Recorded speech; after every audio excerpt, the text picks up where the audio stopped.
Chapter 39. If people want to read about the Corbin tournament, Mallory has it. He was a passionate follower of tournaments, like one of those old gentlemen who nowadays frequent the cricket pavilion at Lord's, and he may have had access to some ancient wisdom, or even to the scorebooks themselves. He reports the celebrated tournaments in full, with the score of each night and the name of the man who bowled him over, or how knocked out. But the accounts of old cricket matches are inclined to be boring for those who do not actually play in them, so we must leave it unreported. The only things which are apt to be dull in Mallory are the detailed score sheets, which he gives 2 or 3 times, and even they are not dull for anybody who knows the form of the various smaller knights. It is sufficient for our purposes to say that Lancelot hit the other side all round the field. His skill had come back to him since the Grail, and that he would have carried his sword after the innings of a lifetime, if the wound which he got from Sir Mador had not broken out afresh. It is strange that he should have played well on this occasion, for he was distracted by the triple misery of Guinevere and God and Elaine. But great performances have been given by others in similar circumstances. Finally, when he had made 30 or 40 in spite of the old wound, and incidentally he had knocked out Mordred and Agravain, 3 knights set upon him at the same time, and the spear of one of them penetrated his defence. It broke, leaving the head of the spear in his side. Lancelot withdrew from the field while he could still sit his horse, and galloped away, lolling in the saddle, to find a place where he could be alone. When he was badly hurt, he had this instinct for solitude. To him there was something private about death, so that, if he had to die, he tried to get a chance of doing it by himself. Only one knight went with him. He was too weak to shake him off, and it was this knight who helped him to draw the spearhead from his ribs, and who eased him when he finally fainted by turning him into the wind. It was also this knight who brought the distracted Elaine to his bedside after he had been put to bed. The importance of the Winchester tournament did not lie in any particular feat of arms, nor even in Lancelot's grievous hurt, for he eventually recovered from it. Where it did touch the lives of our 4 friends was in a circumstance which remains to be told. For Lancelot, suddenly faced with the unlucky Elaine's unfounded conviction that he was going to stay with her forever, had faltered in telling her the truth.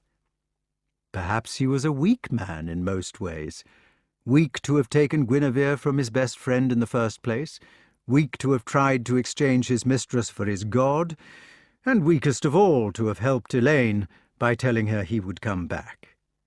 Now, in the face of the poor lady's simple hope, he had lacked the courage to break her illusion with an immediate blow. One of the troubles in dealing with Elaine, in spite of her simplicity or ignorance, was that her nature was a sensitive one, more sensitive than Guinevere's, in fact, although she lacked the power of that bold and extroverted queen. She had been sensitive enough not to overwhelm him with welcomes when he came home from his long absence, not to reproach him — she had never felt that she had reason to reproach him — and above all, not to suffocate him with pity for herself. She had held her heart with a firm hand while they waited at Corbin for the tournament, carefully hiding the long years during which she had hoped for her lord, and her absolute loneliness now that their son was gone. Lancelot had known quite well what she was hiding. Uncertain and sensitive himself, he had forgotten about the way in which their peculiar relationship had started. He had begun to blame himself exclusively for Elaine's sorrows. So when she did make her small request, after having spared him so many tears and welcomes, what could he do but seek her pleasure? He had still to tell her that her unflinching hope was baseless. He was putting it off. Feeling like an executioner who knows that he must kill tomorrow, he had tried to give a little joy today. "Lance," she said before the tournament, asking her strange favour humbly and childishly, Now that we are together, you will wear my token at the fight? Now that we are together. And in her tone of voice he had read a picture of 20 years' desertion, realizing for the first time that during all that period she had been following his career of chivalry like a schoolchild doting on the batsman Hobbes. The poor bird had been picturing all the fights, almost certainly picturing them quite wrong, nourishing a starved heart on second-hand accounts in secret, wondering whose token was in the place of honour today. Perhaps she had been telling herself for 20 years that some day the great champion would fight under a favour of her own, one of those ridiculous ambitions with which the wretched soul consoles itself for lack of decent fare. "I never wear favours," he had said, truthfully. She had not pleaded or complained, and she had truly tried to hide her disappointment. "I will wear yours," he had said immediately. "I shall be proud to wear it. And besides, it will help my disguise very much. Just because everybody knows that I don't wear favours, it will be a splendid disguise to wear one. How clever of you to think of it! And it will make me fight better. What is it to be?" It was a scarlet sleeve, embroidered with large pearls. You can do good embroidery in 20 years. A fortnight after the Winchester tournament, while Elaine nursed her hero back to life, Guinevere was having a scene with Sir Bors at court. Being a woman-hater, Bors always had instructive scenes with women. He said what he thought, and they said what they thought, and neither of them understood the other a bit. "Ah, Sir Bors," said the Queen, having sent for him in great haste as soon as she heard about the red sleeve, Bors being one of Lancelot's closest relations. "Ah, Sir Bors, have ye heard say how falsely Sir Lancelot hath betrayed me?" Bors noted that the Queen was nigh out of her mind for wrath, blushed deeply, and said with exaggerated patience, "If anybody has been betrayed, it is Lancelot himself. He has been mortally wounded by 3 knights at once." "And I am glad," cried the Queen, "glad to hear it. A good thing if he dies. He is a false traitor knight." Bors shrugged his shoulders and turned his back, as much as to say that he was not going to listen to talk like that. The whole of his back, as he went to the door, showed what he thought about women. The Queen rushed after him to retain him by force, if necessary. She was not going to be cheated of her scene as easily as that. "Why should I not call him a traitor?" she shouted, "when he bore the red sleeve upon his head at Winchester at the great jousts?" Bors, afraid that he was going to be physically assaulted, said, "I am sorry about the sleeve. If he had not worn it as a disguise, perhaps people would not have set upon him 3 to 1. "Fie on him!" exclaimed the Queen. "He got a good thrashing anyway. In spite of all his pride and boasting, he was beaten in fair fight." "No, he was not. It was 3 to 1, and his old wound broke out too." "Fie on him!" repeated the Queen. "I heard Sir Gawain say in front of the king that it was wonderful how much he loved Elaine." "I can't stop Gawain saying things," retorted Sir Bors hotly, desperately, pathetically, furiously, and with terror. Then he went out and slammed the door, leaving the honours about even. At Corbin, Elaine and Lancelot were holding hands. He smiled feebly at her and said in a pale voice, "Poor Elaine, you always seem to be nursing me back from something. You never seem to have me, except when I am only half alive." "I have you for good now," she said radiantly. "Elaine," he said, "I want to talk to you." Chapter 40. When the ill-made knight came back from Corbin, Guinevere was still in a rage. For some reason, she was determined to believe that Elaine had become his mistress again, possibly because this seemed to be the best way of hurting her lover. She claimed that he had only been pretending about his religious feelings, as was shown by his immediately going off with Elaine when he had the chance. This, she said, had been at the back of his mind all along. He was a sham, and a weak sham at that. They had hysterical scenes together about his weakness and shamness, alternating with other scenes of a more affectionate kind, which were necessary to counterbalance the idea that she had been in love with a sham man all her life. She began to look healthier, even beautiful again, as a result of these quarrels. But 2 lines came between her eyebrows, and she had a frightening eye sometimes, which glittered like a diamond.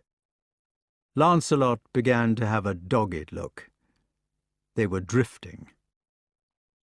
Elaine had been explained to, and it was Elaine who now struck the only strong blow of her life.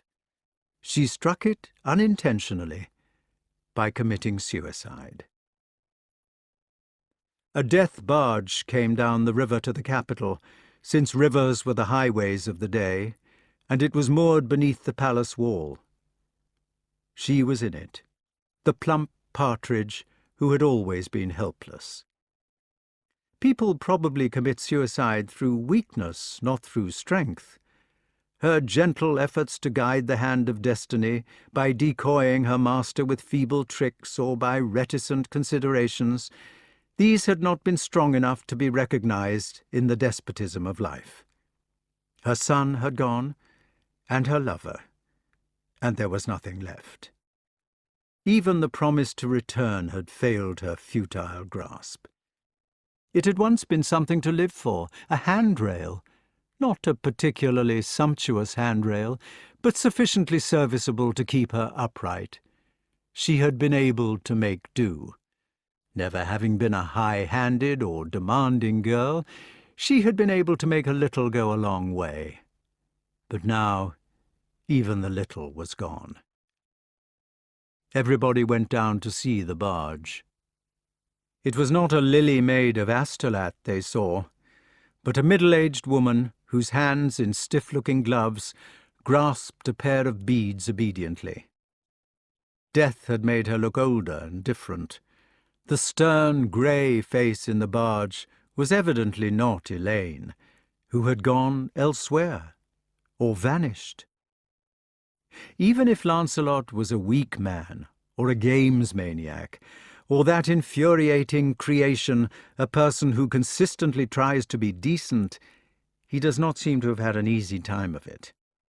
With his inherited tendency to madness, and his fantastic face, the confusion of his loyalties and moral standards, it must have been difficult enough to keep the balance of life without the various blows which were given to him above the bargain. He could have supported even the extra blows if he had been blessed with a callous heart. But his heart had been made as a match for Elaine's, and now it was unable to bear the burden which hers had been forced to lay down. All the things which he might have done for the poor creature, but which it was now too late to do, and all the shameful questions about responsibility which go with the irrevocable, united in his mind. "Why were you not kinder to her?" cried the Queen. "Why could you not have given her something to live for? You might have showed her some bounty and gentleness which would have preserved her life." Guinevere, who did not yet realize that Elaine had come between them more effectively than ever, said this quite spontaneously, and she meant it. She was overwhelmed with pity for her rival in the barge.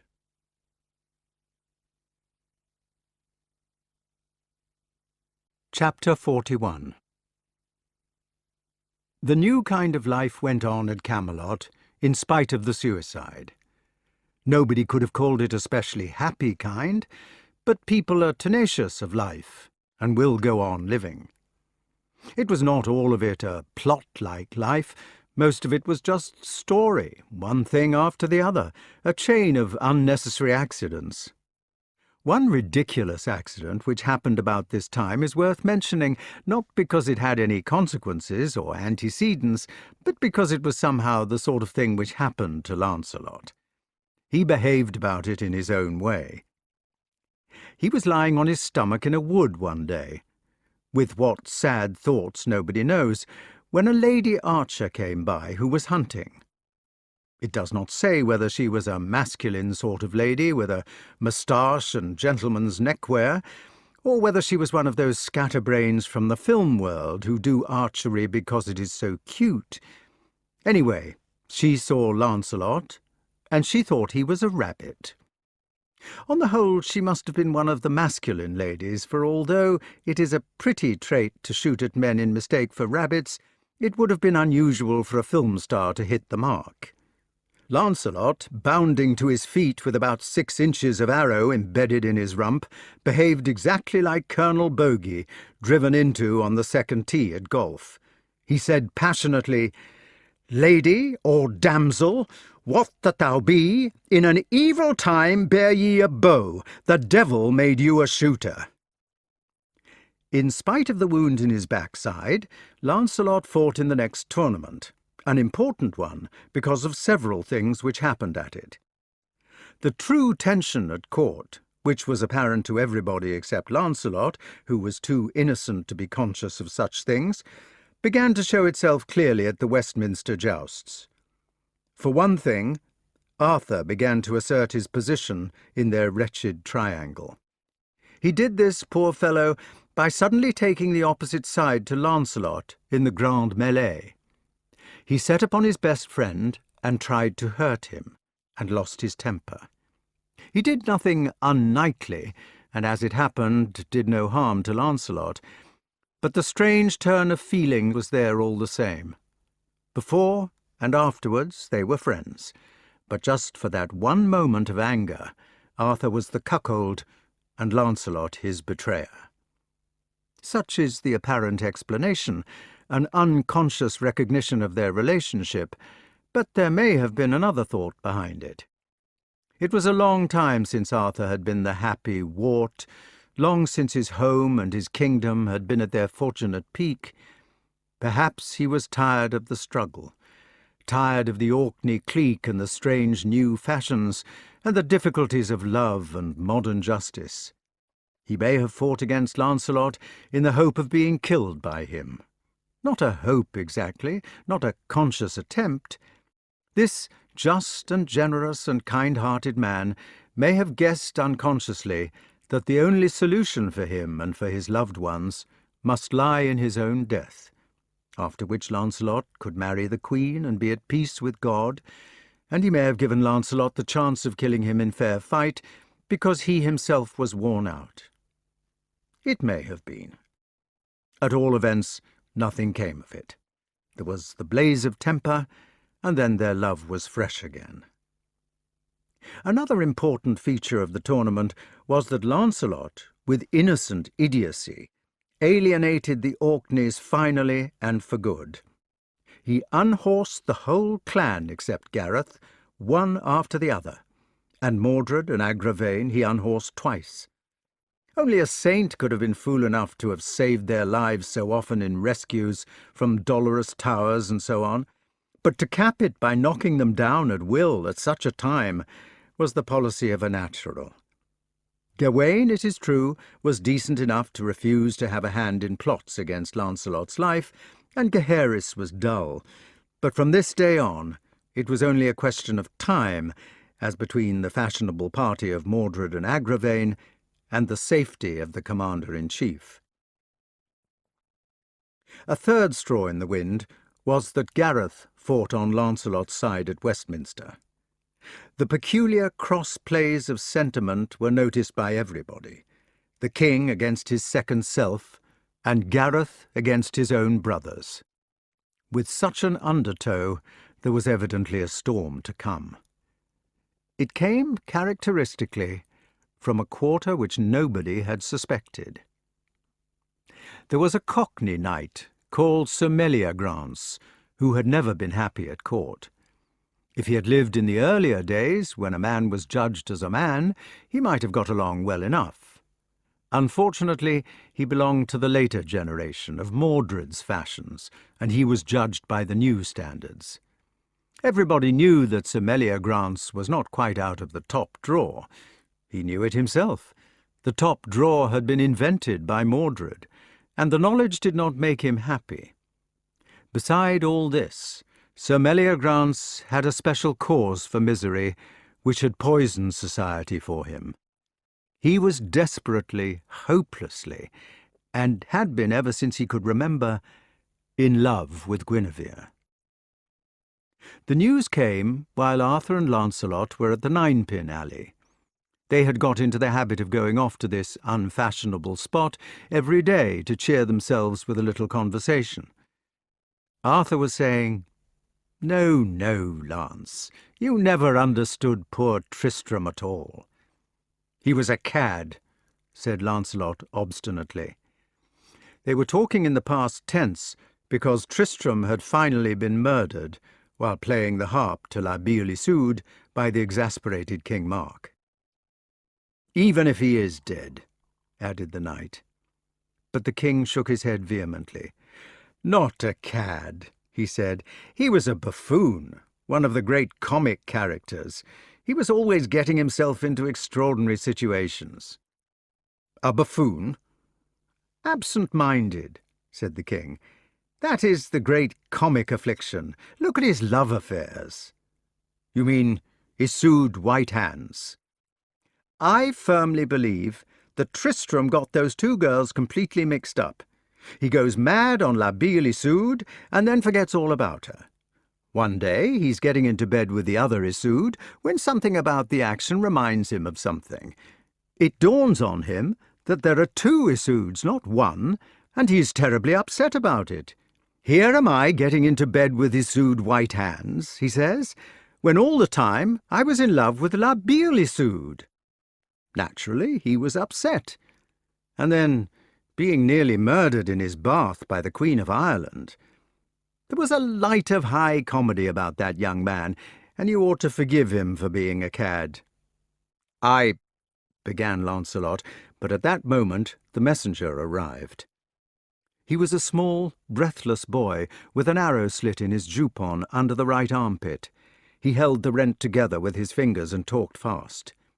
It was about the Queen, who had gone a-Maying, for it was the 1st of May. She had started early, as the custom was, intending to be back by 10 o'clock, with all the dewy primroses and violets and hawthorn blooms and green budding branches which it was proper to gather on such a morning. She had left her bodyguard behind, the Queen's knights, who all bore the Vergescue as their badge of office, and had taken with her only 10 knights in civilian clothes. They had been dressed in green to celebrate the festival of spring. Agravain was among them. He had attached himself to Guinevere lately to spy on her, and Lancelot had been left out on purpose. Well, they had been riding home cheerfully, all chattering and bloomy and branchy, when Sir Meliagrance had leapt up at their feet in an ambush. The top-drawer business had preyed on his mind, till he had determined to be ungentlemanly in earnest, if everybody accused him of being so. He had known that the Queen's party was unarmed, and that Lancelot was not with them. He had brought a strong force of archers and men-at-arms to take her captive. There had been a fight.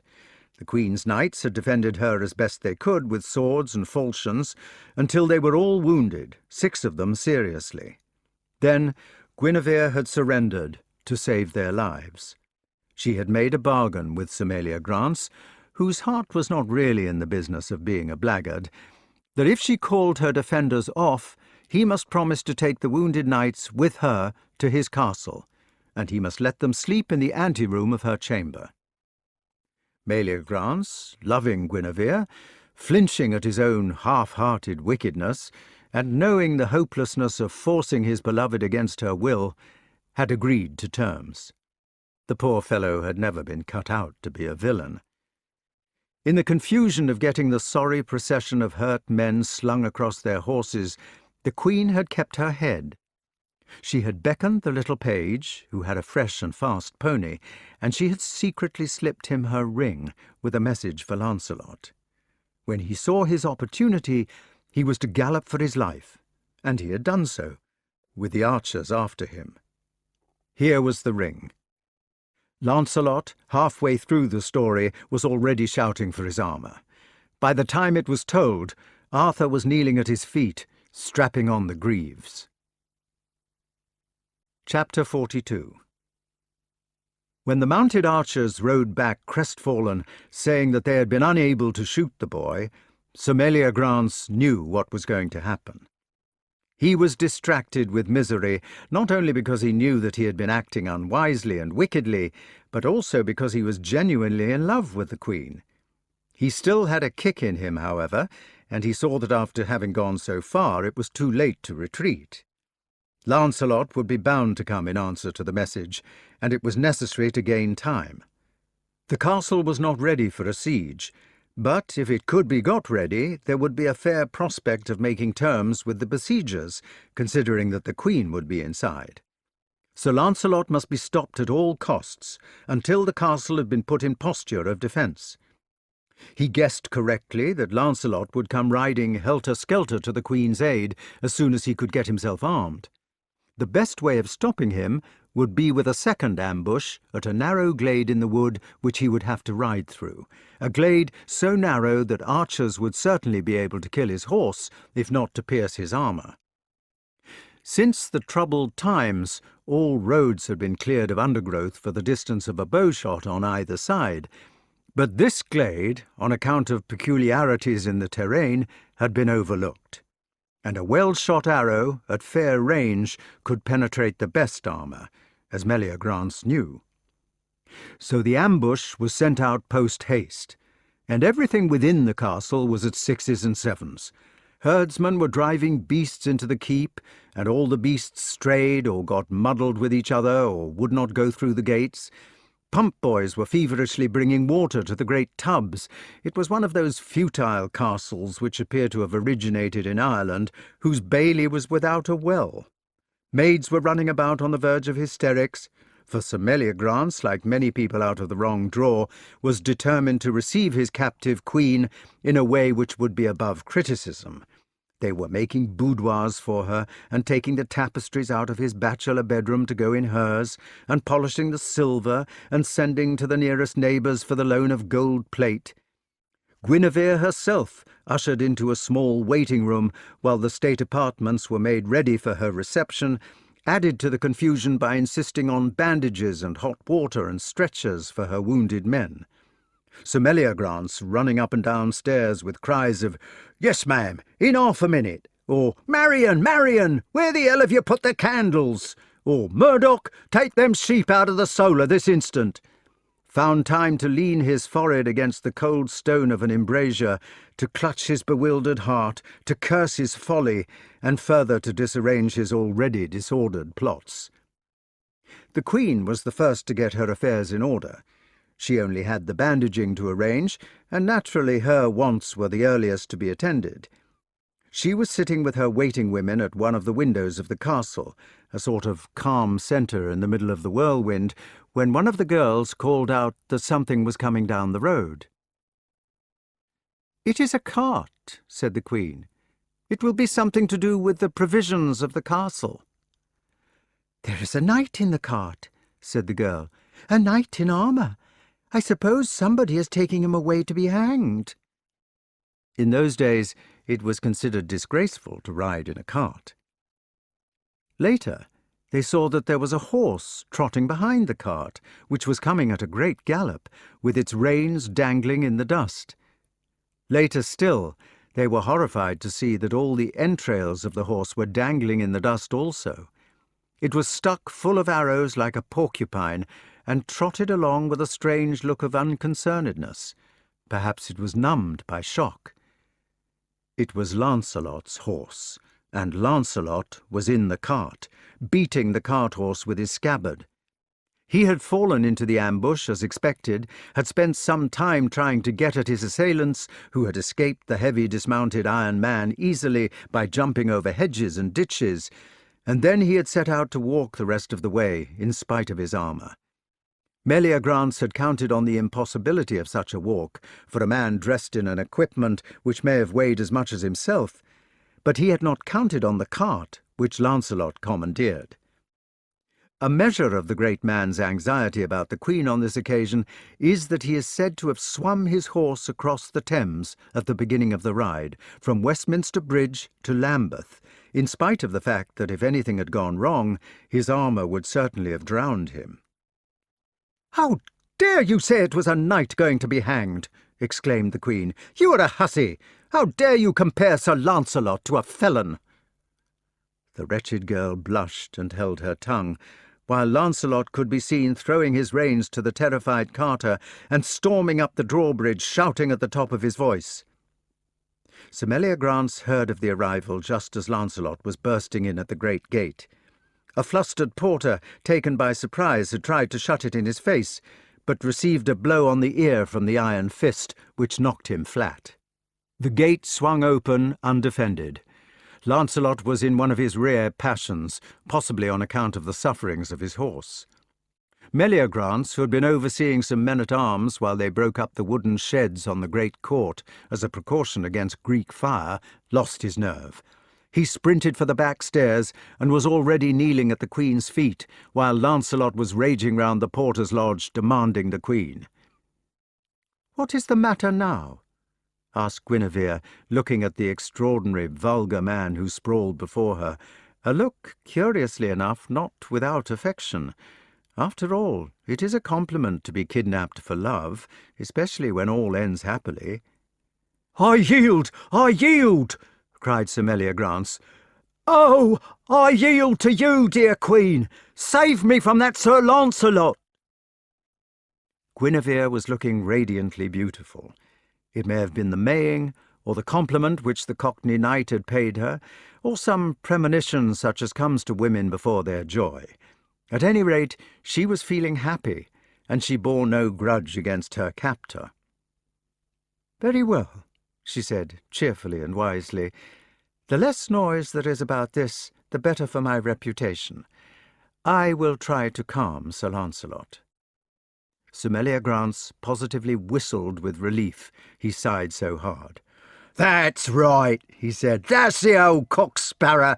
Beg pardon, I'm sure.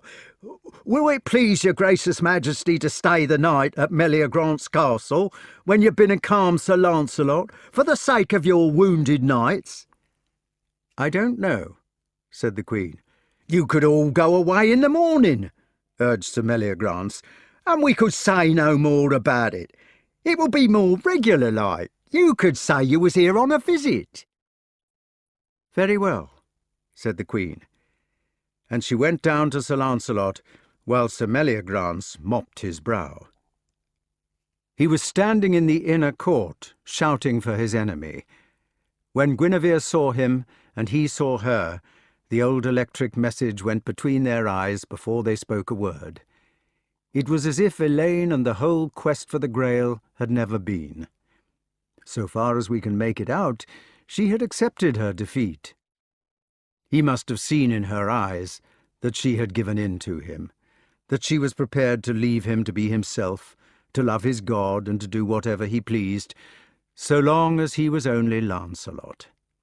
She was serene and sane again. She had renounced her possessive madness and was joyful to see him living, whatever he did. They were young creatures, the same creatures whose eyes had met with the almost forgotten click of magnets in the smoky hall of Camelot so long ago. And in truly yielding, she had won the battle by mistake. "What is all the fuss about?" asked the Queen. They had a light, bantering tone. They were in love again. "You may well ask." Then he added in an angrier voice and flushing, "He has shot my horse." "Thank you for coming," said the Queen. Her voice was gentle. It was the first voice he remembered. "Thank you for coming so fast and so bravely. But he has given in, and we must forgive him." "It was shameful to murder my poor horse." We have made it up."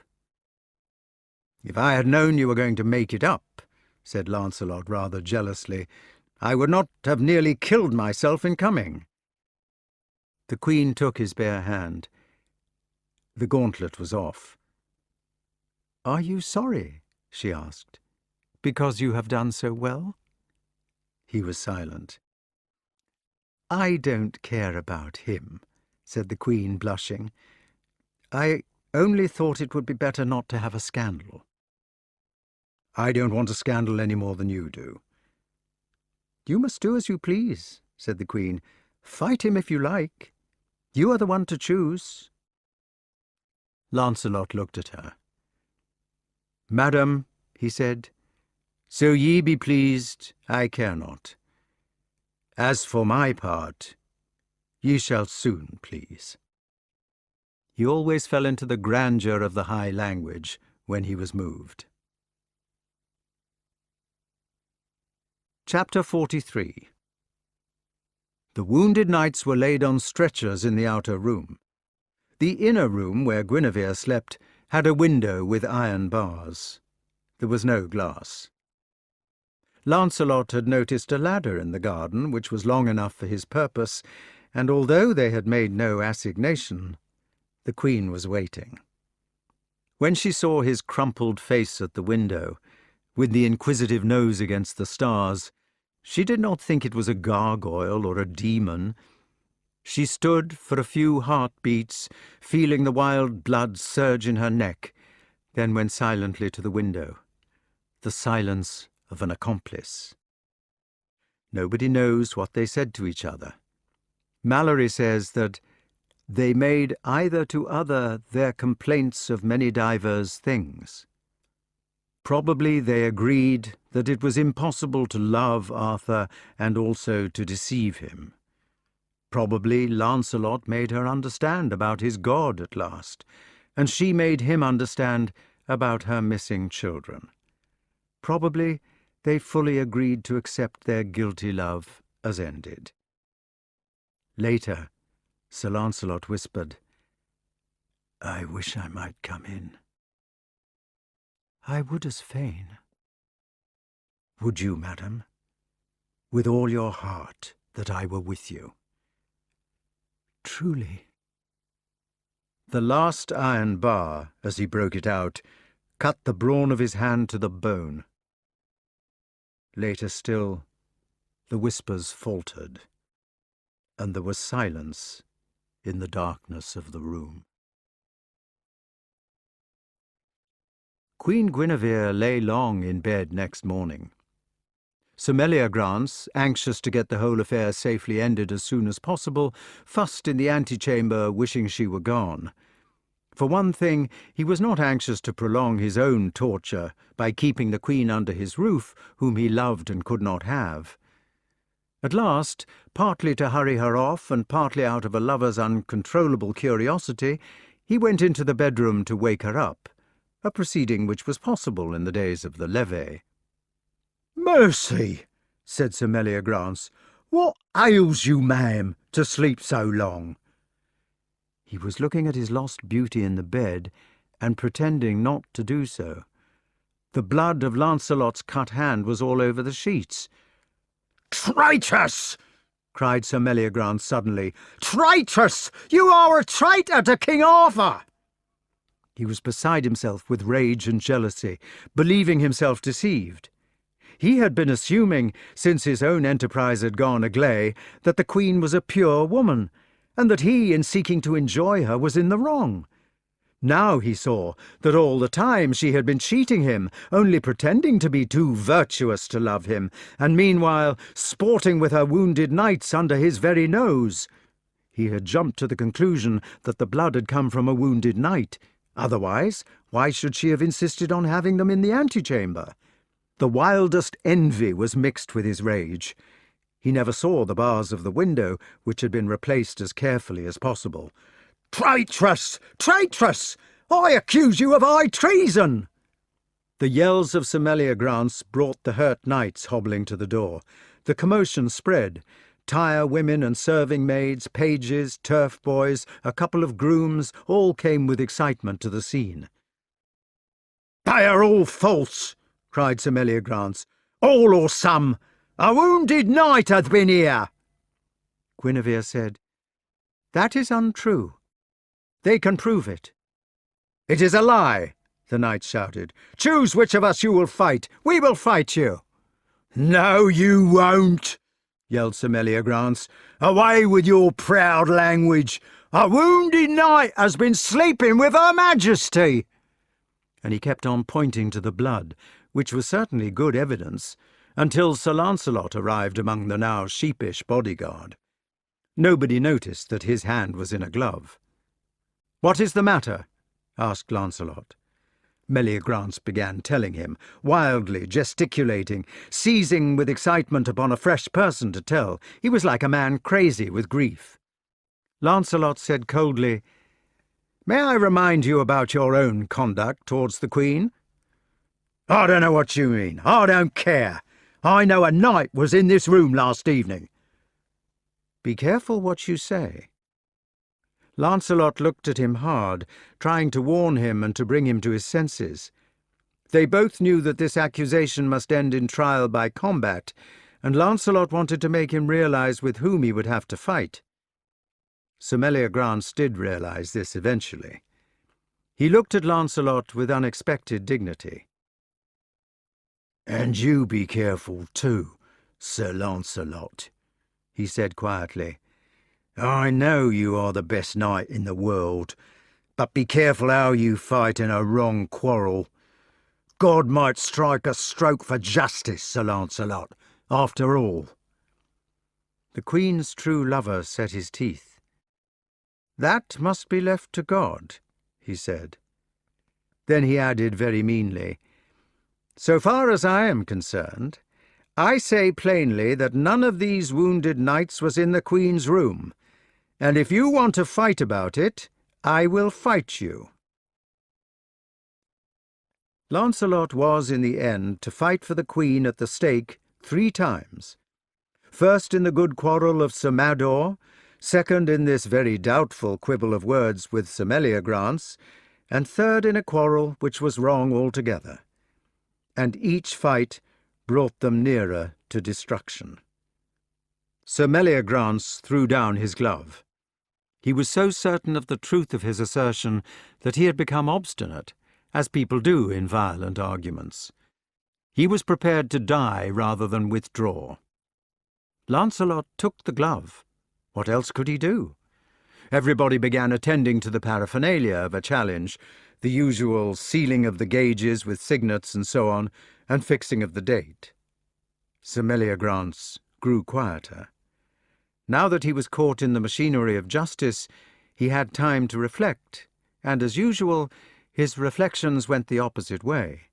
He was an inconsistent man. "Sir Lancelot," he said, "now that we are fixed to have a fight, you won't do nothing treacherous to me meanwhile." "Of course not." Lancelot looked at him in genuine amazement. His heart was like Arthur's. He was always getting himself into trouble, as for instance by unhorsing the Orkneys at Westminster, through underestimating the wickedness of the world. "We will be friends till the battle?" The old warrior felt his long-accustomed pang of shame. He was to fight this man for saying what was practically true. "Yes," he said enthusiastically, "friends." He moved towards Meliagrance with an uprush of remorse. "Then we will have peace for now," said Meliagrance in a pleased voice. "Everything above board. Would you like to see my castle?" "Indeed I should." Meliagrance led him all over the castle, from room to room, until they came to a chamber with a trap door. The board rolled and the trap opened. Lancelot fell 60 feet, landing on deep straw in a dungeon. Then Meliagrance ordered one of the horses to be hidden, and went back to the Queen to tell her that her champion had ridden ahead. Lancelot's well-known habit of abrupt departures lent colour to the story.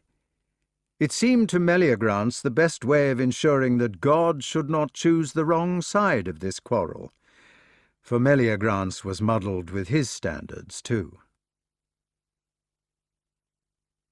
Chapter 44. The second trial by combat was as sensational as the Mador one had been. For one thing, Lancelot arrived at the last moment by a still narrower margin. They had waited for him and given him up, and persuaded Sir Lavine to fight in his place. Sir Lavine was actually riding into the lists when the great man came at full gallop on a white horse, which belonged to Meleagrance. He had been held captive in the dungeon until that morning, when the girl who brought him his food had finally liberated him in the absence of her master in exchange for a kiss. He had suffered some complicated scruples about this kiss, but had decided in the end that it was permissible. Meleagrance went down at the first charge and refused to get up. "I yield," he said. "I'm a goner." "Get up! Get up! You have not fought at all." "I shan't," said Sir Meleagrance. Lancelot stood over him in perplexity. He owed him a thrashing for the business of the horse and for the treachery of the trap-door, but he knew that the man's accusation was essentially right, and he did not like the idea of killing him. "Mercy," said Sir Meleagrance. Lancelot turned his eyes sideways to the Queen's pavilion, where she sat under the constable's ward. Nobody could see this look of inquiry because of the great helm. Guinevere saw it, however, or felt it in her heart. She turned her thumb down over the edge of the box and secretly jabbed it downward several times. Meleagrance, she thought, was a dangerous man to keep alive. There was a great silence in the arena, while everybody waited without breath, leaning forward and looking upon the combatants like a circle of vultures whose prey is not yet dead. Everybody was waiting for the coup de grâce, like the people at a Roman amphitheatre or at a Spanish bullfight, and everybody was sure that Lancelot would give it. The accusation of Meleagrance had been, in their opinion, much more serious than the accusation of Mador, and they thought, like Guinevere, that he deserved to perish. For in those days love was ruled by a different convention to ours. In those days it was chivalrous, adult, long, religious, almost platonic. It was not a matter about which you could make accusations lightly. It was not, as we take it to be nowadays, begun and ended in a long weekend. The spectators saw Lancelot hesitating over the man, and then heard his voice coming muffled by the helm. He was making proposals. "I will give you odds," he was saying, "if you will get up and fight me properly to the death. I will take off my helm and all the armour on the left side of my body, and I will fight without a shield with my left hand tied behind my back. That will be fair, surely. Will you get up and fight me like that?"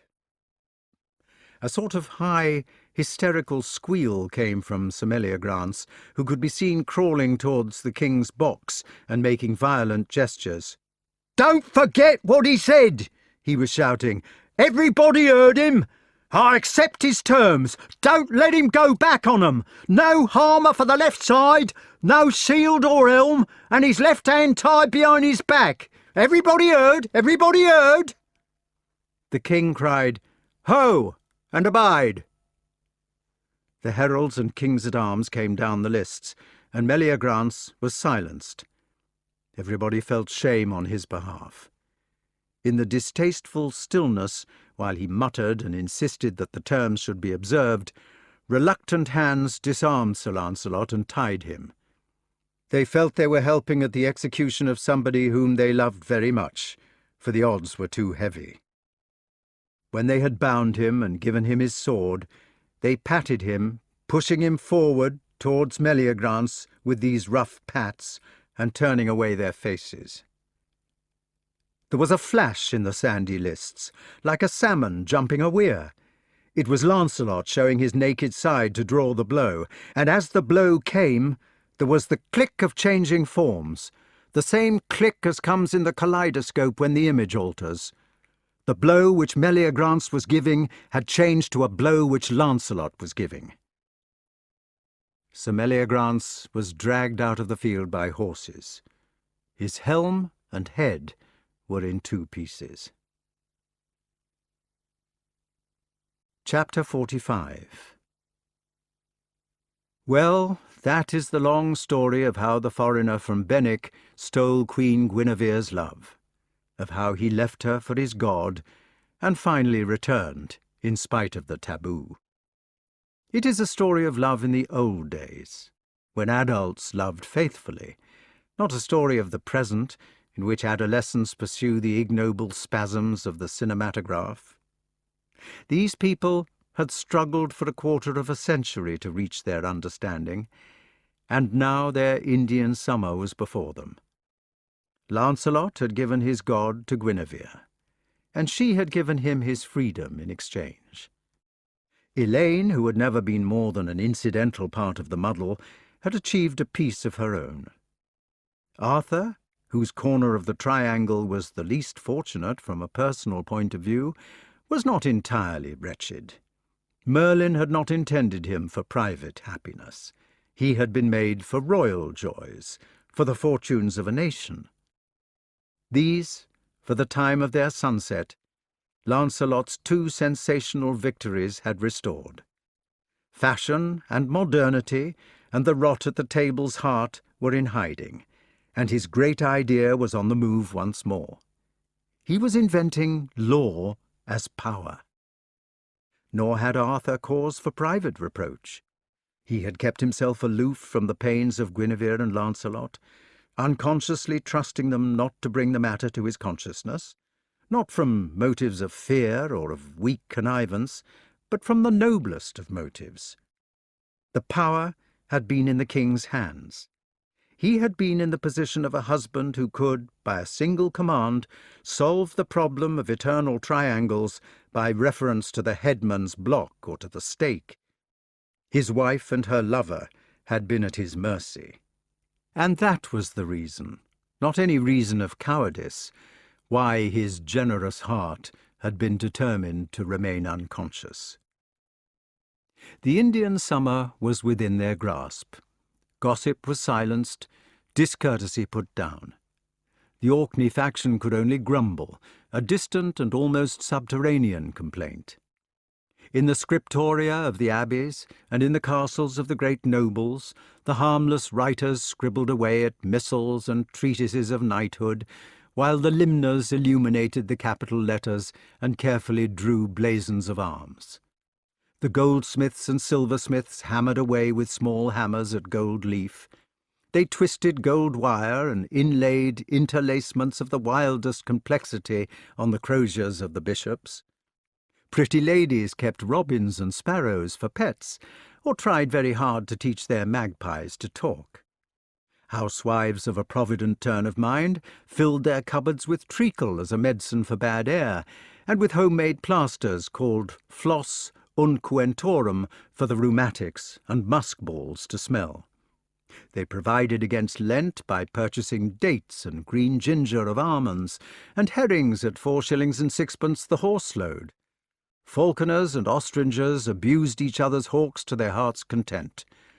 In the new law courts, for Fort Mayne was over, the lawyers were as busy as bees, issuing writs for attainder, chancery, chevisance, disaisin, distraint, distress, embracery, exigent, fieri facias, maintenance, replevin, right of way, oyer and termina, scot and lot, quorum bonorum, sic et non, pro et contra, jus primae noctis, and quaestio quid juris. Thieves, it is true, could be hanged for stealing goods to the value of 1 shilling, for the codification of justice was still weak and muddled, but that was not so bad as it sounds, when you remember that for 1 shilling you could buy 2 geese, or 4 gallons of wine, or 48 loaves of bread, a troublesome load for a thief in any case. In the country lanes, the mere lovers, who were not gentles, walked in the sunsets with their arms round each other's waists, so that they gave the impression of a capital X when seen from behind. Arthur's gramarye was at peace, and the joys of peace stretched before Lancelot and Guenever. But there was a fourth corner in the puzzle. God was Lancelot's totem. He was the other person of their battle, and now he chose the final moment to step across the path. The small boy who looked in the kettle hat and who dreamt of well water which always slipped away from his lips had cherished an ambition to do some ordinary miracle. He had managed a sort of miracle when he rescued Elaine from her tub by being the best knight in the world, before he was trapped by Elaine on that terrible evening so that he broke his taboo. For a quarter of a century he had remembered the night with grief, and it had been with him through all the searches for the Grail. Before it, he had thought himself a man of God. Since then, he had been a swindle. Now the time had finally come to a head, when he was to be forced to face his doom. There was a knight from Hungary, called Tutor, who had received wounds in a tournament 7 years before. He had been fighting with a man called Sir Alphagus, whom he had killed after getting these wounds, 3 of them on the head, 4 on the body, and on the left hand.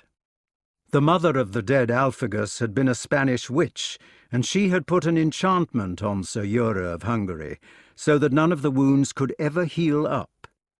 All the time they were to go on bleeding, turn about, until the best knight in the world had tended and salved them with his hands.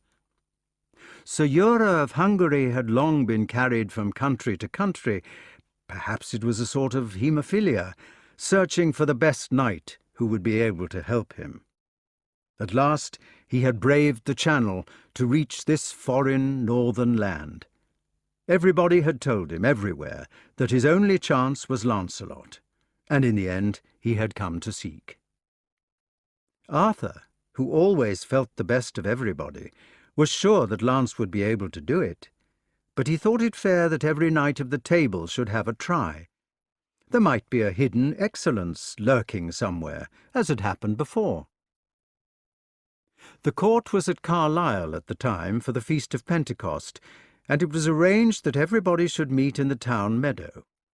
Tutor was carried there in a litter and laid on a cushion of gold cloth for the attempt at healing to begin. 110 knights, 40 were away on quests, stood round him in ordered ranks in their best clothes, and there were carpets laid down and pavilions set up for the great ladies to watch. Arthur loved his Lancelot so much that he wanted him to have a splendid setting in which his crowning achievement could be done. This is the end of the book of Sir Lancelot, and now we are to see him for the last time in it. He was hiding in the harness room of the castle, whence he could spy the field. There were plenty of leather reins in the room, hanging orderly among the saddles and the bright bits. He had noticed that they were strong enough to bear his weight. He was waiting there, hidden, praying that somebody, Gareth perhaps, would be able to do the miracle quickly, or if not, that they would overlook him, that his absence would not be noticed. Do you think it would be fine to be the best knight in the world? Think, then, also, how you would have to defend the title. Think of the tests, such repeated, remorseless, scandal-breathing tests, which day after day would be applied to you, until the last and certain day when you would fail. Think also that you know of a good reason for your failure, which you have tried to hide, tried pathetically to hide and overlook for 25 years. Think that you are now to go out before the largest and most honourable gallery that can be assembled to make a public demonstration of your sin. They are expecting you to succeed, and you are to fail. You are to publish the deceit which you have practised for a quarter of a century, and they will all immediately know the reason for it, that reason of shame which you have sought to conceal from your own mind, and which, when it has remembered itself in the silence of your empty chamber, has pricked you into a physical motion of your head to throw it off.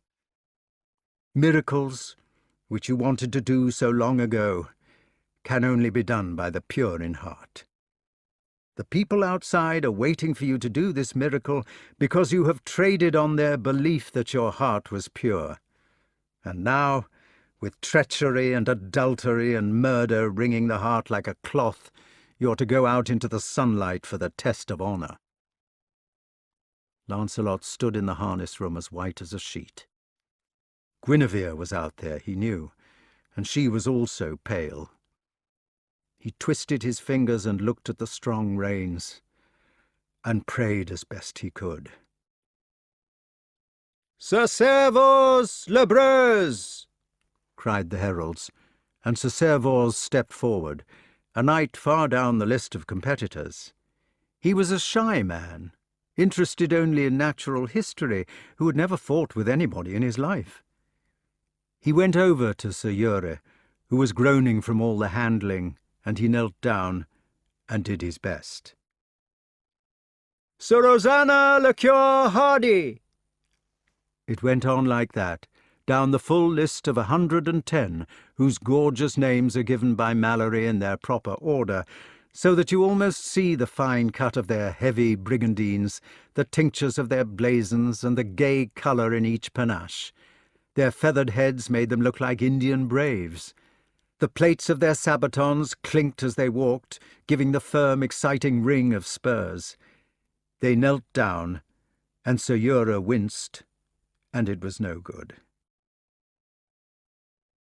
Lancelot did not hang himself with the reins. He had broken his taboo, deceived his friend, returned to Guinevere, and murdered Sir Meliagrance in a wrong quarrel.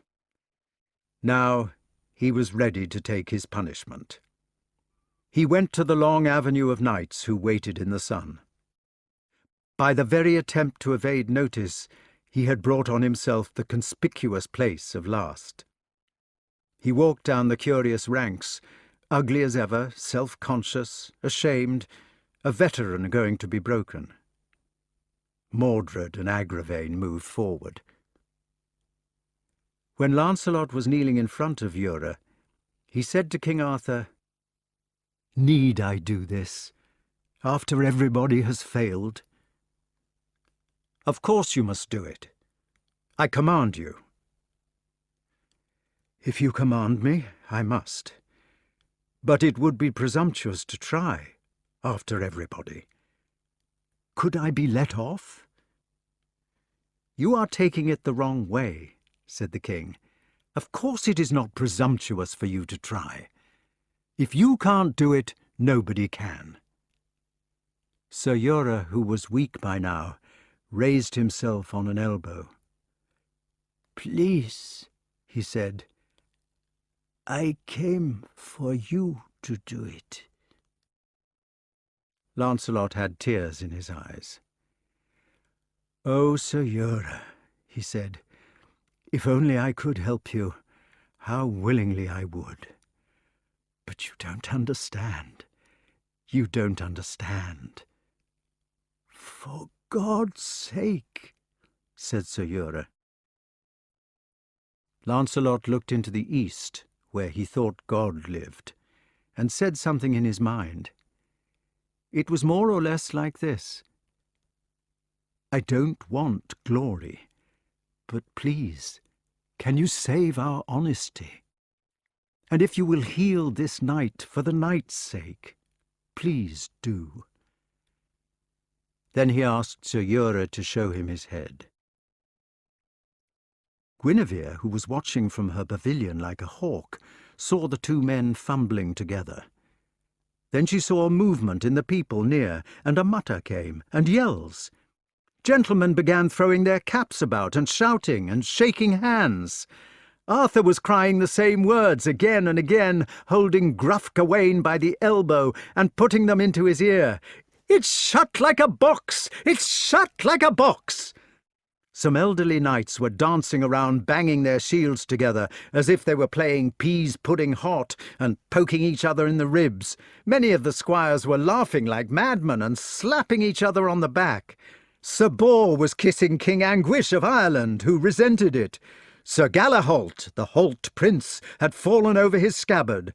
Generous Sir Belleus, who had borne no grudge for having his liver cut open on that distant evening beside the pavilion of Red Sendal, was making a horrible noise by blowing on a grass blade held edgewise between his thumbs. Sir Bedivere, frightfully repentant ever since his visit to the Pope, was rattling some holy bones which he had brought home as a souvenir of his pilgrimage. They had written on them in curly letters, "A present from Rome." Sir Bliant, remembering his gentle wild man, was embracing Sir Castor, who had never forgotten the Chevalier's knightly rebuke. Kind and sensitive Aglavale, the forgiver of the Pellinore feud, was exchanging hearty thumps with the beautiful Mordred, and Agravaine scowled. Sir Mador, as red as a turkey cock, was making it up with Sir Pinel the poisoner, who had come back incognito. King Pelles was promising a new cloak all round on him. The snow-haired Uncle Dap, so old as to be absolutely fabulous, was trying to jump over his walking stick. The tents were being let down, the banners waved. The cheers which now began round after round were like drumfire or thunder rolling round the turrets of Carlisle. All the field and all the people in the field and all the towers of the castle seemed to be jumping up and down like the surface of a lake under rain. In the middle, quite forgotten, her lover was kneeling by himself. This lonely and motionless figure knew a secret which was hidden from the others. The miracle was that he had been allowed to do a miracle. And ever, says Malory, Sir Lancelot wept, as he had been a child that had been beaten. Explicit liber tertius. Incipit liber quartus. The candle in the wind. He thought a little and said, "I have found the zoological gardens of service to many of my patients. I should prescribe for Mr. Pontifex a course of the larger mammals. Don't let him think he is taking them medicinally." Chapter 1. The addition of years had not been kind to Agravaine. Even when he was 40, he had looked his present age, which was 55. He was seldom sober. Mordred, the cold wisp of a man, did not seem to have any age. His years, like the depths of his blue eyes and the inflections of his musical voice, were non-committal. The two were standing in the cloisters of the Orkney Palace at Camelot, looking out at the hawks who sat beneath the sun on their blocks in the green courtyard. The cloisters had the new-fashioned flamboyant arches, in whose graceful frames the hawks stood out with noble indifference, a gerfalcon, a goshawk, a falcon and her tiercel, and 4 little merlins who had been kept all winter, yet had survived. The blocks were clean, for the sportsmen of those days considered that if you went in for blood sports, it was your duty to conceal the beastliness with scrupulous care. All were lovingly ornamented with Spanish leather in scarlet and with gold tooling. The leashes of the hawks were plaited out of white horse leather. The ger had a snow-white leash and jesses cut from guaranteed unicorn skin as a tribute to her station in life. She had been brought all the way from Iceland, and that was the least they could do for her. Mordred said pleasantly, "For God's sake, let's get out of this. The place stinks." When he spoke, the hawks moved slightly, so that their bells gave a whisper of sound. The bells had been brought from the Indies, regardless of expense, and the pair worn by the ger were made of silver. An enormous eagle-owl, who was sometimes used as a decoy, but who was at present standing on a perch in the shade of the cloister, opened his eyes when the bells rang. Before he had opened them, he might have been a stuffed owl, a dowdy bundle of feathers. The moment they had dawned, he was a creature from Edgar Allan Poe. You hardly liked to look at him. They were red eyes, homicidal, terrific, seeming actually to give out light. They were like rubies filled with flame. He was called the Grand Duke. "I don't smell anything," said Agravain. He sniffed suspiciously, trying to smell, but his palate was gone, both for smell and taste, and he had a headache. "It stinks of sport," said Mordred, in inverted commas, "and the done thing, and the best people. Let's go to the garden." Agravain returned tenaciously to the subject which they had been discussing. "It's no good making a fuss about it," he said. "We know the rights and wrongs, but nobody else knows. Nobody would listen." "But they must listen." Small flecks in the iris of Mordred's eyes burned with a turquoise light, as bright as the owl's. Instead of being a foppish man with a crooked shoulder dressed in extravagant clothes, he became a cause.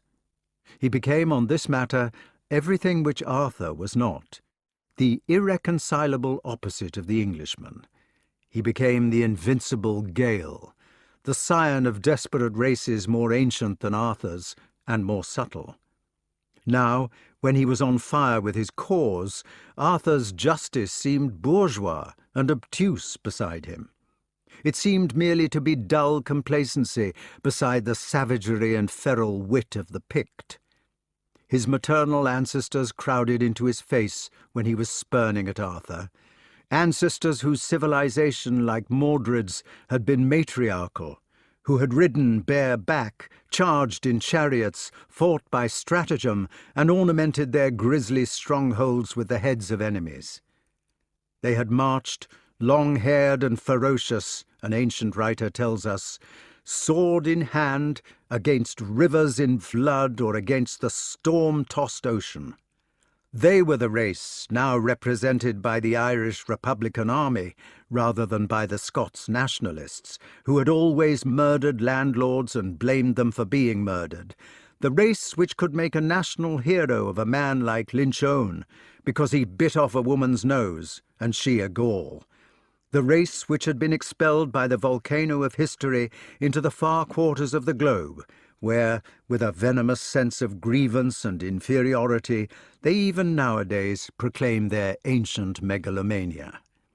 They were the Catholics, who could fly directly in the face of any pope or saint, Adrian, Alexander, or St. Jerome, if the saint's policies did not suit their own convenience.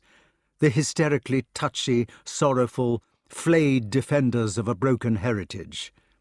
They were the race whose barbarous, cunning, valiant defiance had been enslaved, long centuries before, by the foreign people whom Arthur represented. This was one of the barriers between the father and his son. Agravain said, "Mordred, I want to talk. There doesn't seem to be anywhere to sit. Sit on that thing, and I will sit here. Nobody can hear us." "I don't mind if they do hear. That is what we want. It should be said out loud, not whispered in cloisters." "The whispers will get there in the end." "No, they won't. That is what they won't do. He doesn't want to hear. And so long as we whisper, he can always pretend that he can't. You are not the King of England for all these years without knowing how to use hypocrisy." Agravain was uncomfortable. His hatred for the king was not a reality like Mordred's. Indeed, he had little personal feeling against anybody except Lancelot. His attitude was more of malice at random. "I don't think it is any good complaining about what has happened in the past," he said gloomily. "We can't expect other people to side with us when everything is complicated and happened so long ago." It may have happened long ago, but that doesn't alter the fact that Arthur is my father, and that he turned me adrift in a boat as a baby." "It may not alter it for you," said Agravain, "but it alters it for other people. It is such a muddle that nobody cares. You can't expect ordinary people to remember about grandfathers and half-sisters and things of that sort. In any case, human beings don't go to war for private quarrels nowadays. You need a national grievance, something to do with politics, which is waiting to burst out. You need to use the tools which are ready to hand. This man John Ball, for instance, who believes in communism, he has thousands of followers who would be ready to help in a disturbance for their own purposes. Or there are the Saxons. We could say we were in favour of a national movement. For that matter, we could join them together and call it national communism. But it has to be something broad and popular, which everybody can feel. It must be against large numbers of people, like the Jews or the Normans or the Saxons, so that everybody can be angry. Either we must be the leaders of the old ones who seek for justice against the Saxon, or of the Saxon against the Norman, or of the serf against society. We want a banner, yes, and a badge too. You could use the Philfort. Communism, nationalism, something like that. But as for a private grudge against the old man, it's useless. Anyway, it would take you half an hour to explain it, even if you did begin to shout it from the rooftops. I could shout that my mother was his sister, and that he tried to drown me because of that. "If you wanted to," said Agravain. They had been talking, before the eagle owl woke up, about the earlier wrongs of their family, about their grandmother, Igraine, who had been wronged by Arthur's father, about all the long-gone feud of Gael and Gaul, which had been taught them by their dam in old Dunlothian. It was these wrongs which Agravain's colder blood could recognise as far too distant and confused to serve as weapons against the king. Now they had reached the more recent grievance, the sin of Arthur with his half-sister, which had ended in an attempt to murder the bastard who resulted. These might certainly be stronger weapons, but the trouble was that Mordred was himself the bastard. The elder brother's cowardice told him, in his craftier head, that a son could hardly raise his illegitimacy as a banner under which to overthrow his father. Besides, the business had been hushed up long before by Arthur. It seemed bad policy that Mordred should be the one to bring it up. They sat in silence, looking at the floor. Agravain was out of condition, with pouches under his eyes. Mordred was as slim as ever, a neat figure in the height of fashion. The exaggeration of his dress made a good camouflage for him, under which you hardly noticed his crooked shoulder. He said, "I am not proud." He looked bitterly at his half-brother, putting more meaning into the look than the other could be expected to catch. He was saying with his eyes, "Look at my hump, then. I have no reason to be proud of my birth." Agravain got up impatiently. "I must have a drink in any case," he said, clapping his hands for the page. Then he passed his trembling fingers over his eyelids and stood wearily, looking at the owl with distaste.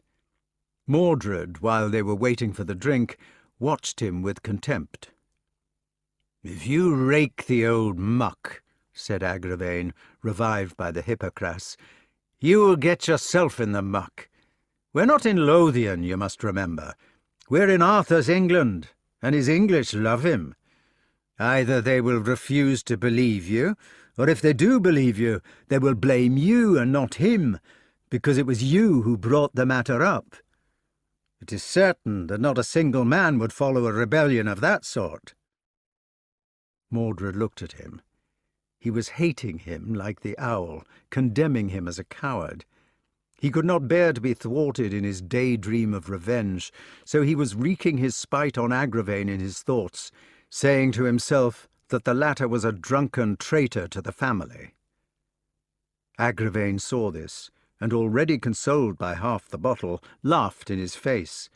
He patted the good shoulder, forcing the younger man to fill his glass. "Drink," he said, chuckling. Mordred drank like a cat being dosed. "Have you heard," asked Agravain waggishly, "of a mighty saint called Lancelot?" He winked one of the pouchy eyes, looking down his nose with benevolence. "Go on." "I gather you have heard about our preux chevalier." "I know Sir Lancelot, of course. I think I am not wrong in saying that this pure gentleman has given both of us a fall or two." "The first time Lancelot unhorsed me," said Mordred, "is so long ago that I can't remember, but it means nothing. Because a man can push you off a horse with a stick, it doesn't mean that he is a better man than you are." It was a strange feature, now that Lancelot was in the conversation, that Mordred's vivid feeling was exchanged for indifference.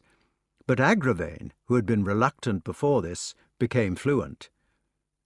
"Precisely," he said, "and our noble knight has been the Queen of England's lover all the time. Everybody knows that Gwen has been Lancelot's mistress since before the deluge, but what good is that? The king knows it himself. He has been told so 3 times, to my certain knowledge. I don't see that we can do anything." Agravain put his finger by the side of his nose like a drunken piper, then shook it at his brother. "He has been told so," he announced, "but in roundabout ways. People have sent him hints, such as shields with cognizances on them that had double meanings, or horns which only faithful wives could drink from. But nobody has told him about it in open court, face to face. Meleagrance only made a general accusation, and even that was in the days of trial by battle. Think what would happen if we were to denounce Sir Lancelot personally, under these new-fashioned laws, so that the king was forced to investigate." Mordred's eyes dawned, as the owl's had done. "Well?" "I can't see that anything could happen except a split. Arthur depends on Lancelot as his commander, and the chief of his troops. That is where his power comes from, because everybody knows that nobody can stand against brute force. But if we could make a little merry mischief between Arthur and Lancelot because of the Queen, their power would be split. Then would be the time for policy. Then would be the time for discontented people, lollards and communists and nationalists and all the riffraff. Then would be the time to take your famous revenge." "We could break them up, because they were broken among themselves. But it means more than that. It means that the Cornwalls would be even for grandfather and I for mother. Not by using force against force, but by using our brains. It means that I could revenge myself on the man who tried to drown me as a baby, by getting behind the bully first, and then by being a little careful. Behind our famous double blue, Sir Lancelot." The position was, and perhaps it may as well be laboured for the last time, that Arthur's father had killed the Earl of Cornwall. He had killed the man because he wanted to enjoy the wife. On the night of the Earl's killing, Arthur had been conceived upon the unfortunate Countess. Being born too soon for the various conventions of mourning, marriage, and so forth, he had been secretly put to nurse with Sir Ector of the Forest Sauvage. He had grown up in ignorance of his parentage, until, when he was a young boy of 19 summers, he had fallen in with Morgause, without knowing that she was one of his half-sisters by the Countess and the slaughtered Earl. This half-sister, already the mother of Gawain, Agravain, Gaheris, and Gareth, had been twice the age of the young king, and she had successfully seduced him. The offspring of their union had been Mordred, who had been brought up alone with his mother in the barbarous remoteness of the Outer Isles. He had been brought up alone with Morgause because he was so much younger than the rest of the family. The others had already flown to the king's court, forced there by ambition because it was the greatest court in the world, or else to escape their mother. Mordred had been left to be dominated by her, with her ancestral grudge against the king and her personal spite. For although she had contrived to seduce young Arthur in his nonage, he had escaped her, to settle down with Guinevere as his wife. Morgause, brooding in the north with the one child who remained to her, had concentrated her maternal powers on the crooked boy. She had loved and forgotten him by turns, an insatiable carnivore who lived on the affections of her dogs, her children, and her lovers. Eventually, one of the other sons had cut her head off in a storm of jealousy, on discovering her in bed at the age of 70 with a young man called Sir Lamorak. Mordred, confused between the loves and hatreds of his frightful home, had at the time been a party to her assassination. Now, in the court of a father who had been considerate enough to hide the story of his birth, the wretched son found himself the acknowledged brother of Gawain, Agravain, Gaheris, and Gareth, found himself lovingly treated by the king-father whom his mother had taught him to hate with all his heart, found himself misshapen, intelligent, critical, in a civilization which was too straightforward for purely intellectual criticism, found himself, finally, the heir to a northern culture which has always been antagonistic to the blunt morals of the South. Chapter 2. The page who had brought Sir Agravain's Hippocras came in from the cloister door. He bowed double, with the exaggerated courtesy which was expected of pages before they became esquires on their way to knighthood, and announced, "Sir Gawain, Sir Gaheris, Sir Gareth." The three brothers followed him, boisterous from the open air and their recent doings, so that now the clan was complete.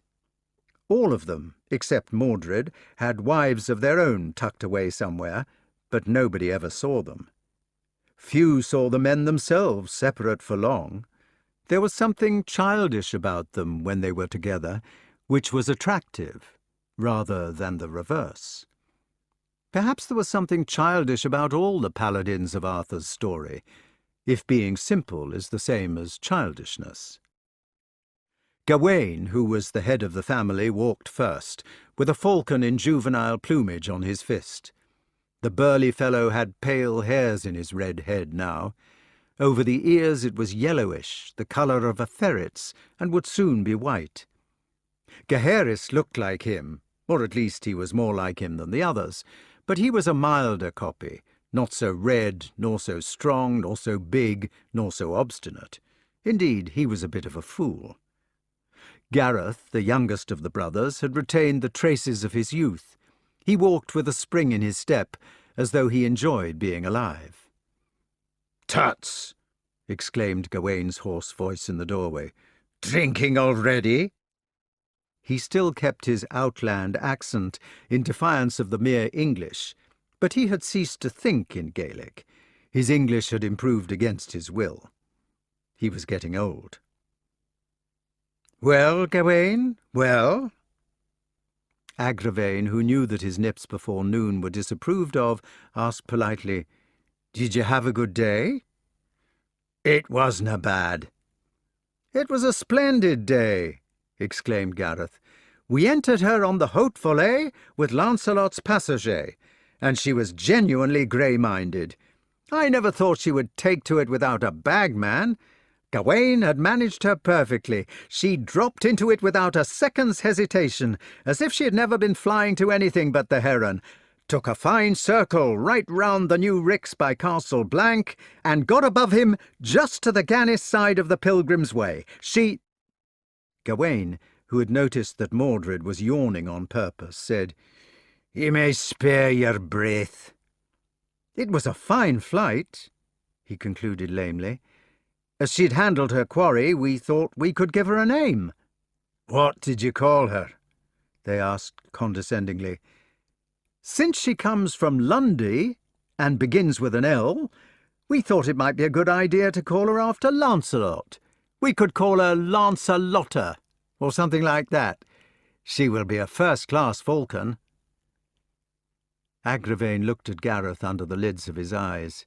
He said with a slow tone, "Then you'd better call her Gwen." Gawain came back from the courtyard where he had been putting the peregrine on her block. "Leave that," he said. "I'm sorry if I'm not suggesting the truth." "I care naught about the truth or not. All I say is, hold your tongue." "Gawain," said Mordred to the heir, "is such a preux chevalier that nobody must say anything wicked or there will be trouble. You see, he is strong, and he apes the great Sir Lancelot." The red fellow turned on him with dignity. "I'm na muckle strong, brother, and I dinna trade upon it. I only seek to keep my people decent." "And of course," said Agravain, "it is decent to sleep with the king's wife, even if the king's family has smashed our family and got a son by our mother and tried to drown him." Gaheris protested. "Arthur has always been good to us. Do stop this whining for once." "Because he is afraid of us." "I don't see," said Gareth, "why Arthur should be afraid when he has Lancelot. We all know that he is the best knight in the world and can master anybody. Don't we, Gawain?"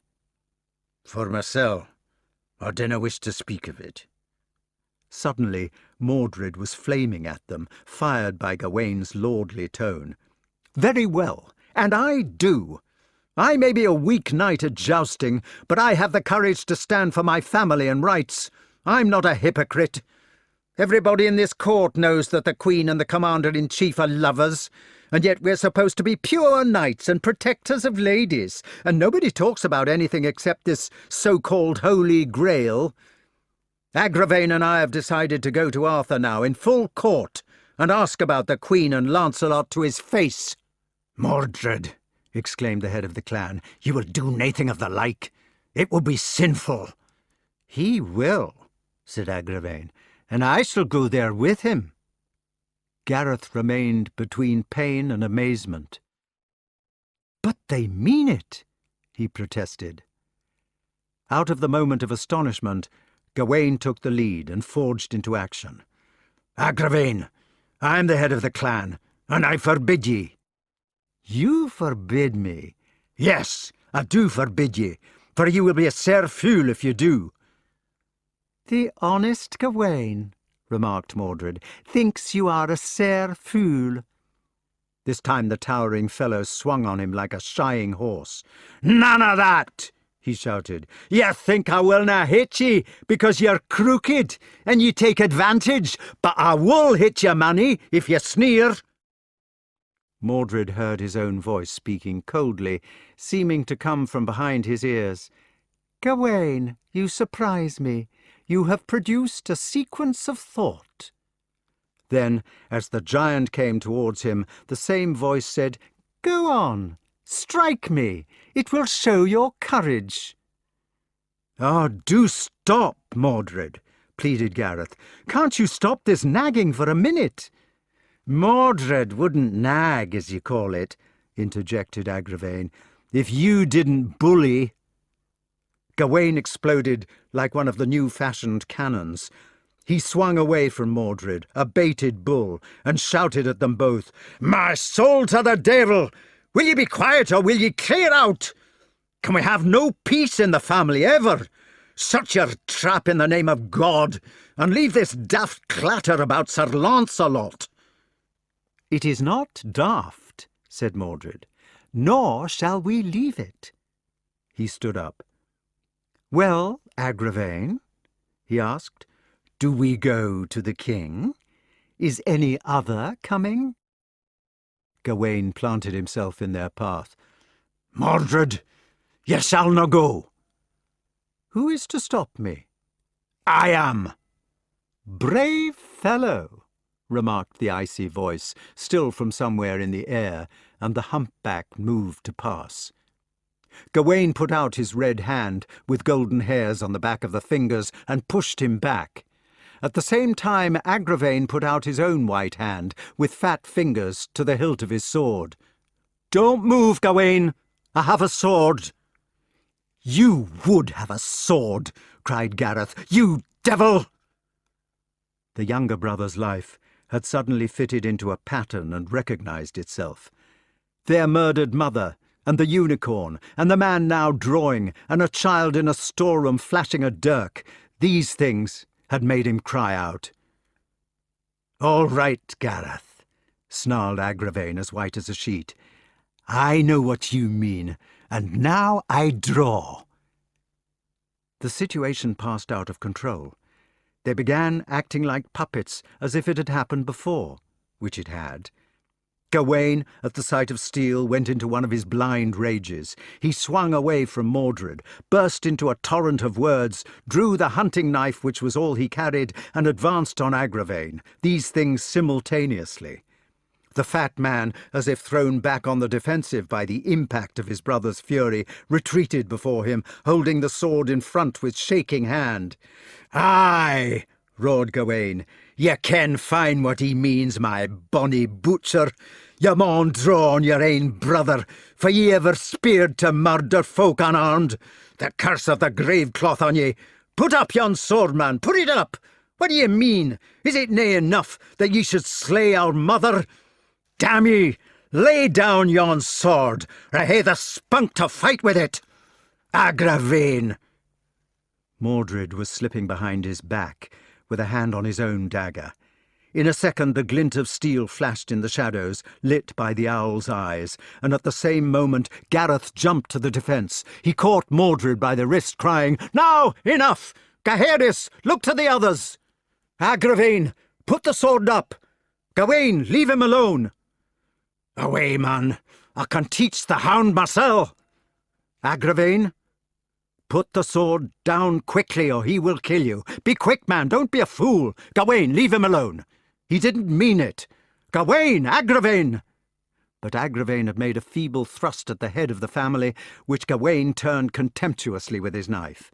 Now the towering old fellow with the ferret-coloured temples had rushed in and pinned him round the waist.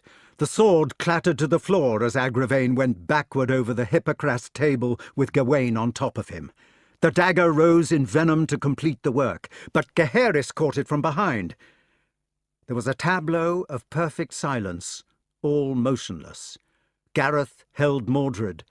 Agravain, hiding his eyes with the free hand, flinched from the knife, and Gaheris held the avenging arm suspended. At this complicated moment, the cloistered door was opened for the second time, and the courteous page announced as impassively as ever, "His Majesty the King." Everybody relaxed. They let go of whatever they were holding and began to move. Agravain sat up, panting. Gawain turned away from him, drawing a hand across his face. "Ah, God," he muttered, "if but I hadna sick-like waeful passions." The king was on the threshold. He came in, the quiet old man who had done his best so long. He looked older than his age, which was considerable. His royal eye took in the situation without a flicker. He moved across the cloister to kiss Mordred gently, smiling upon them all. Chapter 3. Lancelot and Guenever were sitting at the solar window. An observer of the present day, who knew the Arthurian legend only from Tennyson and people of that sort, would have been startled to see that the famous lovers were past their prime. We, who have learned to base our interpretation of love on the conventional boy and girl romance of Romeo and Juliet, would be amazed if we could step back into the Middle Ages, when the poet of chivalry could write about man that he had en ciel un dieu, par terre une déesse. Lovers were not recruited then among the juveniles and adolescents. They were seasoned people who knew what they were about. In those days, people loved each other for their lives, without the conveniences of the divorce court and the psychiatrist. They had a god in heaven and a goddess on earth, and since people who devote themselves to goddesses must exercise some caution about the ones to whom they are devoted, they neither chose them by the passing standards of the flesh alone, nor abandoned it lightly when the bruckle thing began to fail. Lancelot and Guenever were sitting by the window in the high keep, and Arthur's England stretched below them, under the level rays of sunset. It was the gramarye of the Middle Ages, which some people are accustomed to think of as the Dark Ages, and Arthur had made it what it was. When the old king came to his throne, it had been an England of armoured barons and of famine and of war. It had been the country of trial by ordeal with red-hot irons, of the law of Englishry, and of the sad, wordless song of Morva Rithlan. Then, on the sea-coast within a foreign vessel's reach, not an animal, not a fruit tree had been left. Then, in the fens and the vast forests, the last of the Saxons had defended themselves against the bitter rule of Uther the Conqueror. Then the words Norman and Baron had been equivalent to the modern word of Sahib. Then Llewellyn ap Griffith's head, in its crown of ivy, had mouldered on the clustered spikes of the tower.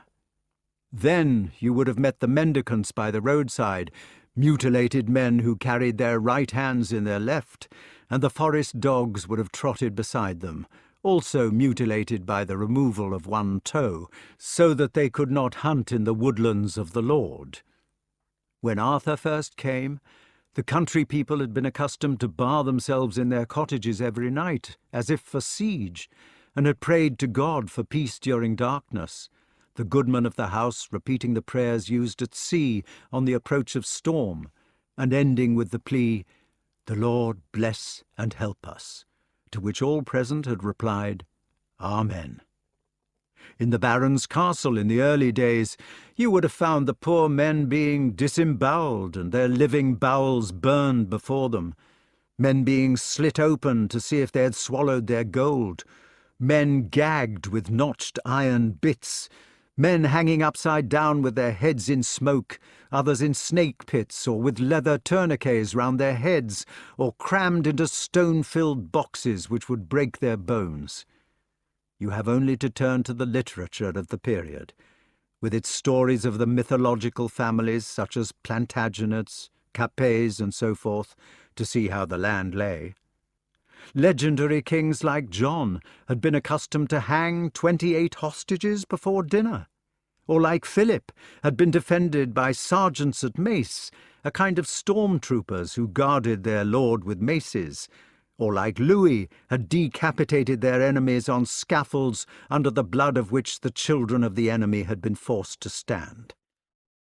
This, at all events, is what Ingulf of Croyland used to tell us, until he was discovered to be a forgery.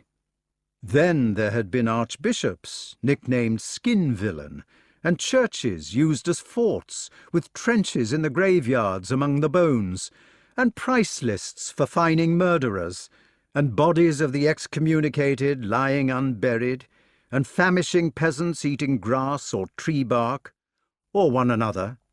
One of them ate 48. There had been roasting heretics on the one hand, 45 Templars had been burnt in one day, and the heads of captives being thrown into besieged castles from catapults on the other.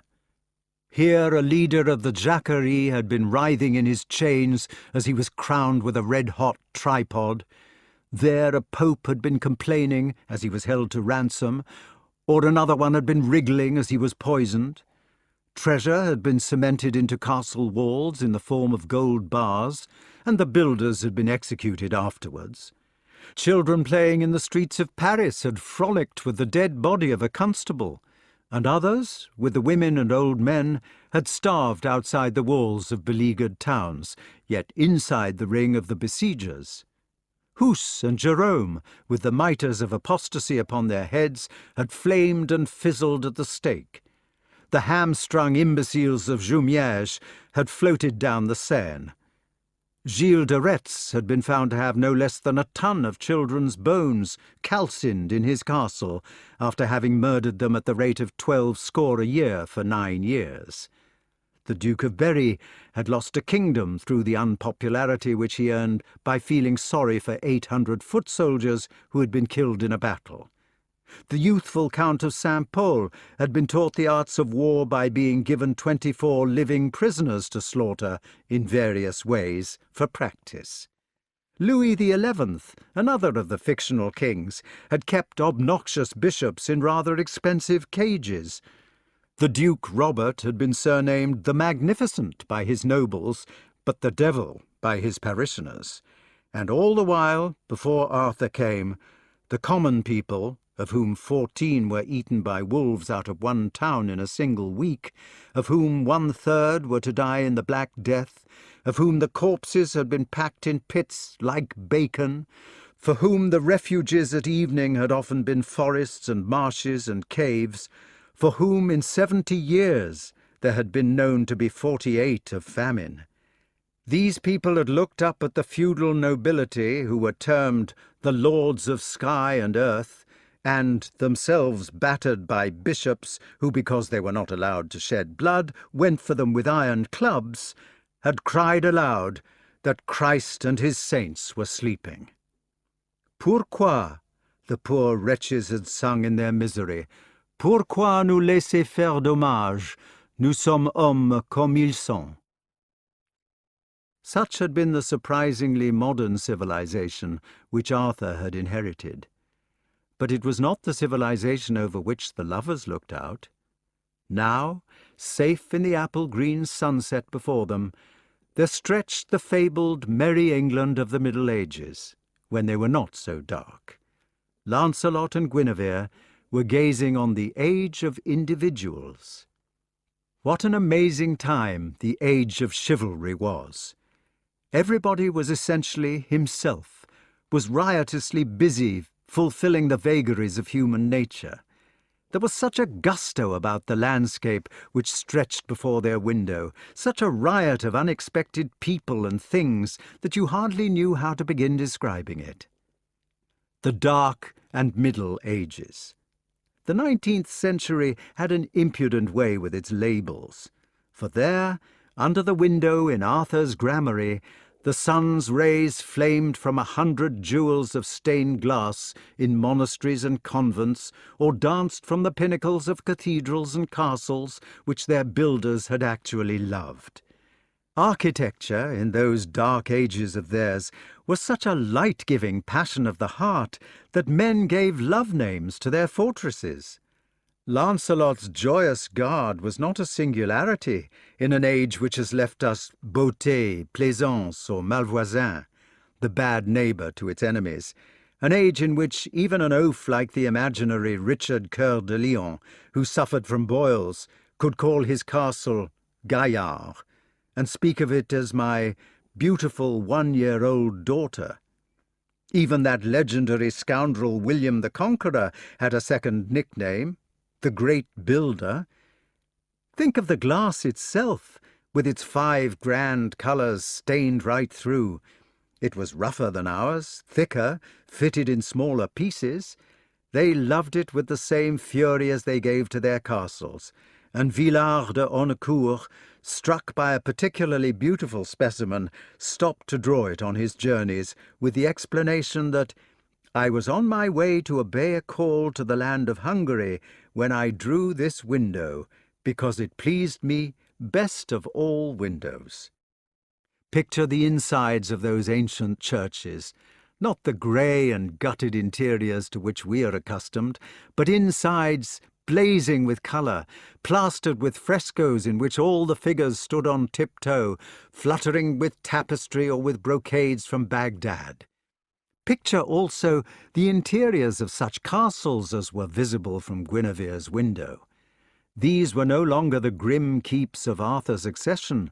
Now they were filling with furniture made by the joiner instead of the carpenter. Now their walls rippled doorless with flexible gaieties of Arras, tapestries like that of the jousts of Saint-Denis, which, although covering more than 400 square yards, had been woven in less than 3 years. Such was the ardour of its creation. If you look closely in a ruined castle, even nowadays, you can sometimes find the hooks from which these flashing tapestries were hung. Remember, too, the goldsmiths of Lorraine, who made shrines in the shape of little churches, with aisles, statues, transepts, and all, like dolls' houses. Remember the enamellers of Limoges, and the Champlevé work, and the German ivory carvers, and the garnets set in Irish metal. Finally, if you're willing to picture the ferment of creative art which existed in our famous ages of darkness, you must get rid of the idea that written culture came to Europe with the fall of Constantinople. Every clerk in every country was a man of culture in those days. It was his profession to be so. "Every letter written," said a medieval abbot, "is a wound inflicted on the devil."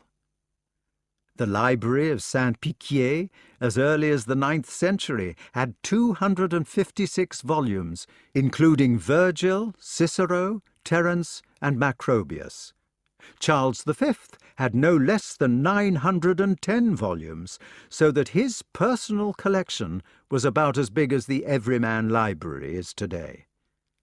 Lastly, there were, under the windows, the people themselves, the coruscating mixture of oddities who reckoned that they possessed the things called souls as well as bodies, and who fulfilled them in the most surprising ways. In Sylvester II, a famous magician ascended the papal throne, although he was notorious for having invented the pendulum clock. A fabled king of France called Robert, who had suffered the misfortune to be excommunicated, ran into dreadful troubles about his domestic arrangements, because the only 2 servants who could be persuaded to cook for him insisted on burning the saucepans after meals. An Archbishop of Canterbury, having excommunicated all the prebendaries of St. Paul's in a pet, rushed into the priory of St. Bartholomew and knocked out the sub-prior in the middle of the chapel, which created such an uproar that his own vestments were torn off, revealing a suit of armour underneath, and he had to flee to Lambeth in a boat. The Countess of Anjou always used to vanish out of the window at the secreta of the Mass. Madame Trot de Salerno used her ears as a handkerchief and let her eyebrows hang down behind her shoulders like silver chains. A bishop of Bath, under the imaginary Edward I, was considered, after due reflection, to be an unsuitable man for the archbishopric, because he had too many illegitimate children. Not some, but too many. And the bishop himself could hardly hold a candle to the Countess of Henneberge, who suddenly gave birth to 365 children at one confinement. It was the age of fullness, the age of wading into everything up to the neck.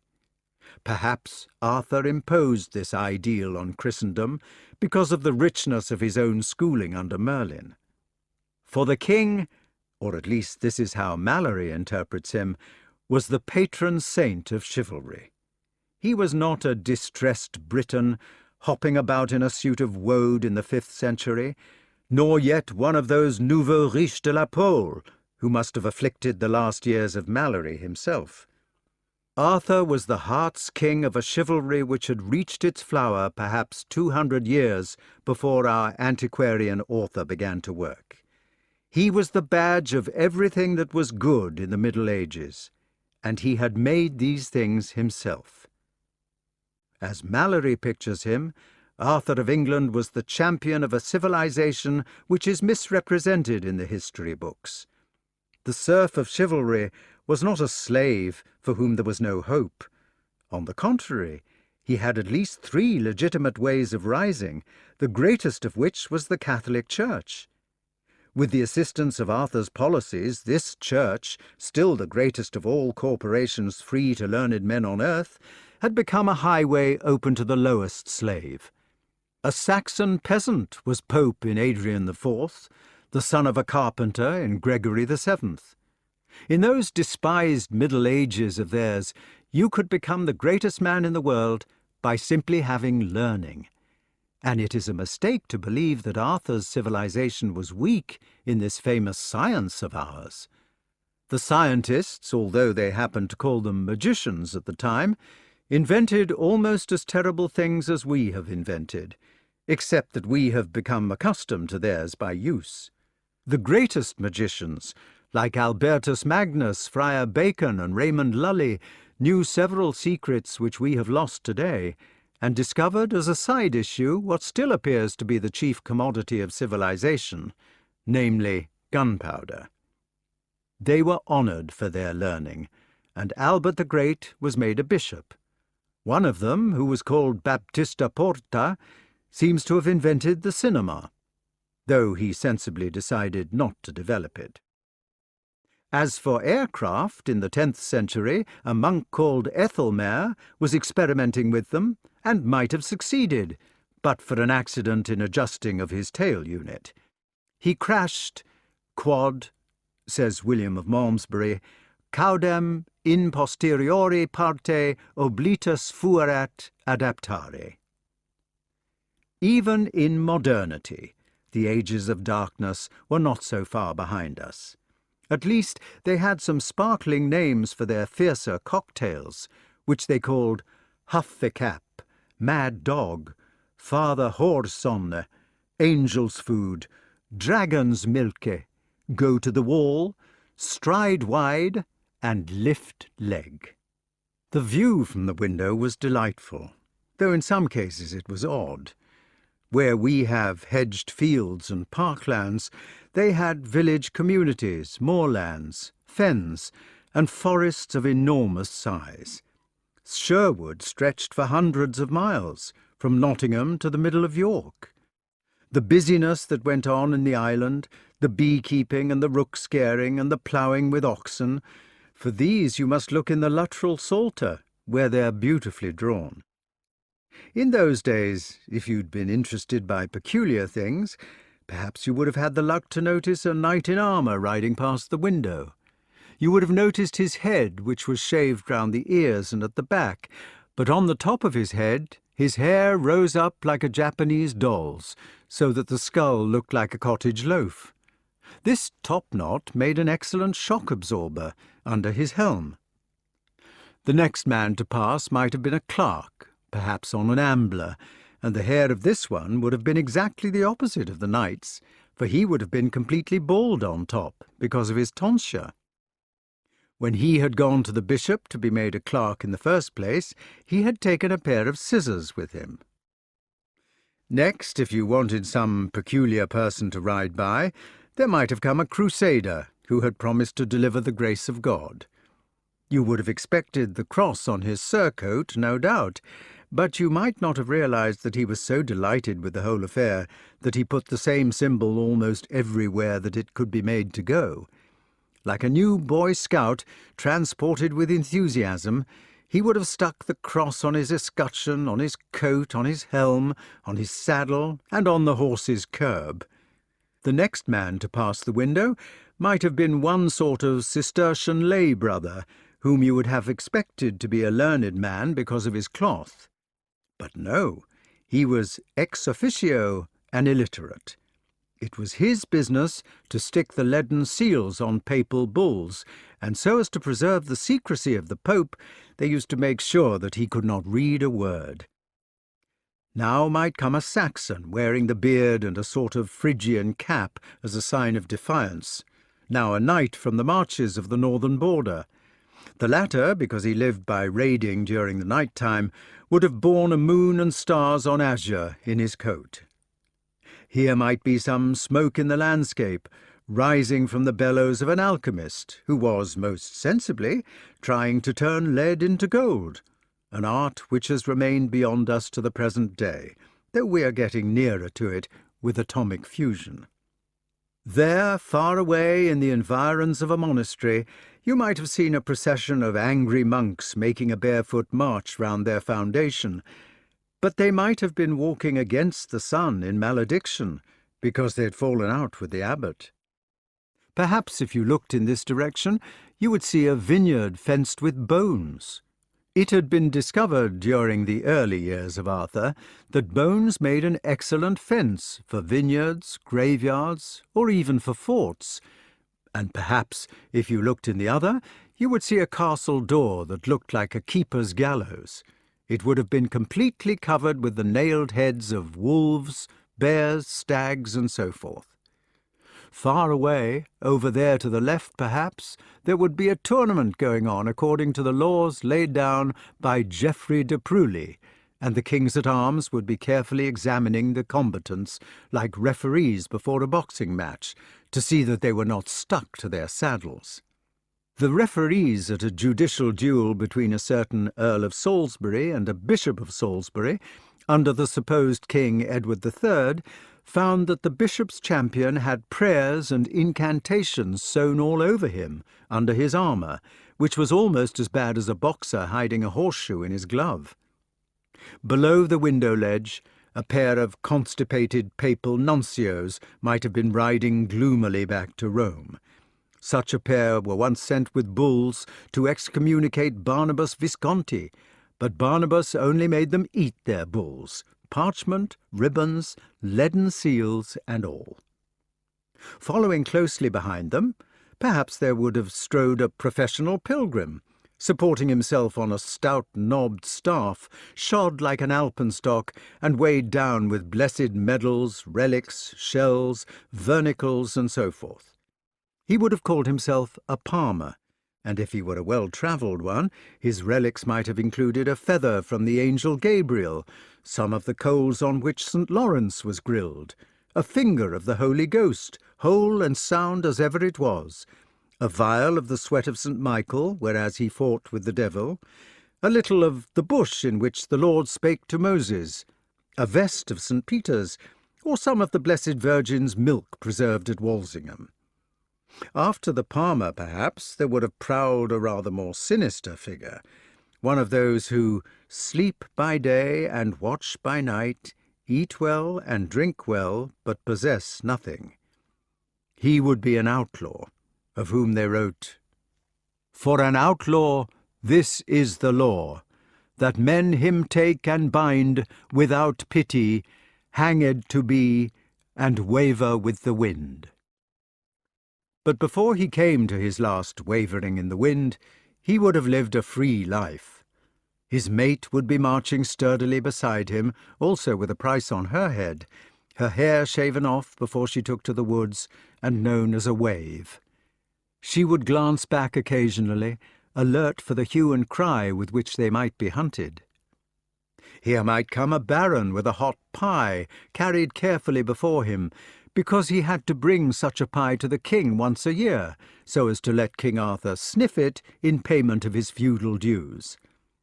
There might go another baron at full tilt after some dragon or other, and bump, down he might come while the horse cantered away.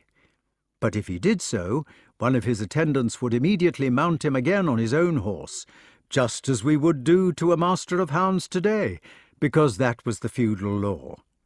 In the distance of the north, under the fading sunset, there might spring up the cottage light of some busy witch who was not only making a wax image of somebody she disapproved of, but also getting the image baptized. This was the operative factor, before she stuck some pins into it. One of her priestly friends, by the way, who had gone to the little master, might be willing to say a requiem mass against anybody you wanted to dispose of. And when he came to the Requiem Aeternam Dona Ei Domine, he would mean it, although the man was alive. Equally distant in the west, under the same sunset, you might have seen Enguerrand de Marigny, who built the enormous gallows at Montfaucon, himself rotting and clanking on the same gallows because he had been found guilty of black magic. The Dukes of Berry and Brittany, 2 decent men, might have been trotting along the road in satin cuirasses which imitated steel. These 2 did not like to accept the advantage of armour, and finding the satin cooler to wear, they were determined to be ordinary and brave. Lancelot might have done the same sort of thing. Above them on the hillside, but unobserved by them, might have sat jolly Wat, with his tar-box beside him.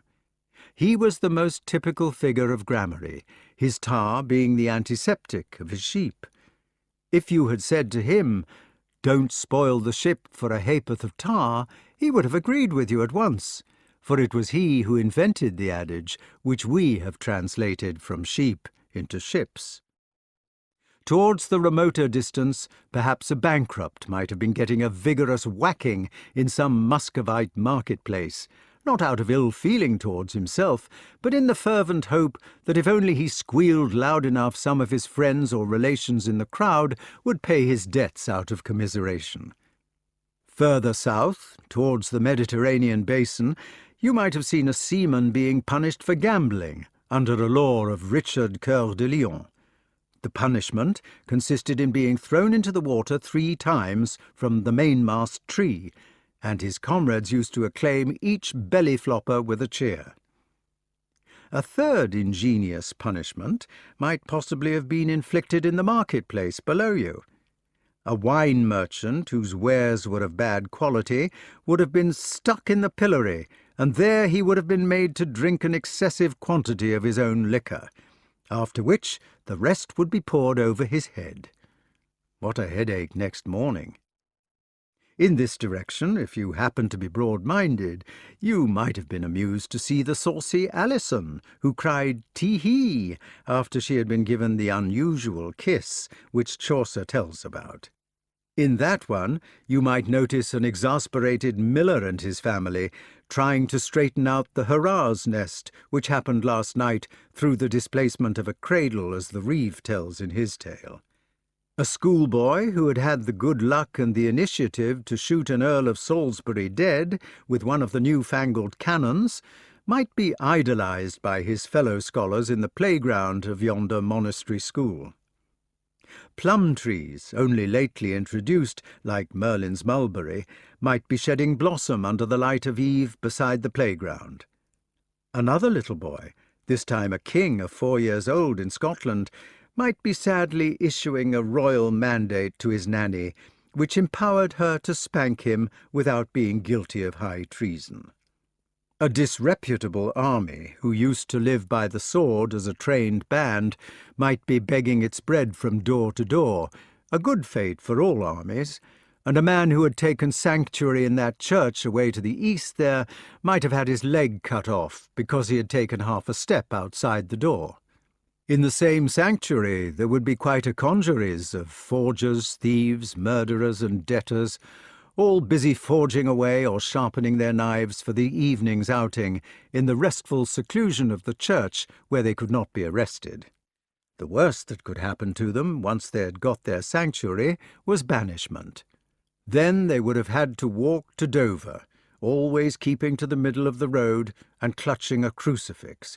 If they let go of it for a moment, you were allowed to attack them. And once there, if they could not get a boat immediately, they would have had to walk into the sea daily up to their necks to prove that they were really trying.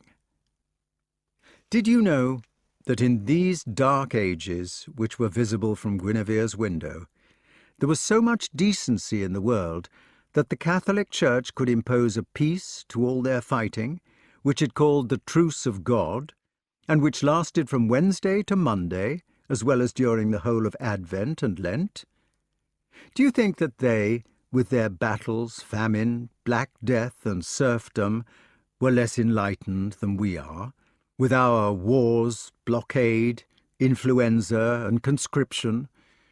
Even if they were foolish enough to believe that the earth was the centre of the universe, do we not ourselves believe that man is the fine flower of creation? If it takes 1,000,000 years for a fish to become a reptile, has man, in our few hundred, altered out of recognition? Chapter 4. Lancelot and Guinevere looked over the sundown of chivalry from the tower window. Their black profiles stood out in silhouette against the setting light. Lancelot's, the old, ugly man's, was the outline of a gargoyle. It might have looked in hideous meditation from Notre Dame, his contemporary church. But in its maturity, it was nobler than before. The lines of ugliness had sunk to rest as lines of strength. Like the bulldog, which is one of the most betrayed of dogs, Lancelot had grown a face which people could trust. The touching thing was that the two were singing. Their voices, no longer full in tone like those of people in the strength of youth, were still tenacious of the note. If they were thin, they were pure. They supported one another. "When that the month of May," sang Lancelot, "comes, and the day in beams gives light, I fear no more the fight." "When," sang Guinevere, "when that the sonne, his daily course ironne, is no more bright, I fear no more the night." "But oh," they sang together, "but oh, both day and night, my heart's delight, must one day leave fordone, all might, all gone." They stopped, with an unexpected grace note on the portative, and Lancelot said, "Your voice is good. I'm afraid mine is getting rusty." "You shouldn't drink spirits." "What an unfair thing to say! I have been nearly a teetotaler since the Grail." "Well, I had rather you didn't drink at all." "Then I won't drink, not even water. I will die of thirst at your feet, and Arthur will give me a splendid funeral and never forgive you for making me." "Yes, and I shall go into a nunnery for my sins and live happily ever after. What shall we sing now?" Lancelot said, "Nothing. I don't want to sing. Come and sit close to me, Jenny." "Are you unhappy about something?" "No, I was never so happy in my life, and I dare say I shall never be so happy again." "Why so happy?" "I don't know. It is because the spring has come after all, and there is the bright summer in front of us. Your arms will go brown again, just a flush along the top here, and a rosy round elbow. I'm not sure I don't like the places where you bend best, like the insides of your elbows." Guinevere retreated from these charming compliments. "I wonder what Arthur is doing." "Arthur is visiting the Gawains, and I am talking about your elbows." "I see." "Jenny, I was happy because you were ordering me about. That's the explanation. You were nagging about me not drinking too much. I like you to look after me, and to tell me what I ought to do. You seem to need it." "I do need it," he said. And then, with a suddenness which surprised them both, "May I come tonight?" "No." "Why not?" "Lance, please don't ask. You know that Arthur is at home, and it is much too dangerous." "Arthur won't mind." "If Arthur were to catch us," she said wisely, "he would have to kill us." He denied it. "Arthur knows all about us. Merlyn warned him in so many words, and Morgan Le Fay sent him 2 broad hints, and then there was the trouble with some Meliagrants. But he doesn't want to have things upset. He would never catch us unless he was made to." "Lancelot," she said angrily, "I am not going to have you talking about Arthur as if he were a go-between." "I am not talking about him like that. He was my first friend, and I love him."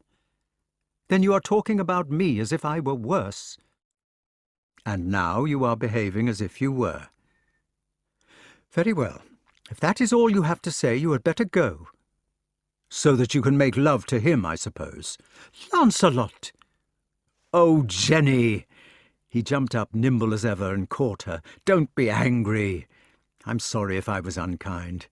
Go away. Leave me alone." But he continued to hold her tightly, like someone restraining a wild animal from running away.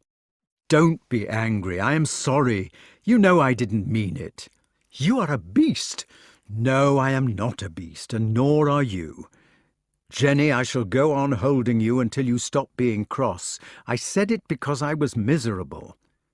Her muffled and restrained voice remarked plaintively, "You said you were happy just now." "Well, I am not happy.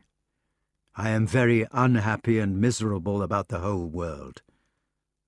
"Do you suppose you are the only one?" "No, I don't. And I'm sorry for what I said. It will make me unhappy for having said it. There, please be a dear and don't make me unhappy for longer." She relented. The years had smoothed their earlier tempers. "Then I won't." But her smile and yielding only moved him afresh. "Come away with me, Jenny." "Please don't start it all over again."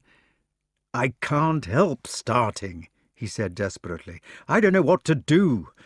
God, we have been going over this all our lives, but it seems to be worse in the spring. Why won't you come with me to Joyous Gard and have the whole thing above board?" "Lance, let go of me and be sensible. There. Sit down and we will have another song." "But I don't want to sing." "And I don't want to have all this. If you would come with me to Joyous Gard, it would be finished, once for all. We could live together for our old age anyway and be happy, and not have to go on deceiving every day, and we should die in peace." "You said that Arthur knew all about it," she said, "and that we were not deceiving him at all." "Yes, but it is different. I love Arthur, and I can't stand it when I see him looking at me and know that he knows. You see, Arthur loves us." "But, Lance, if you love him so much, what is the good of running away with his wife?" "I want it to be in the open," he said stubbornly, "at least at the end." "Well, I don't want it to be." "In fact," and now he was furious again, "what you really want is to have 2 husbands. Women always want everything." She declined the quarrel patiently. "I don't want to have 2 husbands, and I am just as uncomfortable as you are. But what is the good of being in the open? As we are now, it is horrible, but at least Arthur knows about it inside himself, and we still love each other and are safe. If I were to run away with you, the result would be that everything would be broken. Arthur would have to declare war on you and lay siege to Joyous Gard, and then one or other of you would be killed, if not both, and hundreds of other people would be killed, and nobody would be better off. Besides, I don't want to leave Arthur. When I married him, I promised to stay with him, and he has always been kind to me, and I'm fond of him. The least I can do is to go on giving him a home and helping him, even if I do love you too. I can't see the point of being in the open. Why should we make Arthur publicly miserable?" Neither of them had noticed, in the deepening twilight, that the king himself had come in as she was speaking. Profiled against the window, they could see little of the room behind. But he had entered. He had stood for the fraction of a second collecting his wits, which had been far away considering the Orkneys or some other matter of state. He had stopped in the curtained doorway, his pale hand with the royal signet gleaming in the darkness as it held the tapestry aside. And then, without eavesdropping for a moment, he had let the tapestry fall and disappeared. He had gone to find a page to announce him. "The only decent thing," Lancelot was saying, twisting his hands together between his knees, "the only decent thing would be for me to go away and not come back. But my brain didn't stand it the other time when I tried." "My poor Lance, if only we had not stopped singing. Now you are going to get into a state again and have one of your attacks. Why can't we leave everything alone and let your famous God look after it? It is no good trying to think or do anything because it is right or wrong. I don't know what is right or wrong, but can't we trust ourselves and do what does itself and hope for the best? You are his wife, and I am his friend. Well, she said, who made us love each other? Jenny, I don't know what to do. Then don't do anything. Come here and give me a kind kiss, and God will look after us both. My sweetheart. This time the page clattered up the stairs with the usual noise in the way of pages, bringing light with him at the same time. Arthur had ordered the candles. The room glowed into colour round the lovers, who had released each other quickly. It began to show the splendours of its hangings as the boy put fire to the wicks. The flowery meads and bird-fruitful spinneys of the arras teemed and rippled over the four walls. The door curtain lifted again, and the king was in the room. He looked old, older than either of them, but it was the noble oldness of self-respect. Sometimes, even nowadays, you can meet a man of 60 or more who holds himself as straight as a rush and whose hair is black. They were in that class. Lancelot, now that you could see him clearly, was an erect refinement of humanity, a fanatic for human responsibility. Guinevere, and this might have been surprising to a person who had known her in her days of tempest, looked sweet and pretty. You could almost have protected her. But Arthur was the touching one of the three. He was so plainly dressed, so gentle and patient of his simple things. Often when the Queen was entertaining distinguished company under the flambeaux of the great hall, Lancelot had found him sitting by himself in a small room, mending stockings. Now, in his homely blue gown, blue, since it was an expensive tincture in those days, was reserved for kings or for saints and angels in pictures, he paused on the threshold of the gleaming room and smiled. "Well, Lance. Well, Gwen." Guinevere, still breathing quickly, returned his greeting. "Well, Arthur, you took us by surprise." "I am sorry. I've only just got back." "How were the Gawains?" asked Lancelot, in the old tone which he had never succeeded in making natural. "They were having a fight when I arrived." "How like them!" they exclaimed. "What did you do? What were they fighting about?" They made it sound as if it were a matter of life or death, getting the mood wrong because of their own. The king looked steadily in front of him. "I didn't ask." "Some family affair," said the Queen, "no doubt." "No doubt it was." "I hope nobody got hurt." "Nobody got hurt." "Well then," she cried, noticing that her relief sounded absurd, "that was all right." Yes, that was all right. They saw that his eyes were twinkling. He was amused at their trouble, and the atmosphere was normal. "Now," said the king, "need we talk about the Gawains any more? Do I never get a kiss from my wife?" "Dear." She drew his head towards her and kissed him on the forehead, thinking of him as a faithful old thing, her friendly bear. Lancelot stood up. "Perhaps I ought to be off." "Don't go, Lance. It is nice to have you to ourselves for a little. Come, sit by the fire and sing us a song. We shall be able to do without the fires soon." "So we shall," said Guinevere. "Fancy, it will soon be summer." "Still, it is nice to sit by the fire, at home." "It is nice for you in your home," said Lancelot peculiarly. "But what?" "I have no home."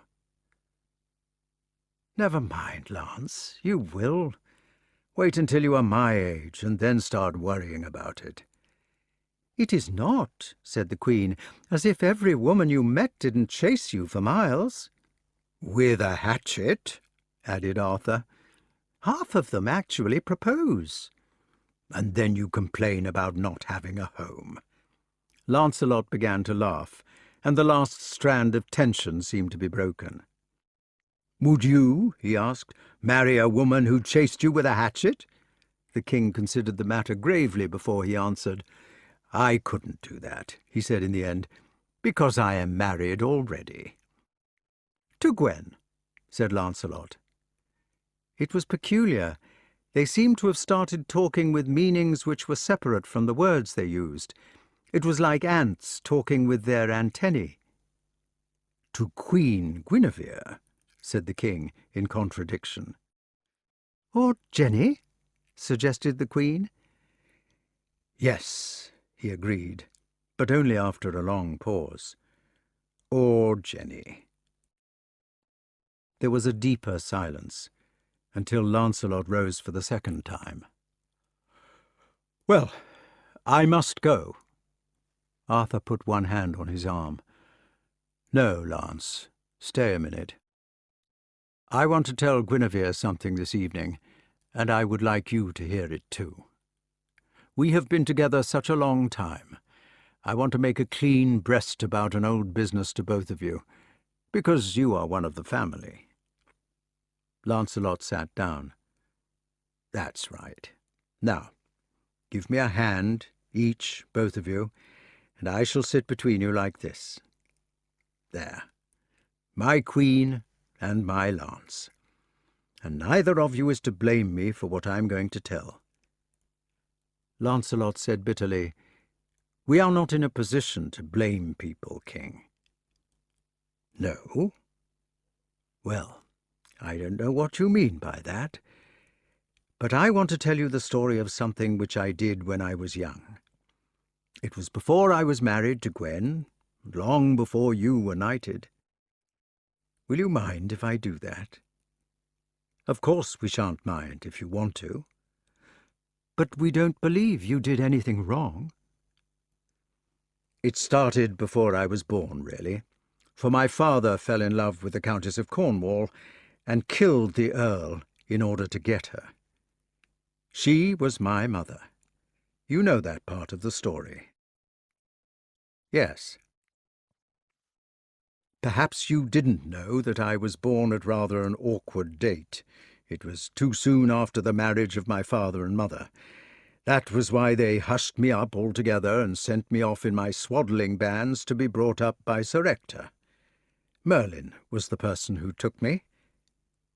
And then, said Lancelot cheerfully, you were brought back to court when your father died, and pulled a magic sword out of a stone, which proved that you were the rightful king, born of all England, and lived happily ever afterward. And that was the end of that. I don't call that a bad story. Unfortunately, that was not the end. How? Well, my dears, I was taken away from my mother the moment I was born, and she never knew where I was taken. Nor did I know who my mother was. The only people who knew the relationship between us were Uther Pendragon and Merlyn. Many years afterward, when I was already a king, I met my mother's family, still without knowing who they were. Uther was dead, and Merlyn was always so muddled with his second sight that he had forgotten to tell me. And so we met as strangers. I thought that one of them was clever and handsome. The famous Cornwall sisters, mentioned the Queen coldly. Yes, dear, the famous Cornwall sisters. There were 3 daughters by the former Earl, and of course, though I did not know it, they were my half-sisters.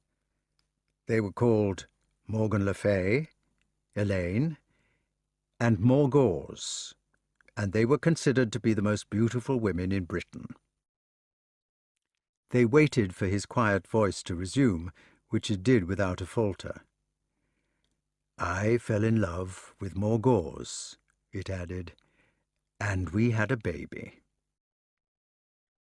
If either of them felt surprise, resentment, commiseration, or envy, they did not show it. The only surprising thing to them was that the secret had been kept so long. But they could tell from his voice that he was suffering, and that he did not want to be interrupted until he had purged his heart in full. They stared into the fire for the longest of their silences. Then Arthur shrugged his shoulders. "So you see," he said, "I am Mordred's father. Gawain and the others are nephews, but he is my full son." Lancelot saw by the eyes that he might speak. "I don't think your story is wicked even at that. You didn't know she was your half-sister? You hadn't met Gwen? And probably, knowing her subsequent history, it was the fault of Morgause in any case. That woman was a devil." "She was my sister, and the mother of my son." Guinevere stroked his hand. "I am sorry." "Besides," he said, "she was a very beautiful creature." "Morgause," began Lancelot, "Morgause has paid for her share by having her head cut off, so we must leave her to rest in peace." "Cut off," said Lancelot, "by her own child, because he found her sleeping with Sir Lamorak. Please, Lancelot." "I'm sorry." "I still don't think it was wicked of you, Arthur. After all, you didn't know she was your sister." The king took a long breath and began again, more huskily. "I have not told you," he said, "the worst part of what I did." "What was that?" "You see, I was young. I was 19, and Merlyn came too late to say what had happened. Everybody told me what a dreadful sin it was, and how nothing but sorrow would come of it, and also a lot of other things about what Mordred would be like if he was born. They frightened me with horrible prophecies, and I did something which has haunted me ever since. Our mother had hidden Morgause away as soon as it was known." "What did you do?" "I let them make a proclamation that all the children born at a certain time were to be put in a big ship and floated out to sea. I wanted to destroy Mordred for his own sake, and I didn't know where he would be born." "Did they do it?" "Yes. The ship was floated off, and Mordred was on it, and it was wrecked on an island. Most of the poor babies were drowned, but God saved Mordred and sent him back to shame me afterwards. Morgause sprang him on me one day, long after she had got him back, but she always pretended to other people that he was a proper son of Lot's, like Gawain and the rest. Naturally, she didn't want to talk about the business to outside people, and neither have the rest of his brothers." "Well," said Guinevere, "if nobody knows about it except the Orkneys and ourselves, and if Mordred is safe and sound—" "You mustn't forget the other babies," he said miserably. "I dream about them." "Why didn't you tell us before?" "I was ashamed to." This time Lancelot exploded. "Arthur," he exclaimed, "you have nothing to be ashamed of. What you did was done to you, when you were too young to know better. If I could lay my hands on the brutes who frighten children with stories about sin, I would break their necks. What good does it do? Think of all that suffering, and for nothing. And the poor babies." "All drowned." They sat again, looking into the flames, until Guinevere turned to her husband. "Arthur," she asked, "why did you tell the story today?" He waited, collecting the words. "It is because I am afraid that Mordred bears me a grudge, poor boy, and rightly too." "Treason?" inquired the commander-in-chief. "Well, not exactly treason, Lance, but I think he is dissatisfied." "Cut the sniveller's head off and have done with him." "No, I could never think of it. You forget that Mordred is my son. I am fond of him. I have done the boy a great deal of wrong, and my family has always somehow been hurting the Cornwalls, and I couldn't add to the wickedness. Besides, I am his father. I can see myself in him. There does not seem to be a great resemblance, but there is. Mordred is ambitious and fond of honour, as I always was.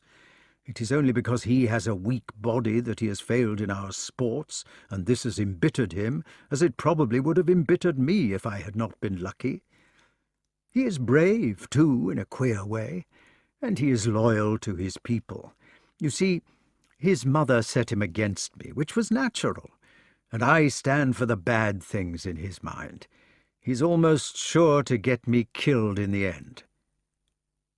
"Are you seriously advancing this as a reason for not killing him now?" The king suddenly looked surprised or shocked. He had been sitting relaxed between them because he was tired and unhappy, yet now he drew himself up and met his captain in the eye.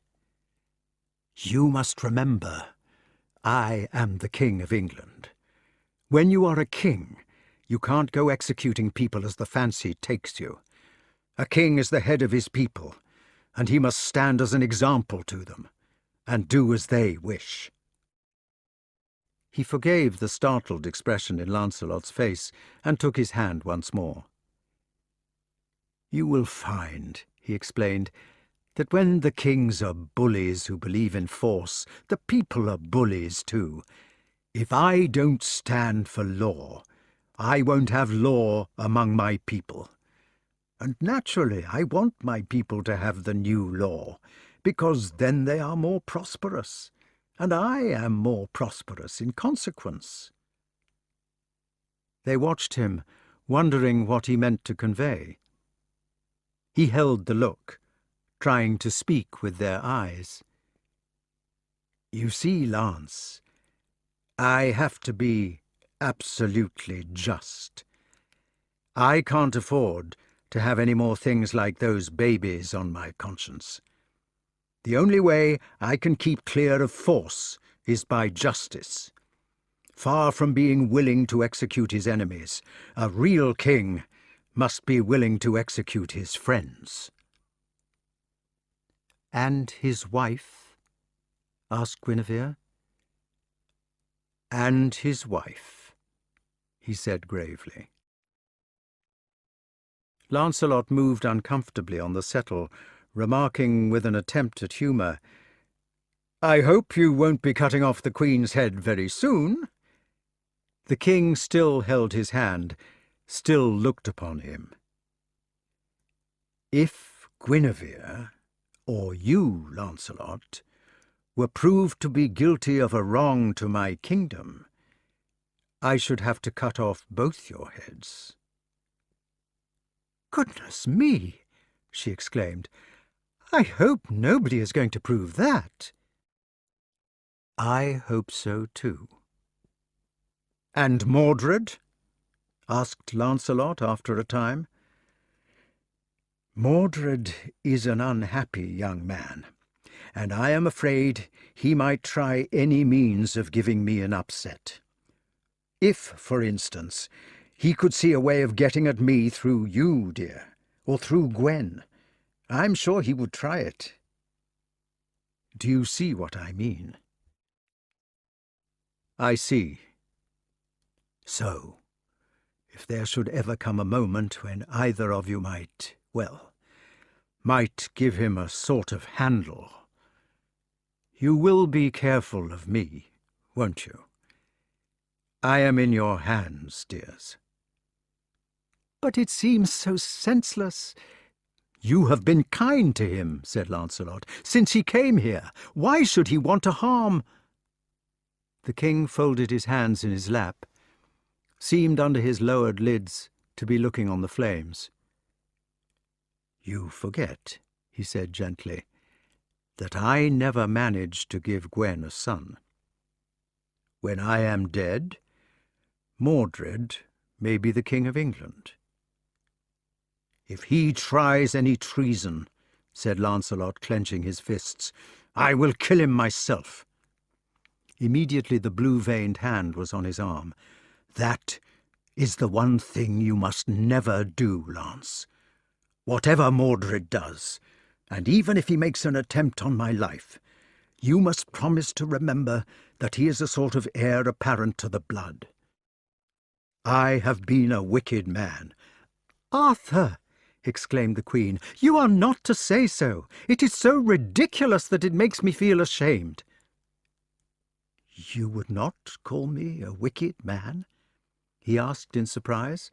"Of course not." "But I should have thought, after the story of these babies—" "Nobody," cried Lancelot fiercely, "would dream of such a thought." The king stood up in the firelight, looking puzzled and pleased.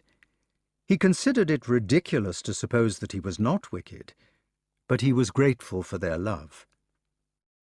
"Well," he said, "in any case, I don't propose to be wicked any longer. It is a king's business to prevent bloodshed if he can, not to provoke it." He looked at them once more under his eyebrows.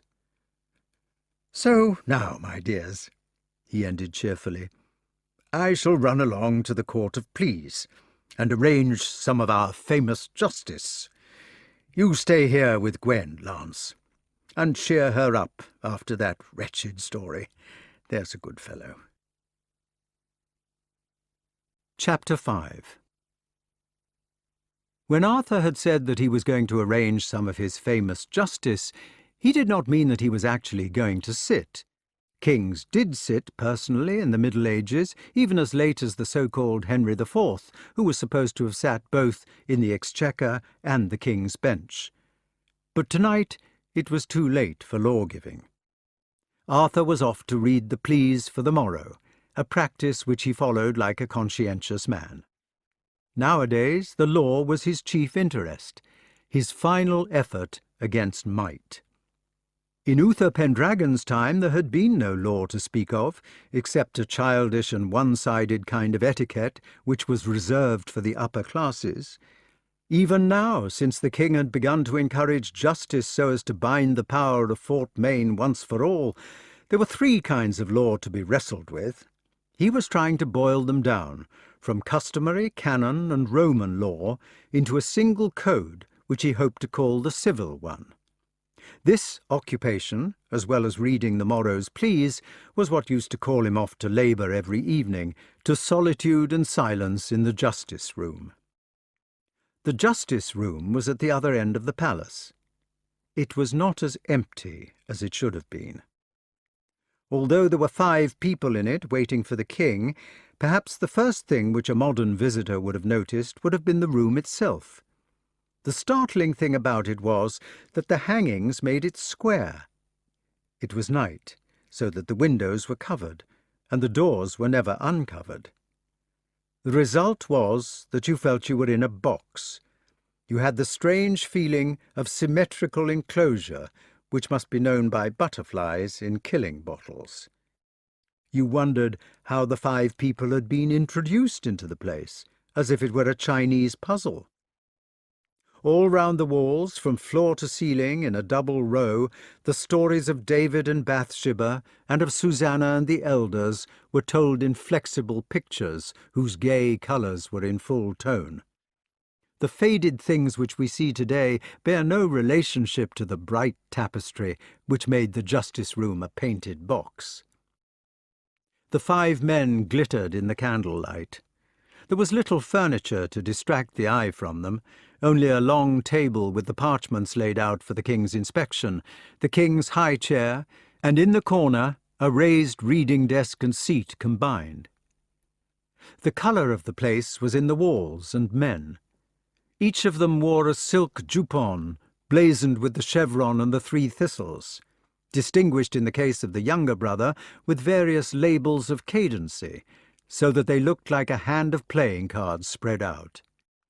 They were the Gawain family, and as usual, they were quarrelling.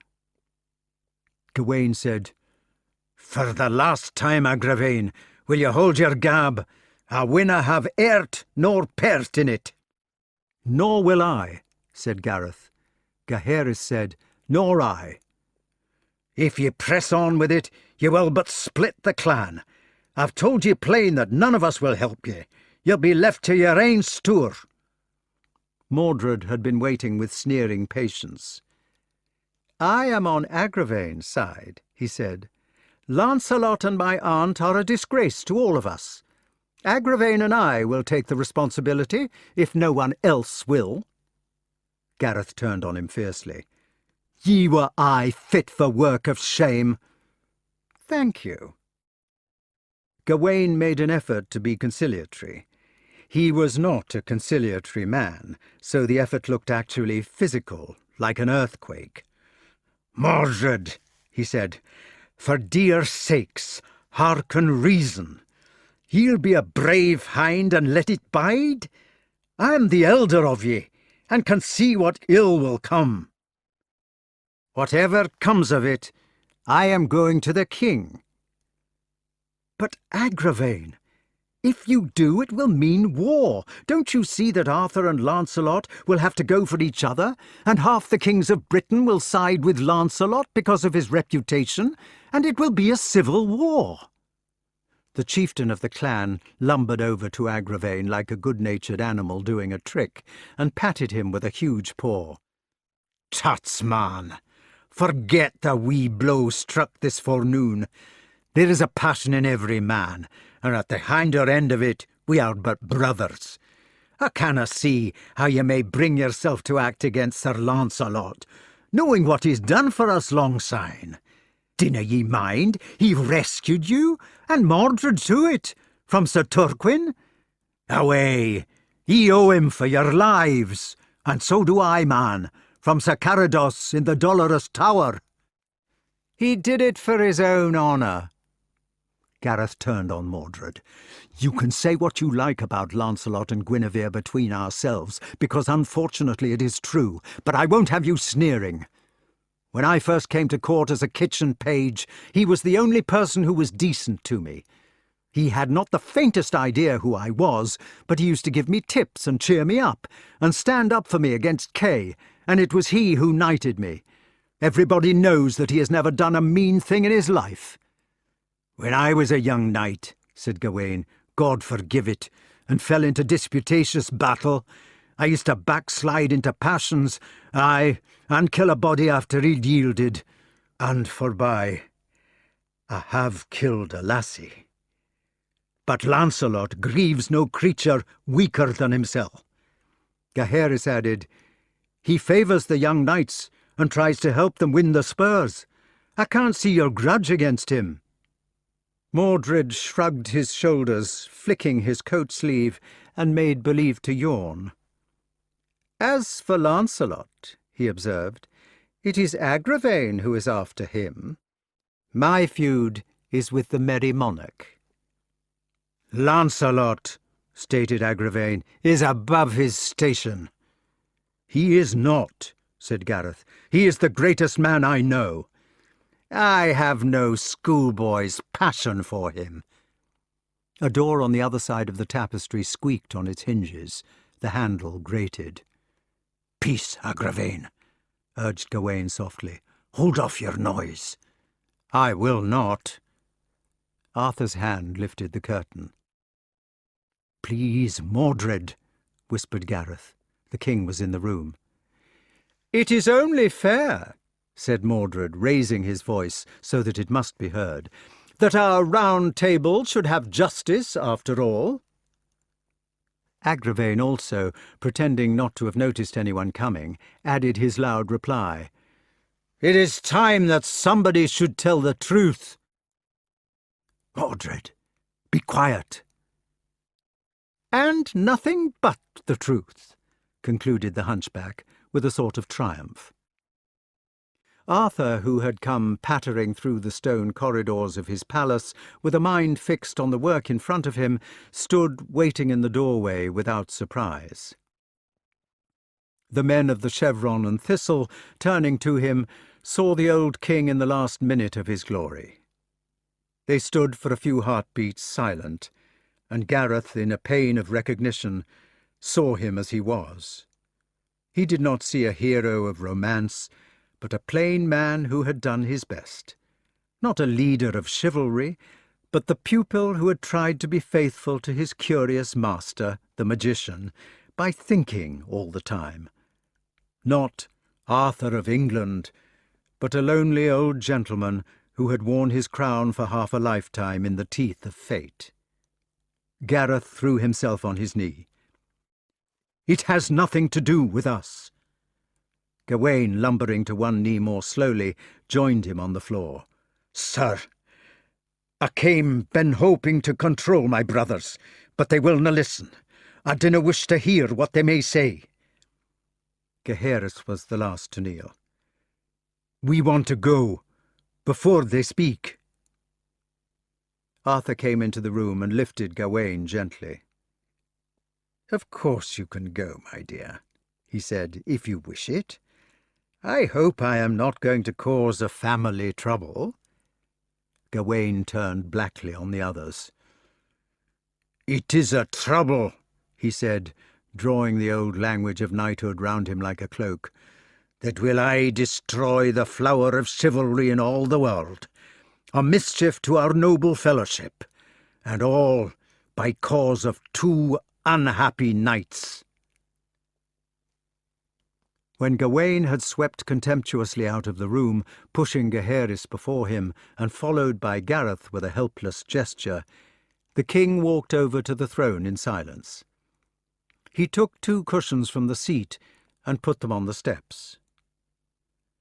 "Well, nephews," he said evenly, "sit down and tell me what you want."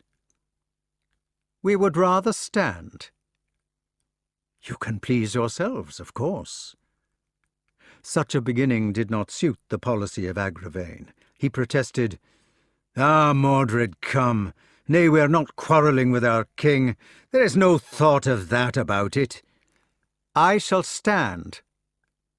Agravain sat on one of the cushions humbly. "Would you care for 2 cushions?" "No, thank you, sir." The old man watched and waited, as a man who was to be hanged might submit to the hangman, but who would not need to help with the noose. He watched with a tired irony, leaving the work to them.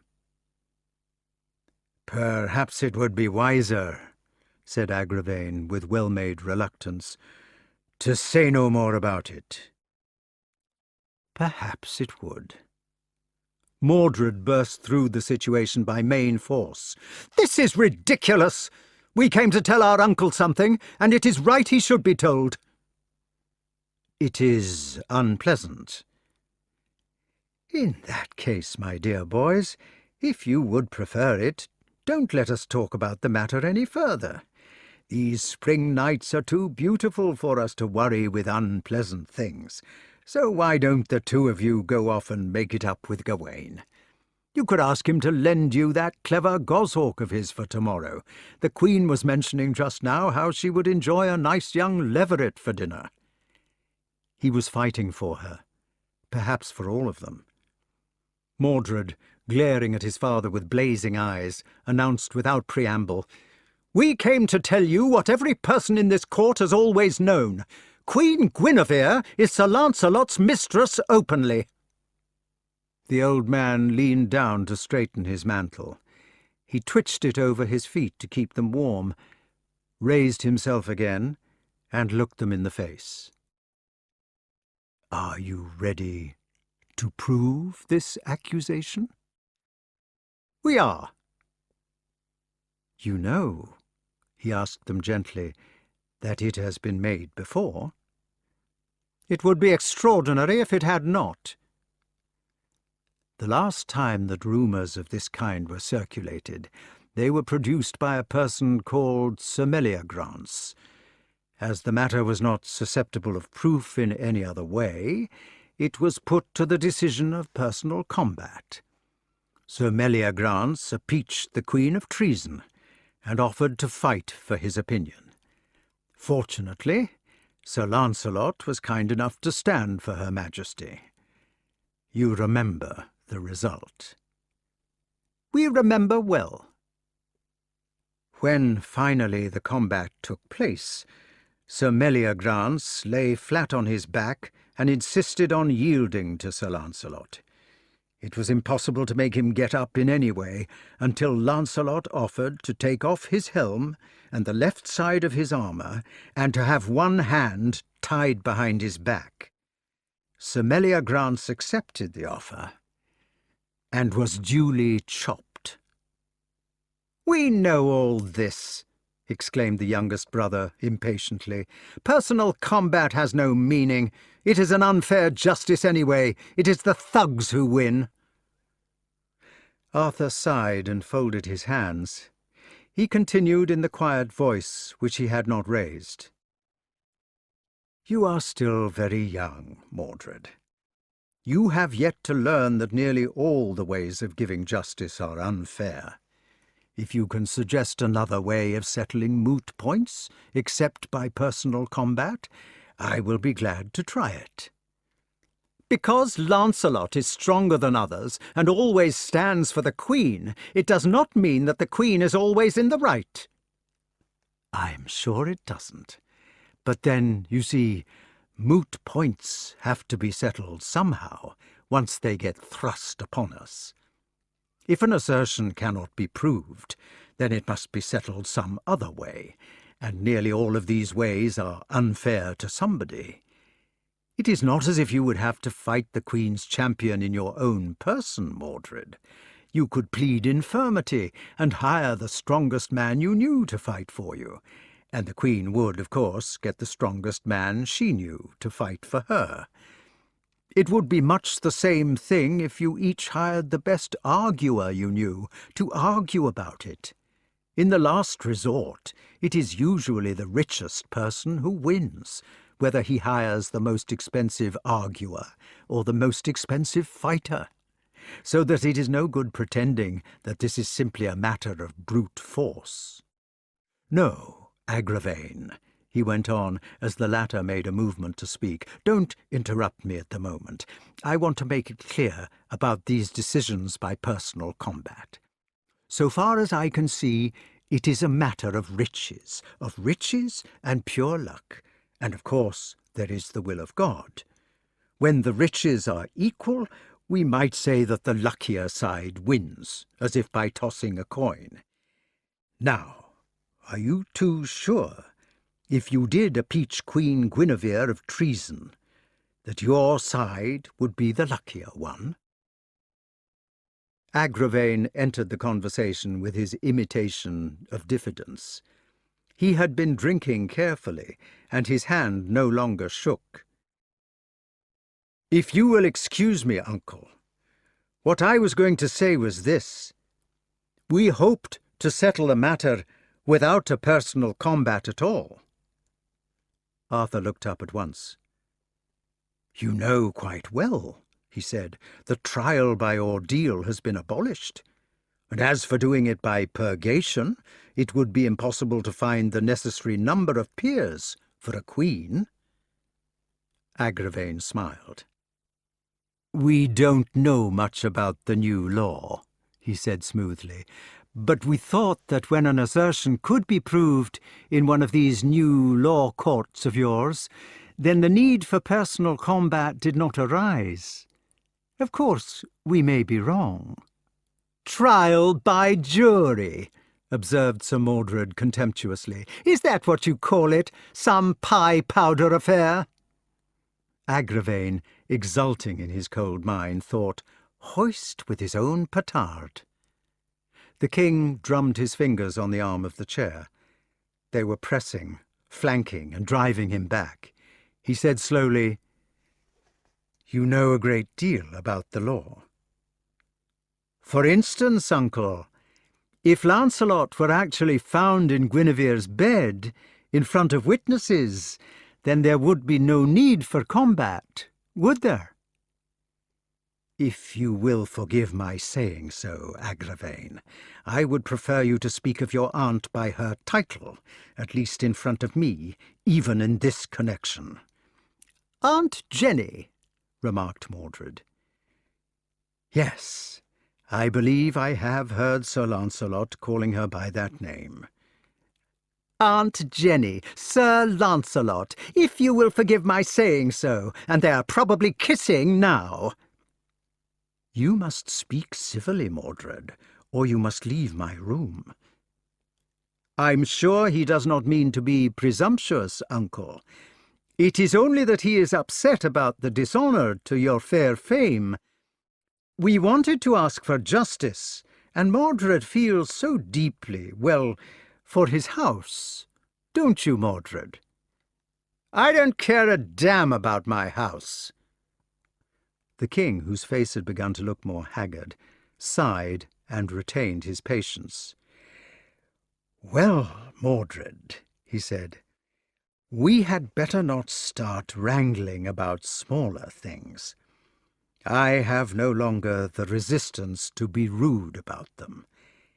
You tell me that my wife is the mistress of my best friend, and apparently you are to prove this by demonstration, so let us stick to that.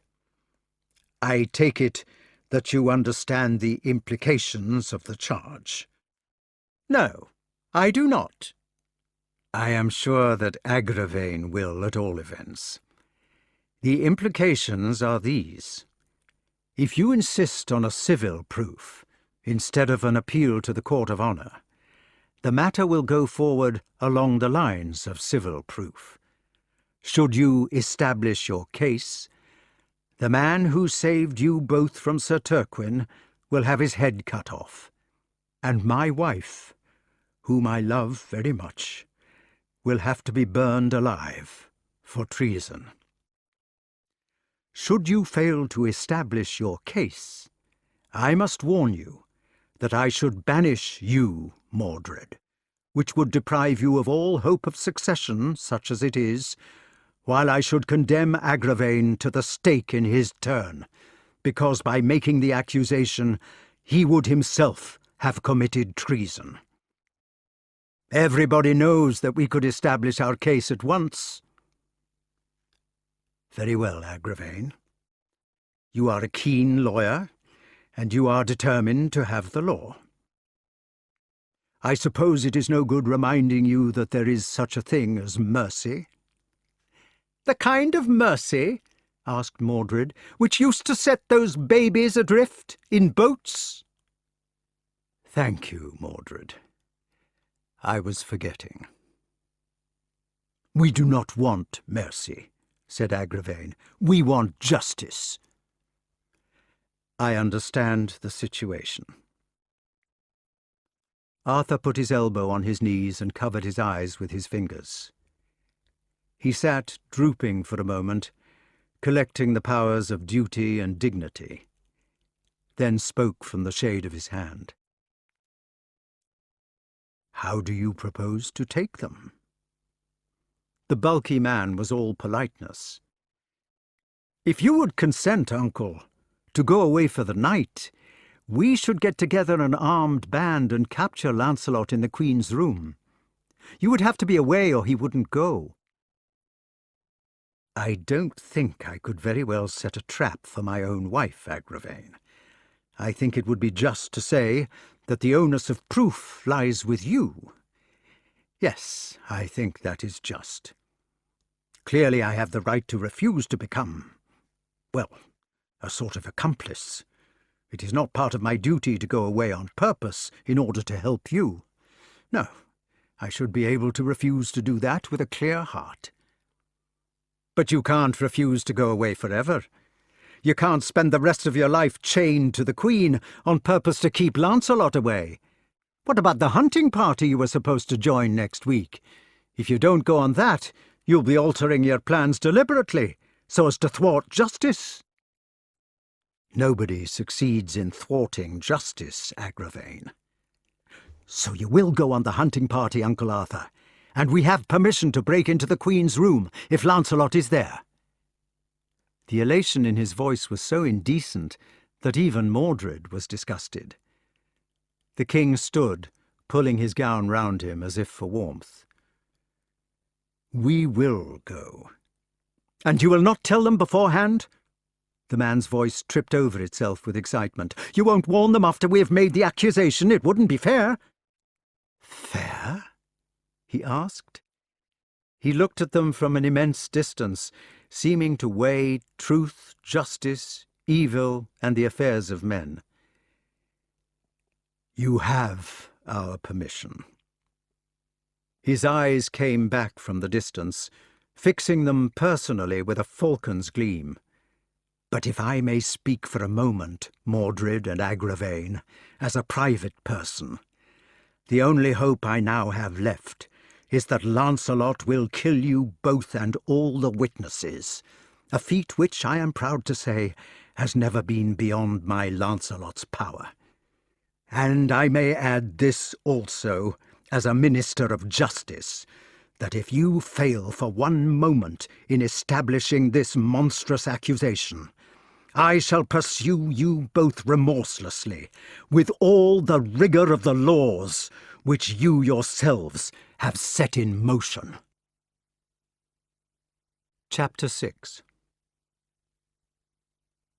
Lancelot knew that the king had gone to hunt in the New Forest, so he was sure that the Queen would send for him.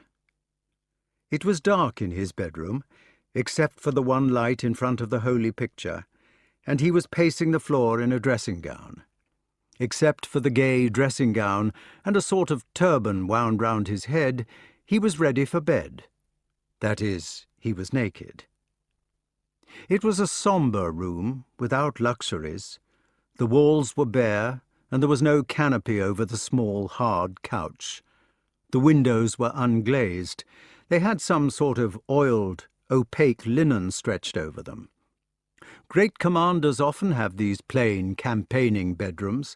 They say that the Duke of Wellington used to sleep on a camp bed at Walmer Castle, with nothing in them except perhaps a chair or an old trunk. Lancelot's room had one coffin-like metal-bound chest. Apart from that, and from the bed, there was nothing to be seen, except his huge sword, which stood against the wall, its straps hanging about it. There was a kettle hat lying on the chest. After some time he picked it up and carried it to the picture light, where he stood with the same puzzled expression which the boy had had so long ago, looking at his reflection in the steel. He put it down and began to march once more. When the tap came on the door, he thought it was the signal. He was picking up the sword and stretching his hand to the latch when the door opened on its own account. Gareth came in.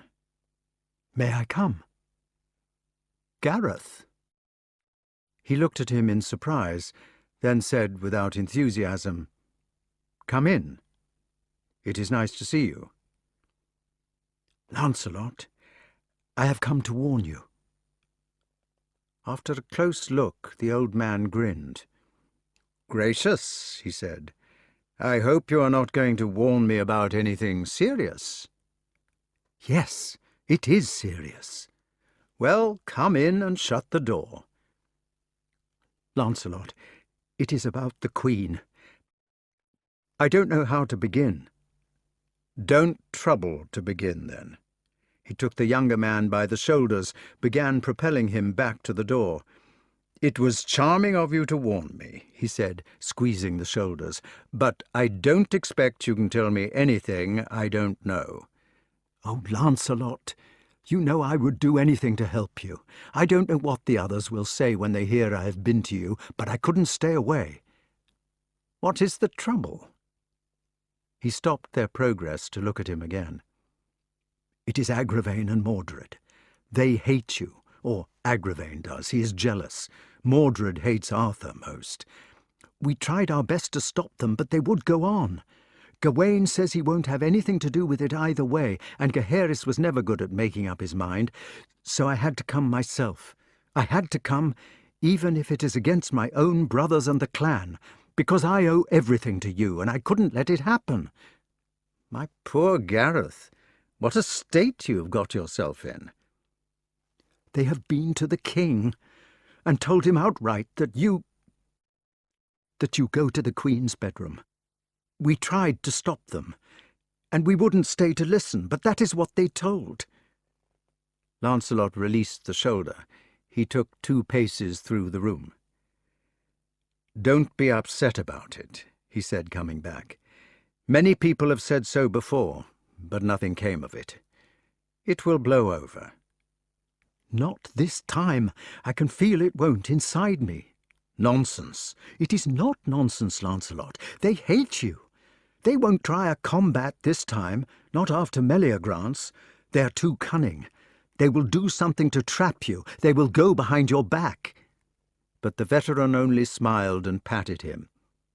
"You are imagining things," he announced. "Go home to bed, my friend, and forget it. It was nice of you to come, but go home now and cheer up and have a good sleep. If the king had been going to make a fuss, he would never have gone off hunting." Gareth bit his fingers, plucking up the face to speak directly. At last he said, "Please, don't go to the Queen tonight." Lancelot lifted one of his extraordinary eyebrows, but lowered it on second thoughts. "Why not?" "I am sure it is a trap. I'm sure the king has gone away for the night on purpose, that you should go to her, and then Agravain will be there to catch you." "Arthur would never do a thing like that." "He has." "Nonsense. I have known Arthur since you were in the nursery, and he wouldn't do it." "But it is a risk." "If it is a risk, I shall enjoy it." "Please." This time he put his hand in the small of Gareth's back and began moving him seriously to the door. "Now, my dear kitchen page, just listen. In the first place, I know Arthur. In the second place, I know Agravain. Do you think I ought to be afraid of him?" "But treachery, Gareth. Once, when I was a young fellow, a lady came skipping past me chasing after a peregrine which had snapped its creance. The trailing part of the creance got wound up in a tree, and the peregrine hung there at the top. The lady persuaded me to climb the tree to get her hawk. I was never much of a climber. When I did get to the top and had freed the hawk, the lady's husband turned up in full armour and said he was going to chop my head off. All the hawk business had been a trap to get me out of my armour, so that he would have me at his mercy. I was in the tree in my shirt, without even a dagger." "Yes?" "Well, I knocked him on the head with a branch, and he was a much better man than poor old Agravain, even if we have grown rheumatic-y since those bright days." "I know you can deal with Agravain, but suppose he attacks you with an armed band?" "He won't do anything." "He will." There was a scratch at the door, a gentle drumming. A mouse might have made it, but Lancelot's eyes grew vague. "Well, if he does," he said shortly, "then I shall have to fight the band. But the situation is imaginary." "Couldn't you stay away tonight?" They had reached the door, and the king's captain spoke decisively. "Look," he said, "if you must know, the Queen has sent for me. I could hardly refuse once I was sent for, could I?" "So my treachery to the old ones will be useless?" "Not useless. Anybody who knew would love you for facing it. But we can trust Arthur." "And you will go in spite of everything?" "Yes, kitchen page, and I shall go this minute. Good gracious, don't look so tragic about it. Leave it to the practised scoundrel and run away to bed." "It means goodbye." "Nonsense. It means good night, and what is more, the Queen is waiting." The old man swung a mantle over his shoulder as easily as if he were still in the pride of youth. He lifted the latch and stood in the doorway, wondering what he had forgotten. "If only I could stop you." "Alas, you can't." He stepped into the darkness of the passage, dismissing the subject from his mind, and disappeared. What he had forgotten was his sword.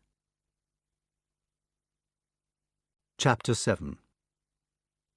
Guinevere waited for Lancelot in the candlelight of her splendid bedroom, brushing her grey hair. She looked singularly lovely, not like a film star, but like a woman who had grown a soul. She was singing by herself. It was a hymn, of all things, the beautiful Veni Sancte Spiritus, which is supposed to have been written by a pope. The candle flames, rising up stilly on the night air, were reflected from the golden lioncels which studded the deep blue canopy of the bed. The combs and brushes sparkled with ornaments in cut paste. A large chest of polished latoon had saints and angels enamelled in the panels. The brocaded hangings beamed on the walls in soft folds, and on the floor, a desperate and reprehensible luxury, there was a genuine carpet. It made people shy when they walked on it, since carpets were not originally intended for mere floors. Arthur used to walk round it. Guinevere was singing and brushing, her low voice fitting the stillness of the candles, when the door opened softly.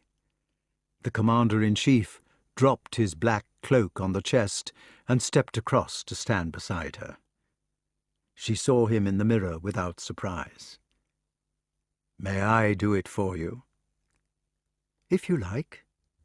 He took the brush and began sweeping it through the silver avalanche with fingers which were deft from practice, while the Queen closed her eyes. After a time he spoke. "It is like, I don't know what, not like silk. It is more like pouring water, only there is something cloudy about it, too. The clouds are made of water, aren't they? Is it a pale mist, or a winter sea, or a waterfall, or a hayrick in the frost? Yes, it is a hayrick, deep and soft and full of scent." "It is a nuisance," she said. "It is the sea," he said solemnly, "in which I was born." The Queen opened her eyes and asked, "Did you come safely?" "Nobody saw." "Arthur said he was coming back tomorrow." "Did he? Here is a white hair." "Pull it out." "Poor hair," he said. "It is a thin one. Why is your hair so beautiful, Jenny? I should have to plait about 6 of them together to be as thick as one of mine.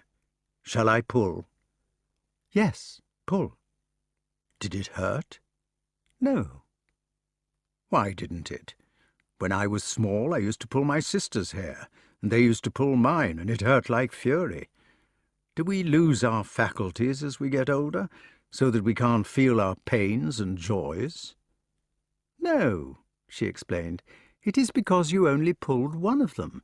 When you pull a whole lock together, then it hurts. Look."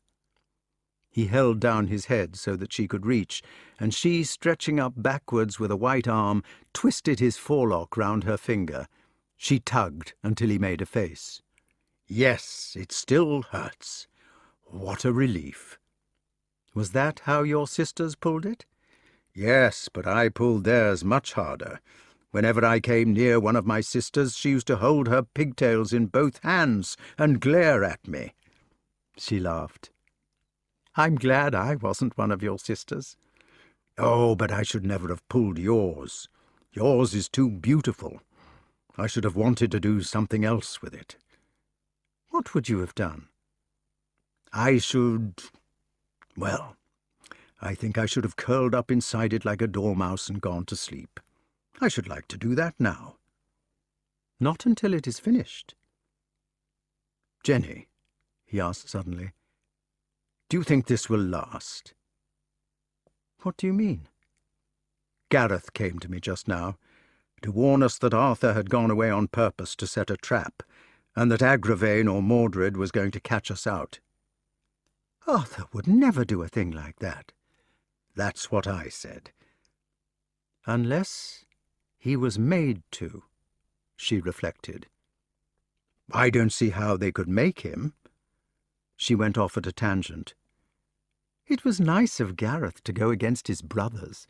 Do you know, I think he is one of the nicest people at court. Gawain is decent, but he's quick-tempered and rather unforgiving. He is loyal. Yes. Arthur used to say that if you were not an Orkney, they were frightful. But if you were a lucky man. They fight like cats, but they adore each other, really. It is a clan. The Queen's tangent had somehow brought her back to the circle. Lance, she asked in a startled voice, do you think they could have forced the king's hand? How do you mean? Arthur has a terrific sense of justice. I wonder. There was that conversation last week. I thought he was trying to warn us. Listen! Did you hear something? No. I thought I heard somebody at the door. I'll go and see. He went to the door and opened it, but there was nobody there. A false alarm. Bolt it, then. He slid the wooden beam across, a great bar of oak 5 inches thick, which slid into a channel deep in the thickness of the wall. Coming back to the candlelight, he separated the shining hair into convenient strands and began to plait them swiftly. His hands moved like shuttles. "It is silly to be nervous," he observed. She was still speculating, however, and replied with a question. "Do you remember Tristram and Isolde?" "Of course." "Tristram used to sleep with King Mark's wife, and the king murdered him for it." "Tristram was a lout." "I thought he was nice." "That is what he wanted you to think. But he was a Cornish knight like the rest of them." "He was said to be the second best knight in the world. Sir Lancelot, Sir Tristram, Sir Lamorak." "That was tittle-tattle." "Why did you think he was a lout?" she asked. "Well, it's a long story. You don't remember what chivalry used to be before your Arthur started the table, so you don't know what a genius you have married. You don't see what a difference there is between Tristram and, well, Gareth, for instance." "What difference?" "In the old days it was a case of every knight for himself. The old stagers, people like Sir Bruce Sans Pitié, were pirates. They knew they were impregnable in armour, and they did as they pleased. It was open manslaughter and bold bawdry. When Arthur came to the throne, they were furious. You see, he believed in right and wrong." "He still does." "Fortunately, he had a tenacious character as well as this idea of his. It took him about 5 years to set it on foot, but it was that people ought to be gentle. I must have been one of the first knights to catch the idea of gentleness from him, and I caught it young, and he made it part of my inside. Everybody is always saying what a parfait, gentle knight I am, but it has nothing to do with me. It is Arthur's idea. It is what he has wished on all the younger generation, like Gareth. And now it is fashionable. It led to the quest for the Grail." "And why was Tristram a lout?" "Well, he just was. Arthur says he was a buffoon. He lived in Cornwall. He had never been educated by Arthur, but he had got wind of the fashion. He had got some garbled notion into his head that famous knights ought to be gentle, and he was always rushing about trying to live up to the fashion, without properly understanding it or feeling it in himself. He was a sort of copycat. Inside he was not a bit gentle. He was foul to his wife. He was always bullying poor old Palomides for being black, and he treated King Mark most shamefully. The knights from Cornwall are old ones, and have always been hostile to Arthur's idea inside themselves, even if they do get hold of a part of it." "Like Agravain?" "Yes, Agravain's mother was from Cornwall. The reason why Agravain hates me is because I stand for the idea. It's a funny thing, but all three of us that the common people used to call the three best knights, I mean Lamorak, Tristram, and myself, have been hated by the old ones. They were delighted when Tristram was murdered because he copied the idea. And of course, it was the Gawain family who actually killed Sir Lamorak by treachery. "I think," she said, "that the reason why Agravain hates you is the old story of sour grapes. I don't think he cares a bit about the idea, but he naturally envies anybody who is a better fighter than himself. He loathed Tristram because of the thrashing he got from him on the way to Joyous Gard, and he helped to murder Lamorak because the boy had beaten him at the priory jousts. And how many times have you upset him?" "I don't remember." "Lance, do you realize that the two other people he hated are dead?" "Everybody dies sooner or later." Suddenly the Queen had swept her plaits out of his fingers. She had twisted round in the chair, and with one hand holding a pigtail, she was staring at him with round eyes. "I believe it is true, what Gareth said. I believe they are coming to catch us tonight." She jumped out of the chair and began pushing him to the door. "Go away! Go while there is time!" "But Jenny—" No buts! I know it is true, I can feel it. Here's your cloak. Oh, Lance, please go quickly. They stabbed Sir Lamorak in the back." "Come, Jenny, don't get excited about nothing. It's only a fancy." "It is not a fancy. Listen. Listen." "I can't hear anything." "Look at the door." The handle which lifted the latch of the door, a piece of wrought iron shaped like a horseshoe, was moving softly to the left. It moved like a crab, uncertainly. "What is the matter with the door?" "Look at the handle." They stood watching it in fascination as it moved, blindly, in jerks, a sly, hesitating exploration. "Oh, God," she whispered, "and now it is too late." The handle fell back into place, and there was a loud iron knocking on the wood of the door. It was a good door of double ply, one grain running vertically and the other horizontally, and it was being beaten from the other side with a gauntlet. Agravain's voice, echoing in the cavern of his helmet, cried, "Open the door, in the king's name!" "We are undone," she said. "Traitor knight!" cried the neighing voice, as the wood thundered under the metal. "Sir Lancelot, now art thou taken!" Many more voices joined the outcry. Many joints of harness, no longer under the necessity of precaution, clanked on the stone stair. The door butted against its beam.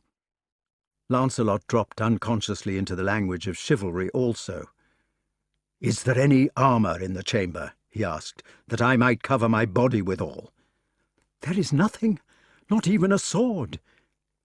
He stood facing the door, with a puzzled, businesslike expression, biting his fingers.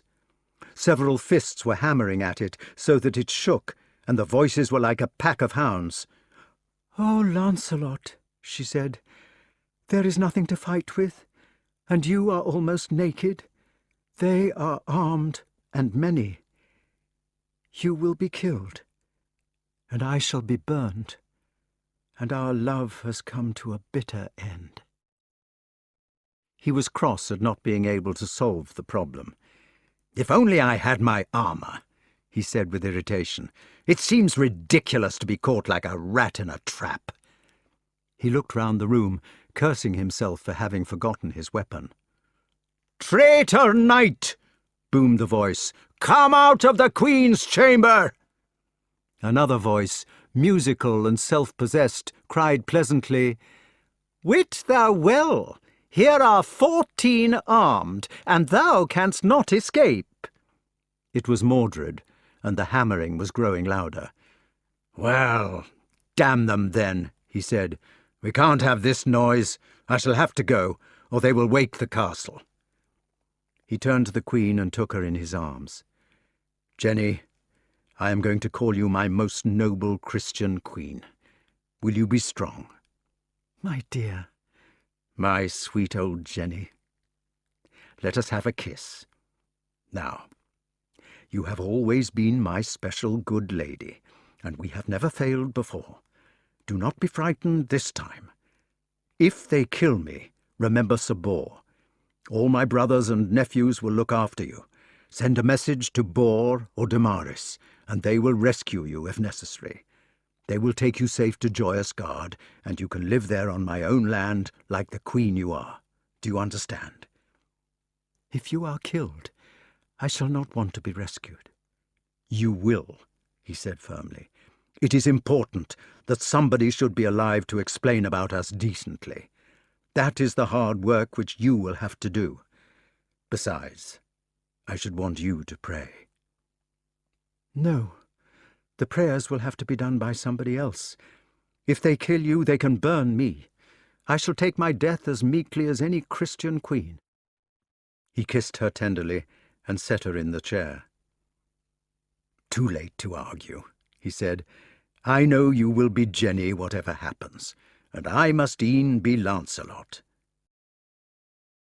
Then, still glancing round the room with a preoccupied look, he added absent-mindedly, It makes no odds about my quarrel, but they did ill to force it on you. She watched him, trying not to cry. I would give my foot, he said, to have a little armour, even just a sword, so that they could remember. Lance, if they would kill me and save you, I should be happy. And I should be extremely miserable, he answered, suddenly finding himself in intense good humour. Well, well, we shall have to do the best we can. Bother my very old bones, but I believe I am going to enjoy it.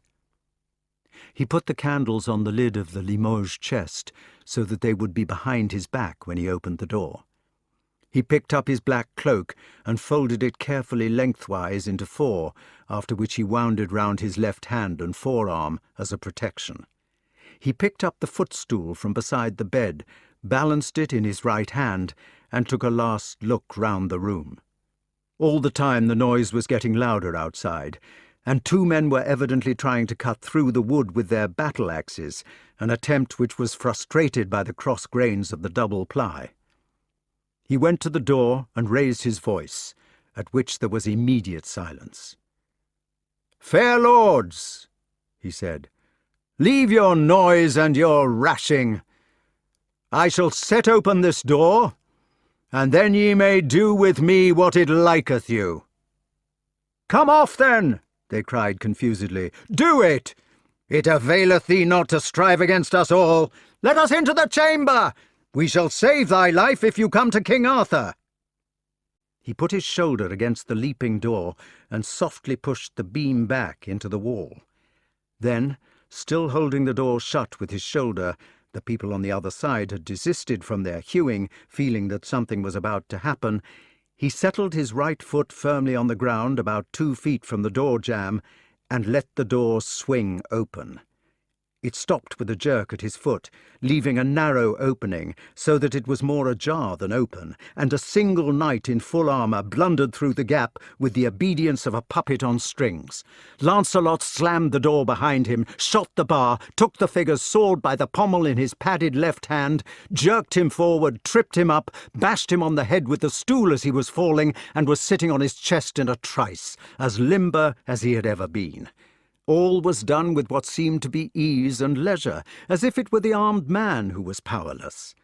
The great turret of a fellow who had entered in the height and breadth of armour, and who had stood for a second looking for his adversary through the slit of his helmet, this man had given an impression of docility.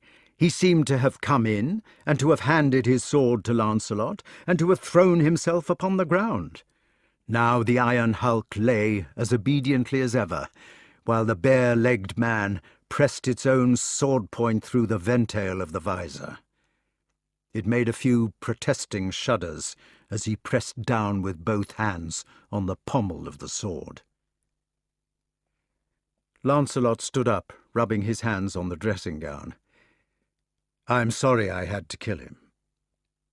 He opened the visor and looked. Agravain of Orkney. There was a terrific outcry from beyond the door, with hammering, hewing, and cursing, as Lancelot turned to the Queen. "Help with the armour," he said briefly. She came at once, without repugnance, and they kneeled together beside the body, stripping it of the vital pieces. "Listen," he said as they worked. "This gives us a fair chance. If I can drive them off, I shall turn back for you, and you will come to Joyous Gard." "No, Lance, we have done enough harm. If you do fight your way out, you must keep away till it blows over. I shall stay here. If Arthur forgives me, and if it can be hushed up, then you can come back later. If he does not forgive me, you can come to the rescue. Where does this go?" "Give it to me. Here is the other one." "You were far better to come," he urged, struggling into the habergeon like a footballer putting on his jersey. "No, if I come, everything is broken forever. If I stay, we may be able to patch it up. You can always rescue me if necessary." "I don't like to leave you." "If I am condemned and you rescue me, I promise I will come to Joyous Gard." "And if not?" "Wipe the helmet with your cloak," she said. "If not, then you can come back later, and everything will be as it was." "Very well. There, I can do without the rest." He straightened himself, holding the bloody sword, and looked at the dead body which had killed its mother. "Gareth's brother," he said thoughtfully. "Perhaps he was drunk. God rest him, though it seems absurd to say it." The old lady turned him to face the candles. "It means goodbye," she whispered, "for a little." "It means goodbye." "Give me a kiss?" she asked. He kissed her hand, because he was armed and dirty with blood and covered with metal. They thought simultaneously of the 13 men outside. "I should like you to take something of mine, Lance, and to leave me something of yours. Will you change rings?" They changed them. "God be with my ring," she said, "as I am with it." Lancelot turned away and went to the door. They were calling out, "Come out of the Queen's chamber! Traitor to the King, open the door!" They were making as much noise as possible to aid the scandal. He stood facing the tumult, with legs apart, and answered them in the language of honour. "Leave your noise, Sir Mordred, and take my counsel. Go ye all from this chamber door, and make not such crying and such manner of slander as ye do. An ye will depart, and make no more noise, I shall to morn appear before the King, and then it will be seen which of you all, outher else you all, will accuse me of treason. There shall I answer you as a knight should, that hither I came for no manner of malingin, and I will prove that there, and make it good upon you with my hands." "Fie on thee, traitor!" cried the voice of Mordred. "We will have thee maugre thy head, and slay thee if we list." Another voice shouted, "Let thee wit we have the choice of King Arthur, to save thee or to slay thee." Lancelot dropped the visor over his shadowed face, and pushed the door bar sideways with his point. The stout wood, crashing open, showed a lintel crammed with iron men and tossing torches. "Ah, sirs," he said with a grimness, "is there none other grace with you? Then keep yourselves." Chapter 8. The Gawain clan was waiting in the justice room a week later. The room looked different by daylight because the windows were uncovered. It was no longer a box, no longer that faintly threatening or deceitful blandness of four walls, no longer the kind of arras trap which tempted Hamlet's rapier to prick about for rats. The afternoon sunlight streamed in at the casements, illuminating the tapestry of Bathsheba as she sat with her 2 round breasts in a tub on the battlements of a castle, which seemed to have been built from children's bricks, picking out David on the roof next door, with a crown and a beard and a harp, rippling from 100 horses, parallel lances, helms, and suits of armour, which thronged the battle scene in which Uriah was killed. Uriah himself was tumbling from his horse, like rather an inexperienced diver, under the influence of a stroke which one of the opposing knights had delivered in the region of his midriff. The sword was halfway through his body, so that the poor man was coming in 2 pieces, and a lot of realistic vermilion worms were gushing out of the wound in a grisly manner, which were intended to be his guts. Gawain sat gloomily on one of the side benches, placed there for petitioners, with his arms folded and his head against the arras. Gaheris, perched on the long table, was fiddling with the braces of a leather hood for a hawk. He was trying to alter them so that they would shut more firmly, and as the interlacement of such braces was complicated, he had got himself in a muddle. Gareth was standing beside him, itching to get the hood into his own hands, because he was certain that he could set the matter right. Mordred, with a white face and his arm in a sling, was leaning at the embrasure of one of the windows, looking out. He was still in pain. "It ought to go under the slit," said Gareth. I know, but I'm trying to put this one through first. Let me try. Just a minute. It's coming." Mordred said from the window, "The executioner is ready to begin." "Oh." "It will be a cruel death," he said. "They are using seasoned wood, and there will be no smoke, and she will burn before she suffocates." "So ye believe," observed Sir Gawain morosely. "Poor old woman," said Mordred. "One can almost feel sorry for her." Gareth turned on him fiercely. "You should have thought of that before." "Now the top one," said Gaheris. "I understand," continued Mordred, in what was almost a soliloquy, "that our liege lord himself must watch the execution from this window." Gareth lost his temper completely. "Can't you hold your tongue about it for a minute? Anyone would think that you enjoyed watching people being burned."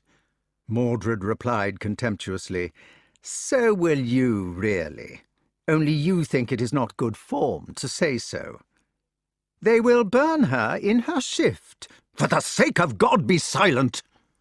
Gaheris said in his slow way, "I don't think you need to worry." In a flash, Mordred was facing him. "What do you mean, he need not worry?" "Of course he need no worry," said Gawain angrily. "Do you think that Lancelot will not come to rescue her? He is no coward, at any rate." Mordred was thinking quickly. His still pose by the window had given place to nervous excitement. "If he tries to rescue her, there will be a fight. King Arthur will have to fight him."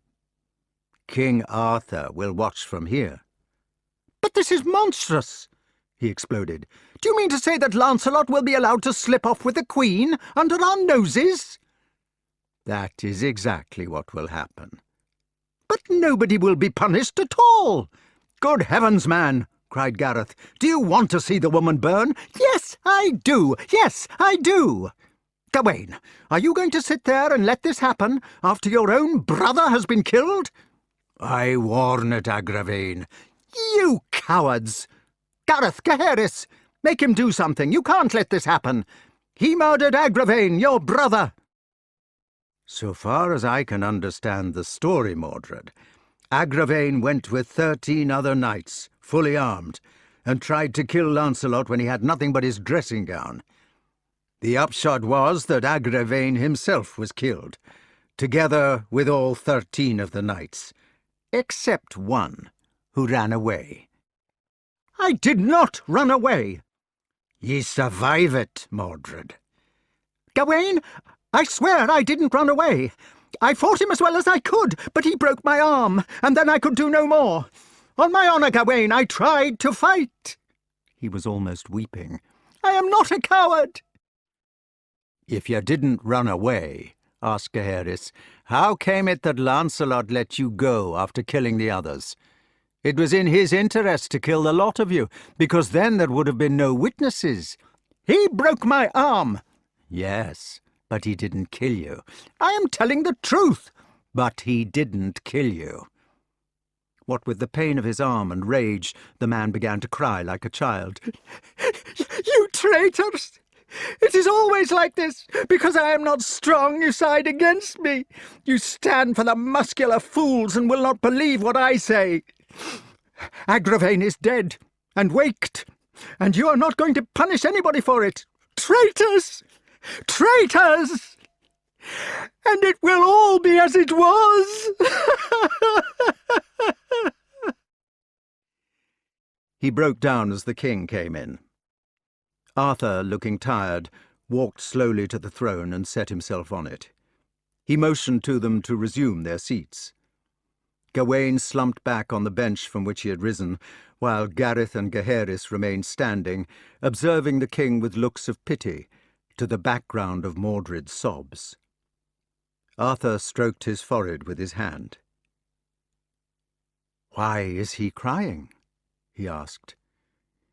"He was for explaining to us," said Gawain, "how Lancelot killed 13 knights, but resolve it on his second thoughts that he shouldna kill our Mordred.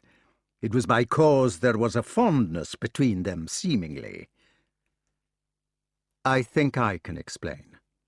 You see, I asked Sir Lancelot not to kill my son 10 days ago." Mordred said bitterly, "Thank you for nothing." "You don't have to thank me, Mordred. Lancelot would be the right person to thank for that." "I wish he had killed me." "I am glad he did not. Try to be a little forgiving, my son, now that we are in this trouble. Remember that I am your father. I shall have no family left, except for you." "I wish I had never been born." "So do I, my poor boy. But you are born, so now we must do the best we can." Mordred went over to him with haste, with a sort of shamefaced dissimulation. "Father," he said, "do you know that Lancelot is bound to come and rescue her?" "I have been expecting it." "And you have posted knights to stop him? You have arranged for a strong guard?" "The guard is as strong as it can be, Mordred.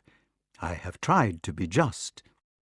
"Father," he said eagerly, "send Gawain and these two to strengthen them. He will come with great force." "Well, Gawain?" asked the king. "Thank ye, uncle. I had liefer ye didna ask." "I ought to ask you, Gawain, out of justice to the guard which is already there. You see, it would be unfair to leave a weak guard if I thought that Lancelot was coming, because that would be treachery to my own men. It would be sacrificing them." "Whether ye ask me or no, saving your majesty, I shallna go. I warned the twa of them at the outsetting that I wouldna have to do with it. I've nae wish to see Queen Guinevere burn, and I maun say I hope she willna, nor will I help to burn her. There ye have it." "It sounds like treason." "It may be treason, but I have my fondness for the Queen." "I also am fond of the Queen, Gawain. It was I who married her. But where a matter of public justice arises, the feelings of common people have to be left out." "I fear I canna leave my feelings." The king turned to the others.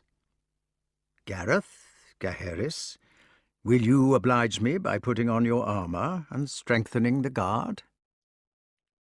"Uncle, please don't ask us."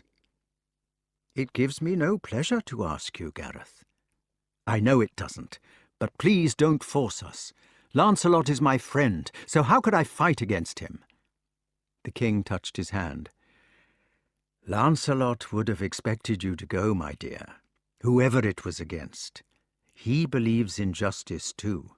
"Uncle, I can't fight him. He knighted me. I will go if you wish, but I won't go in armour. I am afraid that mine is treason too."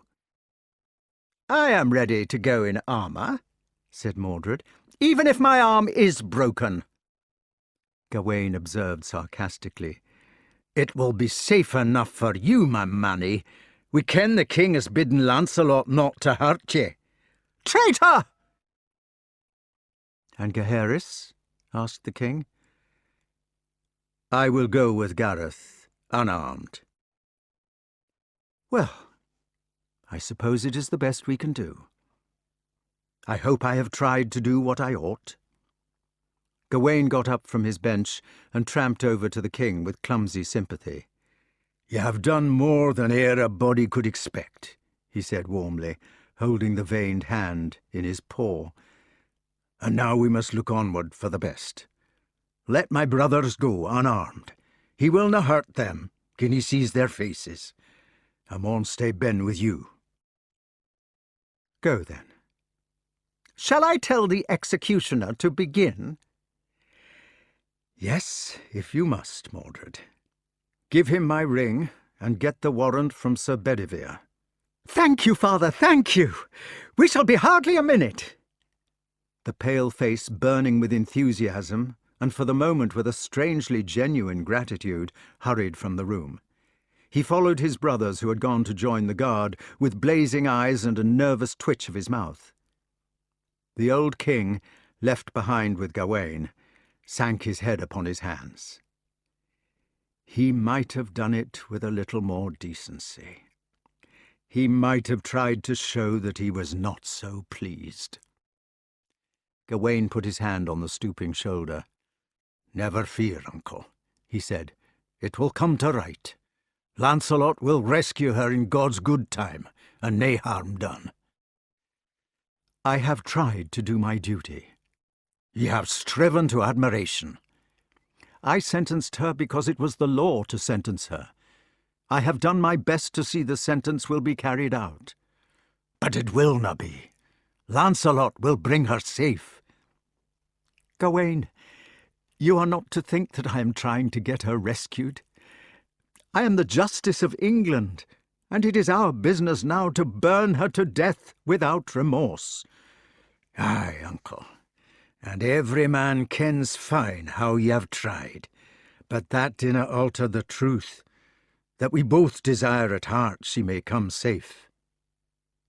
"Oh, Gawain," he said, "I have been married to her all these years." The other turned his back and went to the window. "Dinna disturb yourself. The coil will come to right." "What is right?" cried the old man, looking after him with a face of misery. "What is wrong? If Lancelot does come to rescue her, he may kill those innocent fellows of the guard which I have set to burn her. They have trusted me, and I have put them there to keep him off because it is justice. If he saves her, they will be killed. If they are not killed, she will be burned, but burned to death, Gawain, in horrible, burning flames. And she is my much-loved Gwen." "Dinna think about it, uncle. It will na happen." But the king was breaking down. "Why doesn't he come at once, then? Why does he wait so long?" Gawain said steadily, "He has to wait until she is in the open, in the square, for otherwise it would mean to storm the castle." "I tried to warn them, Gawain. I tried to warn them a few days before they were caught. But it was difficult to say the things in plain English, without hurting people's feelings. And I was a fool, too. I didn't want to be conscious of it. I hoped that if only I was not quite conscious of everything, it would come straight in the end. Do you think it was my fault? Do you think I could have saved them if I had done something else?" "Ye did the best you could." "When I was a young man, I did something which was not just, and from it has sprung the misery of my life. Do you think you can stop the consequences of a bad action by doing good ones afterwards? I don't. I've been trying to stopper it down with good actions ever since, but it goes on in widening circles. It will not be stoppered." Do you think this is a consequence too? I dinna ken. How horrible it is to wait like this, he cried. It must be worse for Gwen. Why can't they bring her out at once, to have done with it? They will do so soon. And it is not her fault. Is it mine? Ought I to have refused to accept Mordred's evidence and overridden the whole affair? Ought I to have acquitted her? I could have set my new law aside. Ought I to have done that? Ye might have done. I could have acted as I wished. Aye. But what would have happened to justice then? What would have been the consequence? Consequences, justice, bad deeds, babies drowned. I could see them about me all last night. Gawain spoke quietly in a changed voice. Ye must forget sick things. Ye maun summon up your powers to what is difficult. Will ye do that? The king held the arms of his throne. Yes. I fear ye must come to the window. They are for bringing her out. The old man made no movement, except that his fingers tightened on the wood. He sat staring in front of him. Then he pulled himself to his feet, taking his weight on the wrists, and went to his duty. Unless he was present at the execution, it would not be a legal one. She is in a white shift. They stood together quietly, watching like people who must not feel. There was a numbness in their crisis which forced language into conversational levels. Aye. What are they doing? I dinna ken. Praying, I suppose. Aye. Yon is the bishop in front. They examined the praying. How strange they look. They're just ordinary. Do you think I could sit down? He asked, like a child. Now that I have shown myself. Ye maun stay. I don't think I can. Ye must. But Gawain, if she were to glance up. If ye dinna stay, it willna be right at law. Outside in the foreshortened marketplace under the window, they seemed to be singing a hymn. It was impossible to distinguish the words or melody. They could see the processional clerics busy about the decencies of death, and the twinkling knights standing motionless, and the people's heads like baskets of coconuts round the outside of the square. It was not easy to see the Queen. She was too much obscured in the eddies of the ceremonial, being led in this and that direction, being converged upon by small coveys of officials or of confessors, being introduced to the executioner, being persuaded to kneel down and pray, being exhorted to stand up and make a speech, being aspersed, being given candles to hold, being forgiven and being asked to forgive, being carried patiently onward, being ushered out of life with circumstance and dignity. There was nothing dingy, at any rate, about a legal murder in the age of darkness. The king asked, "Can you see any rescue coming?" "Nay." "It seems a long time." Outside the window, the chanting ceased, making a distressing silence. "How much longer?" "Some minutes yet." "They will let her pray?" "Aye, they will let her." The old man suddenly asked, "Do you think we ought to pray?" "If you wish it." "Ought we to kneel down?" "I doubt it matters." "What shall we say?" "I dinna ken." "Shall I say the Our Father? It is all I can remember." "That will do fine." "Shall we say it together?" "If ye wish it." "Gawain, I fear I must kneel down." "I will stand," said the Laird of Orkney. Now. They were beginning their unprofessional petition when the faint bugle sounded from beyond the market. "Whisht, uncle!" The prayer fell at mid-word. "There are soldiers coming. Horses, I think." Arthur was on his feet, was at the window. "Where?" "The trumpet!" And now, clear, shrill, exultant, the song of brass was piercing the room itself. The king, shaking Gawain by the elbow, with trembling voice began to cry, "My Lancelot! I knew he would!" Gawain forced his heavy shoulders through the frame. They were jealous for the view. "Aye, it is Lancelot! Look at him! In silver, the argent, a Ben Gules, the bonny rider! Look at them all!" Indeed, it was worth looking. The marketplace was an avalanche, like a scene from the Wild West. The baskets of fruit were broken so that the coconuts poured down. The knights of the guard were mounting, hopping beside their chargers with one foot in the stirrup, while each horse revolved about the axis of its rider. The acolytes were throwing away their censers. The priests were butting their way through the crowd. The bishop, who wanted to stay, was being bundled away towards the church, while his crozier came after him like a standard, carried high above the tumult by some faithful deacon. A canopy, which had been carried on 4 poles over somebody or something, was sinking with the poles askew like a liner floundering in the Atlantic.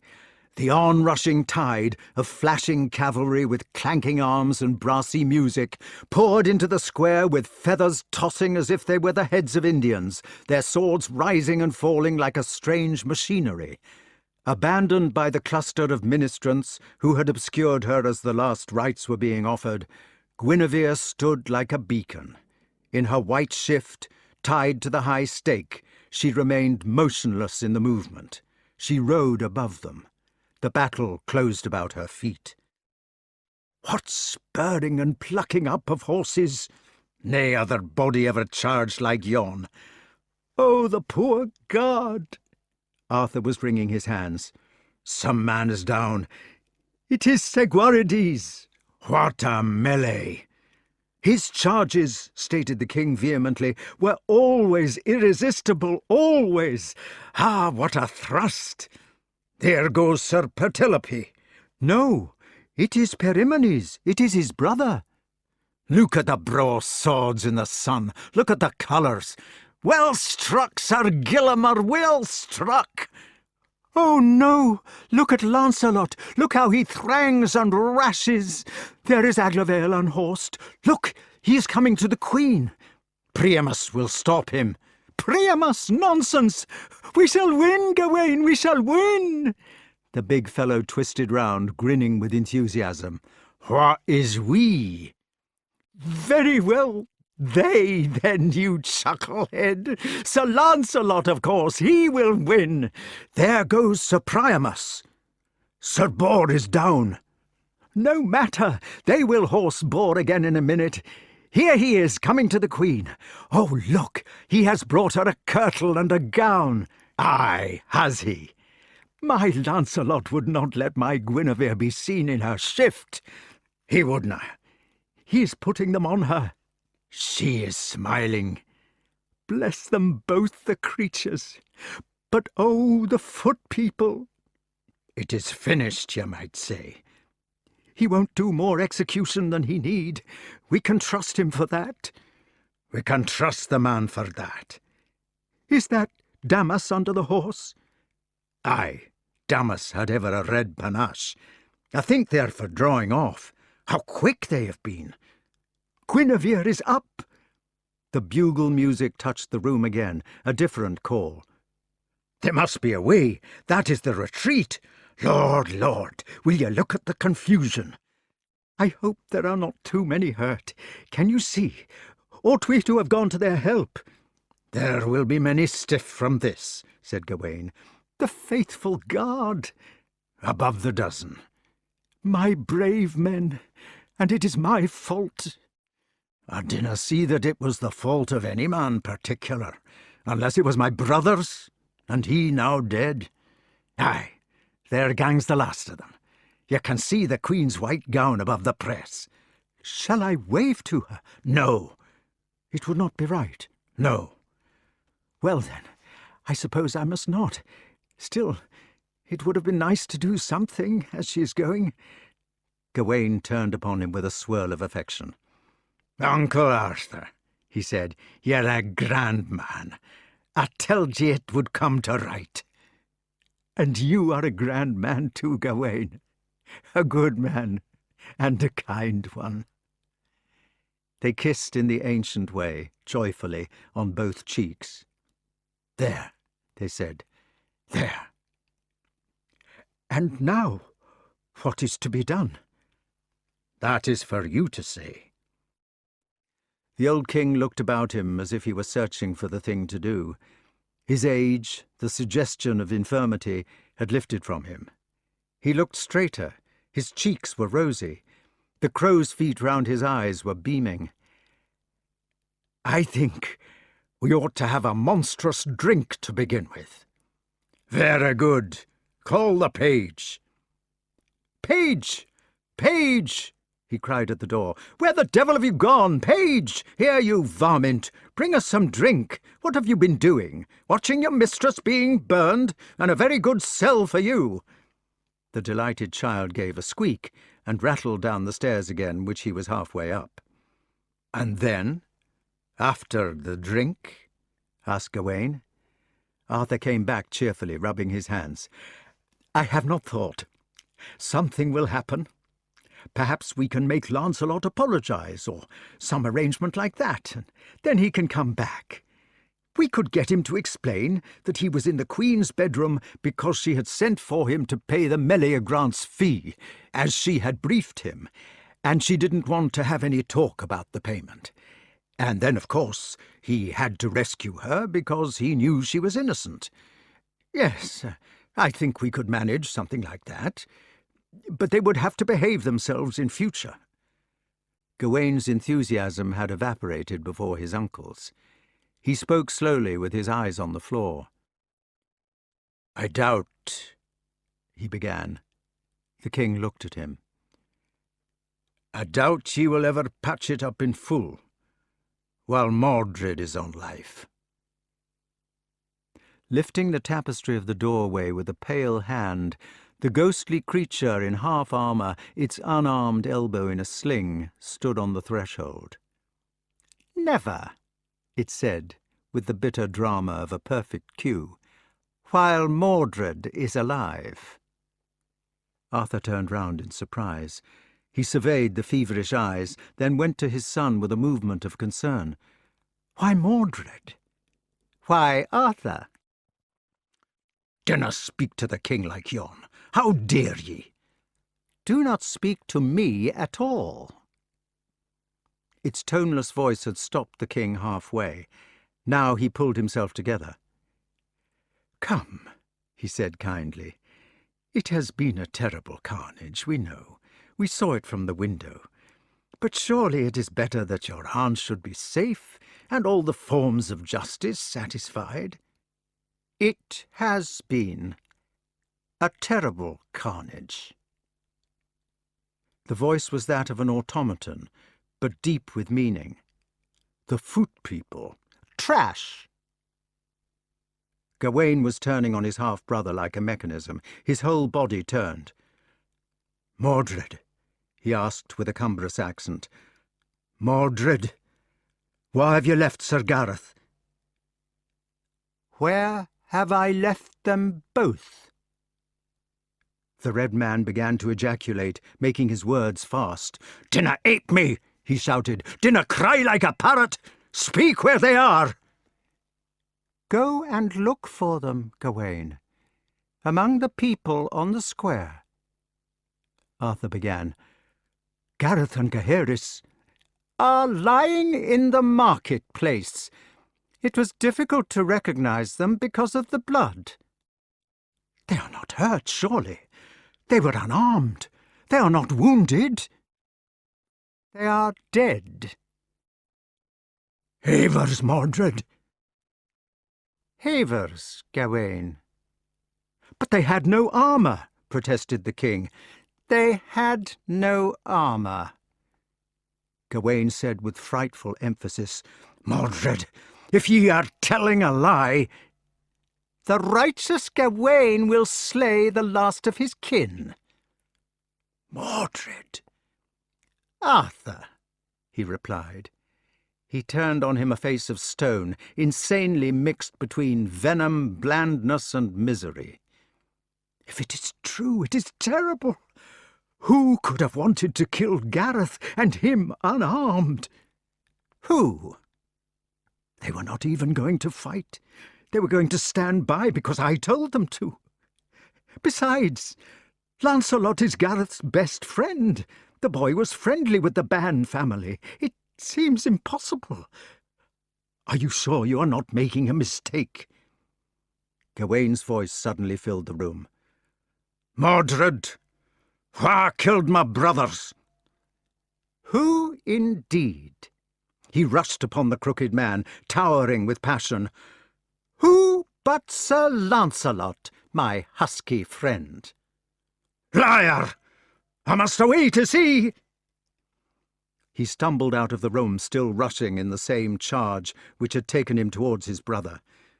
But, Mordred, are you sure they are dead? The top of Gareth's head was off, he said with indifference, and he had a surprised expression. Gaheris had no expression, because his head was split in half. The king was more puzzled than horrified. He said with wondering sorrow, Lance could not have done it. He knew them. He loved them. They had no helmets on, so that he could recognize them. He knighted Gareth. He would never have done such a thing. No, of course. But you say he did. I say he did. It must have been a mistake. It must have been a mistake. What do you mean?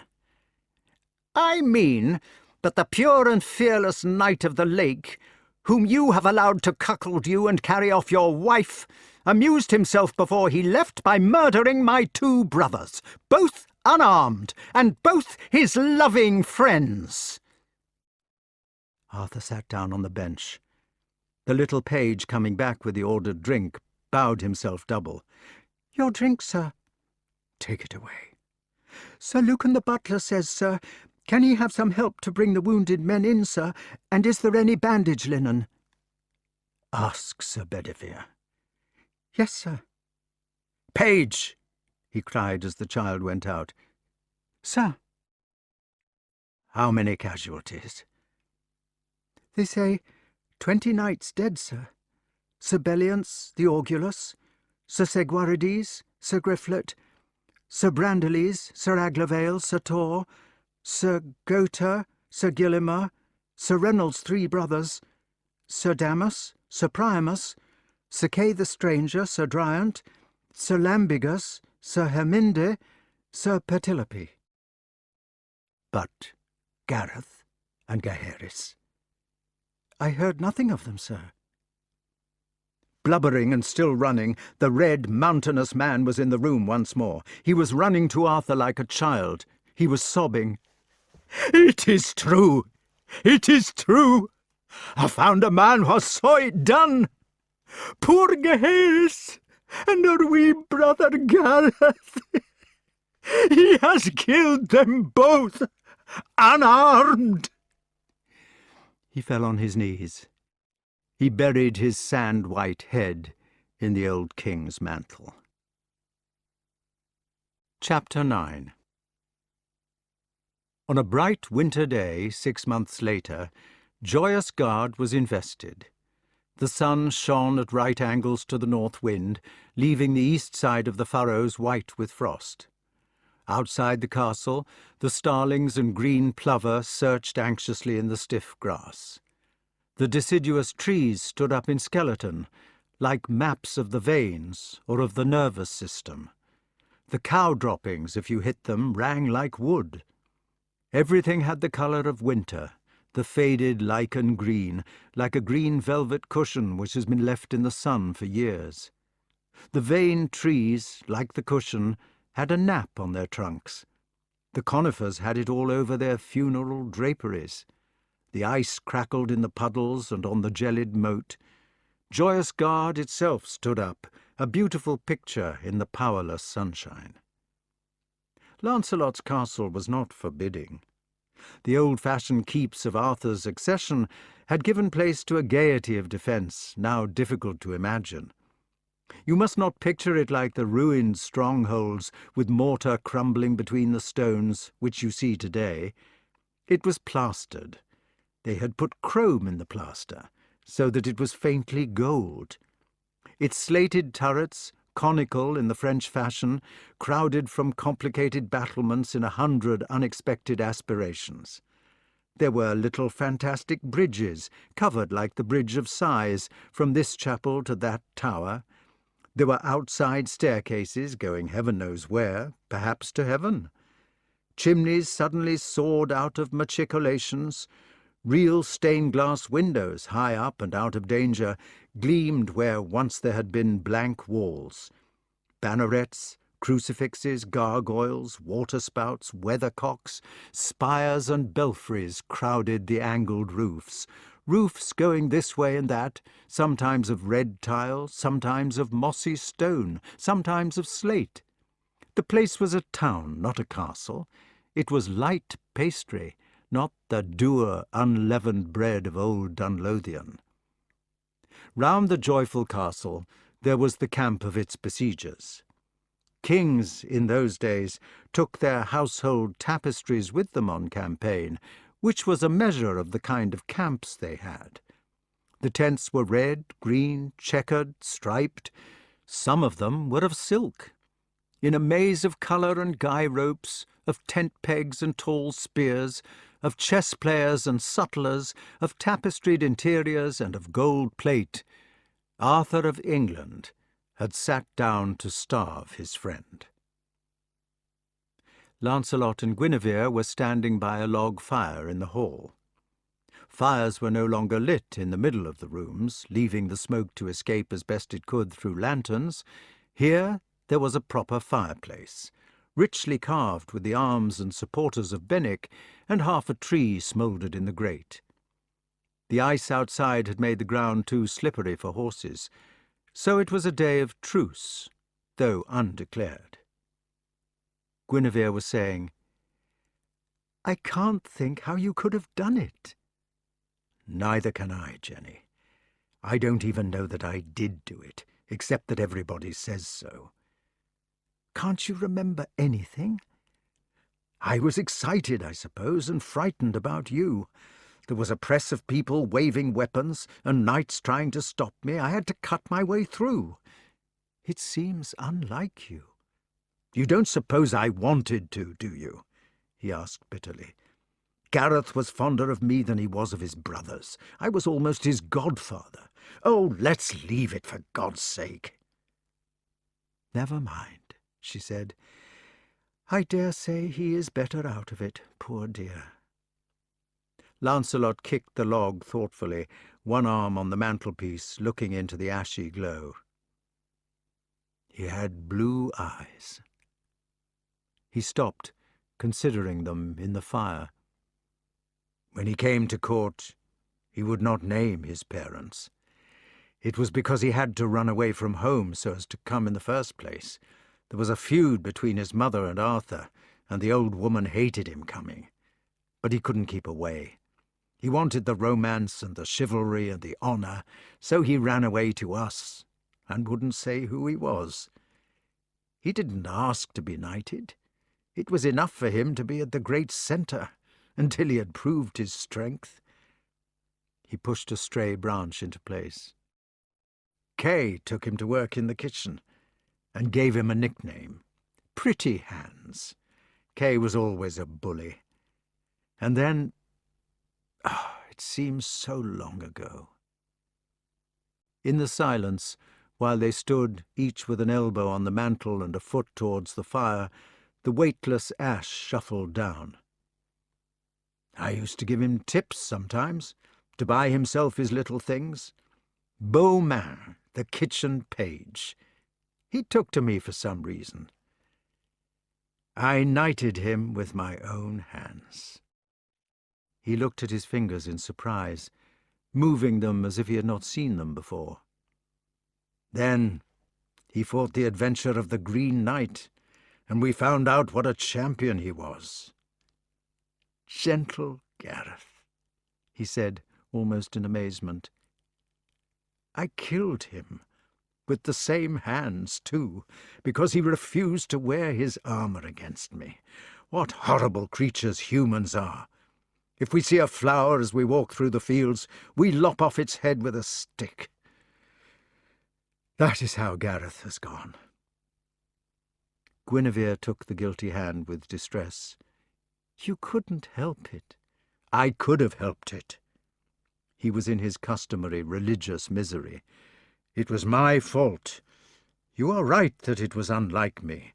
It was my fault, my grievous fault. It was because I laid about me in the press." "You had to make the rescue." "Yes, but I could have fought the armed knights only, instead of which I laid about me against the half-armed foot soldiers, who had no chance. I was cap a pike, and they were in cuir-bouillet, just leather and pikes, but I cut at them, and God punished us. It was because I had forgotten my knighthood that God made me kill poor Gareth, and Gaheris too. Lance," she said sharply, "now we are in this hellish misery," he went on, refusing to listen. "Now I have got to fight against my own king, who knighted me and taught me all I know. How can I fight him? How can I fight Gawain, even? I have killed 3 of his brothers. How can I add to that? But Gawain will never let me off. He will never forgive now. I don't blame him. Arthur would forgive us, but Gawain won't let him. I've got to be besieged in this hole like a coward when nobody wants to fight except Gawain, and then they come outside with their fanfares and sing, 'Traitor knight, come out to fight, ya, ya, ya.' It doesn't matter what they sing. It doesn't make you a coward because they sing it. And my own men are beginning to think so too. Bor, Blamor, Bleoberis, Lionel, they're always asking me to go out and fight. And when I do go out, what happens?" "So far as I can learn," she said, "what happens is that you beat them, and then you let them off and beg them to go home. Everybody respects your kindness." He hid his head in the crook of his elbow. "Did you know what happened in the last battle? Bor had a tilt with the king himself and knocked him down. He jumped off his horse and stood over Arthur with his sword drawn. I saw it happen and galloped like mad. Bor said, 'Shall I make an end of this war?' 'Not so hardy,' I shouted, 'on pain of thy head.' So we got Arthur back on his horse, and I begged him on my knees to go away. Arthur began to cry. His eyes filled with tears, and he stared at me and said nothing. He looks much older. He doesn't want to fight us, but it is Gawain. Gawain was once on our side, but I slew his brothers in my wickedness." "Forget your wickedness. It is Gawain's black temper and Mordred's cunning." "If it were just Gawain," he lamented, "there would still be a hope of peace. He is decent inside himself. He is a good man. But Mordred is always there, hinting to him and making him miserable. And there is the whole hatred of Gale and Gaul, and this new order of Mordred's. I can't see the end."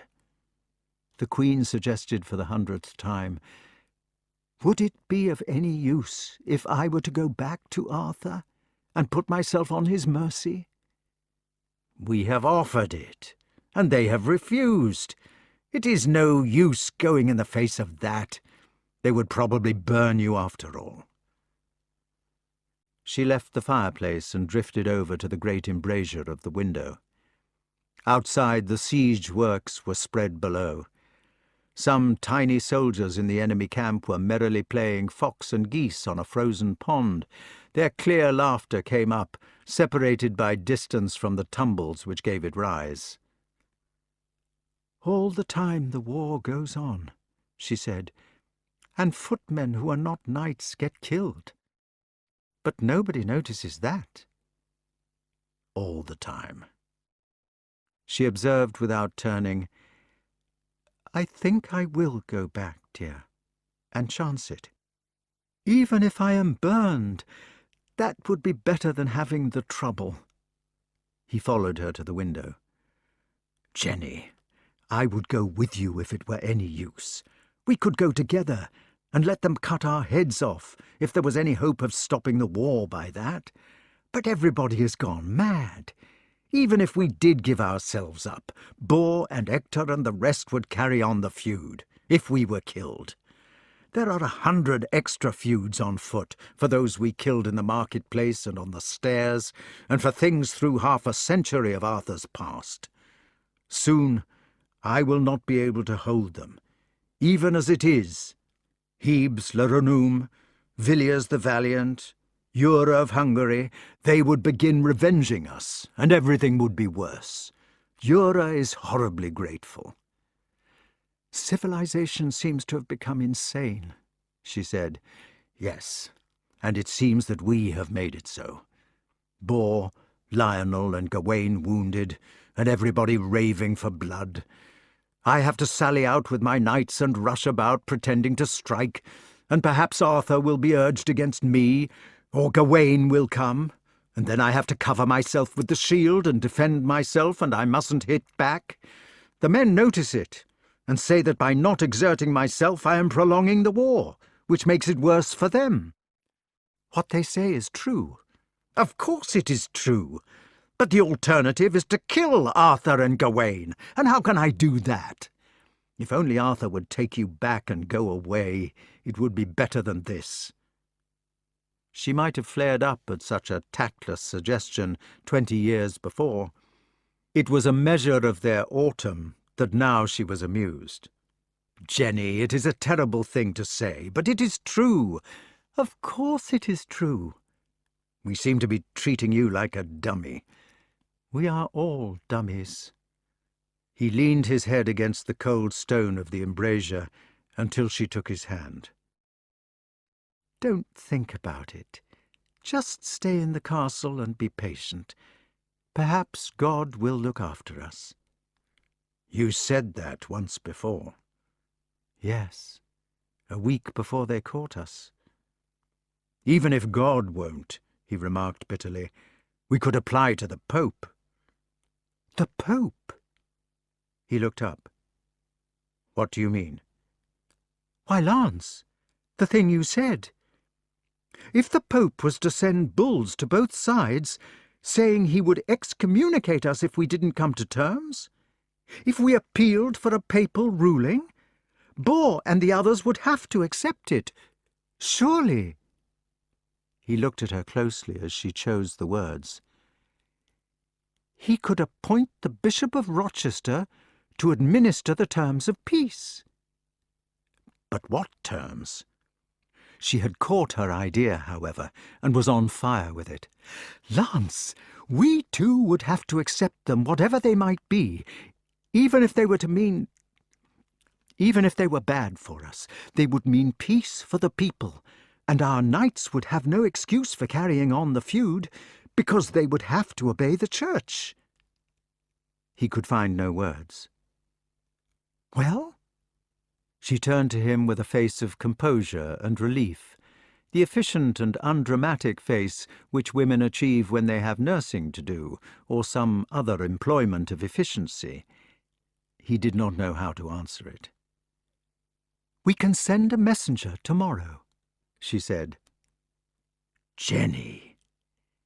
He could not bear it that she was allowing herself to be handed from one to another, no longer young, or that he was to lose her, or that he was not to lose her. Between men's lives and their love and his old totems, he was left with nothing but shame. This she saw, and helped him with it also. She kissed him tenderly. Outside, the daily chorus was beginning. Traitor knight, come out to fight! Yeah, yeah, yeah! There, she said, stroking his white hair. Don't listen to them. My Lancelot must stay in the castle. And there will be a happy ending.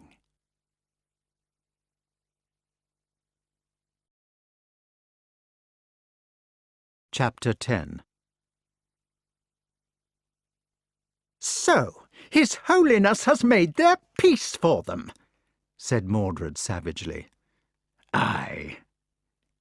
They were in the justice room, Gawain and himself, waiting for the last stages of the negotiations. Both were in black, but with the strange difference that Mordred was resplendent in his, a sort of Hamlet, while Gawain looked more like the gravedigger.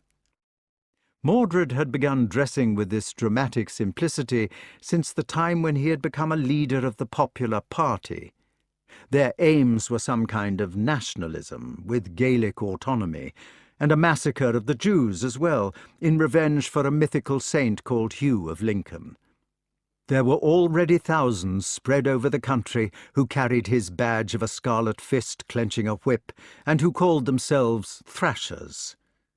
About the older man, who only wore the uniform to please his brother, there was a homespun blackness, the true, despairing dark of mourning.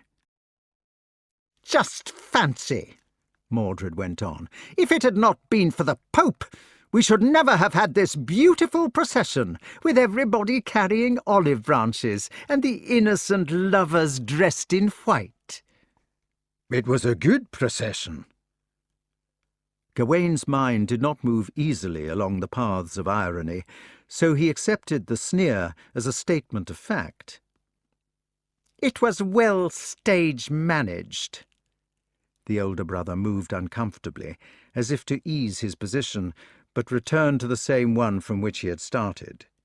He said doubtfully, almost as if it were a question or an appeal, "Lancelot says in his letters that he killed our Gareth by mistake. He says he didn't see him." "It would be just like Lancelot to lay about him at unarmed men without looking to see who they were. He was always famous for that." This time the irony was so heavy that even Gawain took it as it was. "A ween it dinna seem likely." "Likely? Of course it isn't. That was not Lancelot's line. He was the preux chevalier, who always spared people, who never slew a person weaker than himself. That was the high road to Lancelot's popularity. Do you suppose he would have suddenly dropped this pose to begin killing unarmed men regardless?" With a pathetic effort to be fair, Gawain said, "There seems to be nae reason why he should have killed them." "Reason? Was Gareth our brother? He killed him as a reprisal, out of revenge, because it was our family that had caught him with the Queen." More carefully he added, "It was because Arthur is fond of you, and he was jealous of your influence. He planned it fair, to weaken the clan Orkney." "He has weakened himself." "Besides, he was jealous of Gareth. He was afraid that our brother would poach on his preserves. Our Gareth copied him, which did not suit the preux chevalier. You can't have two knights without reproach." The justice room had been prepared for the final pageant. It looked barren with only 2 men in it. They were sitting in a curious way, one behind the other on the steps of the throne, which meant that they did not look each other in the face. Mordred looked at the back of Gawain's head, and Gawain at the floor. He said with a slight choke, "Gareth was the best of us." If he had turned round quickly, he might have been surprised at the intentness with which he was being watched. The younger face was at variance with the music of its voice.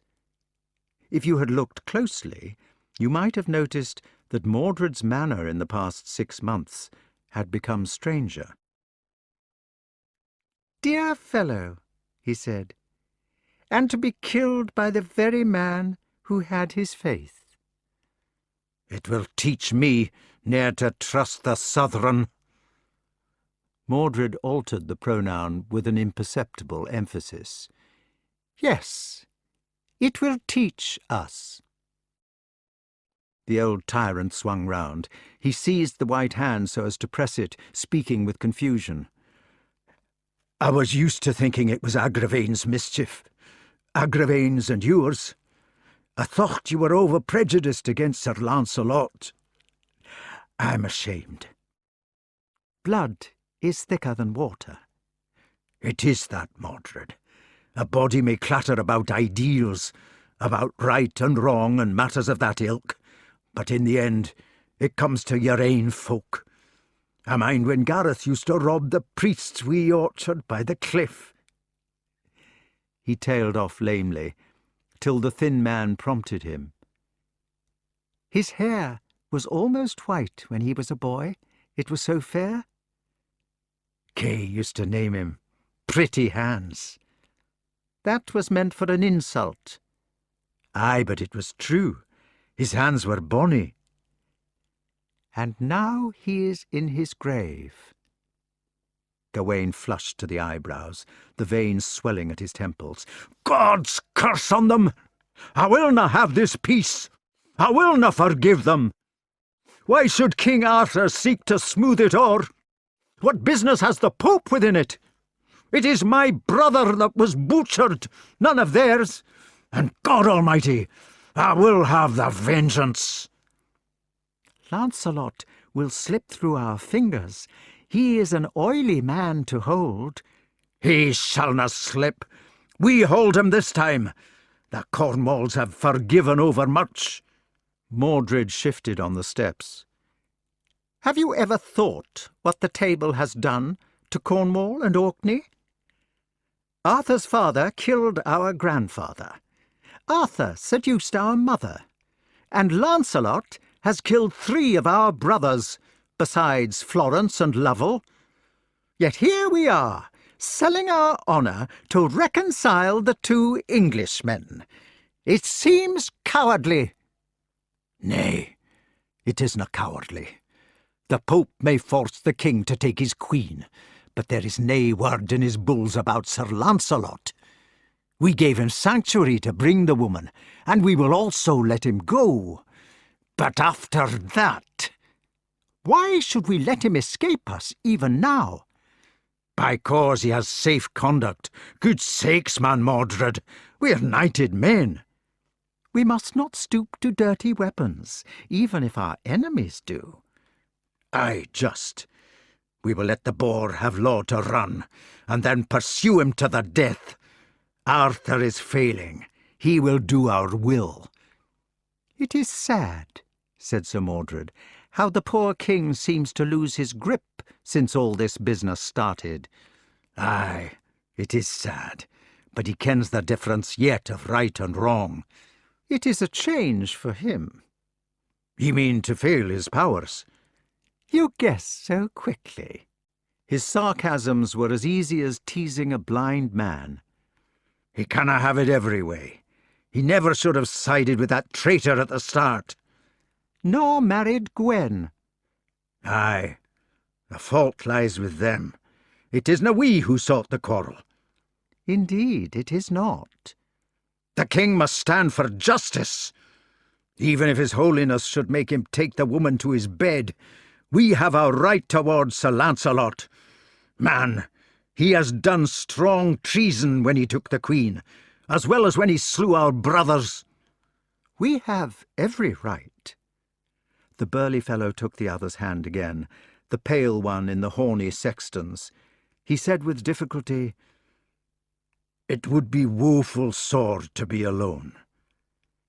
"We had the same mother, Gawain." "Aye." "And she was Gareth's mother, too." "Here comes the king." The pageant of reconciliation had reached its final stages. With trumpets blowing in the courtyard, the dignitaries of church and state began to filter up the stairs. The courtiers, bishops, heralds, pages, judges, and spectators were talking as they came. The cube of tapestry, an empty vase before, began to flower with them. It flowered with bald-faced ladies, in headdresses which looked like crescents or cones or the astonishing coiffure worn by the Duchess in Alice in Wonderland, in bright bodices with their waists under their armpits, in long skirts and flowing sleeves, in cameline de Tripoli, or taffeta, or rosette. The delicate creatures swam into their places with an aroma of myrrh and honey, with which they had washed their teeth. Their gallants, young squires in the height of fashion, many of them wearing Mordred's badge as thrashers, came mincing in with their long-toed shoes, in which it was impossible to walk upstairs. At the foot of the steps they had slipped out of them, and their pages had carried them up. The impression given by the young men was mainly of legs in stockings. It had even been found necessary to pass a sumptuary law, which insisted that their jackets should be long enough to cover the buttocks.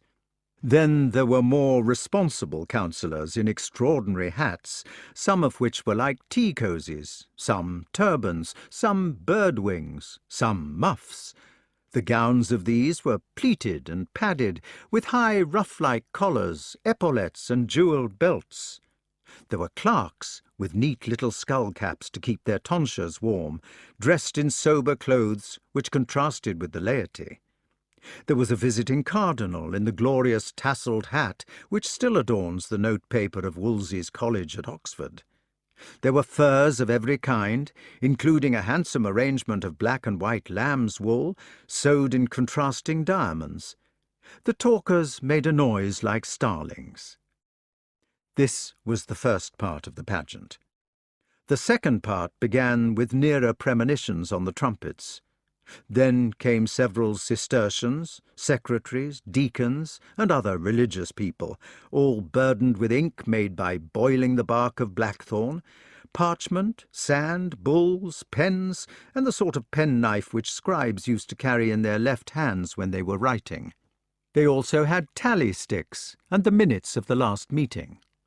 The third instalment was the Bishop of Rochester, who had been appointed nuncio. He came in all the state of a nuncio, though he had left his canopy downstairs. He was a silk-haired senior, with his cope and crosier, alb and ring, urbane, ecclesiastical, knowing the spiritual power. Finally, the trumpets were at the door, and England came.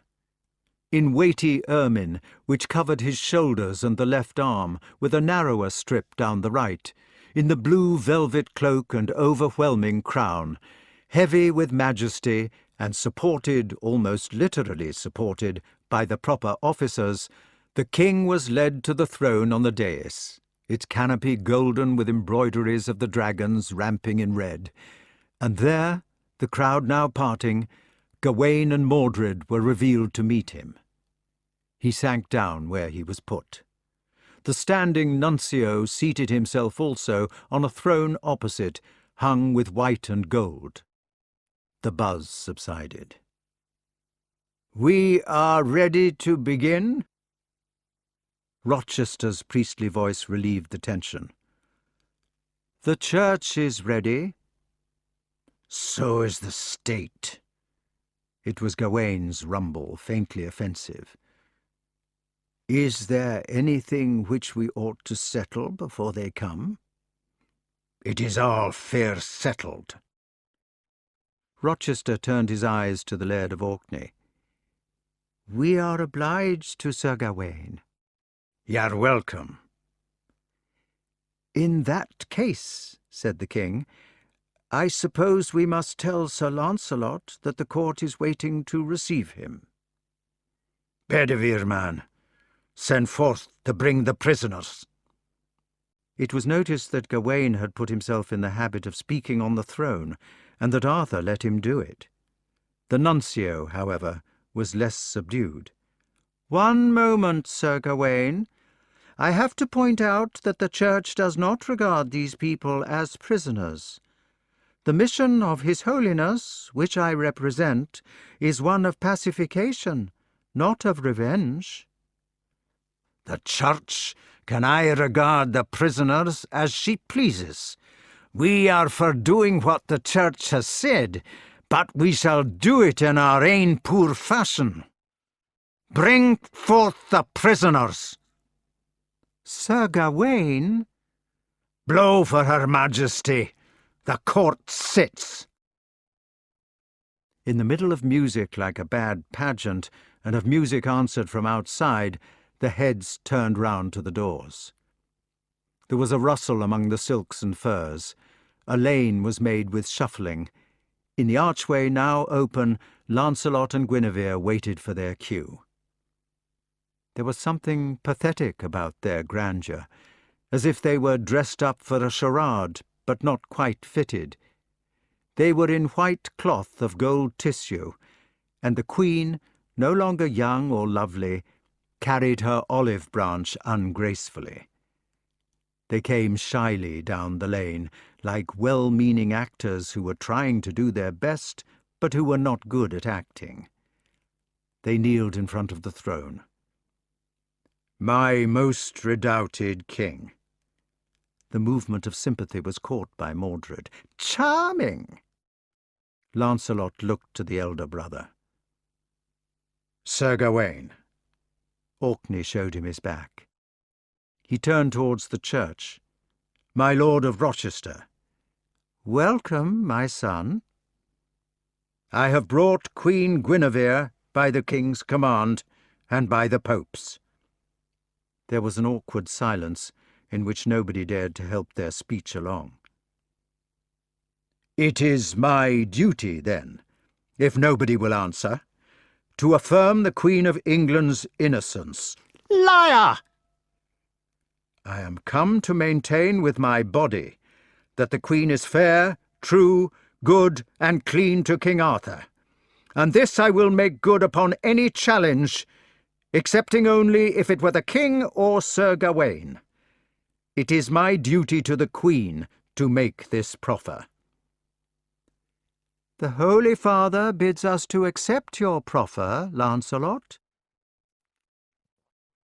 The pathos which was growing in the room was broken by the Orkney faction for the second time. Fie on his proud words, cried Gawain. As for the Queen, let her bide and be forgiven.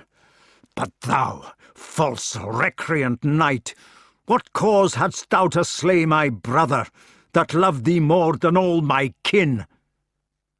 Both the great men had slipped into the high language, suitable to the place and passion. God knows it helps me not to excuse myself, Sir Gawain.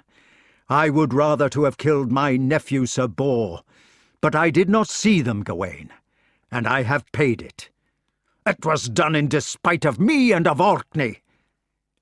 It repents me to the heart, he said, that you should think so, my Lord Gawain. For I know that while you are against me, I shall never more be accorded with the king. True words, man Lancelot. He came under safe conduct and sanctuary to bring the Queen, but ye shall go hence as the murderer ye are. If I am a murderer, God forgive me, my lord, but I never slew by treason. He had intended his protest in innocence, but it was received at more than its face value. Gawain, clapping one hand to his dagger, cried, I take your meaning in that. You mean Sir Lamorak. The Bishop of Rochester lifted his glove. Gawain, cannot we leave this wrangling to another time? The immediate business is to restore the Queen. No doubt Sir Lancelot would like to make an explanation of the trouble, so that the Church may be justified in his reconciliation. Thank you, my lord. Gawain glared about him, till the king's tired voice prompted the proceedings. They were going forward clumsily by a series of jerks. You were taken with the Queen. Sir, I was sent for to my lady your Queen, I know not for what cause.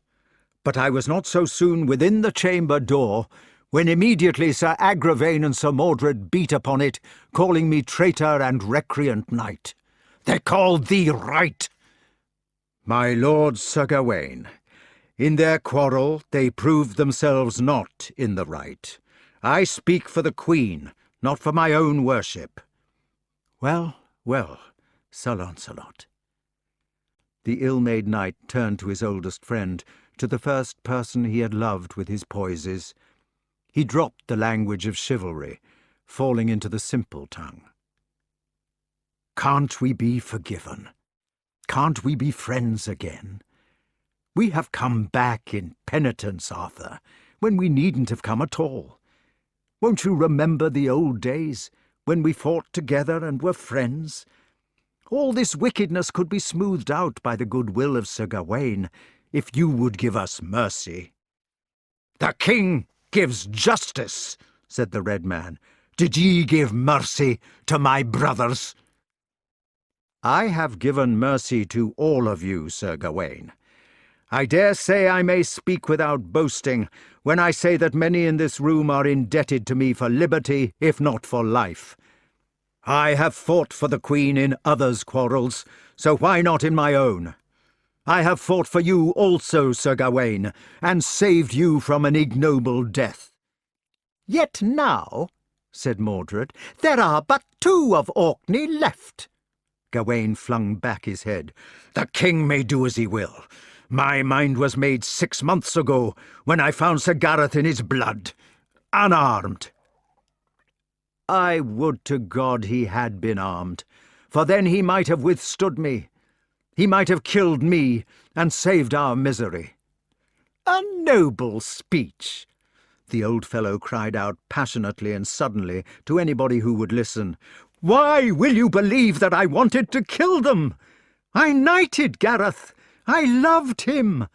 The moment I heard he was dead, I knew you would never forgive me. I knew it meant the end of hope. It was against my interest to kill Sir Gareth.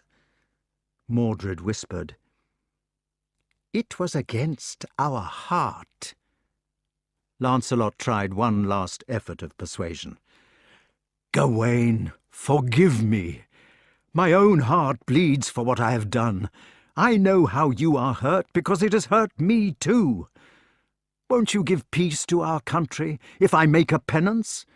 Don't force me to fight for my life, but let me make a pilgrimage for Gareth's sake. I will start at Sandwich in my shirt, and walk barefoot to Carlisle, and I will endow a chantry for him every 10 miles in between. Gareth's blood, said Mordred, is not to be paid for by chantries, we think, however much it might pleasure the Bishop of Rochester. The old knight's patience broke. Hold your tongue! Gawain was flaming on the instant. Keep civil, my murdering manny, or we will stab you at the king's own feet. It would need more. Again the nuncio intervened.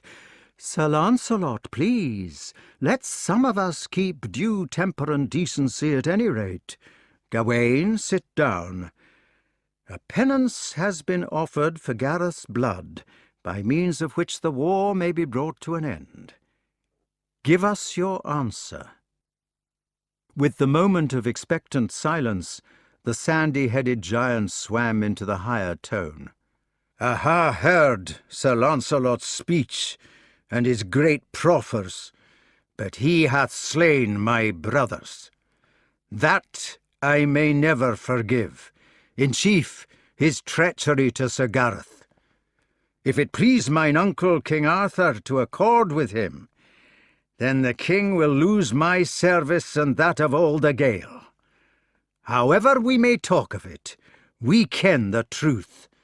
The man is a revealed traitor to the king and to myself. There is nobody alive, Gawain, who has called me a traitor. I have explained about the Queen. We have done with that. I make no insinuations about the woman, if it be proper not to do so. I speak of whate'er your own judgment is to be. If it is the king's judgment, I shall accept it. The king is agreed with me already, before ye came. Arthur, Speak to the king by his title." "Sir, is this true?" But the old man only bowed his head. "At least let me hear it from the king's mouth." Mordred said, "Speak, father." He shook his head like a baited bear. He moved it with the heavy movement of a bear, but would not look from the floor. "Speak!" "Lancelot," he was heard to say, "you know how the truth stands between us. My table is broken, my knights parted or dead. I never sought a quarrel with you, Lance, nor you with me. But can't it be ended?" "Gawain says," he began faintly. "Gawain! Justice—" Gawain rose to his feet, foxy, burly, and towering. "My king, my lord and my uncle, is it the court's will that I pronounce sentence upon this recreant traitor?" The silence became absolute. "Know, then, all ye, that this is the king's word. The queen shall come back to him, with her liberty as it was, and she shall stand in nae peril for nothing that was surmised afore this day. This is the Pope's will. But thou, Sir Lancelot, thou shalt go forth, banished out of this kingdom within 15 days, a revealed recreant, and by God, we shall follow thee after that time, to pull down the strongest castle of France about thine ears." "Gawain," he asked painfully, "don't follow me. I will accept the banishment. I will live in my French castles. But don't follow me, Gawain. Don't keep the war forever. Leave that to thy betters. Such castles are the king's. If you follow me, Gawain, don't challenge me. Don't let Arthur come against me. I can't fight against my friends. Gawain, for God's sake, don't make us fight. Leave talking, man. Deliver the queen, and remove your body quickly from this court." Lancelot pulled himself together with a sort of final care. He looked from England to his tormentor. He turned slowly to the Queen, who had not spoken. He saw her ridiculous olive branch, her clumsiness and silly clothes. With a lifted head, he raised their tragedy to nobleness and gravity. "Well, madam, it seems that we must part." He took her by the hand, led her to the middle of the room, translating her into his remembered lady. Something in his grip, in his step, in the fullness of his voice, made her bloom again. It was their last partnership into the rose of England. He lifted her to a crest of conquest which they had forgotten. As stately as a dance, the gargoyle took her to the centre. There, poising her flushing, the arch stone of the realm, he made an end. It was the last time that Sir Lancelot, King Arthur, and Queen Guinevere were to be together. "My king and my old friends, a word before I go. My sentence is to leave this fellowship, which I have served in all my life. It is to depart your country, and to be pursued with war. I stand, then, for the last time, as the Queen's champion. I stand to tell you, lady and madam, in the presence of all this court, that if any danger may threaten you in future, then one poor arm will come from France to defend you, and so let all remember." He kissed her fingers deliberately, turned stiffly, and began to pace in silence down the long length of the room.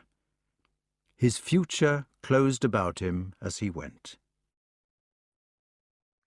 15 days to Dover was the time assigned to any felon who had taken sanctuary.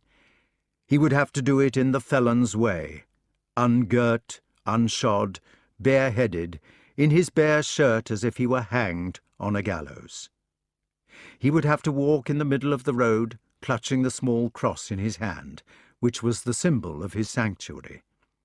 Probably Gawain or his men would be skulking at his heels, in case for a moment he should lay the talisman aside.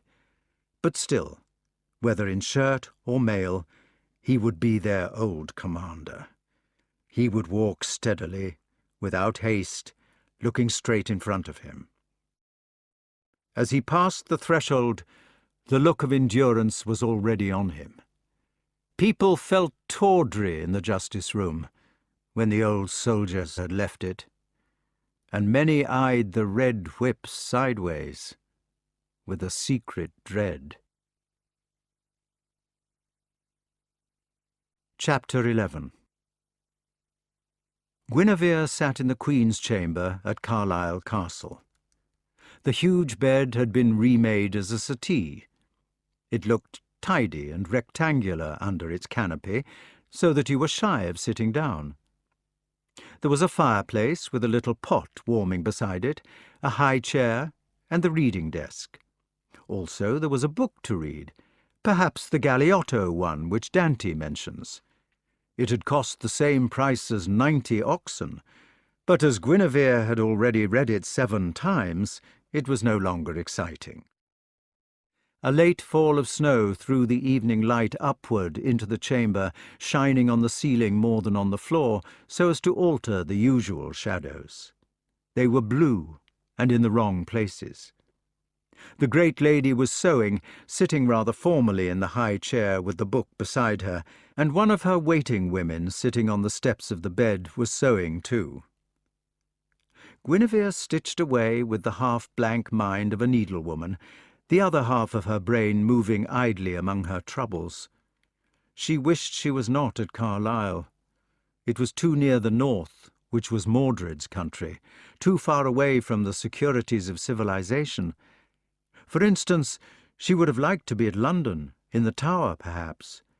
She would have liked, instead of this dreary expanse of snow, to be looking out from the Tower windows at the fun and bustle of the metropolis, at London Bridge, with the staggering houses all over it, which were constantly tumbling off into the river. She remembered it as a bridge of great personality, what with the houses and the heads of rebels on spikes, and the places where Sir David had fought a full-dress joust with the Lord Wells. The cellars of the houses were in the piers of the bridge, and it had a chapel of its own and a tower to defend it. It was a perfect toy-town of a place, with housewives popping their heads out of windows, or letting down buckets into the river on long ropes, or throwing out slops, or hanging the washing, or screaming to their children when the drawbridge was going to be pulled up. For that matter, it would have been nice merely to be in the Tower itself. Here in Carlisle, everything was as still as death. But there, in the Conqueror's Tower, a constant ebb and flow of cockneys would be livening the frost. Even Arthur's menagerie, which he now kept in the Tower, would be giving a comfortable background of noise and smell. The latest addition was a full-sized elephant, presented by the King of France, and specially drawn for the record by the indefatigable news-hawk Matthew Paris. When Guinevere got to the elephant, she put down the sewing and began to rub her fingers. They were numb. They did not thaw so quickly as they used to. "Have you put the crumbs out for the birds, Agnes?" "Yes, madam. The robin was perky today. He sang quite a trill against one of the blackbirds who was greedy. Poor creatures. Still, I suppose they will all be singing in a few weeks." "It seems a long time since everybody went away," said Agnes. "The court is like the birds now. It is so silent and heartless." "They will come back, no doubt." Yes, madam. The Queen took up her needle again and pushed it carefully through. They say Sir Lancelot has been brave. Sir Lancelot always was a brave gentleman, madam. In the last letter, it says that Gawain had a duel with him. He must have been miserable to fight him. Agnes said emphatically, I can't think why the king will go with that there Sir Gawain against his best friend. Anybody can see that it is only out of blind temper. And then to lay waste the land of France, just to spite Sir Lancelot, and to do these terrible killings, and to say such things as them thrashers do. It won't do nobody no good to carry on like that. Why can't they let bygones be bygones, is what I ask. I think the king goes with Sir Gawain because he is trying to be just. He thinks that the Orkneys have a right to demand justice for Gareth's death, and I suppose they have. Besides, if the king didn't cling to Sir Gawain, he would have nobody left. He was prouder of the Round Table than of anything, and now it is splitting up and he wants to keep somebody. It is a poor way to keep the table together, said Agnes, by fighting Sir Lancelot. Sir Gawain has a right to justice. At least they say he has. And the king's choice is not free either. He is swept along by the people, by men who want conquest in France and have made a claim to it, or who are sick of the long peace he has managed to keep, or who are anxious for military promotion and a killing in return for those who died in the market square. There are the young knights of Mordred's party who believe in nationalism, and who have been taught to think that my husband is an old fogey.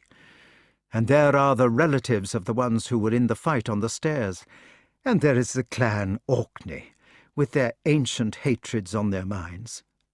War is like a fire, Agnes. One man may start it, but it will spread all over.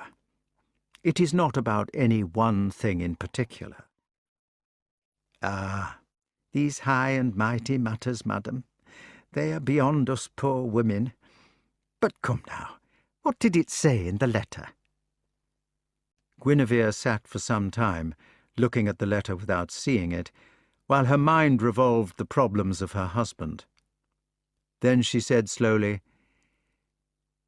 The king likes Lancelot so much that he is forced to be unfair to him, for fear of being unfair to other people. Yes, ma'am. It says, said the Queen, noticing the letter she was looking at with a start, it says that Sir Gawain rode in front of the castle every day and called out that Lancelot was a coward and a traitor. Lancelot's knights were angry and went out to him one by one, but he charged them all down and hurt some of them badly. He nearly killed Bors and Lionel until at last Sir Lancelot had to go himself. The people inside the castle made him. He told Sir Gawain that he was driven to it like a beast at bay. And what did Sir Gawain say? Sir Gawain said, Leave thy babbling and come off, and let us ease our hearts. And did they? Yes, they had a duel in front of the castle. Everybody promised not to interfere, and they began at 9 o'clock in the morning. You know how Sir Gawain can always fight better in the mornings. That was why they began so early.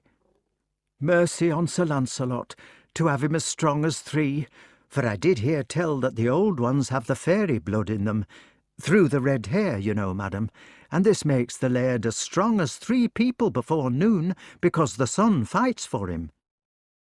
It must have been terrible, Agnes, but Sir Lancelot was too proud not to give the advantage. I wonder he was not killed. He nearly was. But he covered himself with his shield and parried slowly all the time and gave ground. It says he received many sad brunts, but he managed to defend himself until midday. Then, of course, when the fairy strength had gone down, he was able to take the offensive, and he ended by giving Gawain a blow on the head which knocked him over. He could not get up. Alas, Sir Gawain! Yes, but he could have killed him there and then. But he didn't. No. Sir Lancelot stood back and leaned on his sword. Gawain begged him to kill him. He was more furious than ever and called out, "Why do you stop? Come on then, kill me and finish your butchering. I will not yield. Kill me at once, for I shall only fight you again if you spare my life." He was crying. "We may depend upon it," said Agnes wisely, "that Sir Lancelot refused to strike a felled knight." "We may depend. He was always a kind, good gentleman, though not what you may call a beauty. He was the chief of all." They fell silent, shy of their feelings, and began to stitch.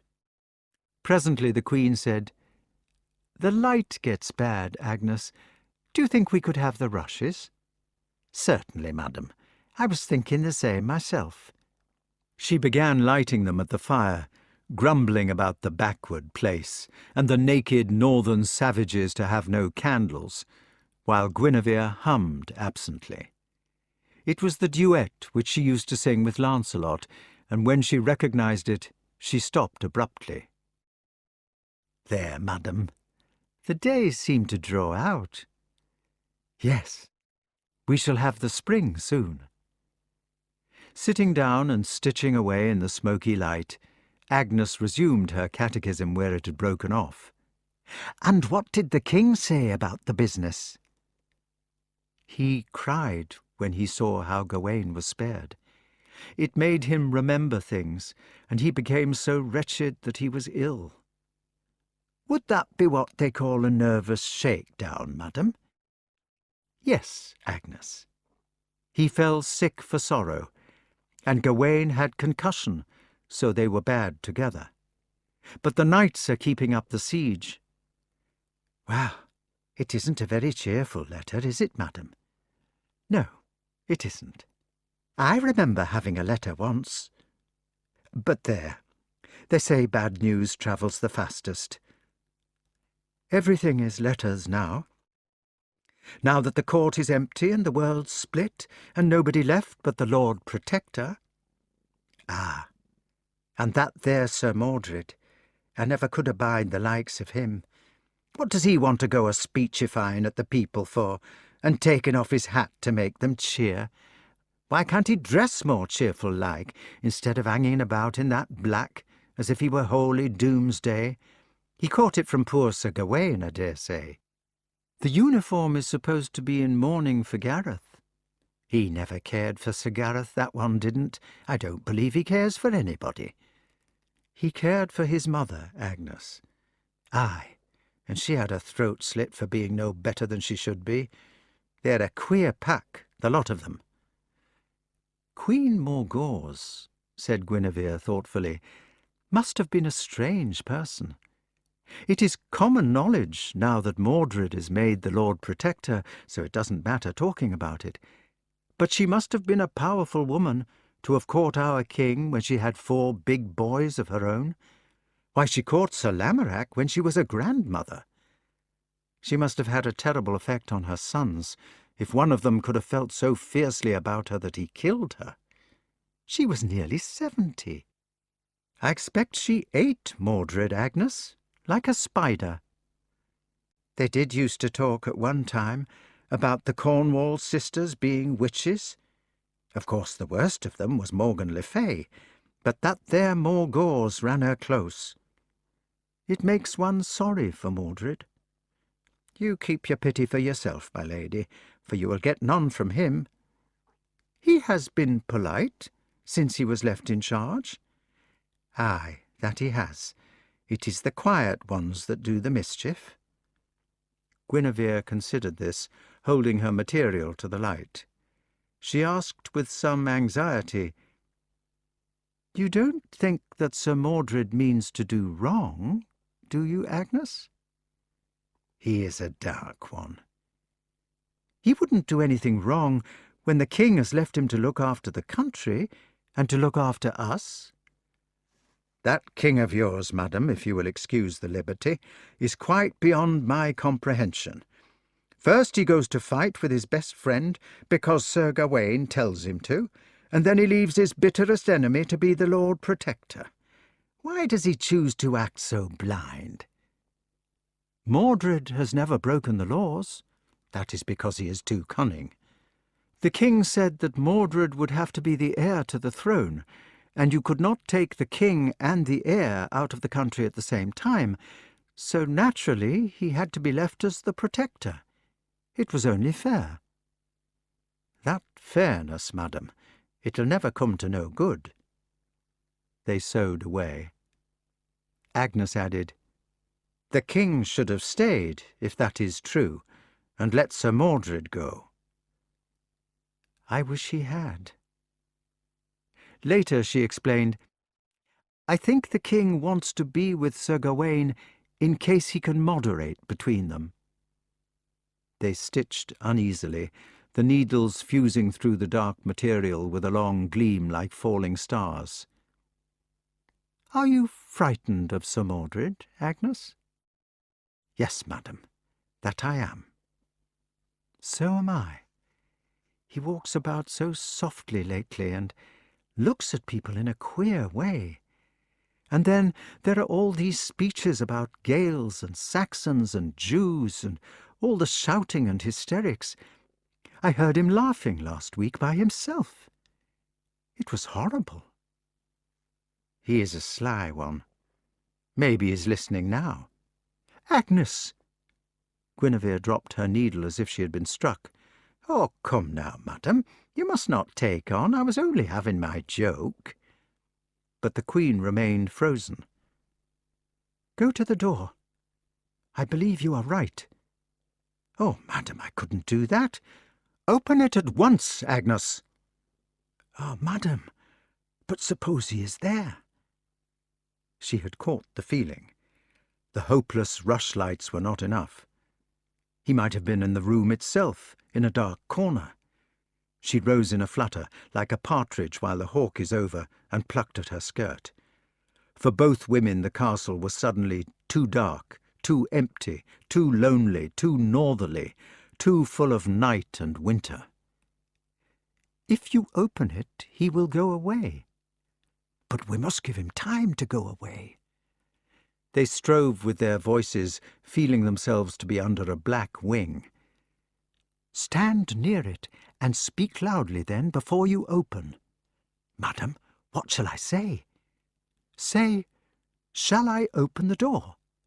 Then I will say, yes, I think it is time to go to bed. I think it is time to go to bed. Go on. Very good, madam. Shall I begin? Begin, yes, quickly. I don't know as I can do it. Oh, Agnes, please be quick. Very well, madam. I think I can do it now. Facing the door as if it might attack her, Agnes addressed it at the top of her voice. I am going to open the door. It is time to go to bed. Nothing happened. Now open it, said the Queen. She lifted the latch and threw it open, and there was Mordred, smiling in the frame. Good evening, Agnes. Oh, sir! The wretched woman dropped him a fluttering curtsy with one hand clutching at her breast and scuttled past him for the stairs. He stood aside politely. When she was gone, he stepped into the room, sumptuous in his black velvet, with one cold diamond beaming in the rushlight from his scarlet badge. Anybody who had not seen him for a month or two would have known at once that he was mad. But his brains had gone so gradually that those who lived with him had failed to see it. He was followed by his small black pug dog, flirting its bright eyes and curly tail. Our Agnes seems to be in a nervous state, he said. Good evening, Guinevere. Good evening, Mordred. A fine little embroidery. I thought you would be knitting socks for soldiers. Why have you come? Just an evening call. You must forgive the drama. Do you always wait outside doors? One has to come through a door somehow, madam. It is more convenient than coming through the window, though I believe some people have been known to do that. I see. Will you sit down? He took his seat with an elaborate gesture, the pug jumping into his lap. In a way it was tragic to watch him, for he was doing what his mother did. He was acting, and had ceased to be real. People write tragedies in which fatal blondes betray their paramours to ruin, in which Cressidas, Cleopatras, Delilahs, and sometimes even naughty daughters like Jessica bring their lovers or their parents to distress. But these are not the heart of tragedy. They are the fripperies to the soul of man. What does it matter if Antony did fall upon his sword? It only killed him. It is the mother's, not the lover's lust, that rots the mind. It is that which condemns the tragic character to his walking death. It is Jocasta, not Juliet, who dwells in the inner chamber. It is Gertrude, not the silly Ophelia, who sends Hamlet to his madness. The heart of tragedy does not lie in stealing or taking away. Any feather-pated girl can steal a heart. It lies in giving, in putting on, in adding, in smothering without the pillows. Desdemona, robbed of life or honour, is nothing to a Mordred, robbed of himself. His soul stolen, overlaid, wizened, while the mother character lives in triumph, superfluously, and with stifling love endowed on him, seemingly innocent of ill intention. Mordred was the only son of Orkney who never married. He, while his brothers fled to England, was the one who stayed alone with her for 20 years, her living larder. Now that she was dead, he had become her grave. She existed in him like the vampire. When he moved, when he blew his nose, he did it with her movement. When he acted, he became as unreal as she had been, pretending to be a virgin for the unicorn. He dabbled in the same cruel magic. He had even begun to keep lapdogs like her, although he had always hated hers with the same bitter jealousy as that with which he had hated her lovers. Do I feel a coldness in the air this evening? It is bound to be cold in February. I was referring to the delicacy of our personal relationship. The protector, whom my husband appointed, is bound to be welcome to the Queen. But not the husband's bastard, I suppose. She lowered her needle and looked him in the face. I don't understand your coming like this, and I don't know what you want. She had no wish to be hostile, but he was forcing her. She had never been afraid of anyone.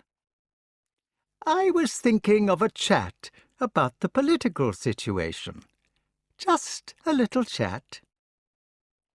She knew that they had reached a crisis of some sort, and it made her weak. She was too old now to deal with madmen, although she still had no suspicion of his sanity.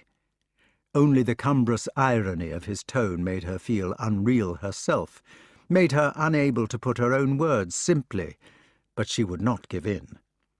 I shall be glad to hear what you want to say.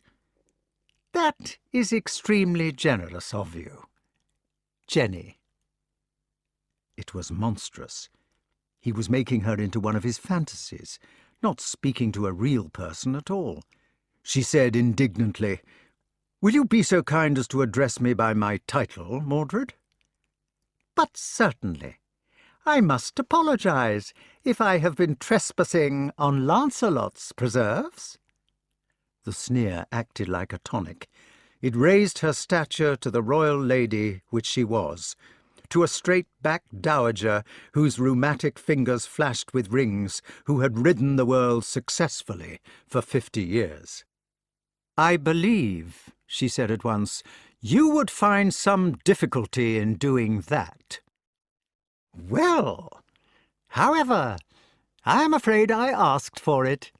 You were always a bit of a spitfire. Queen Jenny." "Sir Mordred, if you can't behave like a gentleman, I shall go." "And where will you go?" "I should go anywhere. Anywhere where a woman old enough to be your mother would be safe from this extravagance." "The question is," he observed reflectively, "where you would be safe. The plan seems bound to founder in the last resource, when you consider that everybody has gone away to France, and that I am the ruler of the kingdom. Of course, you could go to France, if you could get there." She understood, or began to understand. "I don't know what you mean." "Then you must think it out." "If you will excuse me," she said, rising, "I will call my woman." "Call her, by all means, though I should have to send her away." "Agnes will take her orders from me." "I doubt it. Let us try." "Mordred, will you leave me?" "No, Jenny," he said. "I want to stay. But if you will sit down quietly for a minute and listen, I promise to behave like a perfect gentleman, like one of your preux chevaliers, in fact." "You leave no option." "Very little." "What do you want?" she asked. She sat down, folding her hands in her lap. She was accustomed to a life of danger. "Come now," he said, in high good humour, quite mad, enjoying his cat and mouse. "We must not rush it in this bald way. We must be at ease before we begin our conversation, otherwise it will seem so strained." "I am listening." "No, no. You must call me Maudie or some such pet name. Then it will seem more natural when I call you Jenny. Everything will go forward so much more pleasantly." She would not answer. "Guinevere, have you any idea of your position?" "My position is that of the Queen of England, as yours is that of the Protector." "While Arthur and Lancelot are fighting each other in France?" "That is so." "Suppose I were to tell you," he asked, stroking the pug, "that I had a letter this morning, that Arthur and Lancelot are dead?" "I should not believe you." "They killed each other in battle." "It is not true," she told him quietly. "As a matter of fact, it isn't. How did you guess?" "If it was not true, it was cruel to say so. Why did you say it?" "A great many people would have believed it, Jenny. I expect a great many will." "Why should they?" she asked, before she had caught his drift. Then she stopped, catching her breath. For the first time she began to feel afraid. But it was for Arthur. "You can't mean—" "Oh, but I can," he exclaimed gaily, "and I do. What do you think would happen if I were to announce poor Arthur's death?" "But, Mordred, you couldn't do such a thing. They are alive. You owe everything. The king made you his deputy. Your fealty— It would not be true. Arthur has always treated you with such scrupulous justice," he said with cold eyes. "I have never asked to be treated with justice. It is something which he does to people, to amuse himself." "But he is your father." "So far as that goes, I did not ask to be born. I suppose he did that to amuse himself also." "I see." She sat twisting her sewing in her hands, trying to think. "Why do you hate my husband?" she asked, almost with wonder. I don't hate him. I despise him." "He didn't know," she explained gently, "that your mother was his sister when it happened?" "And I suppose he didn't know that I was his son when he put us out in the boat." "He was scarcely 19, Mordred. They had frightened him with prophecies, and he did what they made him." "My mother was a good woman until she met King Arthur. She had a happy home with Lot of Orkney, and she bore him 4 brave sons. What happened after?" "But she was more than twice his age. I should have thought—" He stopped her, holding up his hand. "You are speaking of my mother." "I'm sorry, Mordred, but really—" "I loved my mother." "Mordred!" "King Arthur came to a woman who was faithful to her husband. When he left, she was a wanton. She ended her life in a naked bed with Sir Lamorak, justly slain by her own child." "Mordred, it is no good saying anything if you can't see, if you can't believe that Arthur is kind and sorry and in trouble. He is fond of you. He was saying how he loved you only a day or 2 before this misery began. He can keep his love." "He has been so fair," she pleaded. "The just and noble king. Yes, it is easy to be fair when it is over. That is the amusing part. Justice! He can keep that too." She said, trying to speak steadily, "If you proclaim yourself king, they will come from France to fight you. Then we shall have a double war instead of a single one, and it will be fought in England. The whole fellowship will be blotted out." He smiled in pure delight. "It seems unbelievable," she said, pinching the embroidery. There was nothing she could do. For a moment it crossed her mind that if she humiliated herself to him, knelt down on her stiff old knees to plead for mercy, he might be soothed. But it was evidently hopeless. He was fixed in a course, like a bell in a groove.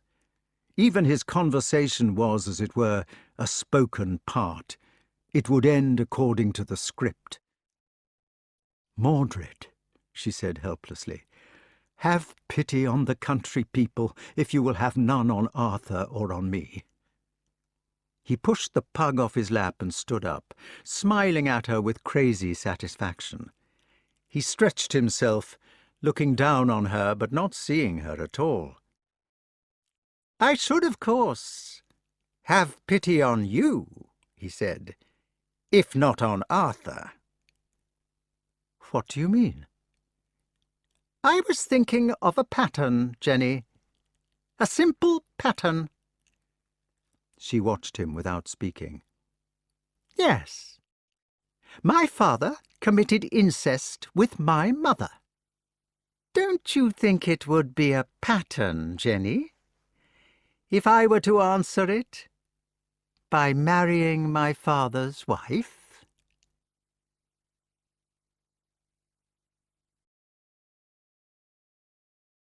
Chapter 12. It was dark in Gawain's tent, except for a flat pan of charcoal which lit it dimly from below.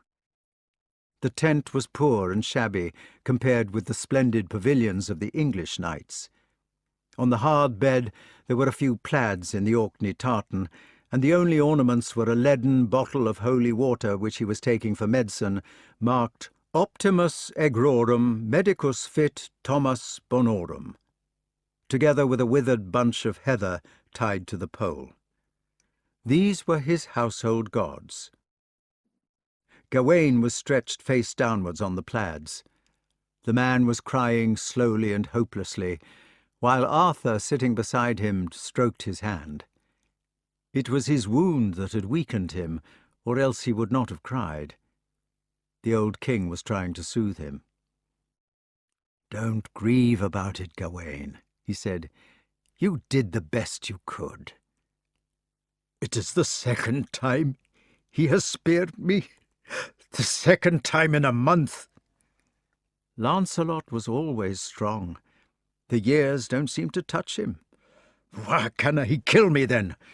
I begged him to have done with it.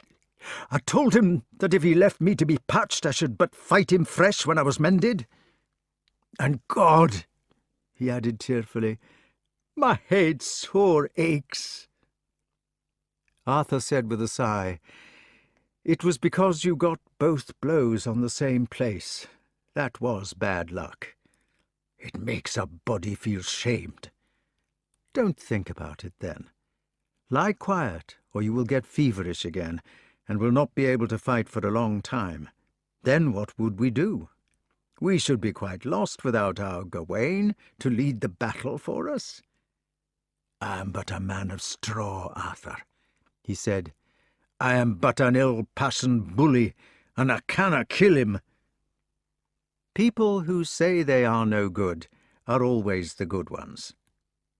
Let's change the subject and talk about something pleasant. England, for instance. "We shall never see England again."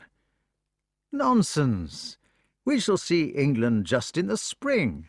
Why, it is almost spring now. The snowdrops will have been out for ages, and I dare say Guinevere will have some crocuses already. She is good at gardening. "Guinevere was kind to me." "My Gwen is kind to everybody," said the old man proudly. "I wonder what she is doing now. Going to bed, I suppose. Or perhaps she is sitting up late, having a talk with your brother. It would be nice to think that they were talking about us at this minute. Perhaps saying admiring things about Gawain's prowess. Or Gwen might be saying that she wished her old man would come home." Gawain moved restlessly on the bed. "I have a mind to gang hame," he muttered. "If Lancelot hates Clan Orkney, as Mordred says, why does he spare the laird of it? Maybe he did kill Gareth by mischance." "I am sure it was mischance. If you will help to end the war, we may be able to stop it fairly soon. It is your justice we are said to be fighting for now, you know. I and the others who want to fight would have to bow to that eventually. If you are content to make it up, there is nobody who will be more happy than I will be."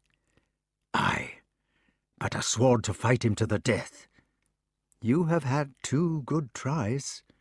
"And taken a braw thrashing ilka time," he said bitterly. "He could have made the war end twice.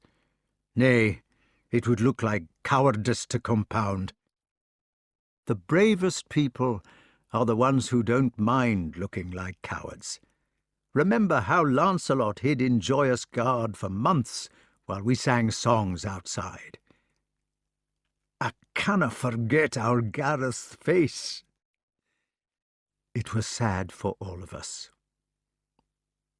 Gawain was trying to think, an effort not made easy to him by practice. On this dark evening it was twice as difficult because of his head. Since the time when Galahad gave him concussion in the quest for the Grail, he had been liable to headaches, and now, by a curious accident, Lancelot had given him 2 blows in separate duels on the same place. "What for should I give in?" he asked. "Because he beats me? It would be fleeing him to give in now. If I could fell him in a 3rd engagement, maybe, and spare the cheer, it would be even." "The fields," said the king thoughtfully, "will soon be kingcups and daisies in England. It would be nice to win a peace." "Aye, and the spring hawking." The figure twisted in its dim bed with a movement of remembrance, but froze as the pain shot through its skull. "Almighty, but my head throbs sorely." "Would you like me to get a wet cloth for it, or a drink of milk?" "Nay, let it bide. It will not help." Poor Gawain. I hope nothing is broken in it. "The thing that is broken is my spirit. Let us talk of other matters." The king said doubtfully, "I ought not to talk too much. I think I ought to go away and leave you to sleep." "Ach, stay. Dinna leave me by mysel'. It irks me when I'm by my lone." The doctor said, "To hell with the doctor. Bide a wee while. Hold my hand. Tell me of England." "There ought to be a post tomorrow, and then we shall be able to read about England. We shall have the latest news, and there will be a letter from young Mordred, and perhaps my Gwen will write to me." "Mordred's letters are cold cheer some way." Arthur hastened to defend him.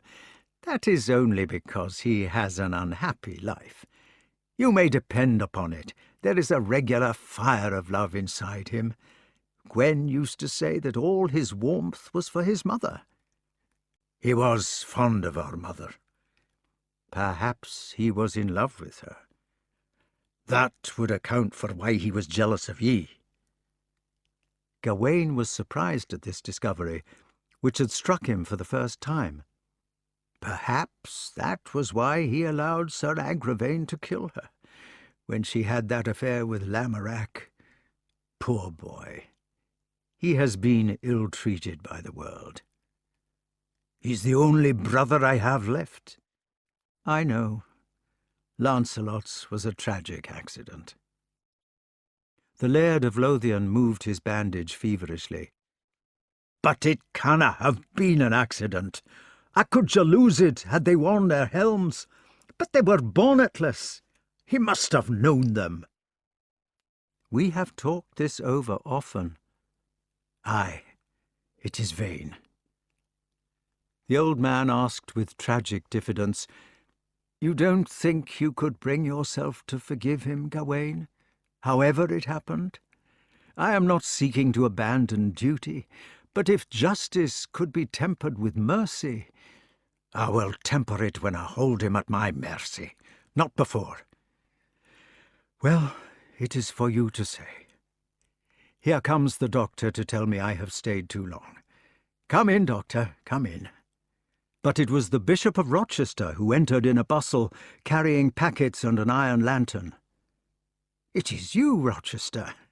We thought you were the doctor." "Good evening, sir, and good evening to you, Sir Gawain." "Good evening." "How is the head today?" "It grows better, thank you, my lord." "Well, that is excellent news. And I," he added archly, "have brought some good news too. The post has come in early." "Let us." "One for you." He handed it to the king. "A long one." "Is there aught for me?" asked Gawain. "Nothing, I am afraid, this week. You will have better luck next time." Arthur took the letters to the lantern and broke the seal. "You will excuse me if I read?" "Of course. We cannot stand on ceremony with the news from England. Dear me, I never thought that I should become a palmer at my time of life, Sir Gawain, and have to gallivant in foreign parts." The bishop's prattle died away. Arthur had made no movement. He had turned neither red nor pale, nor dropped the letter, nor stared in front of him.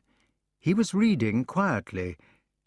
But Rochester stopped speaking, and Gawain raised himself on one elbow. They watched him reading, open-mouthed. "Sir." "Nothing," he said, brushing them away with his hand. Excuse me, the news." "I hope—" "Let me finish, please. Talk to Sir Gawain." Gawain asked, "Is there ill tidings? May I see?" "No, please, a minute." "Mordred?" "No, it is nothing. The doctor says—" "My lord, I would like to speak to you outside." Gawain began to heave himself into a sitting position. "I will be told." "There is nothing to be upset about. Lie down. We will come back." "If ye go without telling me, I shall follow." "It is nothing. You will hurt your head." "What is it?" "Nothing. It is only—" "Well?" "Well, Gawain," he said, suddenly collapsing, "it seems that Mordred has proclaimed himself the King of England, under this new order of his. Mordred! He has told his thrashers that we are dead, you see, Arthur explained, as if it were some sort of problem, and— Mordred says we are dead? He says we are dead, and— But he could not frame it. And what? He is going to marry Gwen. There was a moment of dead silence, while the bishop's hand strayed vaguely to his pectoral cross, and Gawain's clenched itself in the bedclothes. Then they both spoke at once. "The Lord protect her! It canna be true! It'll be a jest! My brother wouldna do a thing like yon!" "Unfortunately, it is true," said the king patiently. "This is a letter from Guinevere. Heaven knows how she managed to get it through. The Queen's age! After the proclamation, he proposed to her. She had nobody to help. The Queen accepted his proposal." Accepted Mordred? Gawain had managed to swing his legs over the side of the bed. "Uncle, give me the letter." He took it out of the limp hand, which yielded it automatically, and began to read, tilting the page to the light. Arthur continued to explain. The Queen accepted Mordred's proposal and asked for permission to go to London for her trousseau. When she was in London with the few who remained faithful, she threw herself suddenly into the tower and barred the gates. Thank God it is a strong fort. They are besieging her in the Tower of London now, and Mordred is using guns. Rochester asked in bewilderment. Guns? He is using the cannon. It was too much for the old priest's intellect. "It is incredible," he said, "to say we are dead, and to marry the Queen, and then to use cannon." "Now that the guns have come," said Arthur, "the table is over. We must hurry home." "To use cannons against men?" "We must go to the rescue immediately, my lord. Gawain can stay here." But the Laird of Orkney was out of bed. "Gawain, what are you doing? Lie down at once. I am coming with ye." "Gawain, lie down. Rochester, help me with him." "My last brother has broken his fealty." "Gawain." "And Lancelot! Oh, God, my head!" He stood swaying in the dim light, holding the bandage with both hands, while his shadow moved grotesquely round the tent pole.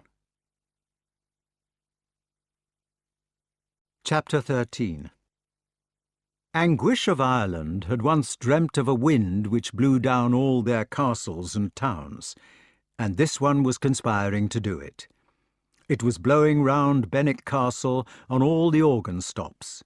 The noises it made sounded like inchoate masses of silk being pulled through trees as we pull hair through a comb, like heaps of sand pouring on fine sand from a scoop, like gigantic linens being torn, like drums in distant battle, like an endless snake switching through the world's undergrowth of trees and houses, like old men sighing and women howling and wolves running.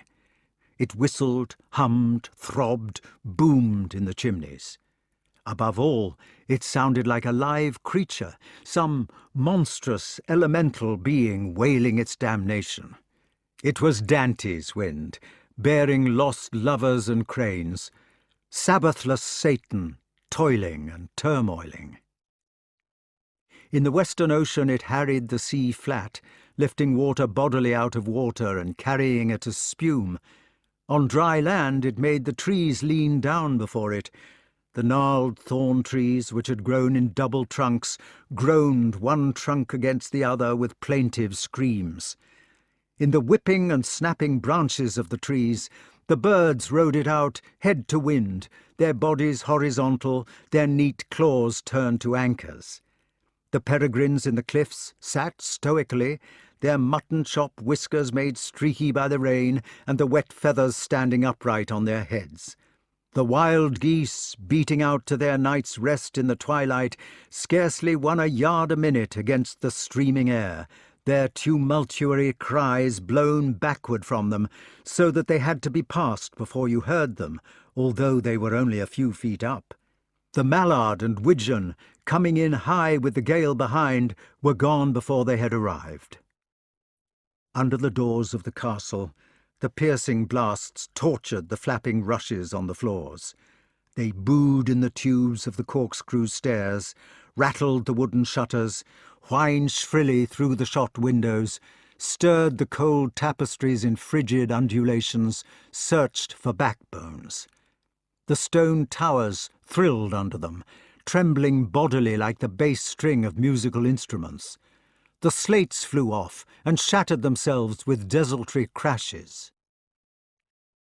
Bor and Bleoberis were crouching over a bright fire, to which the bitter wind seemed to have given the property of throwing out light without heat. Even the fire seemed frozen, like a painted one. Their minds were baffled by the plague of air. "But why did they go so quickly?" asked Bor complainingly. "I never knew a siege to be raised like that before. They raised it overnight. They went as if they had been blown away." "They must have had bad news. Something must have gone wrong in England." "Perhaps.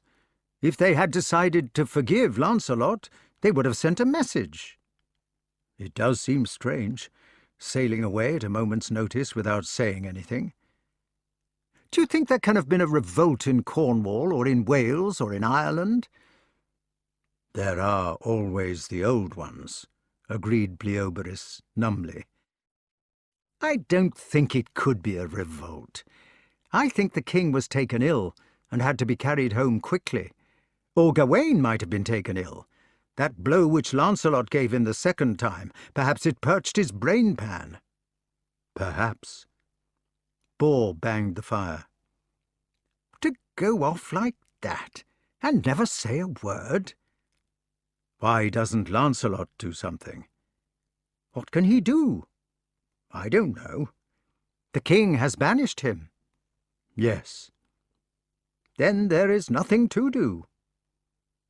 "All the same," said Bleoberis, "I wish he would do something." A door opened with a clatter at the bottom of the turret stairs. The tapestries swirled out, the rushes stood on end, the fire gushed smoke, and Lancelot's voice, embedded in the wind, shouted, "Bor! Bleoberis!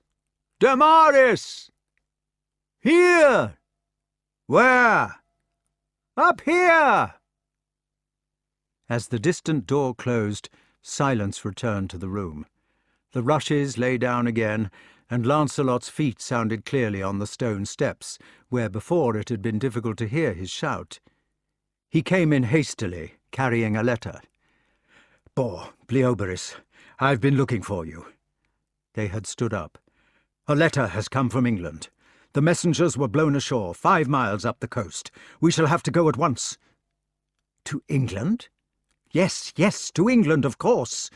I have told Lionel to act as transport officer, and I want you, Bor, to look after fodder. We shall have to wait until the gale blows itself out." "Why are we going?" asked Bor. "You should tell us the news." "News?" he said vaguely. "There is no time for that. I will tell you in the boat. Here, read the letter." He handed it to Bor and was gone before they could reply. "Well." "Read what it says." "I don't even know who it is from." "Perhaps it will say in the letter." Lancelot reappeared before they had taken their researches further than the date. "Bleoberis," he said, "I forgot. I want you to look after the horses. Here, give me the writing. If you two start spelling it out, you'll be reading all night." "What does it say?" "Most of the news came by the messenger. It seems that Mordred has revolted against Arthur, proclaimed himself the leader of England, and proposed to Guinevere." "But she is married already," protested Bleoberis. "That is why the siege was broken up. Then it appears Mordred raised an army in Kent to oppose the king's landing. He had given it out that Arthur was dead. He's besieging the Queen in the Tower of London and using cannon. Cannon! He met Arthur at Dover and fought a battle to prevent the landing. It was a bad engagement, half on sea and half on land, but the king won. He won to land. Who wrote the letter?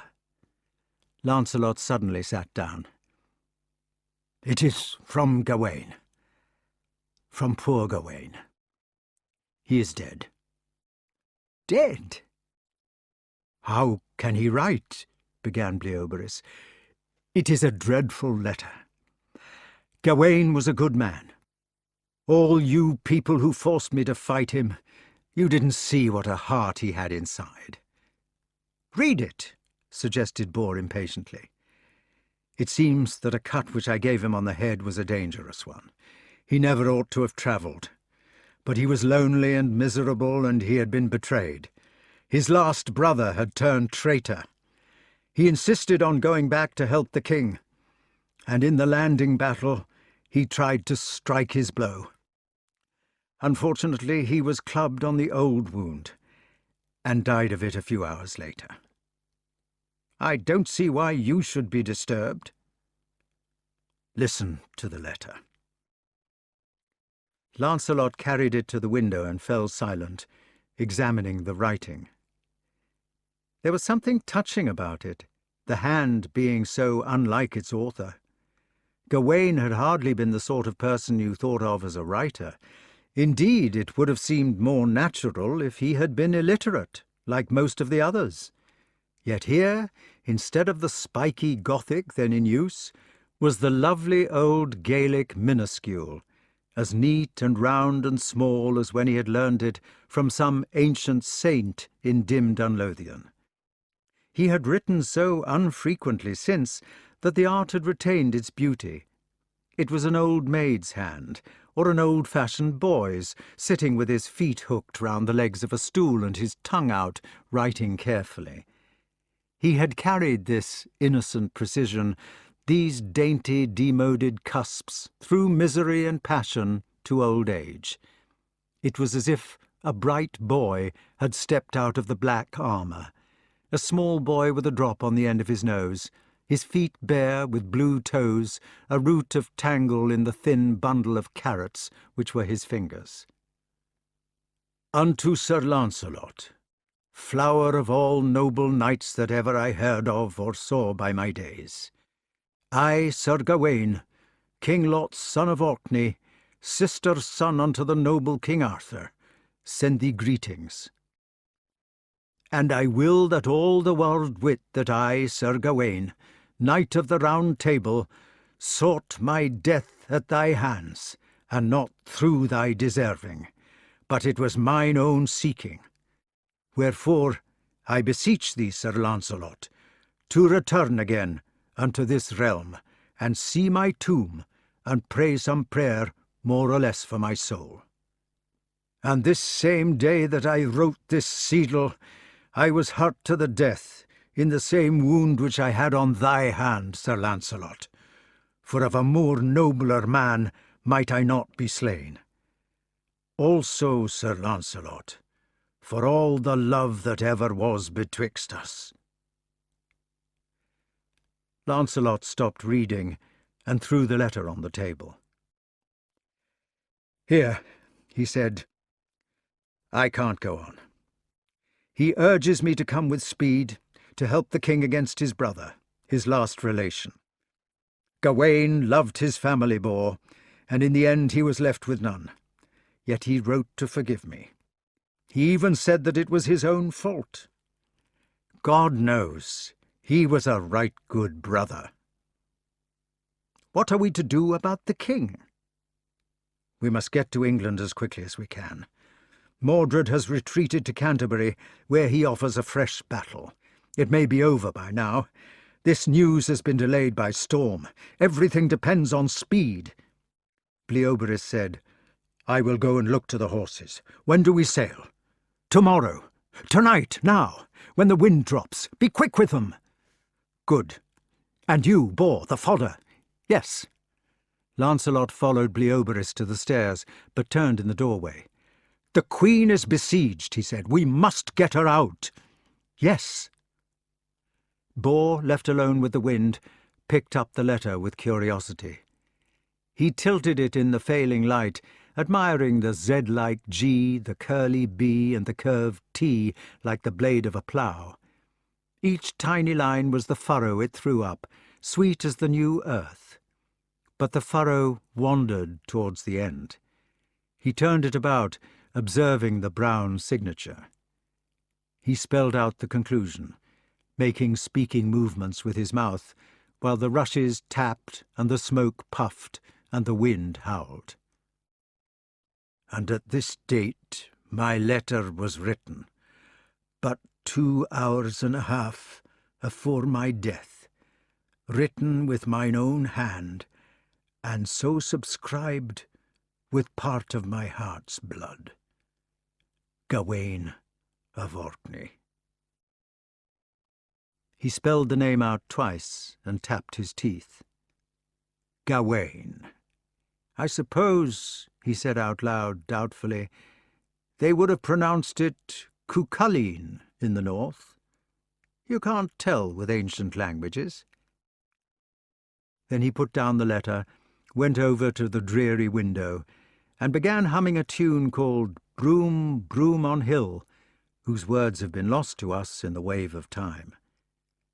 Perhaps they were like the modern ones, which say that "Still the blood is strong, the heart is Highland, and we in dreams behold the Hebrides." Chapter 14. The same wind of sorrow whistled round the king's pavilion at Salisbury. Inside there was a silent calm after the riot of the open. It was a sumptuous interior, what with the royal tapestries. Uriah was there, still in the article of bisection, and the couch strewn deep with furs and the flashing candles. It was a marquee rather than a tent. The king's mail gleamed dully on a rack at the back. An ill-bred falcon, who was subject to the vice of screaming, stood hooded and motionless on a perch like a parrot's, brooding in some ancestral nightmare. A greyhound, as white as ivory, couching on its hocks and elbows, its tail curved into the bony sickle of the greyhound, watched the old man with the doe-soft eyes of pity. A superb enamelled chessboard, with pieces of jasper and crystal, stood at checkmate beside the bed. There were papers everywhere. They covered the secretary's table, the reading desk, the stools, dreary papers of government, still bravely persevered in, of law, still to be codified, of commissariat, and of armament, and of orders for the day. A large ledger lay open at the note of some wretched defaulter, William Attilane, who had been condemned to be hanged, suspendatur, for looting.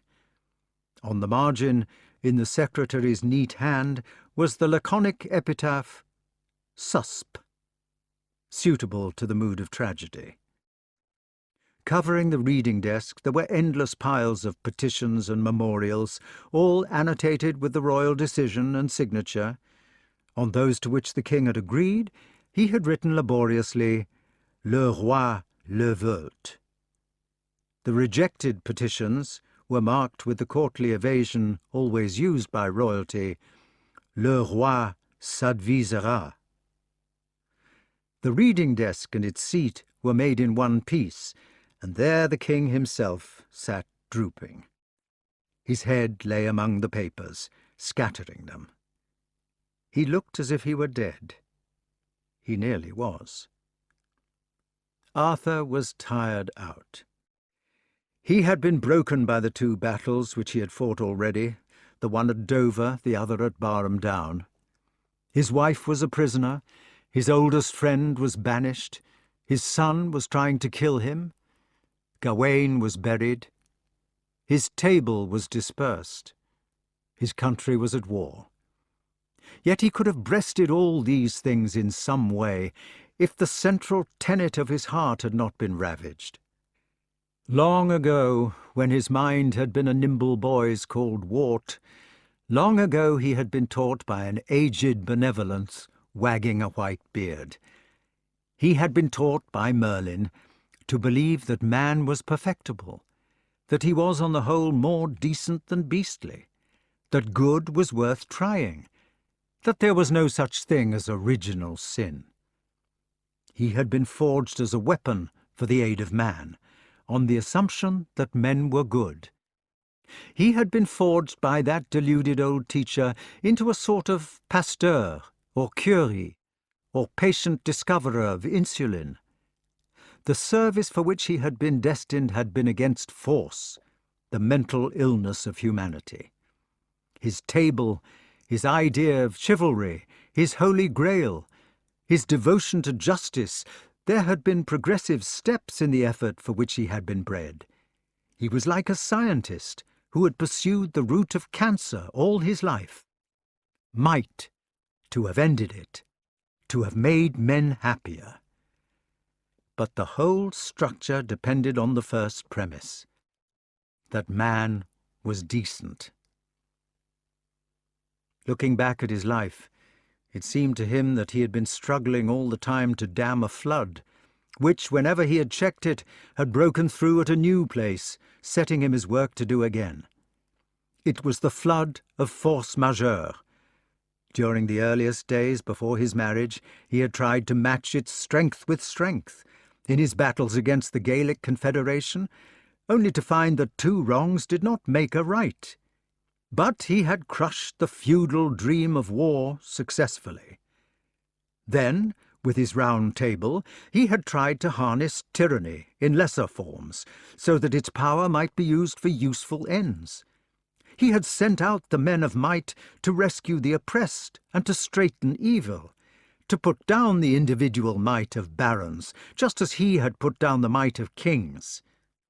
They had done so, until, in the course of time, the ends had been achieved, but the force had remained upon his hands unchastened. So he had sought for a new channel, had sent them out on God's business, searching for the Holy Grail. That too had been a failure, because those who had achieved the quest had become perfect and been lost to the world, while those who had failed in it had soon returned no better. At last he had sought to make a map of force, as it were, to bind it down by laws. He had tried to codify the evil uses of might by individuals, so that he might set bounds to them by the impersonal justice of the state. He had been prepared to sacrifice his wife and his best friend to the impersonality of justice. And then, even as the might of the individual seemed to have been curbed, the principle of might had sprung up behind him in another shape, in the shape of collective might, of banded ferocity, of numerous armies insusceptible to individual laws. He had bound the might of units, only to find that it was assumed by pluralities. He had conquered murder to be faced with war. There were no laws for that. The wars of his early days, those against Lot and the dictator of Rome, had been battles to upset the feudal convention of warfare as fox-hunting or as gambling for ransom. To upset it, he had introduced the idea of total war. In his old age, this same total warfare had come back to roost as total hatred, as the most modern of hostilities. Now, with his forehead resting on the papers and his eyes closed, the king was trying not to realize. For if there was such a thing as original sin, if man was, on the whole, a villain, if the Bible was right in saying that the heart of men was deceitful above all things and desperately wicked, then the purpose of life had been a vain one. Chivalry and justice became a child's illusions, if the stock on which he had tried to graft them was to be the thrasher, was to be Homo ferox instead of Homo sapiens. Behind this thought there was a worse one. with which he dared not grapple. Perhaps man was neither good nor bad, was only a machine in an insensate universe, his courage no more than a reflex to danger, like the automatic jump at the pinprick. Perhaps there were no virtues, unless jumping at pinpricks was a virtue, and humanity only a mechanical donkey led on by the iron carrot of love through the pointless treadmill of reproduction. Perhaps might was a law of nature, needed to keep the survivors fit. Perhaps he himself. But he could challenge it no further. He felt as if there was something atrophied between his eyes, where the base of the nose grew into the skull. He could not sleep. He had bad dreams. Tomorrow was the final battle. Meanwhile, there were all these papers to read and sign, but he could neither read nor sign them. He could not lift his head from the desk. Why did men fight? The old man had always been a dutiful thinker, never an inspired one. Now his exhausted brain slipped into its accustomed circles, the withered paths like those of the donkey in the treadmill, round which he had plodded many thousand times in vain. Was it the wicked leaders who led innocent populations to slaughter? Or was it wicked populations who chose leaders after their own hearts? On the face of it, it seemed unlikely that one leader could force 1,000,000 Englishmen against their will. If, for instance, Mordred had been anxious to make the English wear petticoats or stand on their heads, they would surely not have joined his party, however clever or persuasive or deceitful or even terrible his inducements. A leader was surely forced to offer something which appealed to those he led. He might give the impetus to the falling building, but surely it had to be toppling on its own account before it fell. If this were true, then wars were not calamities into which amiable innocents were led by evil men. They were notional movements, deeper, more subtle in origin. And indeed, it did not feel to him as if he or Mordred had led their country to its misery.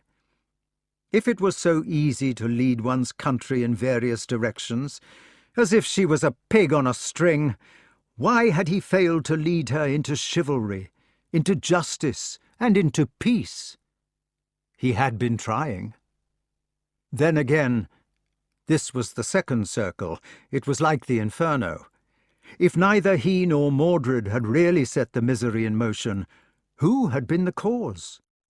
How did the fact of war begin in general? For any one war seemed so rooted in its antecedents. Mordred went back to Morgause, Morgause to Uther Pendragon, Uther to his ancestors. It seemed as if Cain had slain Abel, seizing his country, after which the men of Abel had sought to win their patrimony again forever. Man had gone on through age after age, avenging wrong with wrong, slaughter with slaughter. Nobody was the better for it, since both sides always suffered, yet everybody was inextricable. The present war might be attributed to Mordred or to himself, but also it was due to 1,000,000 thrashers, to Lancelot, Guenever, Gawain, everybody. Those who lived by the sword were forced to die by it.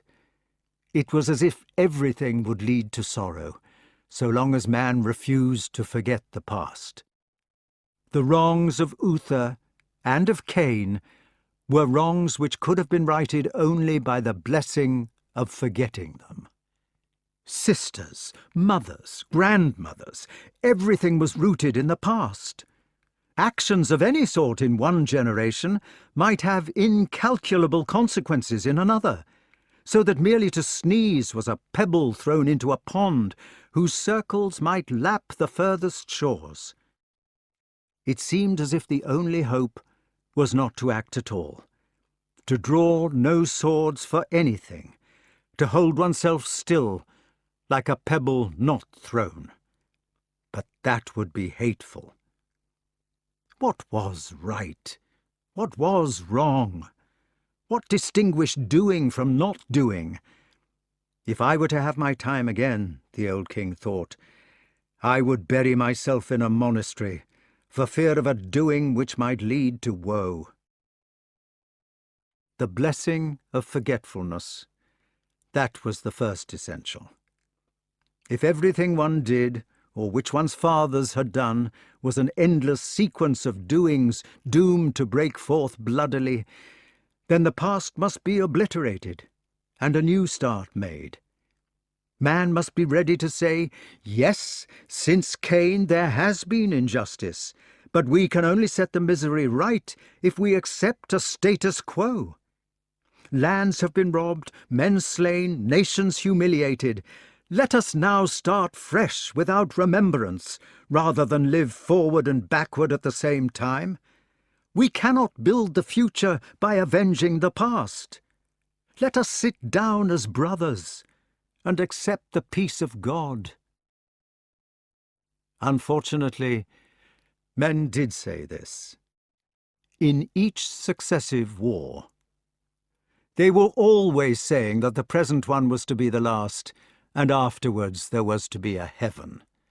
They were always to rebuild such a new world as never was seen. When the time came, however, they were too stupid. They were like children crying out that they would build a house, but when it came to building, they had not the practical ability. They did not know the way to choose the right materials. The old man's thoughts went laboriously. They were leading him nowhere. They doubled back on themselves and ran the same course twice, yet he was so accustomed to them that he could not stop. He entered another circle. Perhaps the great cause of war was possession, as John Ball the communist had said. The matters goeth not well to pass in England, he had stated, nor shall not do till everything be common, and that there be no villains nor gentlemen. Perhaps wars were fought because people said, my kingdom, my wife, my lover, my possessions. This is what he and Lancelot and all of them had always held behind their thoughts. Perhaps so long as people tried to possess things separately from each other, even honor and souls, there would be wars forever. The hungry wolf would always attack the fat reindeer. The poor man would rob the banker. The serf would make revolutions against the higher class, and the lack-penny nation would fight the rich. Perhaps wars only happen between those who had and those who had not. As against this, you were forced to place the fact that nobody could define the state of having. A knight with a silver suit of armour would immediately call himself a have-not if he met a knight with a golden one. But he thought, assume for a moment that having, however it is defined, might be the crux of the problem. I have, and Mordred has not. He protested to himself in contradiction. It is not fair to put it like that, as if Mordred or I were the movers of the storm. For indeed, we are nothing but figureheads to complex forces which seem to be under a kind of impulse. It is as if there was an impulse in the fabric of society. Mordred is urged along almost helplessly now, by numbers of people too many to count. People who believe in John Ball, hoping to gain power over their fellow men by asserting that all are equal, or people who see in any upheaval a chance to advance their own might. It seems to come from underneath. Ball's men and Mordred's are the underdogs seeking to rise, or the knights who were not leaders of the Round Table and therefore hated it, or the poor who would be rich, or the powerless seeking to gain power. And my men, for whom I am no more than a standard or a talisman, are the knights who were leaders, the rich defending their possessions, the powerful unready to let it slip. It is a meeting of the haves and have-nots in force. An insane clash between bodies of men, not between leaders. But let that pass. Assume the vague idea that war is due to having in general. In that case, the proper thing would be to refuse to have at all. Such, as Rochester had sometimes pointed out, was the advice of God. There had been the rich man who was threatened with the needle's eye, and there had been the money changers. That was why the Church could not interfere too much in the sad affairs of the world, as Rochester said, because the nations and the classes and the individuals were always crying out, "Mine, mine," where the Church was instructed to say, "Ours." If this were true, then it would not be a question only of sharing property as such. It would be a question of sharing everything, even thoughts, feelings, lives. God had told people that they would have to cease to live as individuals. They would have to go into the force of life, like a drop falling into a river. God had said that it was only the men who could give up their jealous selves, their futile individualities of happiness and sorrow, who would die peacefully and enter the ring. He that would have his life was asked to lose it. Yet there was something in the old white head which could not accept the godly view. Obviously you might cure a cancer of the womb by not having a womb in the first place. Sweeping and drastic remedies could cut out anything, and life with the cut. Ideal advice, which nobody was built to follow, was no advice at all. Advising heaven to earth was useless. Another worn-out circle spun before him. Perhaps war was due to fear of reliability. Unless there was truth, and unless people told the truth, there was always danger in everything outside the individual. You told the truth to yourself, but you had no surety for your neighbour. This uncertainty must end by making the neighbour a menace. Such, at any rate, would have been Lancelot's explanation of the war. He had been used to say that man's most vital possession was his word. Poor Lance. He had broken his own word. All the same, there had been few men with such a good one. Perhaps wars happened because nations had no confidence in the word. They were frightened, and so they fought. Nations were like people. They had feelings of inferiority or of superiority, or of revenge or of fear. It was right to personify nations. Suspicion and fear, possessiveness and greed, resentment for ancestral wrong, all these seemed to be a part of it. Yet they were not the solution.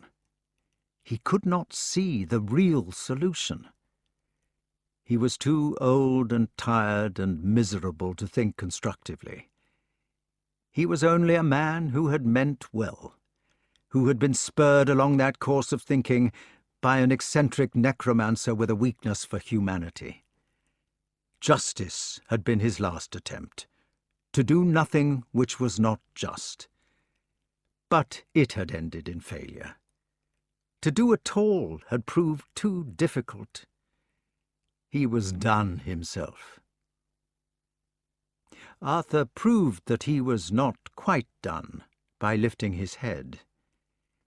There was something invincible in his heart, a tincture of grandness in simplicity.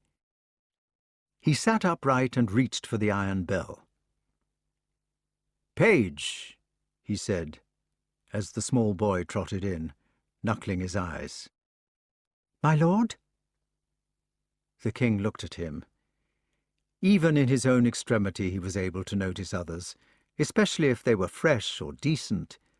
When he had comforted the broken Gawain in his tent, he had been the one who was more in need of comfort. "My poor child," he said, "you ought to be in bed." He observed the boy with a strained, threadbare attention. It was long since he had seen youth's innocence and certainty. "Look," he said, "will you take this note to the bishop? Don't wake him if he is asleep." "My lord." "Thank you." As the live creature went, he called it back. "Oh, page." "My lord?" "What is your name?" "Tom, my lord," it said politely. "Where do you live?" "Near Warwick, my lord." "Near Warwick." The old man seemed to be trying to imagine the place, as if it were Paradise Terrestre or a country described by Mandeville. "At a place called Newbold Revel. It is a pretty one." "How old are you?" "I shall be 13 in November, my lord." "And I have kept you up all night." "No, my lord. I slept a lot on one of the saddles." "Tom of Newbold Revel," he said with wonder.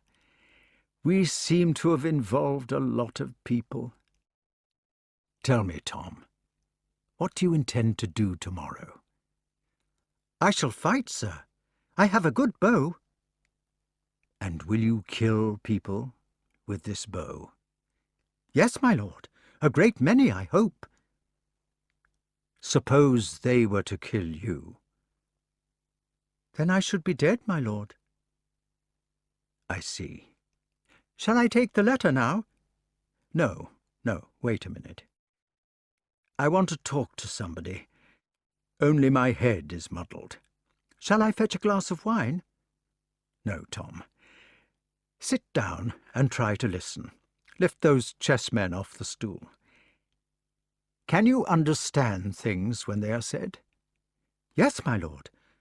I am good at understanding." "Could you understand if I asked you not to fight tomorrow?"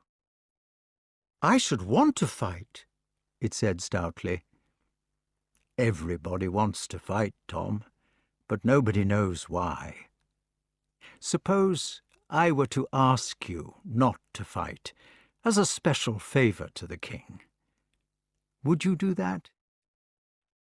"I should do what I was told." "Listen, then.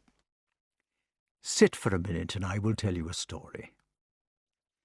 I am a very old man, Tom, and you are young.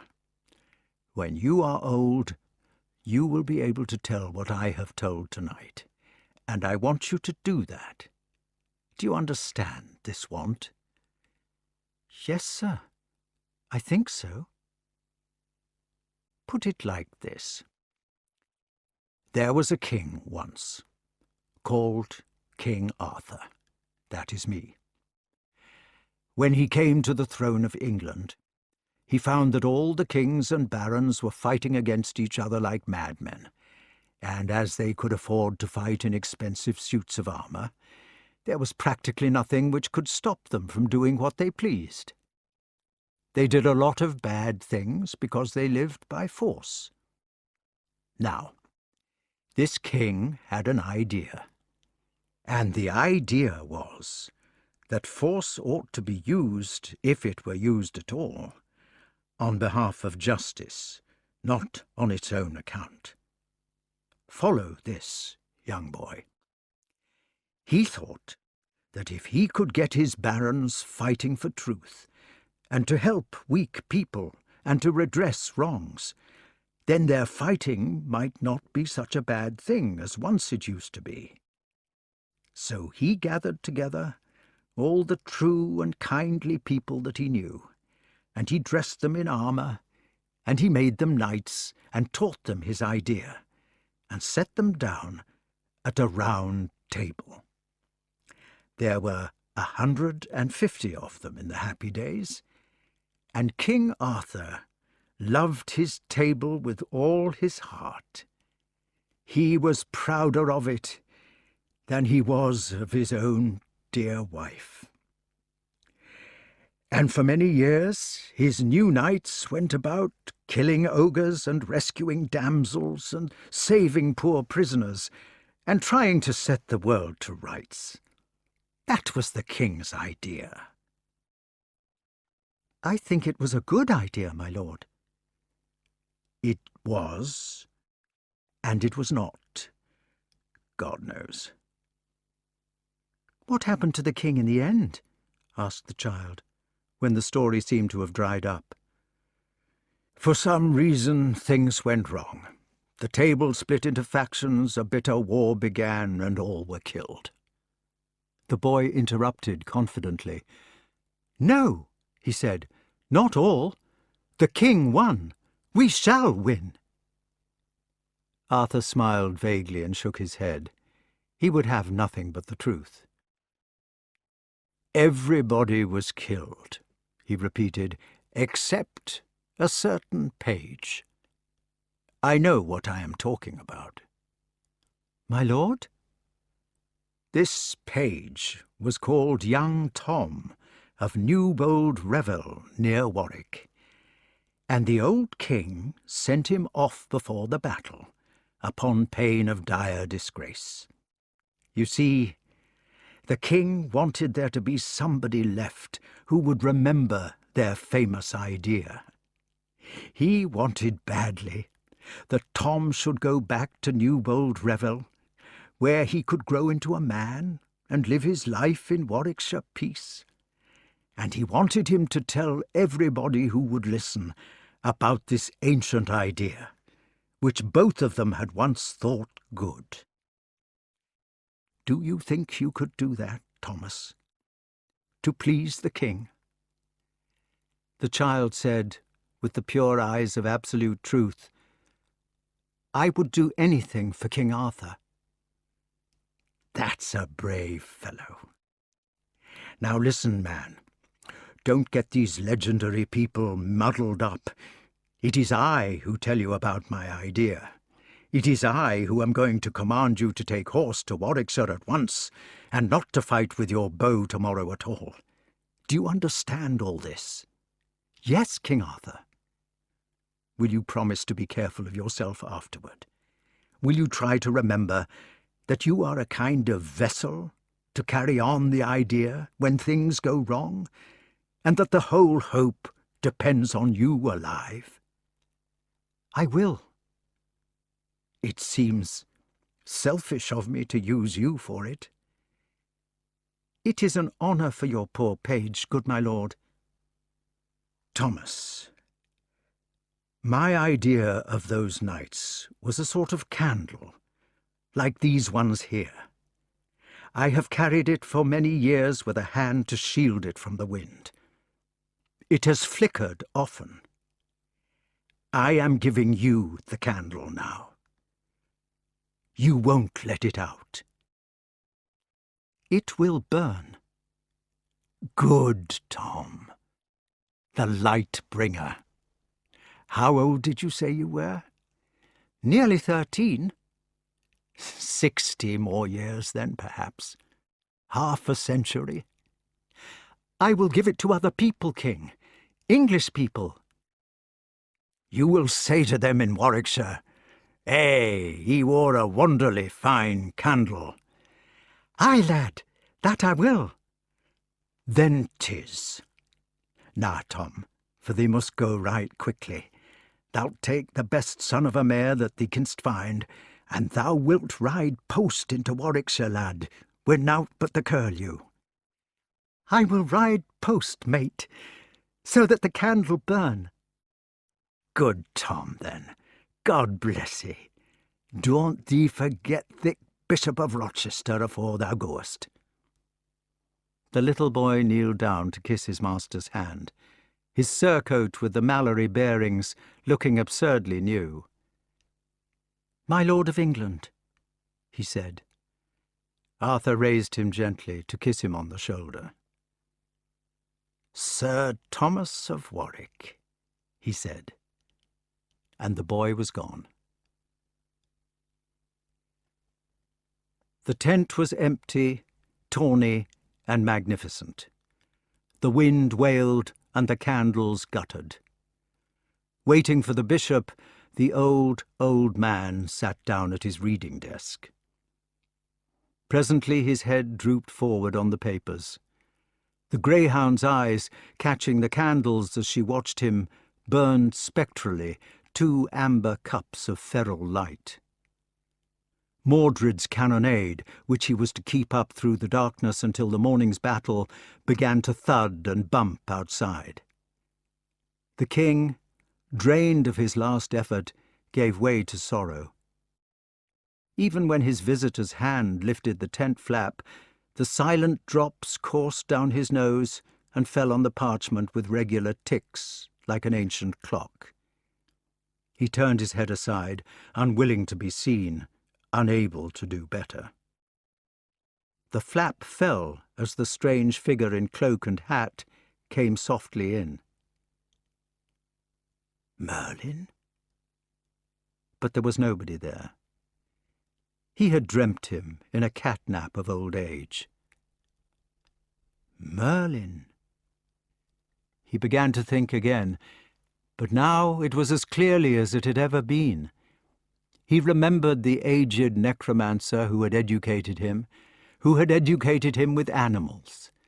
There were, he remembered, something like 500,000 different species of animal, of which mankind was only one. Of course man was an animal. He was not a vegetable or a mineral, was he? And Merlyn had taught him about animals so that the single species might learn by looking at the problems of the thousands. He saw the problem before him, as plain as a map. The fantastic thing about war was that it was fought about nothing, literally nothing. Frontiers were imaginary lines. There was no visible line between Scotland and England, although Flodden and Bannockburn had been fought about it. It was geography which was the cause, political geography. It was nothing else. Nations did not need to have the same kind of civilization, nor the same kind of leader. They could keep their own civilizations, like Eskimos and Hottentots, if they would give each other freedom of trade and free passage and access to the world. Countries would have to become counties, but counties which could keep their own culture and local laws. The imaginary lines on the earth's surface only needed to be unimagined.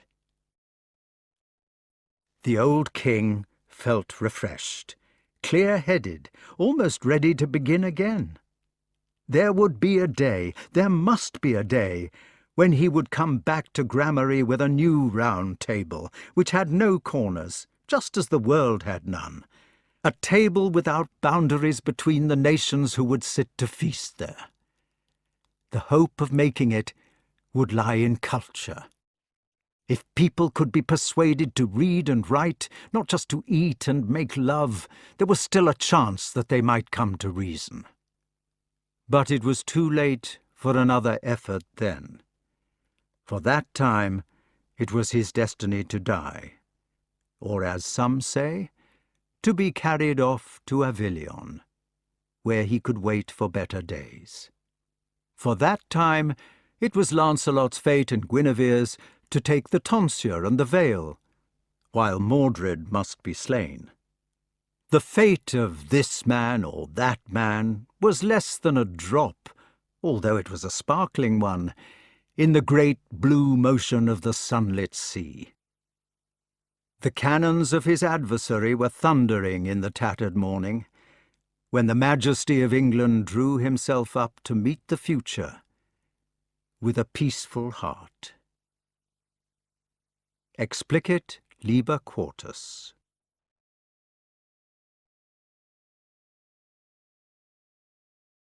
Incipit Liber Quintus. The Book of Merlyn. Chapter 1. It was not the Bishop of Rochester. The king turned his head away from the newcomer, incurious as to his identity. The tears running down his loose cheeks with their slow plods made him feel ashamed to be seen, yet he was too vanquished to check them. He turned stubbornly from the light, unable to do more. He had reached the stage at which it was not worthwhile to hide an old man's misery. Merlyn sat down beside him and took the worn hand, which made the tears flow faster. The magician patted the hand, holding it quietly with a thumb on its blue veins, waiting for life to revive. "Merlyn?" asked the king. He did not seem to be surprised. "Are you a dream?" he asked. "Last night I dreamt that Gawain came to me, with a troop of fair ladies. He said they were allowed to come with him because he had rescued them in his lifetime, and they had come to warn us that we should all be killed tomorrow. Then I had another dream, that I was sitting on a throne strapped to the top of a wheel, and the wheel turned over, and I was thrown into a pit of snakes. The wheel is come full circle. I am here." "Are you a bad dream?" he asked. "If you are, do not torment me." Merlyn still held the hand. He stroked along the veins, trying to make them sink into the flesh. He soothed the flaky skin and poured life into it with mysterious concentration, encouraging it to resilience. He tried to make the body flexible under his fingertips, helping the blood to course, putting a bloom and smoothness on the swollen joints, but not speaking. "You are a good dream," said the king. "I hope you will go on dreaming." "I am not a dream at all. I am the man whom you remembered." "Oh, Merlyn, it has been so miserable since you left. Everything which you helped to do was wrong. All your teaching was deception. Nothing was worth doing. You and I will be forgotten, like people who never were." "Forgotten?" asked the magician.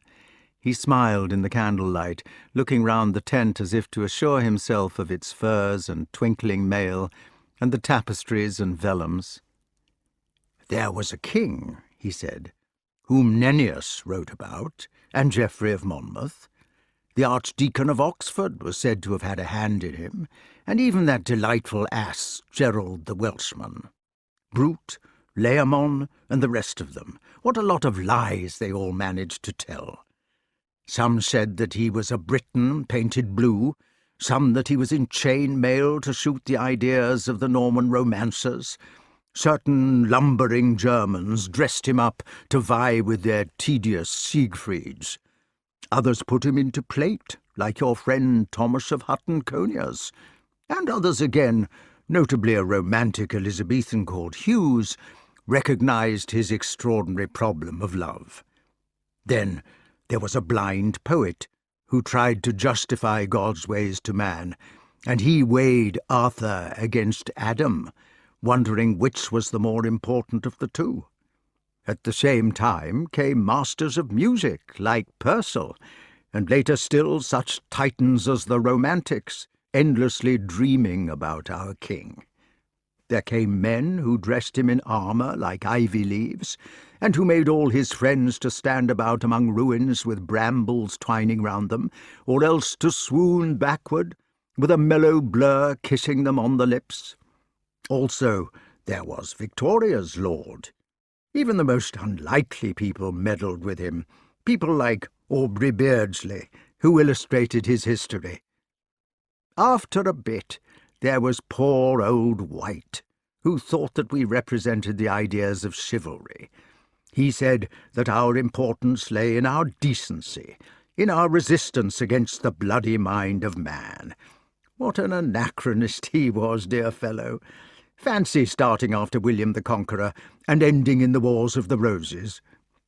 Then there were people who turned out the Morte d'Arthur in mystic waves like the wireless, and others in an undiscovered hemisphere who still pretended that Arthur and Merlyn were the natural fathers of themselves in pictures which would move. The Matter of Britain. Certainly we were forgotten, Arthur. If 1,000 years and a half 1,000, and yet 1,000 years again, are to be the measure of forgetfulness. Who is this White? A fellow, replied the magician absently. Just listen, will you, while I recite a piece from Kipling. And the old gentleman proceeded to intone with passion the famous paragraph out of Pook's Hill. I've seen Sir Huon and a troop of his people setting off from Tintagel Castle for Ibrascul in the teeth of a sou'-westerly gale, with the spray flying all over the castle and the horses of the hill wild with fright. Out they'd go in a lull, screaming like gulls, and back they'd be driven 5 good miles inland before they could come head to wind again. It was magic, magic as black as Merlyn could make it, and the whole sea was green fire and white foam with singing mermaids in it, and the horses of the hill picked their way from one wave to another by the lightning flashes. That was how it was in the old days.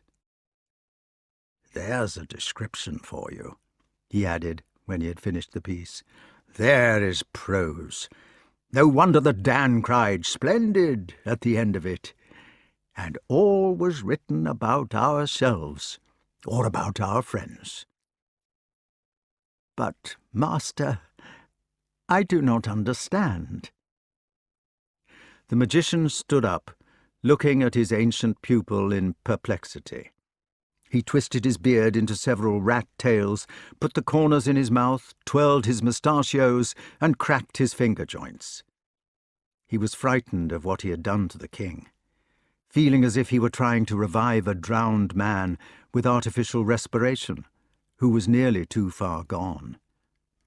But he was not ashamed.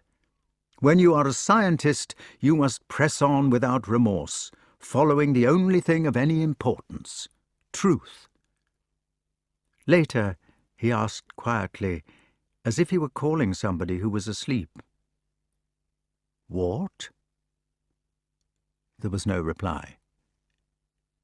"King?" The bitter answer was, "Le roi s'advisera." It was worse than he had feared. He sat down, took the limp hand, and began to wheedle. "One more try," he asked. "We are not quite done." "What is the use of trying?" "It is a thing which people do." "People are dupes, then?" The old fellow replied frankly, "People are dupes, and wicked too. That is what makes it interesting to get them better." His victim opened his eyes, but closed them wearily. "The thing which you were thinking about before I came, King, was true. I mean about homo ferox. But hawks are ferae natura also. That is their interest." The eyes remained closed. "The thing which you were thinking about people being machines, that was not true, or if it is true, it does not signify. For if we are all machines ourselves, then there are none to bother about." "I see." Curiously enough, he did see. Also his eyes came open and remained open. "Do you remember the angel in the Bible, who was ready to spare whole cities, provided that one just man could be found? Was it one? That applies to homo ferox, Arthur, even now." The eyes began to watch their vision closely.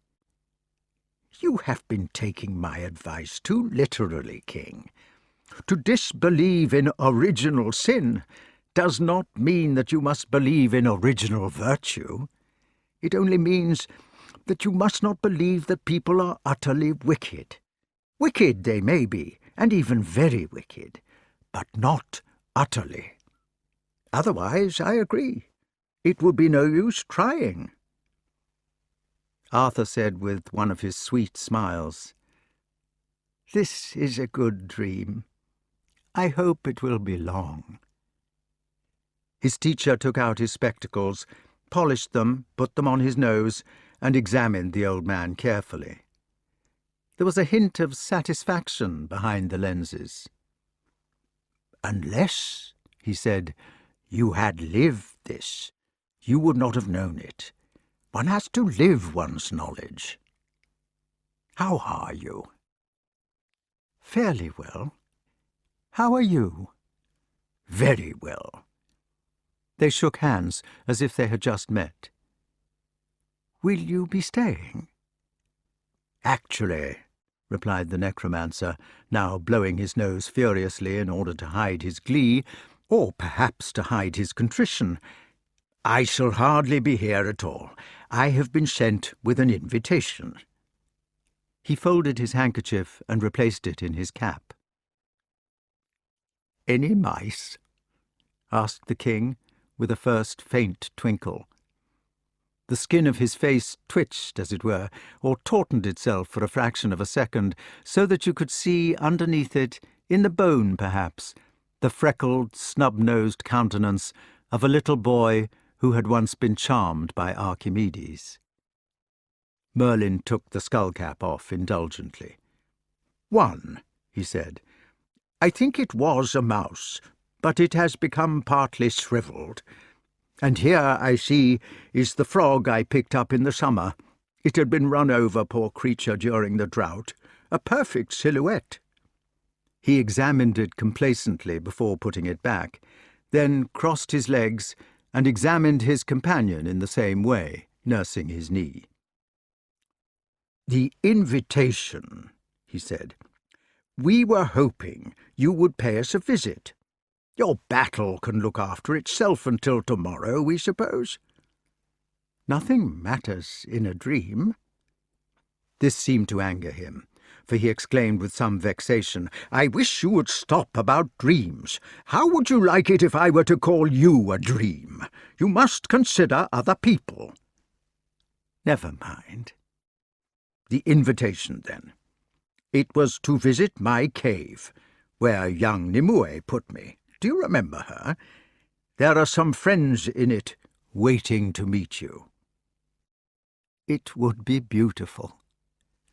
"Your battle is arranged, I believe, and you would hardly sleep in any case. It might cheer your heart to come." "Nothing is arranged," said the king, "but dreams arrange themselves." At this the aged gentleman leapt from his seat, clutching his forehead as if he had been shot in it, and raised his wand of lignum vitae to the skies. "Merciful powers! Dreams again!" He took off his conical hat with a stately gesture, looked piercingly upon the bearded figure opposite, which looked as old as he did, and banged himself on the head with his wand as a mark of exclamation. Then he sat down, half stunned, having misjudged the emphasis. The old king watched him with a warming mind. Now that he was dreaming of his long-lost friend so vividly, he began to see why Merlyn had always clowned on purpose. It had been a means of helping people to learn in a happy way. He began to feel the greatest affection, which was even mixed with awe, for his tutor's ancient courage, which could go on believing and trying with undaunted crankiness, spite of ages of experience. He began to be lightened at the thought that benevolence and valour could persist. In the lightening of his heart, he smiled, closed his eyes, and dropped asleep in earnest. Chapter 2. When he opened them, it was still dark. Merlyn was there, moodily scratching the greyhound's ears and muttering. He had saved his pupil from misery before by being nasty to him, when he was a young boy called the Wart, but he knew that the poor old chap before him now had suffered too much misery for the trick to work again. The next best thing was to distract the king's attention, he must have decided, for he set to work as soon as the eyes were open, in a way which all magicians understand. They're accustomed to palm things off on people under a mirage of patter. "Now," he said, "dreams. We must get this over for good and all. Apart from the maddening indignity of being called a dream, personally because it muddles you, it confuses other people. How about the learned readers? And it is degrading to ourselves. When I was a third-rate schoolmaster in the 20th century, or was it the 19th, every single boy I ever met wrote essays for me which ended, 'Then he woke up.' You say that the dream was the only literary convention of their most degraded classrooms. Are we to be this? We are the matter of Britain, remember. And what of Onero criticism, I ask? What are the psychologists to make of it? Stuff as dreams are made of is stuff and nonsense, in my opinion." "Yes," said the king meekly. "Do I look like a dream?" "Yes." Merlyn seemed to gasp with vexation, then put the whole beard into his mouth at one mouthful. After this he blew his nose and went away to stand in a corner with his face to the canvas, where he began to soliloquize indignantly. "Of all the persecutions and floutings," he stated, "how can a necromancer prove he is not a vision when suspected of the baseness? A ghost may prove he is alive by being pinched, but not so with a By Our Lady dream. For Argal you can dream of pinches, yet, hist, there is the noted remedy in which the dreamer pinches his own leg. Arthur," he directed, turning round like a top, "be pleased to pinch yourself." "Yes." "Now, does this prove you are awake?" "I doubt it." The vision examined him sadly. "I was afraid it would not," it agreed, and it returned to its corner, where it began to recite some complicated passages from Burton, Jung, Hippocrates, and Sir Thomas Browne. After 5 minutes, it struck its fist into the palm of the other hand, and marched back to the candlelight, inspired by the bed of Cleopatra. "Listen," Merlyn announced. "Have you ever dreamt of a smell?" "Dreamt of a smell?" "Do not repeat." "I can hardly—" Come, you have dreamt of a sight, have you not? And of a feeling? Everybody has dreamt of a feeling.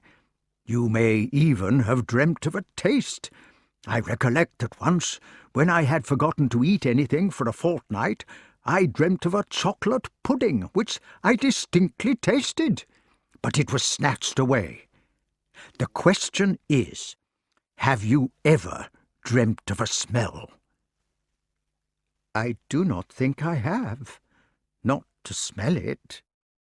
"Make sure. Do not stare like an idiot, my dear man, but attend to the matter in hand. Have you ever dreamt with your nose?" "Never. I cannot remember dreaming of a smell." "You are positive?" "Positive." "Then smell that!" cried the necromancer, snatching off his skull-cap and presenting it under Arthur's nose, with its cargo of mice, frogs, and a few shrimps for salmon fishing which he had overlooked. "Phew! Am I a dream now?" "It does not smell like one." "Well, then." "Merlyn," said the king, "it makes no difference whether you are a dream or not, so long as you are here. Sit down and be patient for a little if you can. Tell me the reason of your visit. Talk. Say you have come to save us from this war." The old fellow had achieved his object of artificial respiration as well as he could. So now he sat down comfortably and took the matter in hand. "No," he said. "Nobody can be saved from anything unless they save themselves. It is hopeless doing things for people. It is often very dangerous indeed to do things at all, and the only thing worth doing for the race is to increase its stock of ideas. Then, If you make available a larger stock, the people are at liberty to help themselves from out of it. By this process, the means of improvement is offered, to be accepted or rejected freely, and there is a faint hope of progress in the course of the millennia. Such is the business of the philosopher, to open new ideas. It is not his business to impose them on people. You did not tell me this before. Why not? You have egged me into doing things during all my life. The chivalry and the round table which you made me invent, what were these but efforts to save people and to get things done? They were ideas, said the philosopher firmly. Rudimentary ideas. All thought in its early stages begins as action. The actions which you have been wading through have been ideas. Clumsy ones, of course, but they had to be established as a foundation before we could begin to think in earnest. You have been teaching man to think in action. Now it is time to think in our heads. So my table was not a failure, Master? Certainly not. It was an experiment. Experiments lead to new ones, and this is why I have come to take you to our burrow. I am ready, he said, amazed to find that he was feeling happy. The committee discovered that there had been some gaps in your education, 2 of them, and it was determined that these ought to be put right before concluding the active stage of the idea. What is this committee? It sounds as if they had been making a report. And so we did. You will meet them presently in the cave. But now, excuse my mentioning it, there is a matter to arrange before we go. Here Merlyn examined his toes with a doubtful eye, hesitating to continue. Men's brains, he explained in the end, seem to get petrified as they grow older. The surface becomes perished, like worn leather, and will no longer take impressions. You may have noticed it. I feel a stiffness in my head. Now, children have resilient plastic brains, continued the magician with relish, as if he were talking about caviar sandwiches. They can take impressions before you could say Jack Robinson. To learn a language when you are young, for instance, might literally be called child's play, but after middle age, one finds it is the devil. I have heard people say so. What the committee suggested was that if you are to learn these things we speak of, you ought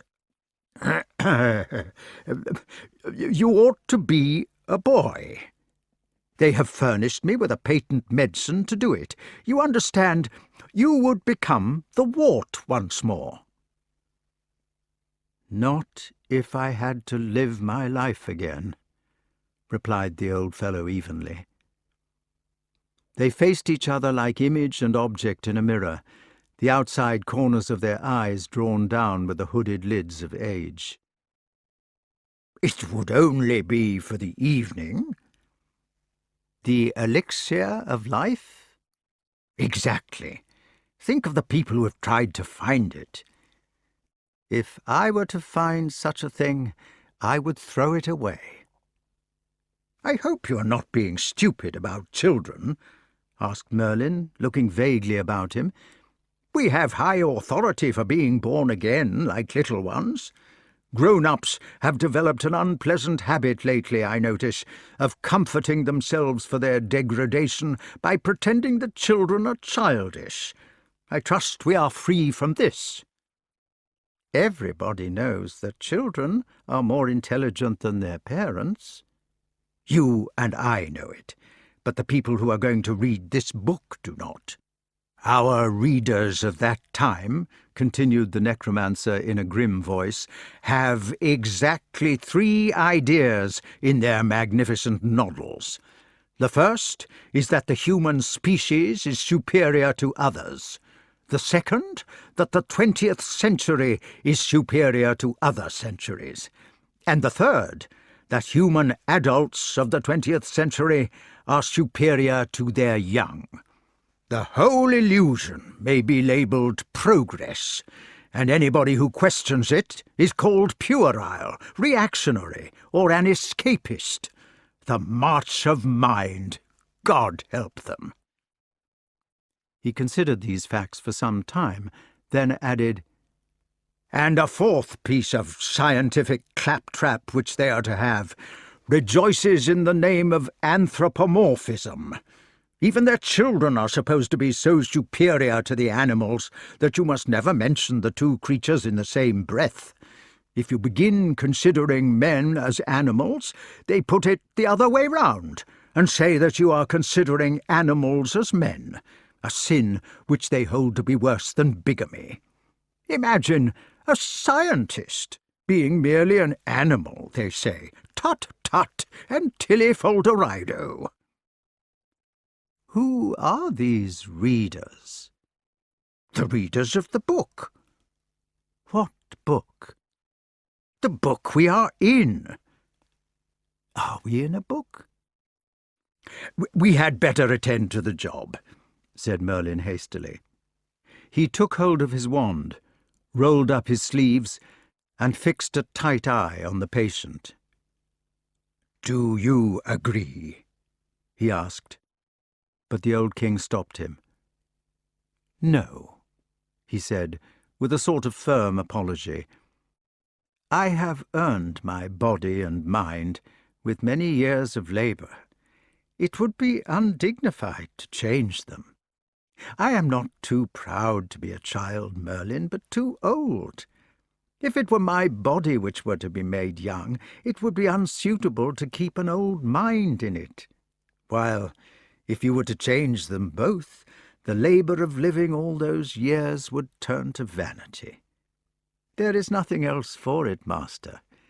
We must keep the state of life to which it has pleased God to call us." The magician lowered the wand. "But your brain," he complained, "it is like a fossilized sponge. And would you not have liked to be young, to frisk about and feel your knees again? Young people are happy, are they not?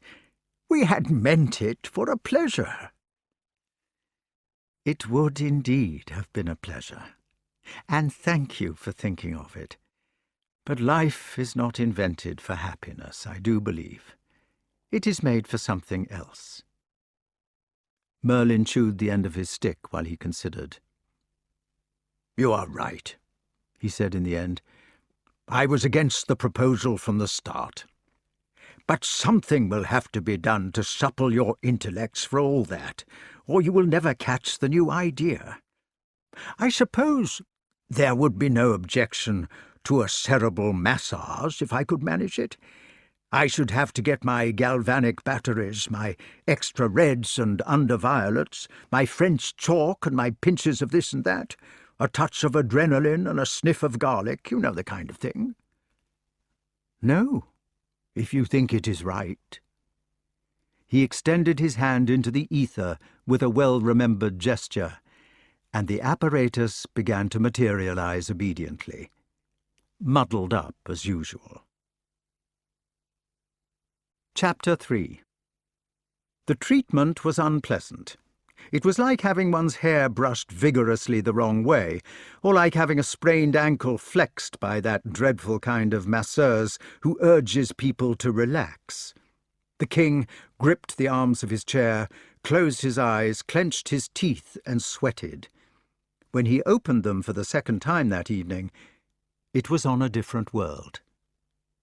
"Good heavens!" he exclaimed, jumping to his feet.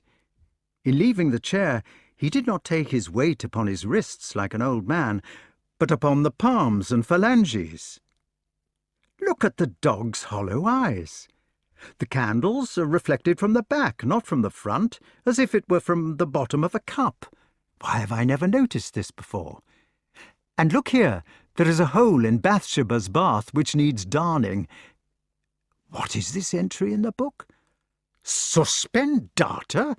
Who has betrayed us into hanging people? Nobody deserves to be hanged. Merlyn, why is there no reflection from your eyes when I put the candles between us? Why have I never thought about it? The light comes red from a fox, green from a cat, yellow from a horse, saffron from a dog. And look at that falcon's beak! It has a tooth in it like a saw. Goshawks and sparrowhawks do not have a tooth. It must be a peculiarity of falco. What an extraordinary thing a tent is! Half of it is trying to push it up, the other half is trying to pull it down. Ex nihilo res fit. And look at those chessmen! Checkmate indeed! Nay, we will try the ploy again. Imagine a rusty bolt on the garden door, which has been set wrong, or the door has sagged on its hinges since it was put on, and for years that bolt has never been shot efficiently, except by hammering it or by lifting the door a little and wriggling it home with effort. Imagine, then, that the old bolt is unscrewed, rubbed with emery paper, bathed in paraffin, polished with fine sand, generously oiled, and reset by a skilful workman with such nicety that it bolts and unbolts with the pressure of a finger, with the pressure of a feather, almost so that you could blow it open or shut. Can you imagine the feelings of the bolt? They are the feelings of glory which convalescent people have after a fever. It would look forward to being bolted, yearning for the rapture of its sweet, successful motion. For happiness is only a by-product of function, as light is a by-product of the electric current running through the wires. If the current cannot run efficiently, the light does not come. That is why nobody finds happiness who seeks it on its own account. But man must seek to be like the working bolt, like the unimpeded run of electricity, like the convalescent whose eyes, long thwarted in their sockets by headache and fever, so that it was a grievous pain to move them, now flash from side to side with the ease of clean fishes in clear water. The eyes are working, the current is working, the bolt is working, so the light shines. That is happiness, working well. "Hold hard," said Merlyn. "After all, we have no train to catch." "No train?" "I beg your pardon. It is a quotation which a friend of mine used to apply to human progress. However, as you look as if you were feeling better, shall we start for the cave at once?" "Immediately." They made no further ado, but lifted the tent flap and were gone, leaving the sleeping greyhound to watch the hooded hawk in solitude. Hearing the tent flap lift, the blinded bird screamed out in raucous accents for attention. It was a bracing walk for both of them.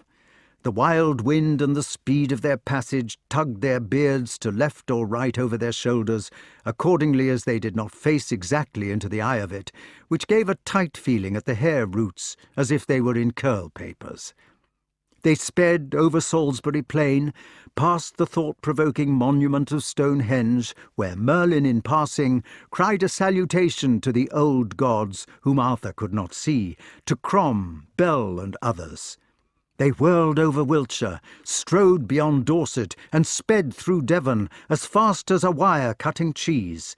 The plains, downs, forests, moors, and hillocks fell behind them.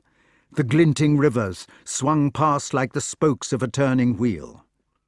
In Cornwall they halted, by the side of an ancient tumulus, like an enormous molehill, with a dark opening in its side.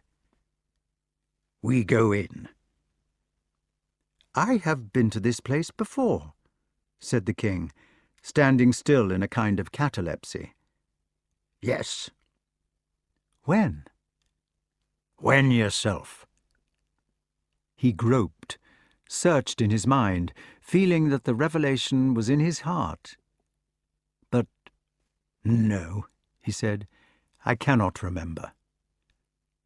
"Come and see."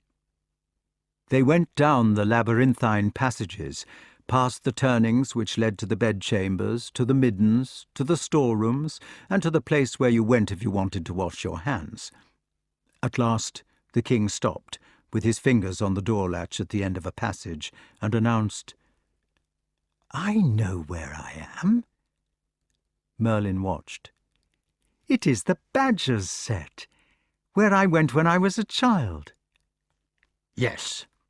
Merlin, you villain!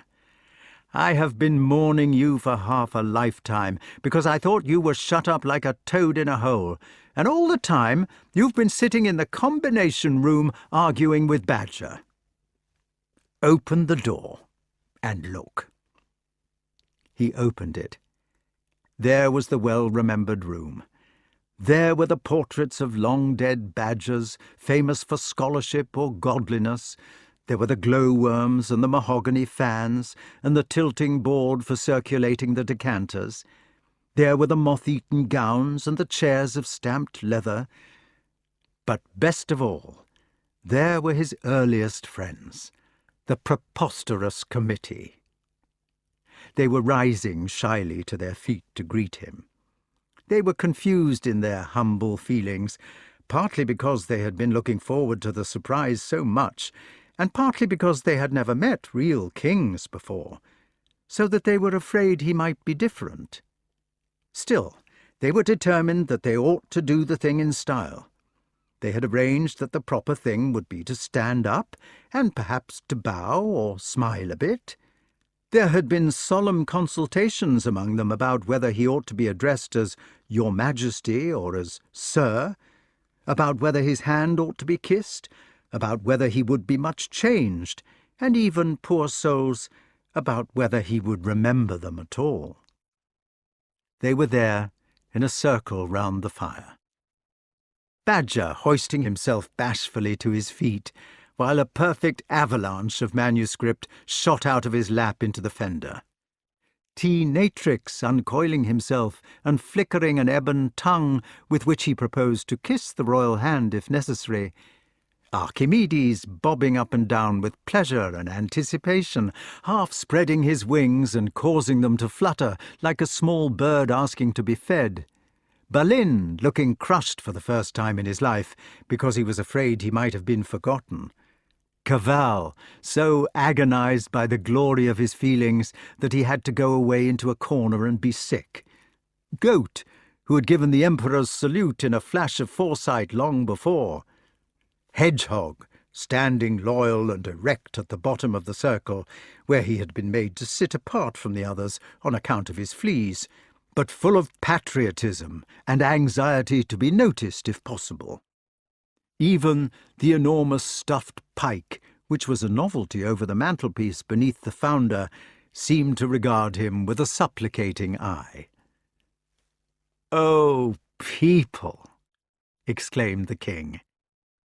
Then they all flushed a great deal and shuffled their feet, and said that he must please to excuse their humble home, or "Welcome to your Majesty," or "We did mean to put up a banner, only it had got lost," or "Are your regal feet wet?" or "Here comes the squire," or "Oh, it is so lovely to see you after all these years." Hedgehog saluted stiffly, saying, "Rule Britannia." The next moment a rejuvenated Arthur was shaking hands with all, kissing them and thumping them on the back until the tears stood in every eye. "We did not know," sniffed the Badger. "We were afraid you might have forgot. Do we say Your Majesty, or do we say Sir?" He sensibly answered the question on its merits. "It is Your Majesty for an emperor, but for an ordinary king it is Sir." So, from that moment they thought of him as the Wart, without considering the matter further. When the excitement had died down, Merlin closed the door and took control of the situation. "Now," he said, "we have a great deal of business to transact, and very little time to do it in. Here you are, King. Here is a chair for you at the head of the circle, because you are our leader, who does the hard work and suffers the pains. And you, urchin, it is your turn to be Ganymede, so you had better fetch the Madeira wine and be quick about it. Hand round a big cup for everybody, and then we will start the meeting." Hedgehog brought the first cup to Arthur, and served him with importance on a bended knee, keeping one grubby thumb in the glass. Then, while he moved off round the circle, the sometime wart had leisure to look about him.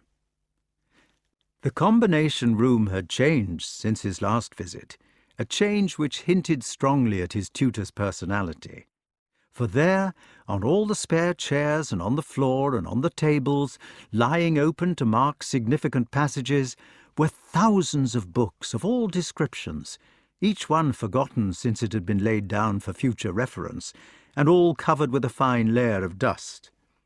There was Thierry and Pinot and Gibbon and Sigismondi and Duruy and Prescott and Parkman and Eucerand and Dalton and Tacitus and Smith and Trevelyan and Herodotus and Dean Milman and Macalister and Geoffrey of Monmouth and Wells and Clausewitz and Giraldus Cambrensis, including the lost volumes on England and Scotland, and Tolstoy's War and Peace, and the Comic History of England, and the Saxon Chronicle, and the Four Masters.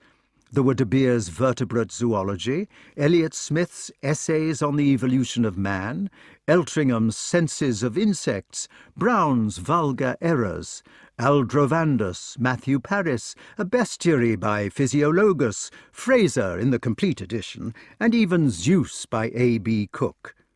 There were encyclopedias, charts of the human and other bodies, reference books like Witherby about every sort of bird and animal, dictionaries, logarithm tables, and the whole series of the DNB. On one wall there was a digest made out in Merlyn's longhand, which showed, in parallel columns, a concordance of the histories of the human races for the last 10,000 years. The Assyrians, Sumerians, Mongols, Aztecs, etc., each had a separate ink, and the year, AD or BC, was written on a vertical line at the left of the columns, so that it was like a graph. Then, on another wall, which was even more interesting, there was a real graph, which showed the rise and fall of various animal races for the last 1,000 million years. When a race became extinct, its line met the horizontal asymptote and vanished. One of the latest to do this was the Irish elk. A map done for fun showed the position of the local birds' nests in the previous spring. In a corner of the room, remote from the fire, there was a work table with a microscope on it, under whose lens there was laid out an exquisite piece of microdissection, the nervous system of an ant. On the same table there were the skulls of men, apes, fish, and wild geese, also dissected, in order to show the relation between Neopallium and Corpus striatum. Another corner was fitted up with a sort of laboratory, in which, in indescribable confusion, there stood retorts, test tubes, centrifuges, germ cultures, beakers, and bottles labelled pituitary, adrenaline, furniture polish, venticatulum's curry powder, or De Kuyper's gin. The latter had a pencilled inscription on the label which said, "The level on this bottle is marked." Finally, there were meat safes containing live specimens of mantes, locusts, and other insects, while the remainder of the floor carried a debris of the magician's passing crazes. These were croquet mallets, knitting needles, pastel surfin, lino-cutting tools, kites, boomerangs, glue, boxes of cigars, homemade woodwind instruments, cookery books, a bull roarer, a telescope, a tin of grafting wax, and a hamper marked Fortnum and Mason's on the bottom. The old king heaved a sigh of contentment, and forgot about the actual world. "Now, Badger," said Merlyn, who was bristling with importance and officiousness, "hand me the minutes of the last meeting." "We did not take any. There was no ink." "Never mind. Give me the notes on the great Victorian hubris." "They were used to light the fire." "Confound it! Then pass the prophecies." "Here they are. said the Badger proudly, and he stooped down to scrape together the flood of papers which had shot into the fender when he first stood up. "I had them ready," he explained, "on purpose." They had caught light, however, and when he had blown them out and delivered them to the magician, it was found that all the pages had been burnt in half. "Really, this is too vexatious. What have you done with the thesis on man and the dissertation concerning might?" "I had them under my hand a moment ago." And the poor Badger, who was supposed to be the secretary of the committee, but he was not a good one, began rummaging about short-sightedly among the boomerangs, looking very much ashamed and worried. Archimedes said, "It might be easier to do it without papers, master, just by talking." Merlyn glared at him. "We have only to explain," suggested Teenatrix. Merlyn glared at him also. "It is what we shall have to do in the end," said Balin, "in any case." Merlyn gave up glaring and went into the sulks. Cavall, who had come secretly, sneaked into the king's lap with an imploring look and was not prevented. Goat stared into the fire with his jewel eyes. Badger sat down again with a guilty expression, and Hedgehog, sitting primly in his corner away from the others, with his hands folded in his lap, gave an unexpected lead. "Talon," he said. Everybody looked at him in surprise, but he was not to be put down. He knew why people moved away when he sat next to them, but a man had rights for all that. "Talon," he repeated. The king said, "I would like it very much if you did tell me. At present I do not understand anything, except that I have been brought here to fill some gaps in this extraordinary education. Could you explain from the beginning?" "The trouble is," said Archimedes, "that it is difficult to decide which is the beginning." "Tell me about the committee, then. Why are you a committee, and what on?" "You could say we are the Committee on Might in Man. We have been trying to understand your puzzle." "It is a royal commission," explained the Badger proudly. "It was felt that a mixture of animals would be able to advise upon the different departments." Here Merlyn could contain himself no longer. Even for the sake of his sulks, it was impossible to hold off when it came to talking. "Allow me," he said. "I know exactly where to begin, and now I shall do it. Everybody to listen. My dear Wart," he continued, after the Hedgehog had said, "Ear, ear," and as an afterthought, "Order, order. I must ask you at the outset to cast your mind back to the beginning of my tutorship. Can you remember?" "It was with animals." "Exactly. And has it occurred to you that this was not for fun?" "Well, it was fun." "But why, we are asking you, with animals?" "Suppose you were to tell me." The magician crossed his knees, folded his arms, and frowned with importance. "There are 250,000 separate species of animal in this world," he said, "not counting the living vegetables, and of these no less than 2,850 are mammals like man. They all of them have some form of politics or other. It was the one mistake my old friend Aristotle made when he defined his man as a political animal. Yet man himself, this miserable nonentity among 249,999 others, goes drivelling along his tragic political groove without ever lifting his eyes to the 250,000 examples which surround him. What makes it still more extraordinary is that man is a parvenu among the rest, nearly all of which had already solved his problems in one way or another many thousand years before he was created." There was a murmur of admiration from the committee, And the grass snake added gently, "It was why he tried to give you an idea of nature, King, because it was hoped that when you were struggling with the puzzle, you would look about you." "The politics of all animals," said the badger, "deal with the control of might." "But I do not see," he began, only to be anticipated. "Of course you do not see," said Merlyn. "You were going to say that animals have no politics. Take my advice and think it over." "Have they?" "Of course they have, and very efficient ones they are. Some of them are communists or fascists, like many of the ants.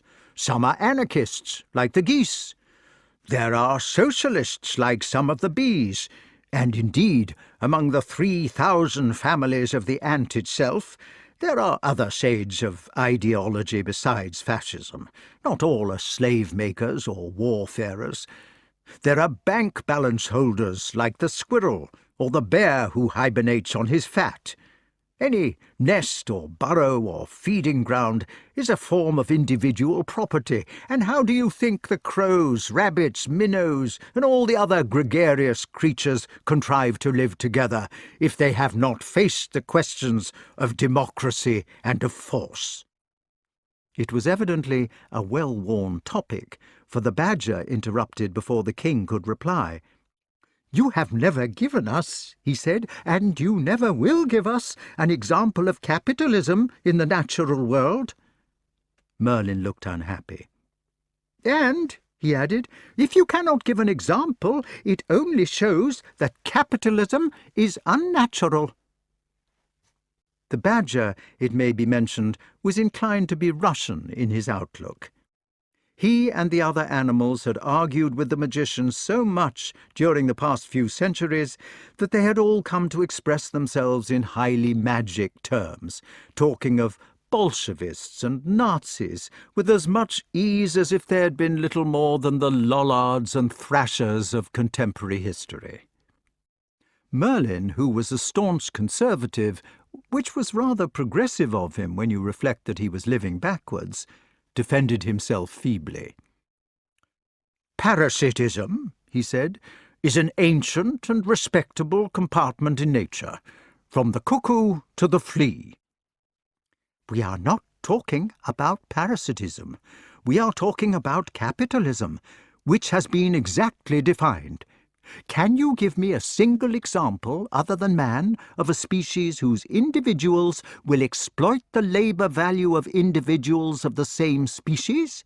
Even fleas do not exploit fleas."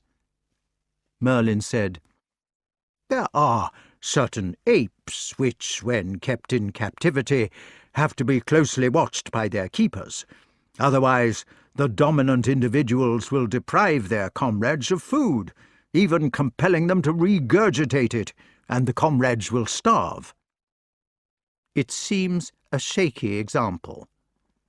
Merlyn folded his hands and looked more unhappy than ever. At last he screwed his courage to the sticking point, took a deep breath, and faced the truth. "It is a shaky example," he said. "I find it impossible to mention an example of true capitalism in nature."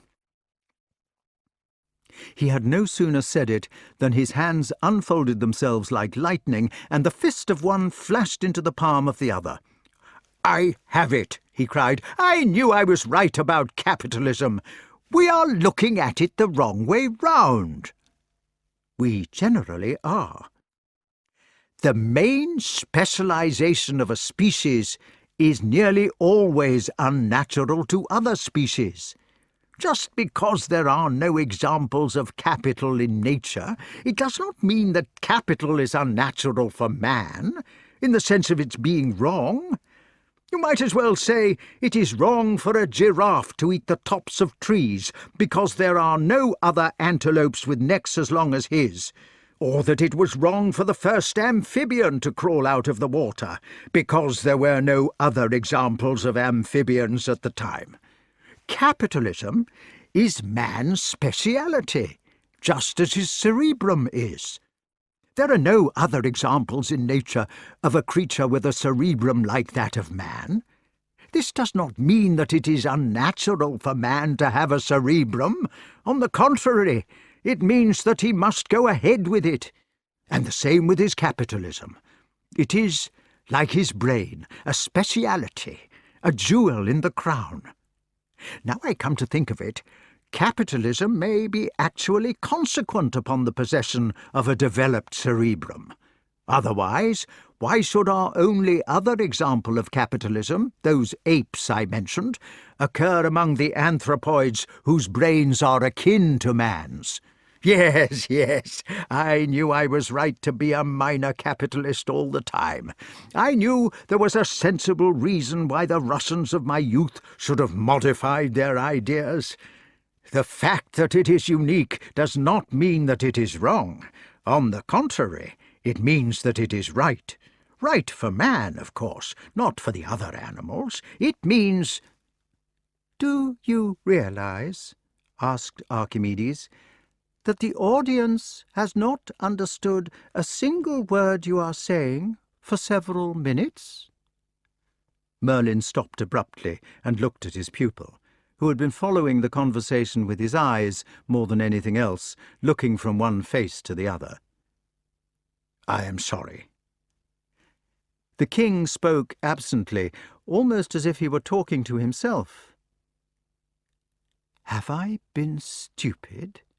he asked slowly.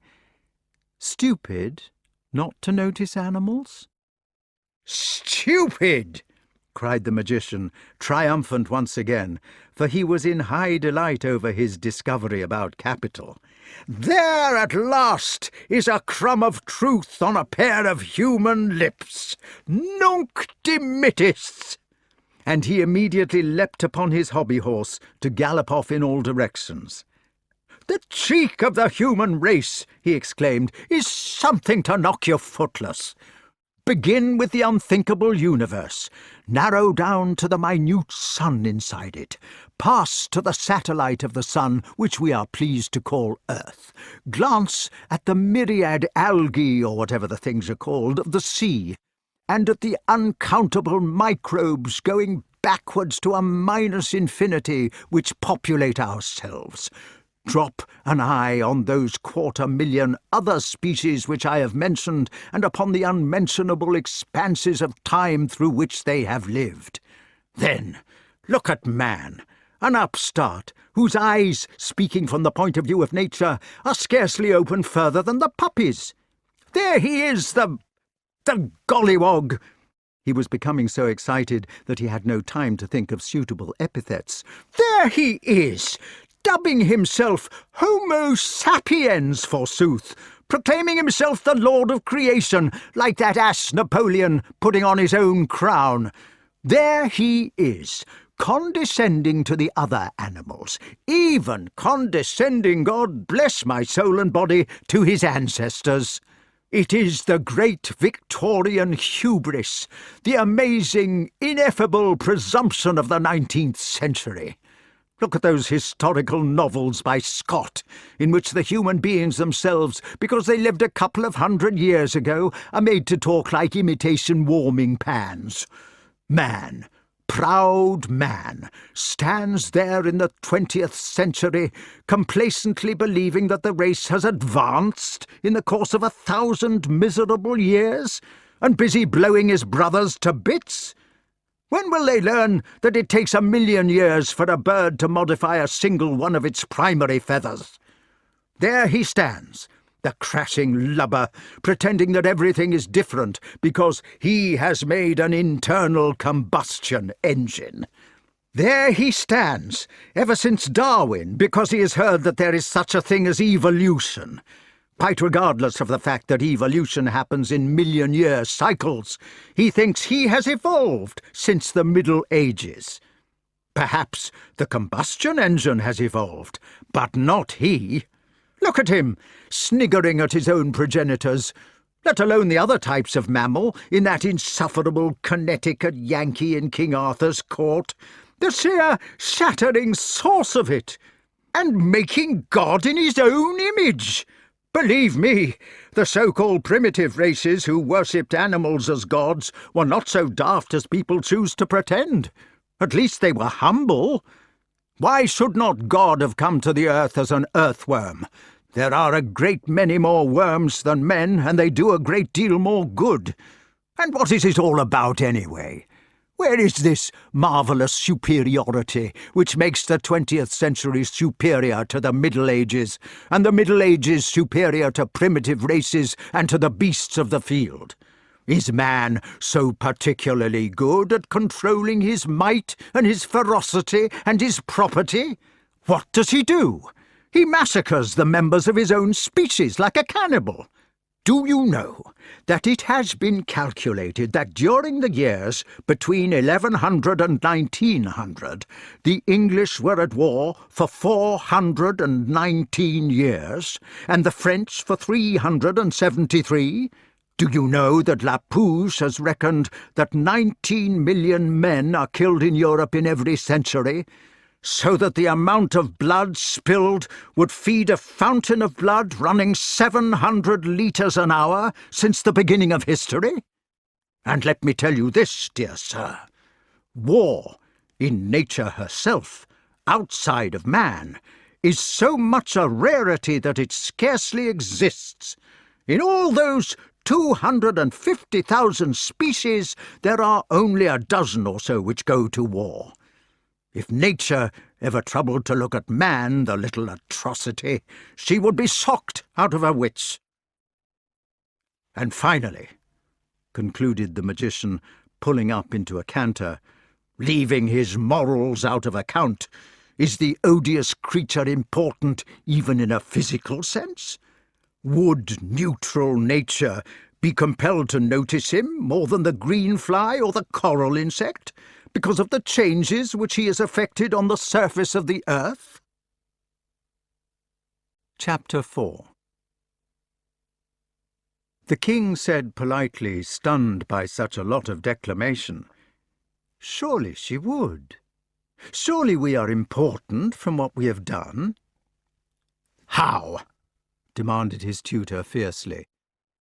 "Well, I must say, look at the buildings which we have made on the earth, and towns and arable fields." "The Great Barrier Reef," observed Archimedes, looking at the ceiling, "is a building 1,000 miles long, and it was built entirely by insects." "But that is only a reef." Merlyn dashed his hat on the floor in his usual way. "Can you never learn to think impersonally?" he demanded.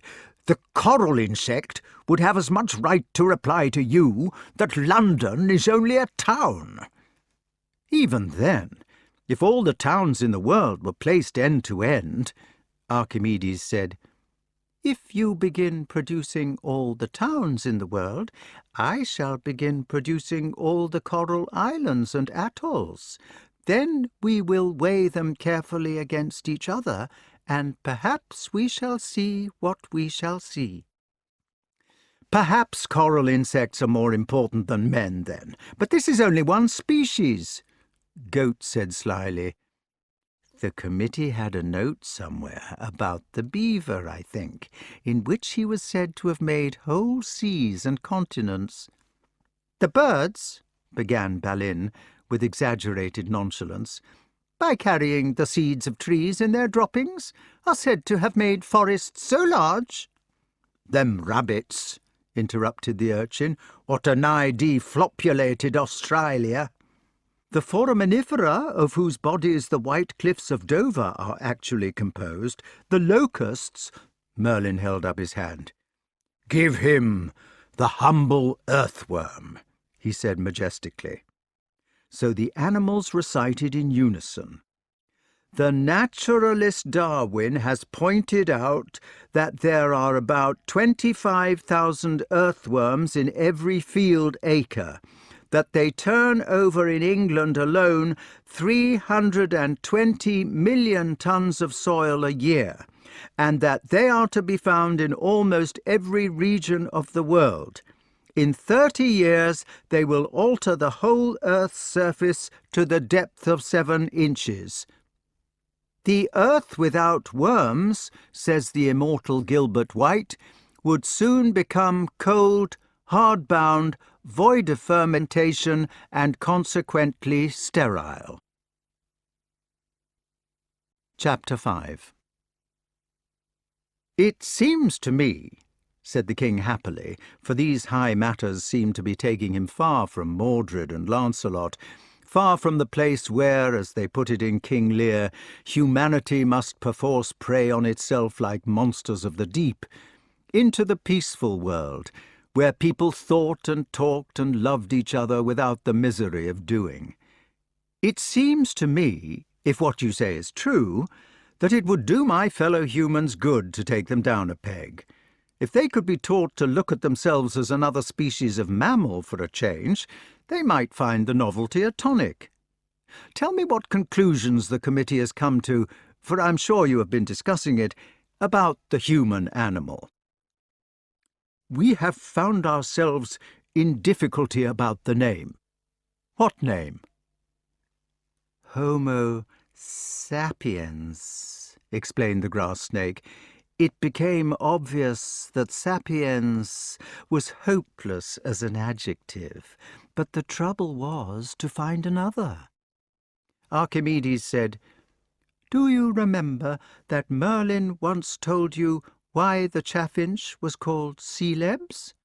A good adjective for a species has to be appropriate to some peculiarity of it, like that." "The first suggestion," said Merlyn, "was naturally ferox, since man is the most ferocious of the animals." "It is strange that you should mention ferox. I was thinking that very word an hour ago. But you are exaggerating, of course, when you say that he is more ferocious than a tiger." "Am I?" "I have always found that men were decent on the whole." Merlyn took off his spectacles, sighed deeply, polished them, put them on again, and examined his disciple with curiosity, as if he might at any moment begin to grow some long, soft, furry ears. "Try to remember the last time you went for a walk," he suggested mildly. "A walk?" "Yes, a walk in the English country lanes. Here comes Homo sapiens, taking his pleasure in the cool of the evening. Picture the scene. Here is a blackbird singing in the bush. Does it fall silent and fly away with a curse? Not a bit of it. It sings all the louder and perches on his shoulder. Here is a rabbit nibbling the short grass. Does it rush in terror towards its burrow? Not at all. It hops towards him. Here a field mouse, grass snake, fox, hedgehog, badger. Do they conceal themselves, or accept his presence? Why," cried the old fellow suddenly, flaming out with a peculiar, ancient indignation, "there is not a humble animal in England that does not flee from the shadow of man, as a burned soul from purgatory. Not a mammal, not a fish, not a bird. Extend your walk so that it passes by a river bank, and the very fish will dart away. It takes something, believe me, to be dreaded in all the elements there are. And do not," he added quickly, laying his hands on Arthur's knee, "do not imagine that they fly from the presence of one another. If a fox walked down the lane, perhaps the rabbit would scuttle, but the bird in the tree and the rest of them would agree to his being. If a hawk swung by, perhaps the blackbird would cower, but the fox and the others would allow its arrival. Only man, only the earnest member of the Society for the Invention of Cruelty to Animals, only he is dreaded by every living thing." "But these animals are not what you would really call wild. A tiger, for instance." Merlyn stopped him with his hand again. "Let the walk be in the darkest Indies," he said, "if you like. There is not a tiger, not a cobra, not an elephant in the Afric jungle, but what he flies from man. A few tigers who have gone mad from toothache will attack him, and the cobra, if hard-pressed, will fight in self-defence. But if a sane man meets a sane tiger on a jungle path, it is the tiger who will turn aside. The only animals which do not run from man are those which have never seen him. The seals, penguins, dodos or whales of the Arctic seas, and these, in consequence, are immediately reduced to the verge of extinction. Even the few creatures which prey on man, the mosquito and the parasitic flea, even these are terrified of their host and keep a sharp lookout to be beyond his fingers. Homo ferox, continued Merlin, shaking his head, that rarity in nature, an animal which will kill for pleasure. There is not a beast in this room who would not scorn to kill except for a meal. Man affects to feel indignation at the shrike who keeps a small larder of snails, etc., speared on thorns. Yet his own well-stocked larder is surrounded by herds of charming creatures, like the mooning bullock and the sheep with its intelligent and sensitive face, who are kept solely in order to be slaughtered on the verge of maturity and devoured by their carnivorous herder, whose teeth are not even designed for those of a carnivore. You should read Lamb's letter to Southey about baking moles alive, and sport with cockchafers, and cats in bladders, and crimping skates and anglers, those meek inflictors of pangs intolerable.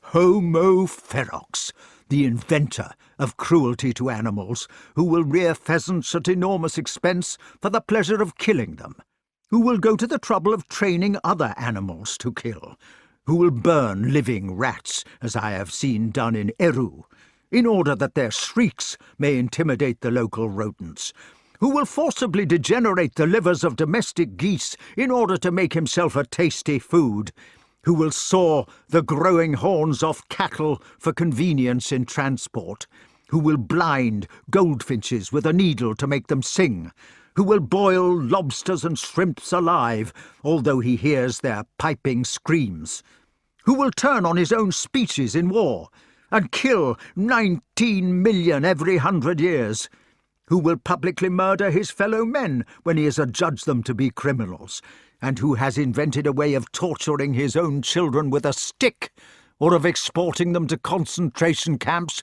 called schools, where the torture can be applied by proxy? Yes.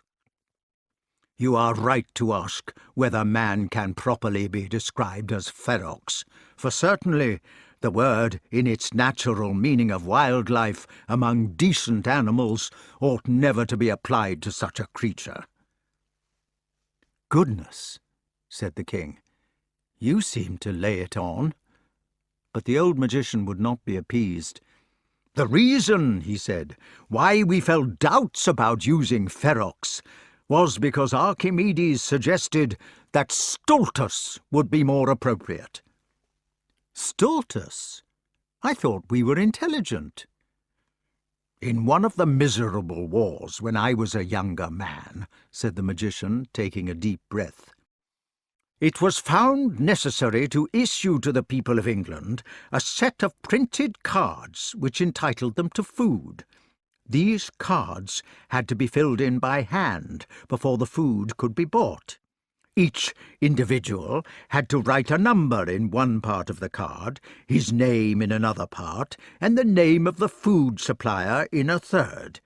He had to perform these 3 intellectual feats, 1 number and 2 names, or else he would get no food and starve to death. His life depended on the operation. It was found in the upshot, so far as I recollect, that 2/3 of the population were unable to perform the sequence without mistake. And these people, we are told by the Catholic Church, are to be trusted with immortal souls. "Are you sure of the facts?" asked the badger doubtfully. The old man had the grace to blush. "I did not note them down," he said, "but they are true in substance if not in detail. I clearly remember, for instance, that a woman was found standing in a queue for bird seed in the same war, who upon interrogation was discovered to possess no birds." Arthur objected. "It does not prove very much, even if they were unable to write their 3 things properly. If they had been any of the other animals, they would not have been able to write at all." "The short answer to that," replied the philosopher, "is that not a single human being can bore a hole in an acorn with his nose." "I do not understand." "Well, the insect called Balaninus elephas is able to bore acorns in the way I mention, but it cannot write. Man can write, but cannot bore acorns. These are their own specializations. The important difference is, however, that while Balaninus bores his holes with the greatest efficiency, man, as I have shown you, does not write with any efficiency at all. That is why I say that, species for species, man is more inefficient, more stultus than his fellow beasts. Indeed, no sensible observer would expect the contrary. Man has been so short a time upon our globe that he can scarcely be expected to have mastered much."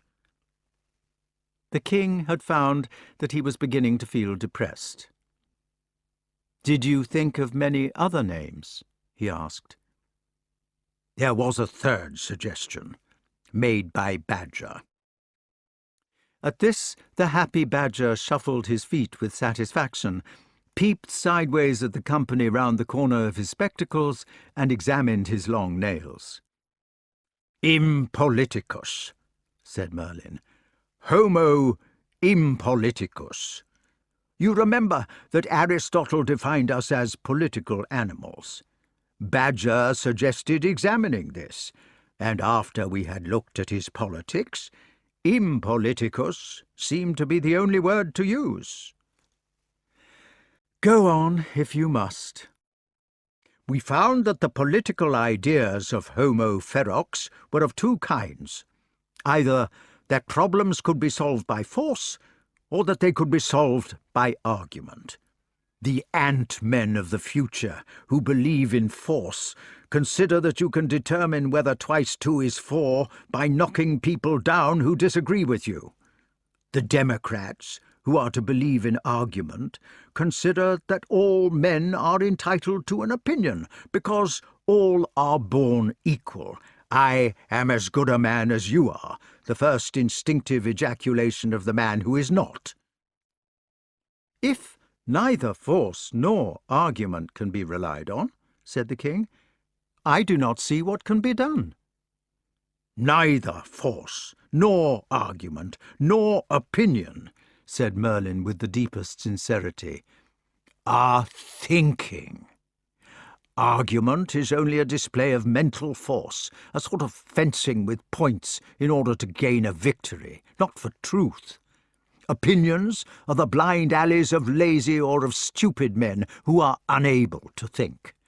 If ever a true politician really thinks a subject out dispassionately, even Homo stultus will be compelled to accept his findings in the end. Opinion can never stand beside truth. At present, however, Homo impoliticus is content either to argue with opinions or to fight with his fists instead of waiting for the truth in his head. It will take 1,000,000 years before the mass of men can be called political animals."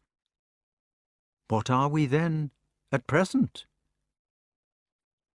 "We find that at present the human race is divided politically into 1 wise man, 9 knaves, and 90 fools out of every 100.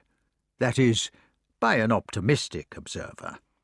The 9 knaves assemble themselves under the banner of the most knavish among them and become politicians.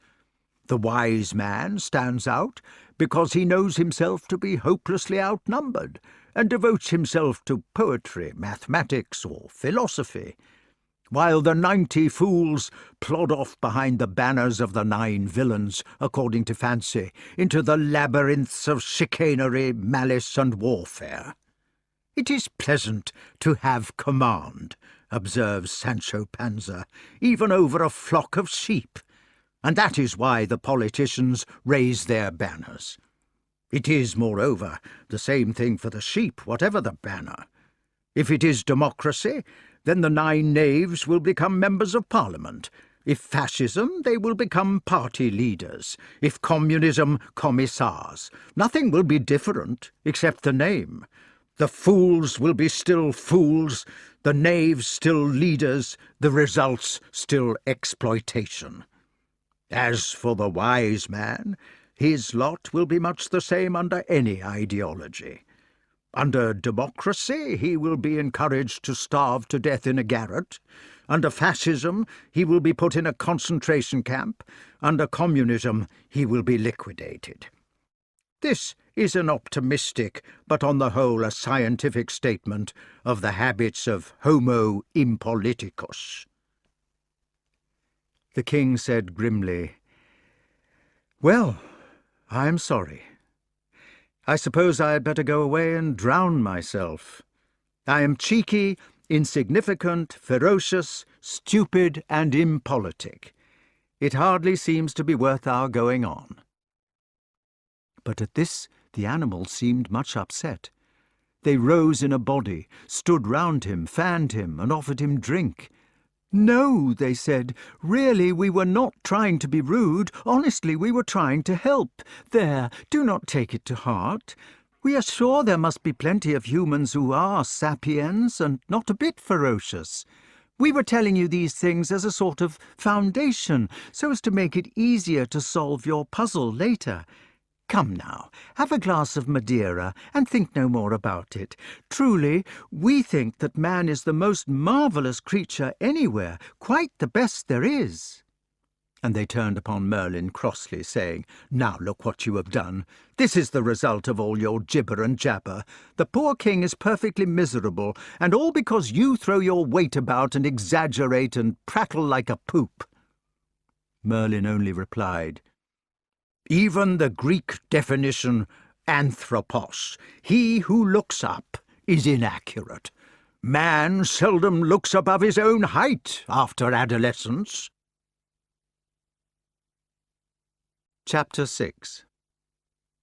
The new Arthur, the oiled bolt, was cosseted back to good humour, but he immediately committed the blunder of opening the subject once again. "Surely," he said, "the affections of men, their love and heroism and patience, surely these are respectable things?" His tutor was not abashed by the scolding which he had received. He accepted the gage with pleasure. "Do you suppose that the other animals," he asked, "have no love or heroism or patience, or, which is the more important, no cooperative affection?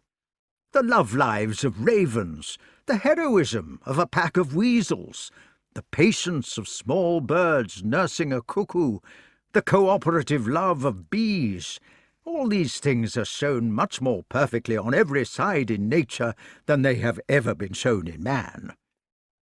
"Surely," asked the king, "man must have some respectable feature?" At this his magician relented. "I am inclined to think," he said, "that there may be one. This, insignificant and childish as it must seem, I mention in spite of all the lucubrations of that fellow Chalmers Mitchell. I refer to man's relation with his pets. In certain households there are dogs which are of no use as hunters or as watchmen, and cats which refuse to go on mousing, but which are treated with a kind of vicarious affection by their human fellows, in spite of uselessness or even trouble. I cannot help thinking that any traffic in love which is platonic and not given in exchange for other commodities must be remarkable. I knew a donkey once who lived in the same field with a horse of the same sex. They were deeply attached to one another, although nobody could see that either of them was able to confer a material benefit on the other. This relationship does, it seems to me, exist to a respectable extent between Homo ferox and his hounds in certain cases. But it also exists among the ants, so we must not put too much store upon it. Goat observed slyly, "Parasites." At this, Cavell got off his master's lap, and he and the new king walked over to the goat on stiff legs.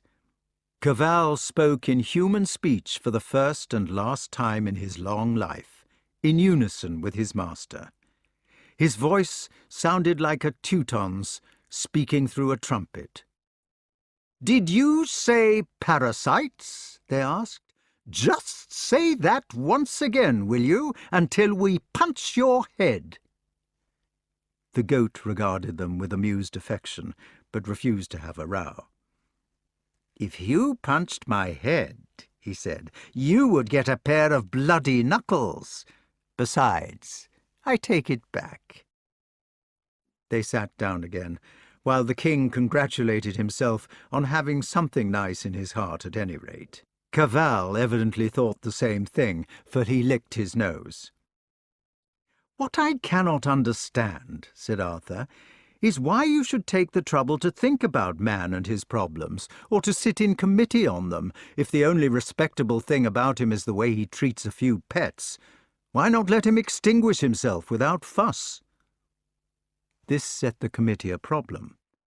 They remained still to think it over, holding the mahogany fans between their faces and the firelight, and watching the inverted flames in the smoky brown of the Madeira. "It is because we love you, King, yourself," said Archimedes eventually. This was the most wonderful compliment which he had ever received. "It is because the creature is young," said the goat. "Young and helpless creatures make you want to aid them instinctively."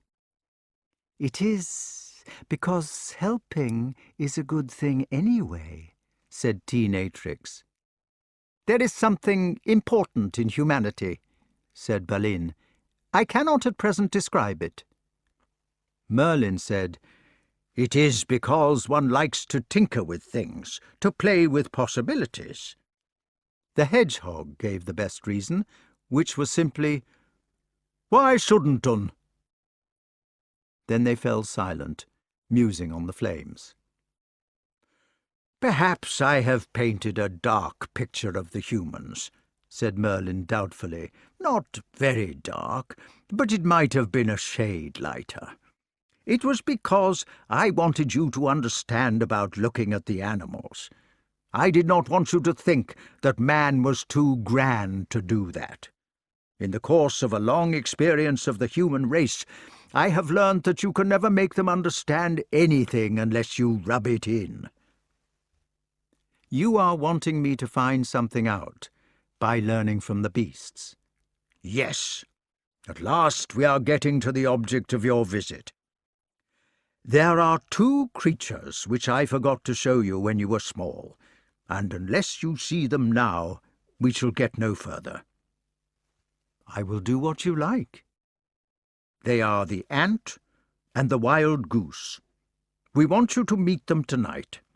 Of course, it will be only one kind of ant, out of many hundreds, but it is a kind which we want you to see." "Very well," said the king. "I am ready and willing." "Have you the sanguineer spell at hand, my badger?" The wretched animal immediately began to rummage in its chair, searching inside the seams, lifting the corner of the carpet, and turning up slips of paper covered with Merlin's handwriting in all directions. The first slip was headed, "More Hubris under Victoria." It said, Dr. John of Gaddesden, court physician to Edward II, claimed to have cured the king's son of smallpox by wrapping the patient up in red cloth, putting red curtains on the windows, and seeing that all the hangings of the room were red. This raised a merry Victorian guffaw at the expense of medieval simplicity, until it was discovered by Dr. Niels Finsen of Copenhagen in the 20th century that red and infrared light really did affect the pustules of smallpox, even helping in the cure of the disease. The next slip said briefly, "Half a rose noble each way on golden miller." The third, which smelt strongly of quelque fleur, and was not in Merlyn's hand, said, "Queen Philippa's monument at Charing Cross, 7:30, under the spire." There were a lot of kisses on the bottom of it, and on the back some notes for a poem to be addressed to the sender. These were in Merlyn's writing, and said, "Hui? Cooey? Chop suey?" The poem itself, which began, "Cooey Nimue," was erased. Another slip was headed, "Other races, Victorian condescension to, as well as to own ancestors, animals, etc." It said, "Colonel Wood Martin, the antiquarian, writing in 1895, observes with a giggle that one of the most depraved of all races, the now extinct Tasmanians, believed that stones, especially certain kinds of quartz crystals, could be used as mediums or means of communication with living persons at a distance. Within a few years of this note, wireless was imported into the Western Hemisphere. I prefer to conjecture that these depraved people were 1,000,000 years in front of the Colonel, along the same foul road, and that they had become extinct by constantly listening to swing music on their crystal sets." "Here we are," said Badger. "I think this is it." He handed over a strip on which was written, "Formica est exemplo magni laboris," dative of the purpose. It proved ineffectual. At last everybody was commanded to stand up, search on their chairs, look in their pockets, etc. The hedgehog, producing a tattered fragment covered with dry mud and crumbled leaves on which he had been sitting, asked, "Beyond thick?" After it had been wiped, flapped and dusted, it was found to read, "Go to the ant, thou sluggard," and Merlyn said it was the one they wanted. So a couple of ants' nests were fetched from the meat safe, where they stood supported in sources of water. They were placed on a table in the middle of the room, while the animals sat down to watch, for you could see inside the nests by means of glass plates coloured red. Arthur was made to sit on the table beside the larger nest. The inverted pentagram was drawn, and Merlyn solemnly pronounced the cantrip. Chapter 7. He felt that it was strange to be visiting the animals again at his age. Perhaps, he thought to himself with shame, I am dreaming in my second childhood. Perhaps I am given over to my dotage. But it made him remember his first childhood vividly. The happy times swimming in moats or flying with Archimedes, and he realized that he had lost something since those days. It was something which he thought of now as the faculty of wonder. Then his delights had been indiscriminate. His attention or his sense of beauty, or whatever it was to be called, had attached itself fortuitously to oddments. Perhaps, while Archimedes had been lecturing him about the flight of birds, he himself would have been lost in admiration at the way in which the fur went on the mouse in the owl's claws. Or the great Mr. M might have been making a speech about dictatorship, while he, all the time, would have seen only the bony teeth pouring on them in an ecstasy of experience. This, his faculty of wonder, was gone from inside him, however much Merlyn might have furbished up his brain. It was exchanged for the faculty of discrimination, he supposed. Now he would have listened to Archimedes or to Mr. M. He would never have seen the grey fur or the yellow teeth. He did not feel proud of the change. The old man yawned, for ants do yawn, and they stretch themselves too, just like human beings, when they've had a sleep. After which he gathered his wits for the business in hand. He did not feel pleased to be an ant, as he would have been transported to be one in the old days, but only thought to himself, well, it is a piece of work which I must do. How to begin? The nests were made by spreading earth in a thin layer less than half an inch deep on small tables like footstools. Then, on top of the layer of earth, a sheet of glass was placed, with a piece of cloth over it to give darkness for the nurseries. By removing the cloth, you could see into the underground shelters as if you had a cross-section. You could see the circular chamber where the pupae were being tended, as if it were a conservatory with a glass roof. The actual nests were only at the end of the footstools, the glass reaching less than half the way along.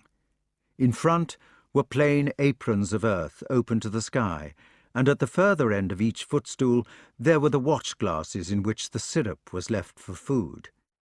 There was no communication between the two nests.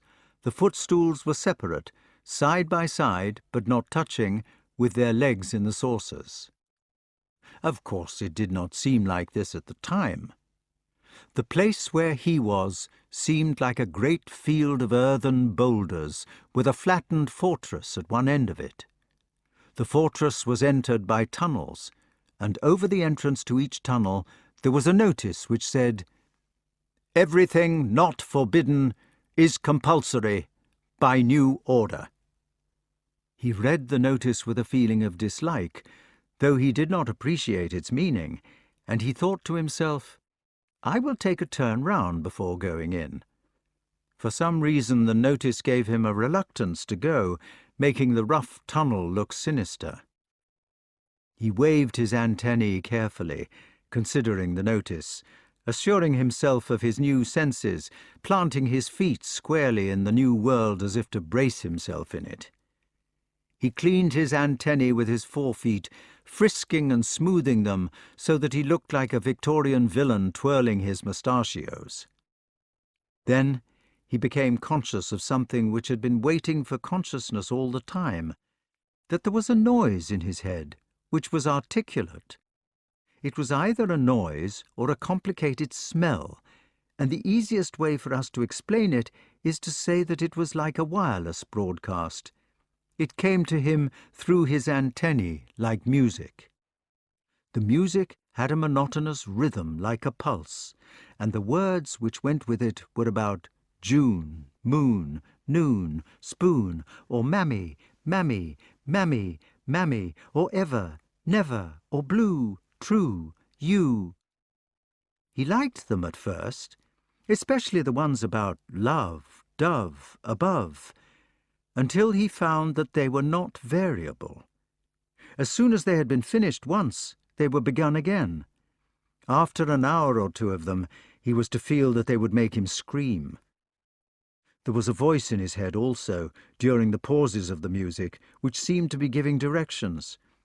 "All 2-day-olds to be moved to the West Aisle," it would say, or "Number 210397/WD to report to the Syrup Squad in replacement of 333105/WD who has fallen off the nest." It was a charming, fruity voice, but it seemed to be somehow impersonal, as if the charm were an accomplishment that had been perfected like a circus trick. It was dead.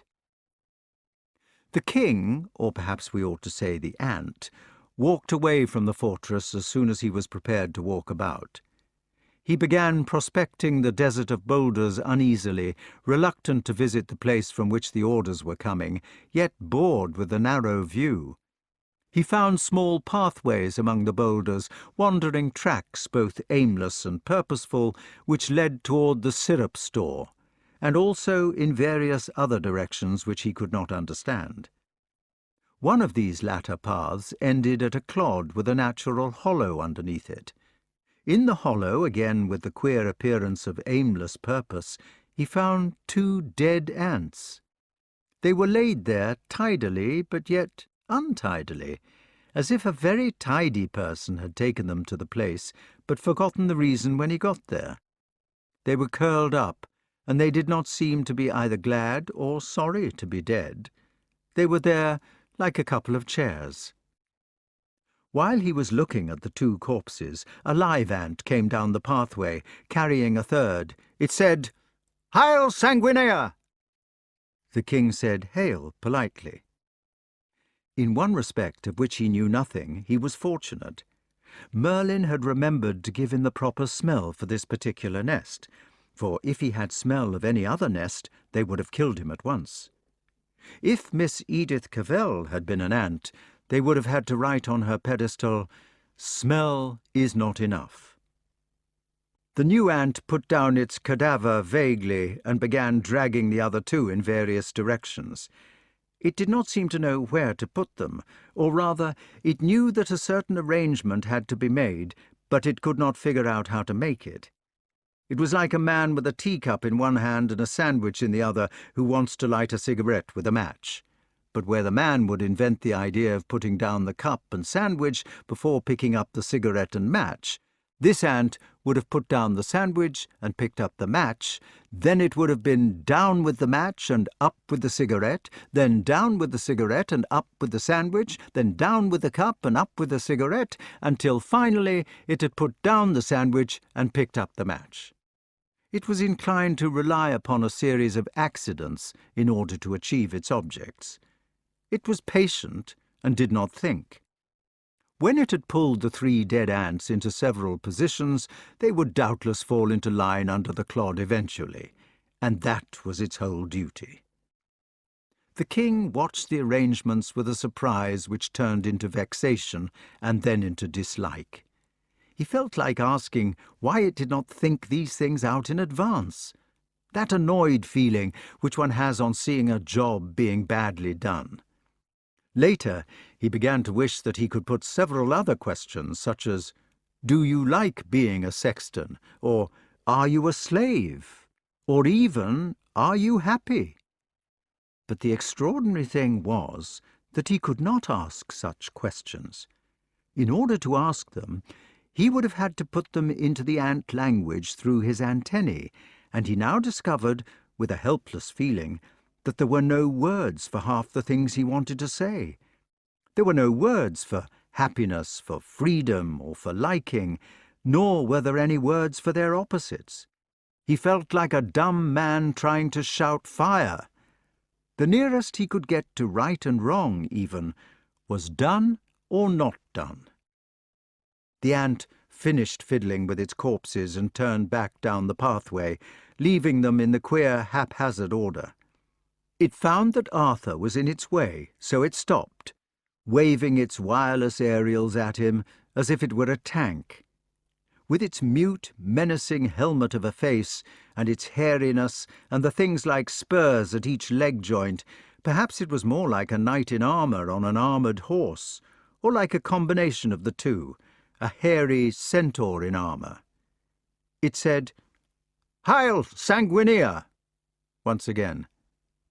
"Hail." "What are you doing?" The king answered truthfully, but not wisely, "I am not doing anything." It was baffled by this for several seconds, as you would be if Einstein were to tell you his latest ideas about space. Then it extended the 12 joints of its aerial and spoke past him into the blue. It said, 105978/UDC, reporting from Square 5. There is an insane ant on Square 5. Over to you. The word it used for insane was not done. Later on, he was to discover that there were only 2 qualifications in the language, done and not done, which applied to all questions of value. If the syrup which Merlyn left for them was sweet, it was a done syrup. If he had left them some corrosive sublimate, it would have been a not done syrup, and that was that. Even the moons, mammies, doves, etc. in the broadcasts were completely described when they were stated to be done ones. The broadcast stopped for a moment, and the fruity voice said, "GHQ replying to 105978/UDC. What is its number? Over." The ant said, "What is your number?" "I do not know." When this news had been exchanged with headquarters, a message came back to ask whether he could give an account of himself. The ant asked him whether he could, using the same words as the broadcaster had used and in the same flat voice.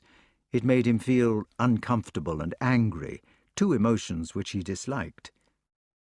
"Yes," he said sarcastically, for it was obvious that the creature could not detect sarcasm. "I have fallen on my head and cannot remember anything about it." 105978/UDC reporting, "Not done. Ant is suffering from concussion through falling off the nest. Over." GHQ replying to 105978/UDC, "Not done. Ant is number 42436/WD, who fell off the nest this morning while working with Syrup Squad. If it is competent to continue its duties—" Competent to continue its duties was easier in the ant speech, for it was simply done, like everything else that was not done. But enough of this language question. "If it is competent to continue its duties, instruct 42436/WD to rejoin Syrup Squad, relieving 210021/WD, who was sent to replace it. Over." "Do you understand?" asked the ant. It seemed that he could not have made a better explanation of himself than this about falling on his head, even if he had meant to. For the ants did occasionally tumble off their footstools, and Merlyn, if he happened to notice them, would lift them back with the end of his pencil. "Yes." The sexton paid no further attention to him, but crawled off down the path for another body or for anything else that needed to be scavenged. Arthur took himself away in the opposite direction, to join the Syrup Squad, memorizing his own number and the number of the unit who had to be relieved. Chapter 8. The Syrup Squad was standing motionless round the watch-glass, like a circle of worshippers. He joined the circle, announcing that 210021/WD was to return to the nest. Then he began filling himself with the sweet nectar like the others. At first it was delicious to him, so that he ate greedily, but in a few seconds it began to be unsatisfactory. He could not understand why. He ate hard, copying the rest of the squad, but it was like eating a banquet of nothing, or like a dinner party on the stage. In a way, it was like a nightmare, under which you might continue to consume huge masses of putty without being able to stop. There was a coming and going round the watch-glass. Those ants who had filled their crops to the brim were walking back to the fortress to be replaced by a procession of empty ants who were coming from the same direction. There were never any new ants in the procession, but only the same dozen going backwards and forwards as they would do during all their lives. He realized suddenly that what he was eating was not going into his stomach. Only a tiny proportion of it had penetrated to his private self at the beginning, and now the main mass was being stored in a kind of upper stomach or crop, from which it could be removed. It dawned on him at the same time that when he joined the westward stream, he would have to disgorge this store into a larder or something of that sort. The sugar squad conversed with each other while they worked. He thought this was a good sign at first, and listened to pick up what he could. "Oh, hark," one of them would say, Here comes that mammy, mammy, mammy, mammy song again. I do think that mammy, mammy, mammy, mammy song is lovely. Done. It is so high class. Done. Another would remark, I do think our beloved leader is wonderful, do not you? They say she was stung 300 times in the last war and was awarded the Ant Cross for valour. How lucky we are to be born of the sanguineer blood, don't you think? And would it not be awful to be one of those filthy formici fusci? Was it not awful about 310099-WD, who refused to disgorge his syrup when he was asked? Of course he was executed at once by special order of our beloved leader. Oh, hark! Here comes that mammy, mammy, mammy, mammy song again, I do think. He walked off to the nest with a full gorge, leaving them to do the round again. For they had no news, no scandal, nothing to talk about. Novelties did not happen to them. Even the remarks about the executions were in a formula, and only varied as to the registration number of the criminal. When they had finished with the mammy, mammy, mammy, mammy, they had to go on to the beloved leader, and then to the filthy fusci, and to the latest execution. It went round in a circle. Even the beloveds, wonderfuls, luckies, and so on, were all dones, and the awfuls were not dones.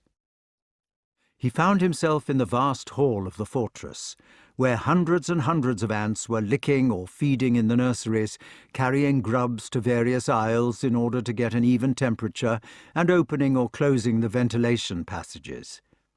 In the middle, the giant leader sat complacently, laying eggs, attending to the broadcasts, issuing directions or commanding executions, surrounded by a sea of adulation.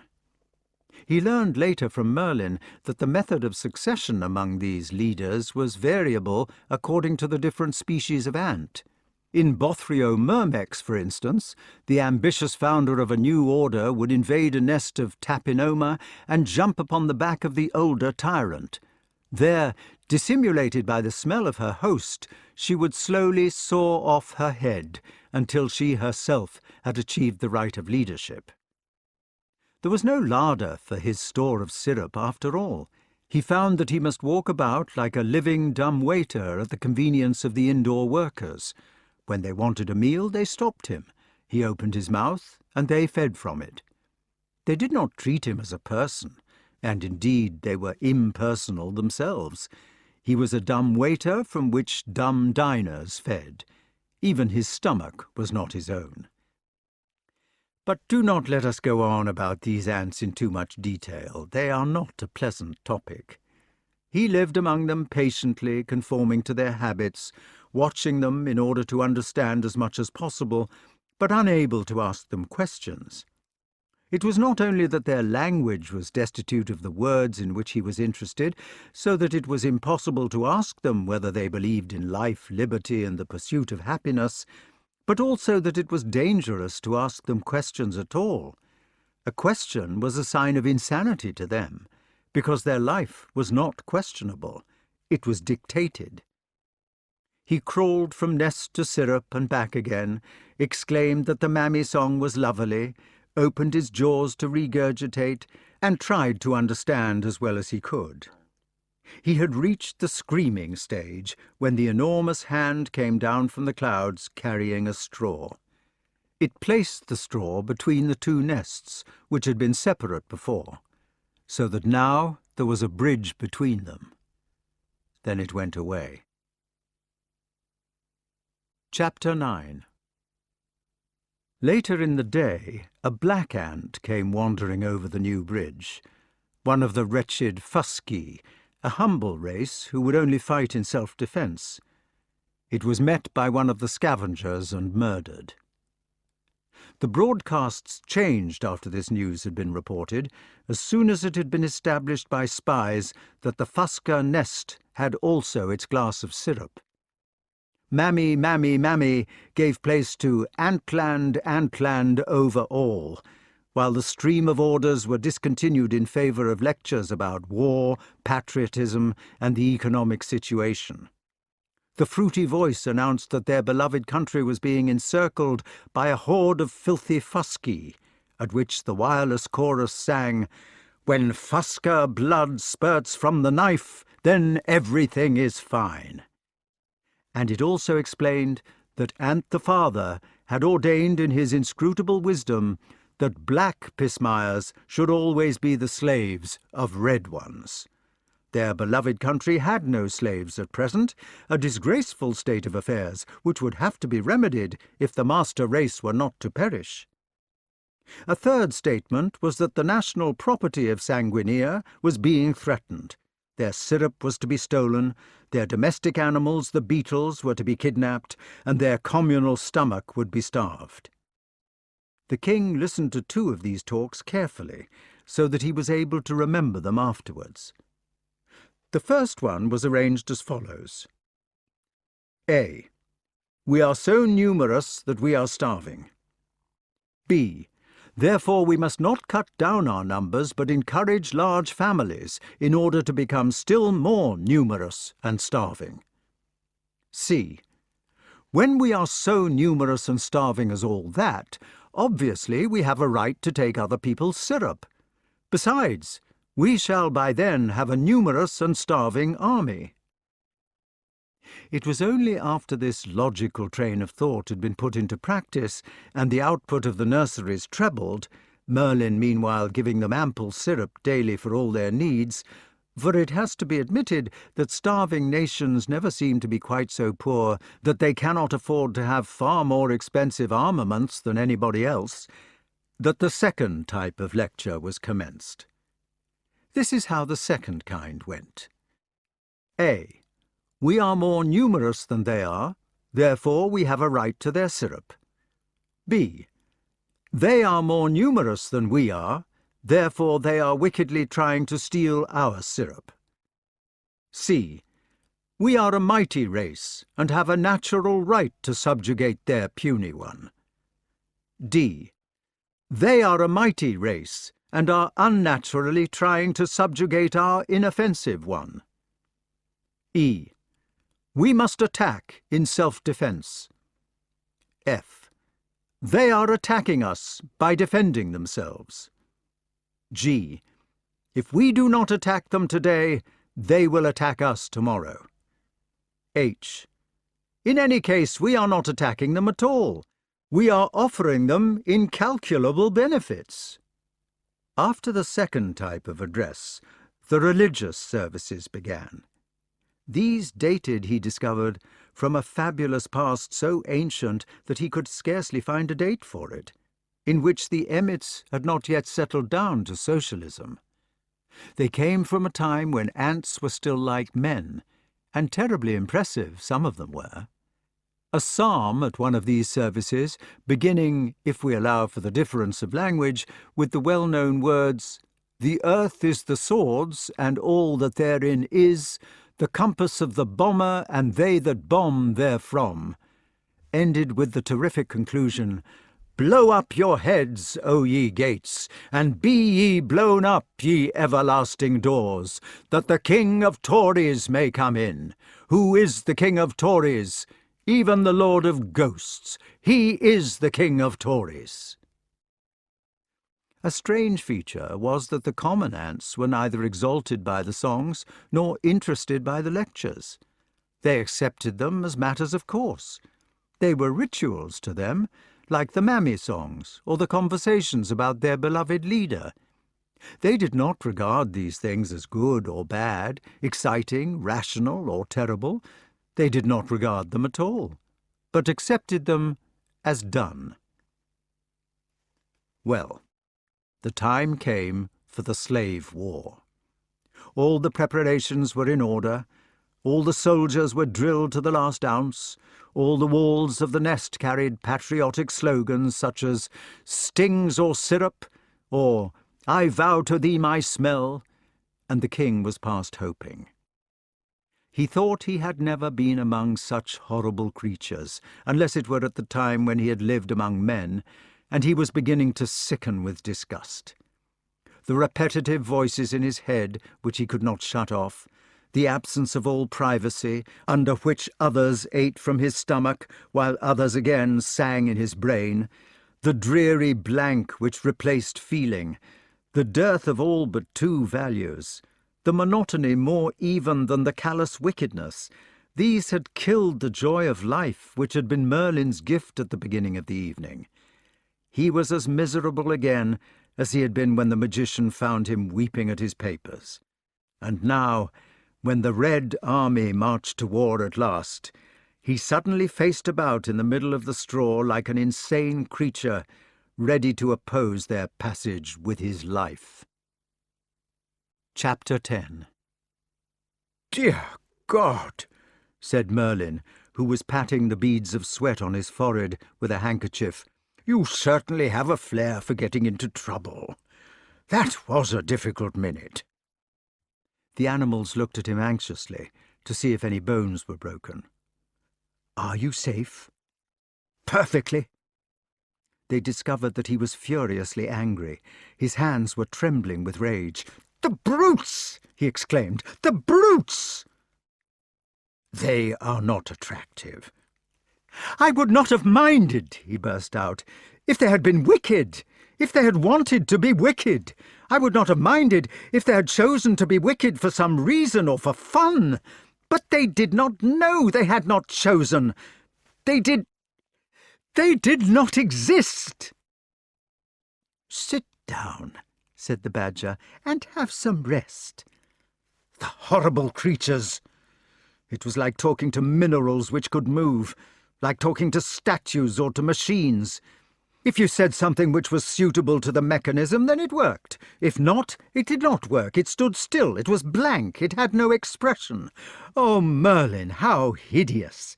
They were the walking dead. When did they die? Did they ever have any feelings? They have none now. They were like that door in the fairy story, which opened when you said sesame. I believe that they only knew about a dozen words or collections of words. A man with those in his mind could have made them do all the things they could do, and then you would have had to start again, and again, and again, and again. It was like being in hell, except that none of them knew they were there. None of them knew anything. Is there anything more terrible than perpetual motion, than doing and doing and doing, without a reason, without a consciousness, without a change, without an end? "Ants are perpetual motion," said Merlin, "I suppose. I never thought of that." The most dreadful thing about them was that they were like human beings. Not human, but like humans. A bad copy. "There is nothing surprising in that. The ants adopted the line of politics which man is flirting with at present in the infinite past. They perfected it 30 million years ago, so that no further development was possible, and since then they have been stationary. Evolution ended with the ants some 30 million years before the birth of Christ. They are the perfect communist state." Here Merlin raised his eyes devoutly to the ceiling and remarked, "My old friend Marx may have been a first-rate economist, but holy ghost, he was a by-our-lady rotten hand at natural history." Badger, who always took the kindly view of everybody, even of Karl Marx, whose arrangement of his materials was about as lucid as the badger's, by the way, said, "Surely that is hardly fair to actual communism. I would have thought that ants were more like Mordred's fascists than John Ball's communists." "The one is a stage of the other. In perfection they are the same. But in a proper communist world—" "Give the king some wine," said Merlin. "Urchin, what on earth are you thinking about?" The hedgehog scuttled off for the decanter and brought it with a glass. He thrust a moist nose against the king's ear, breathed heavily into it with a breath that smelt of onions, and whispered hoarsely, "Us war a watchin' of 'ee, us war. Trust Tiggy. Thou would ha beat 'em, thou would, Molocky beasts." Here he nodded his head repeatedly, spilled the Madeira, and made boxing movements against the air with the decanter in one hand and the glass in the other. "Three cheers for his Majesty is what us says, that's what us says. Let un get at him, us says, for to lay down me life with the Shire. And us would ha' done that, us would, bim-bam, only for they wouldn't let un."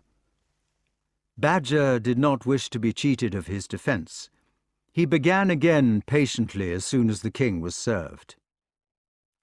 "The ants fight wars," he said, "so they cannot be communists. In a proper communist world there would be no war, because the whole world would be a union. You must not forget that communism has not been properly achieved until all the nations in the world are communistic and fused together in a union of socialist Soviet republics. Now, the anthills are not fused with one another into a union, so they are not fully communistic, and that is why they fight." "They are not united," said Merlyn crossly, "only because the smallness of the anthills, compared with the bigness of the world, and of the natural obstacles such as rivers and so forth, makes communication impossible for animals of their size and number of fingers. Still, if you like, I will agree that they are perfect thrashers, prevented from developing into perfect lollards by geographic and physical features." "You must therefore withdraw your criticism of Karl Marx." "Withdraw my criticism?" exclaimed the philosopher. "Yes, for Marx did solve the king's puzzle of war by his union of SSR." Merlyn became blue in the face, bit off a large piece of his beard, pulled out tufts of his hair and threw them in the air, prayed fervently for guidance, sat down beside the badger, and, taking him by the hand, looked beseechingly into his spectacles. "But do you not see," he asked pathetically, "that a union of anything will solve the problem of war? You cannot have war in a union, because there must be a division before you can begin one. There would be no war if the world consisted of a union of mutton chops, but this does not mean that we must all rush off and become a series of mutton chops." "In fact," said the badger, after pondering for some time, "you are not defining the ants as fascists or communists because they fight wars, but because—" "I am lumping all three sects together on their basic assumption, which is, ultimately, to deny the rights of the individual." "I see. Theirs is the totalitarian theory, that men or ants exist for the sake of the state or world, not vice versa." "And why did you say that Marx was bad at natural history?" "The character of my old friend Karl," said the magician severely, "is outside the province of this committee. Kindly remember that we are not sitting on communism, but on the problem of organized murder. It is only insofar as communism is contingent with war that we are concerned with him at all.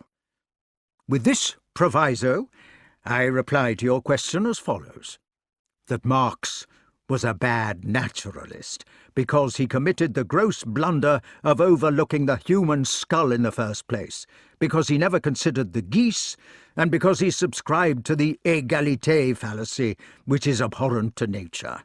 Human beings are no more equal in their merits and abilities than they are equal in face and stature. You might just as well insist that all the people in the world should wear the same size of boot. This ridiculous idea of equality was adopted by the ants more than 30 million years ago, and by believing it all that time they've managed to make it true. Now look what a mess they are in." "Liberty, equality, and fraternity," began the badger. "Liberty, brutality, and obscenity," rejoined the magician promptly. "You should try living in some of the revolutions which use that slogan. First, they proclaim it. Then they announce that the aristos must be liquidated on high moral grounds in order to purge the party or to prune the commune or to make the world safe for democracy. And then they rape and murder everybody they can lay their hands on, more in sorrow than in anger, or crucify them, or torture them in ways which I do not care to mention. You should have tried the Spanish Civil War. Yes, that is the equality of man. Slaughter anybody who is better than you are, and then we shall all be equal soon enough, all equally dead. Chapter 11. T. Natrix spoke up suddenly. "You humans," he said, "have no idea of the eternity which you prattle about, with your souls and purgatories and so on. If any of you really did believe in eternity, or even in very long stretches of time, you would think twice about equality. I can imagine nothing more terrifying than an eternity filled with men who were all the same. The only thing which has made life bearable in the long past has been the diversity of creatures on the surface of the globe. If we had all been equal, all one sort of creature, we should have begged for euthanasia long ago. Fortunately, there is no such thing in nature as equality of ability, merit, opportunity, or reward. Every species of animal which is still alive, we leave aside the things like ants, is intensely individualistic, thanks be to God. Otherwise, we should die of boredom, or become automatons. Even sticklebacks, which on a first inspection you would think were pretty much the same as one another, even sticklebacks have geniuses and dunces, all competing for the morsel of food, and it is the geniuses who get it. There was a man who always fed his sticklebacks by putting a glass jar into the aquarium with the food inside it. Some of them found the way in after 3 or 4 attempts and remembered it, while others, so far as I know or care, are trying still. If this were not so, eternity would be too terrible to contemplate, because it would be devoid of difference, and therefore change. None of this is in order. We are supposed to be considering war." "Very well." "King," asked the magician, "can you face the geese yet, or do you want to rest? It is impossible," he added in parentheses, "to consider the subject sensibly until he has the facts." The old man said, "I think I must rest. I am not so young as I was, in spite of your massage, and you have been asking me to learn a great many things in little time. Can you spare a few short minutes?" "Certainly. The nights are long. Urchin, dip this handkerchief in vinegar and put it on his head. There, put your feet on a chair and close your eyes. Now then, everybody is to keep quite quiet and give him air." So the animals sat as still as mice, nudging each other when they coughed, and the king, with closed eyes and a sense of thankfulness, slipped into his own thoughts. For they had been pressing him hard. It was difficult to learn it in one night, and he was only human as well as old. Perhaps, after all, the careworn person who had been brought from the tent at Salisbury ought never to have been Merlyn's choice. He had been an undistinguished child, although he had been a loving one, and he was far from being a genius still. Perhaps, after all, the whole of our long story has been about a rather dim old gentleman who would have been better off at Cranford or at Badger's Green arranging for the village cricket and the choir treat. There was a thing which he had been wanting to think about. His face, with the hooded eyes, ceased to be like the boy's of long ago. He looked tired, and was the king, which made others watch him seriously, with fear and sorrow. They were good and kind, he knew. They were people whose respect he valued. But their problem was not the human one. It was well for them, who had solved their social questions before his men were ever on the earth, to consider wisely in their happy college of life. Their benevolence, with wine and firelight and security towards each other, was easier for them than his sad work for him, their tool.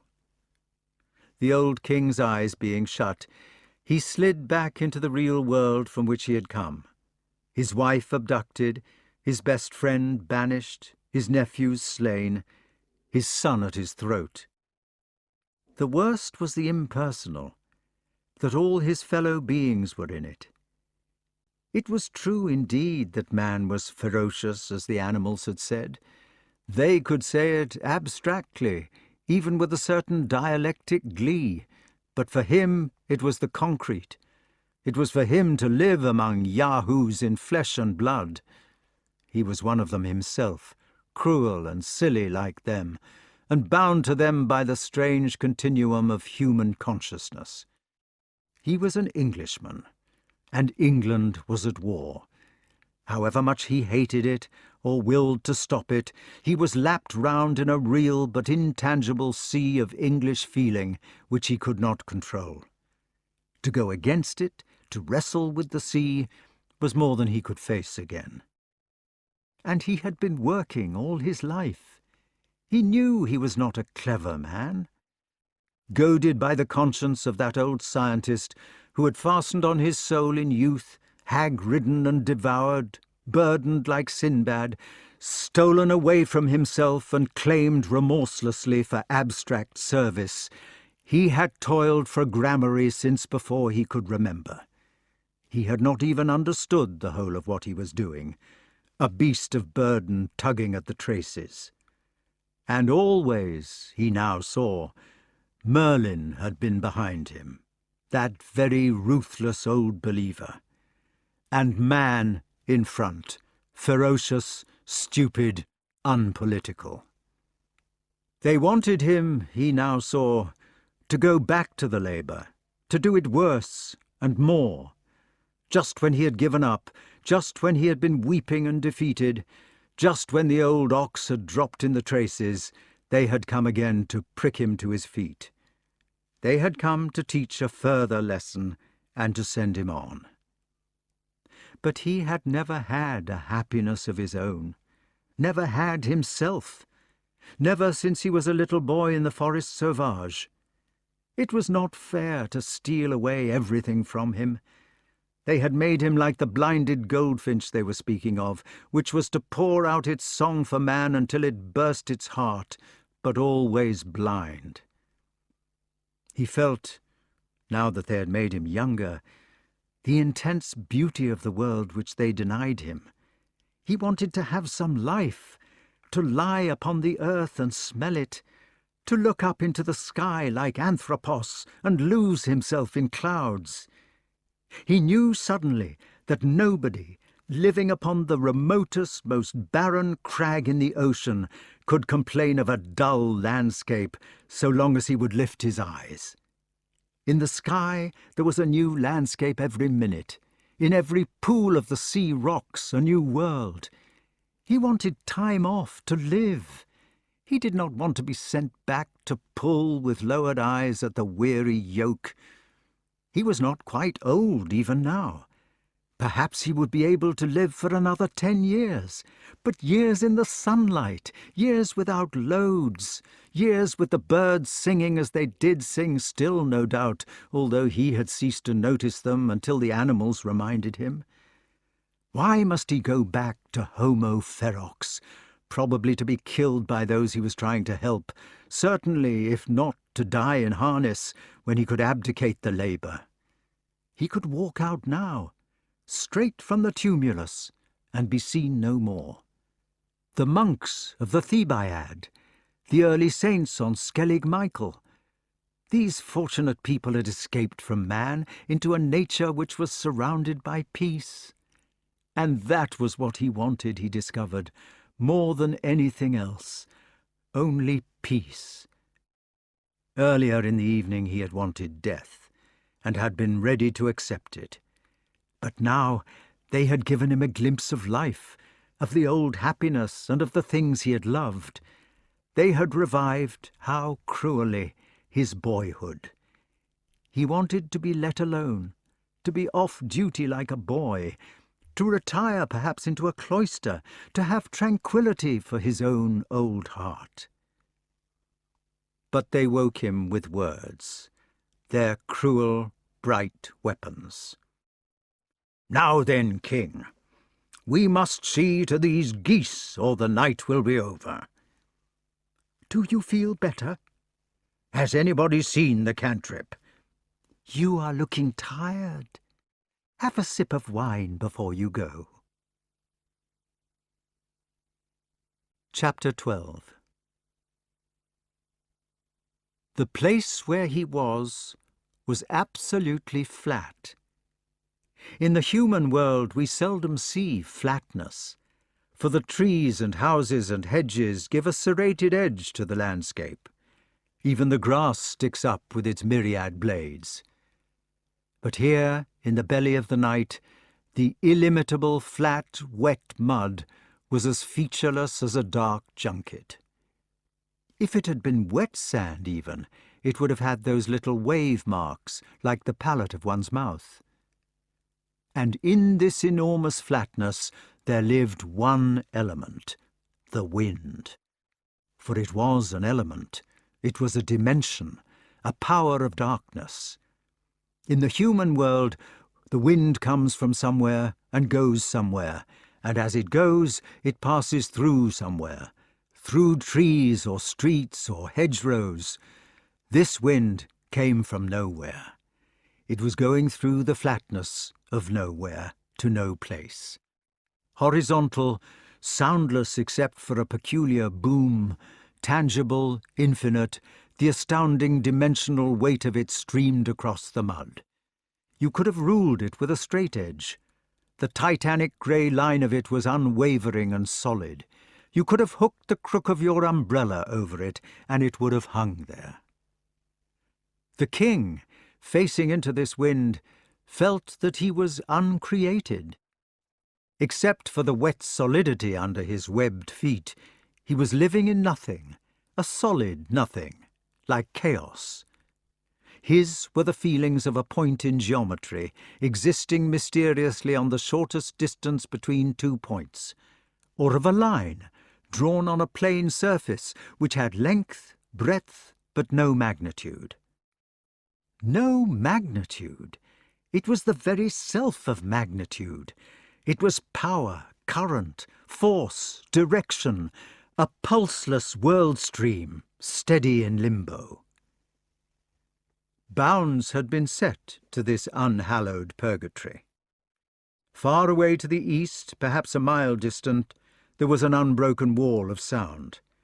It surged a little, seeming to expand and contract, but it was solid. It was menacing, being desirous for victims, for it was the huge, the remorseless sea. 2 miles to the west, there were 3 spots of light in a triangle. They were the weak wicks from fishermen's cottages, who had risen early to catch a tide in the complicated creeks of the salt marsh. Its waters sometimes ran contrary to the ocean. These were the total features of his world, the sea sound and the 3 small lights, darkness, flatness, vastness, wetness, and in the gulf of night, the gulf stream of the wind. When daylight began to come, by premonition, he found that he was standing among a crowd of people like himself. They were seated on the mud, which now began to be disturbed by the angry, thin, returning sea, or else were already riding on the water, wakened by it, outside the annoyance of the surf. The seated ones were large teapots, their spouts tucked under their wings. The swimming ones occasionally ducked their heads and shook them.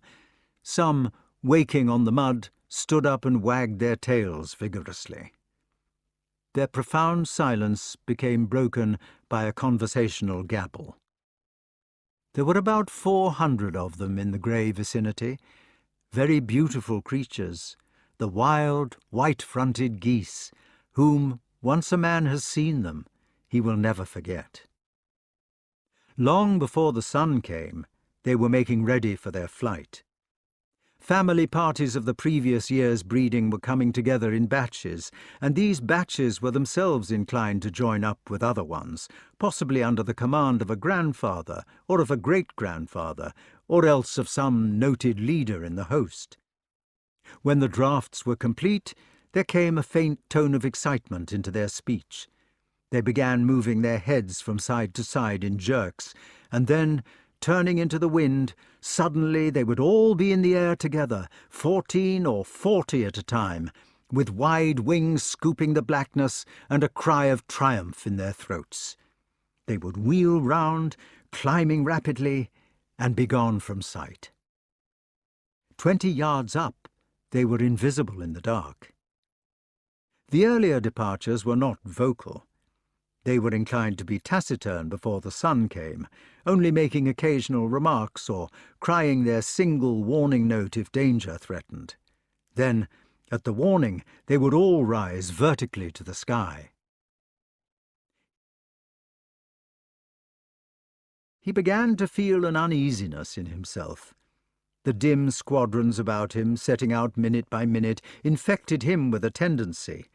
He became restless to embrace their example, but he was shy. Perhaps their family groups, he thought, would resent his intrusion. Yet he wanted not to be lonely. He wanted to join in and to enjoy the exercise of morning flight, which was so evidently a pleasure to them. They had a comradeship, a free discipline and joie de vivre.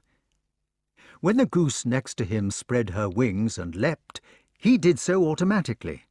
Some 8 of those nearby had been jerking their bills, which he had imitated as if the act were catching, and now, with these same 8, he found himself on pinion in the horizontal air. The moment he had left the earth, the wind had vanished. Its restlessness and brutality had dropped away, as if cut off by a knife. He was in it, and at peace. The 8 geese spread out in line astern, evenly spaced, with him behind.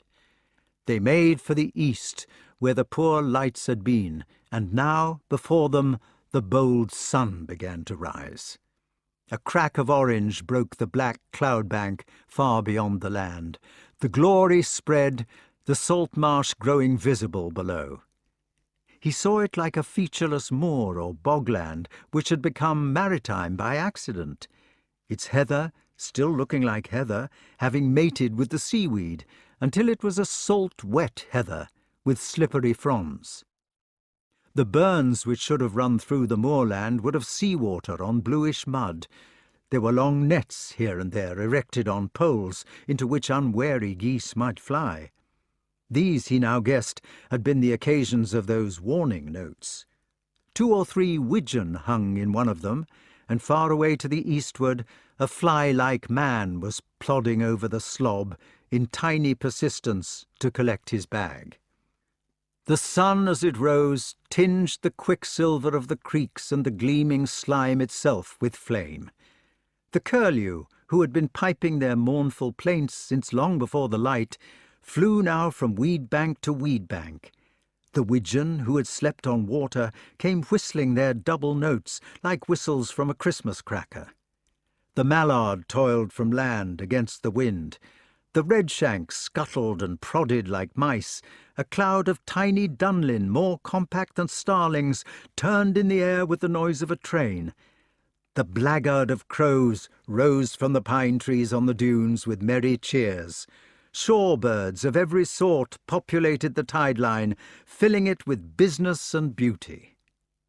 The dawn, the sea dawn, and the mastery of ordered flight were of such intense beauty that he was almost moved to sing.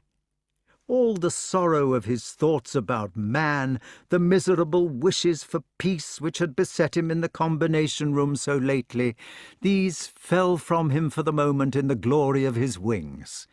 He would have liked to cry a chorus to life, and since 1,000 geese were on the wing about him, he had not long to wait. The lines of these creatures, wavering like smoke upon the sky as they breasted the sunrise, were all at once in music and in laughter. Each squadron of them was in different voice, some larking, some triumphant, some in sentiment or glee. The vault of daybreak filled itself with heralds, and this is what they sang. O turning world, pouring beneath our pinions, hoist the hoar sun to welcome morning's minions. See on each breast the scarlet and vermilion, hear from each throat the clarion and carillon. Mark the wild wandering lines in black battalions, heaven's horns and hunters, dawn-bright hounds and stallions. Free, free, far, far, and fair on wavering wings, comes answer Albifrons, and sounds and sings.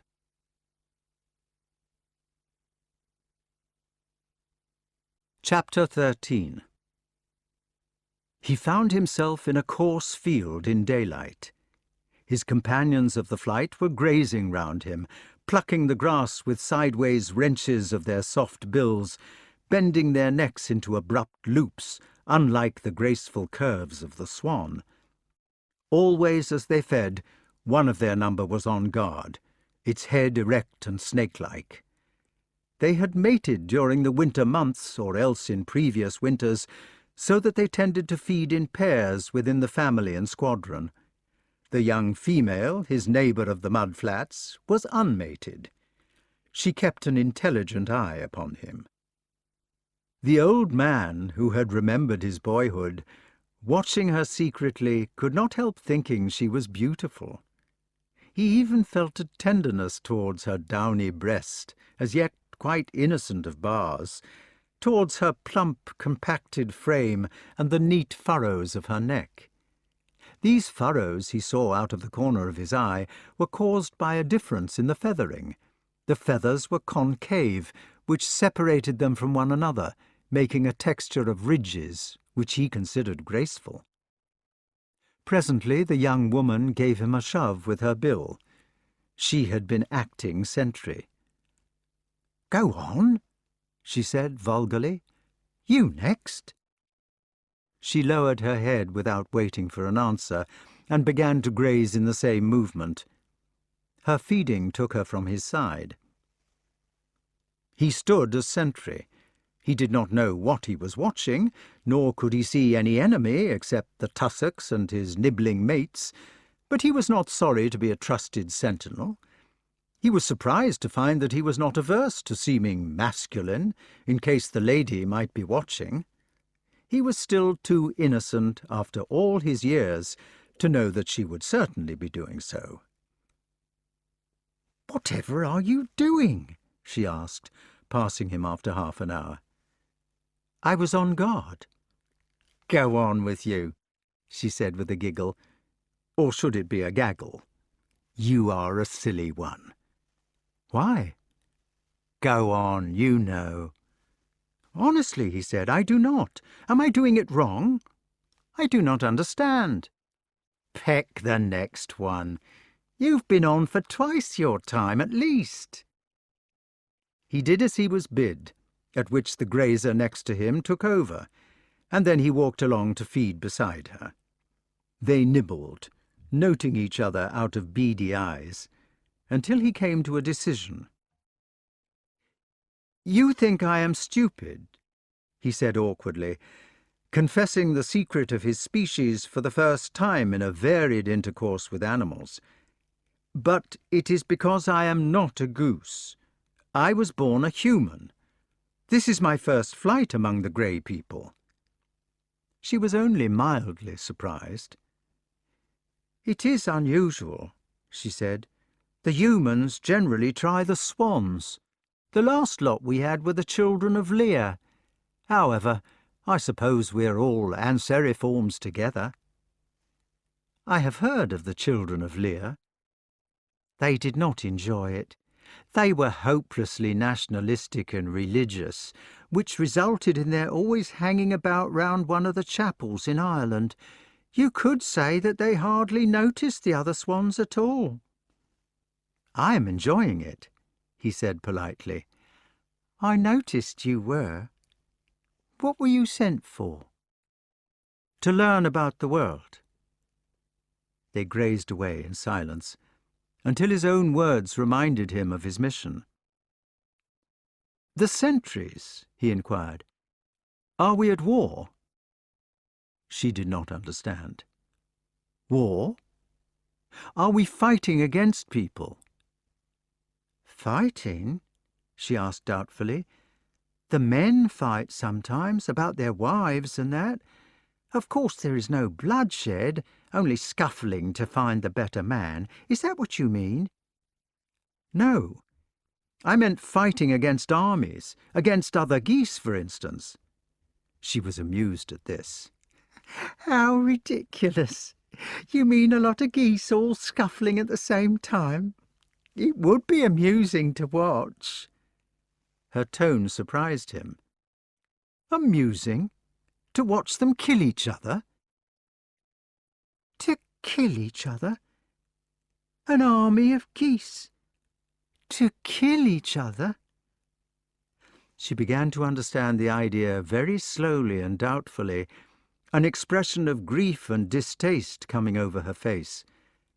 When it had sunk in, she left him. She went away to another part of the field in silence. He followed her, but she turned her back.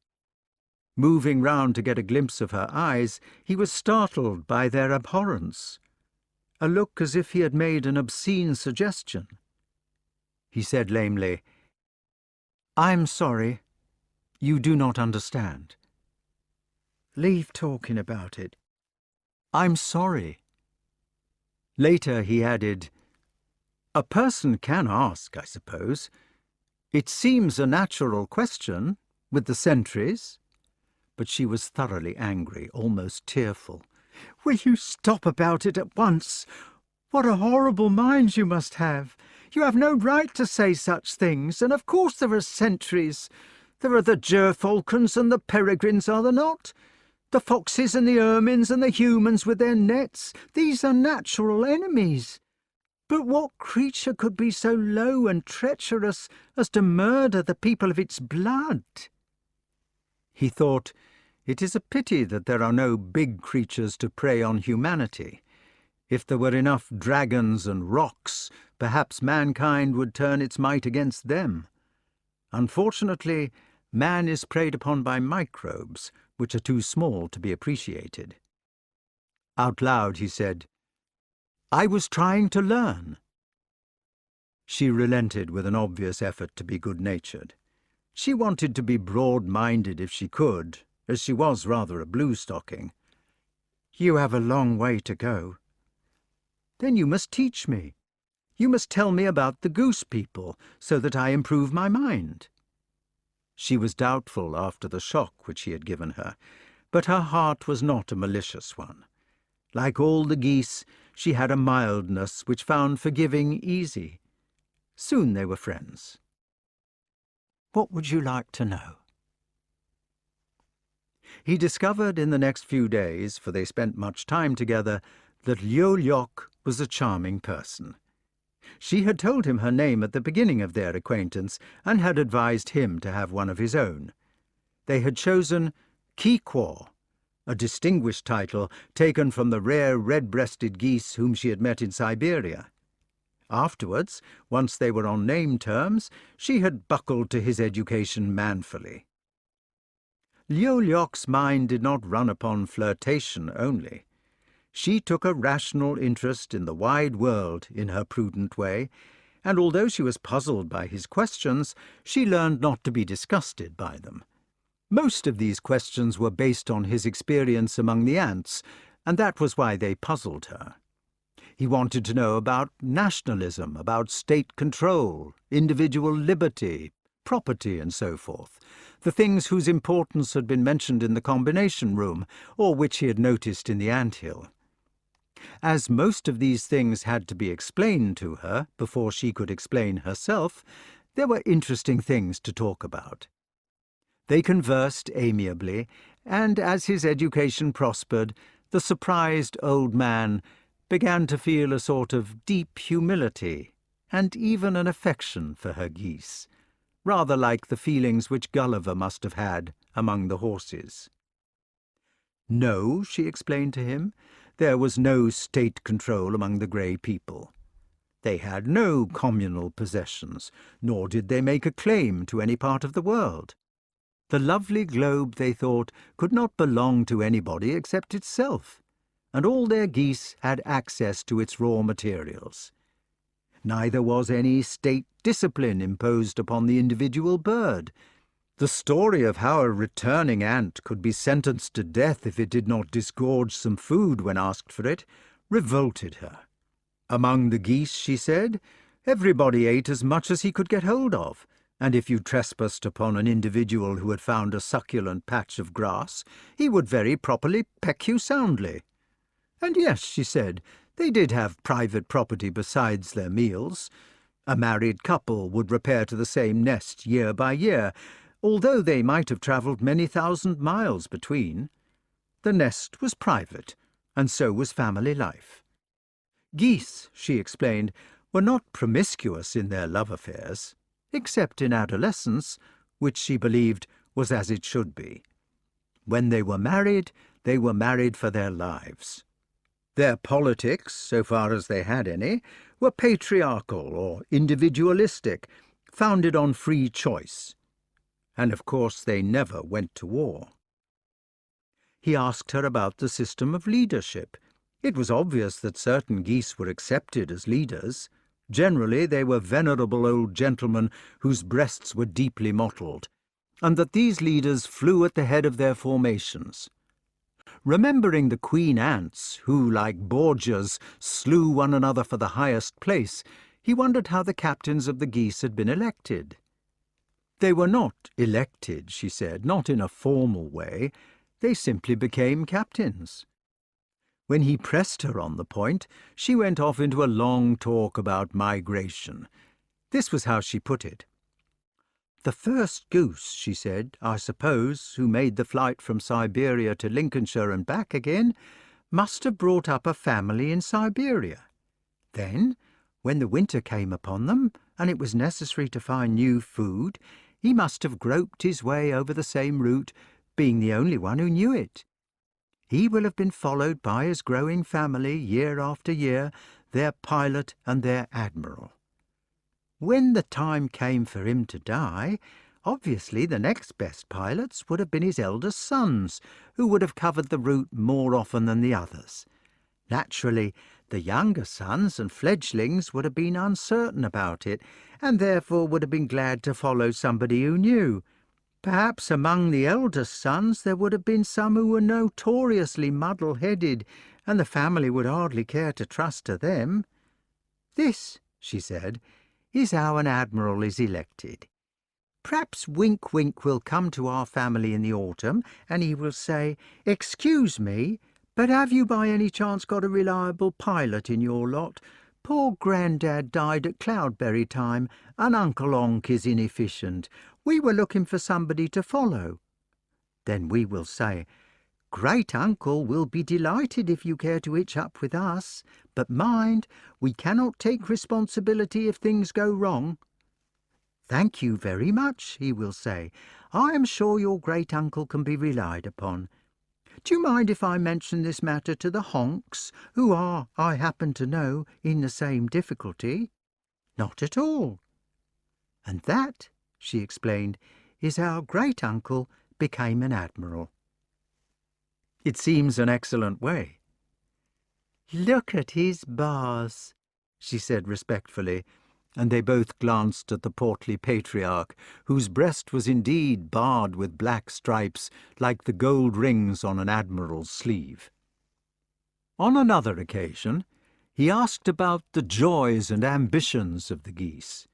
He told her apologetically that among the human beings a life without spectacular acquisitions, or even without warfare, might tend to be regarded as tedious. Humans, he said, make for themselves great stores of ornaments, riches, luxuries, pleasures, and so forth. This gives them an objective in their lives. It is also said to lead to war. But I fear that if they were reduced to the minimum of possessions with which you geese are contented, they might be unhappy." "They certainly would be. Their brains are differently shaped from ours. If you tried to make the humans live exactly like the geese, they would be as wretched as the geese would be if you tried to make them live exactly like the humans. That does not mean that one of them cannot learn a little from the other." "I'm beginning to think that the geese cannot learn very much from us." "We have been on the earth for millions of years longer than you have, poor creatures, so you can hardly be blamed." "But tell me," he said, "about your pleasures, your ambitions or objectives or whatever you may call them. Surely they are rather limited." She laughed at this. "Our main object in life," she said with amusement, "is to be alive. I think your humans may have forgotten this one. Our pleasures, however, if they are to be compared with ornaments and riches, are not so dull as they seem. We have a song about them called The Boon of Life." "Sing it." "I will in a minute. But I must say before I begin that it has always seemed a pity to me that the one great boon has been left out. The people in the song are supposed to be arguing about the joys of the geese, and nobody mentions travel. I think this is silly.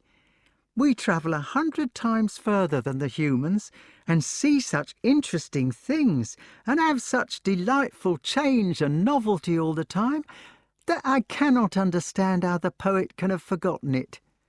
Why, my grandmother went to Micklegarth. I had an uncle who had been to Burma, and great-granddad used to say he had visited Cuba." As the king knew that Micklegarth was the Scandinavian name for Constantinople, while he had only heard of Burma from T. Natrix, and Cuba had not been invented at all, he was suitably impressed.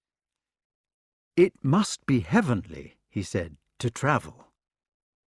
He thought of the lovely wings and of the songs of flight, and of the world pouring always new and new beneath their pinions. "This is the song," she said without further preamble, and she began to sing it gracefully to a wild goose air. The Boon of Life. Kai Yao replied, "The boon of life is health. Paddle foot, feather straight, supple neck, button eye, these have the world's wealth." Aged Ankh answered, "Honour is our all. Pathfinder, people feeder, plan provider, sage commander, these hear the high call." Liu Liok the lightsome said, "Love I had liefer. Downce down, tender tread, warm nest and walk in line, these live forever." Ang Ung was for appetite. "Ah," he said, "eating. Gander gobble, tear grass, stubble stalk, stuff crop, these take some beating." Wink Wink praised comrades, the fair free fraternity. Line astern, echelon, arrowhead, over cloud, these learn eternity. But I, Liao, choose lay-making, of loud lilts which linger. Horn music, laughter song, epic heart, ape the world, these Liao the singer. It was a beautiful song in a way, he thought, given with her tender gravity. He began counting the boons which she had mentioned on his toes, but as he only had 3 in front and a sort of knob behind, he had to go round twice. Travel, health, honour, love, appetite, comradeship, music, poetry, and, as she had stated, being alive itself. It did not seem a bad list in its simplicity, particularly as she might have added something like wisdom. Chapter 14. But there was a growing excitement among the host. The young geese flirted outrageously, or collected in parties to discuss their pilots. They played games also, like children excited at the prospect of a party. One of these games was to stand in a circle, while the young ganders, one after another, walked into the middle of it with their heads stretched out, pretending to hiss. When they were halfway across the circle, they would run the last part, flapping their wings. This was to show how brave they were, and what excellent admirals they would make when they grew up. Also, the strange habit of shaking their bills sideways, which was usual before flight, began to grow upon them.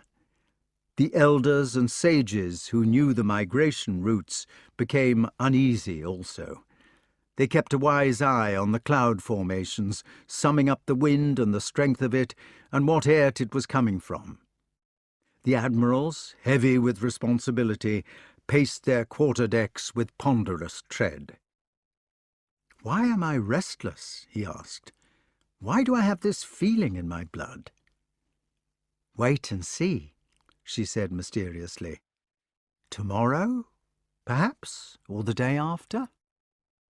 And her eyes assumed the expression of dreams, a look of far away and long ago.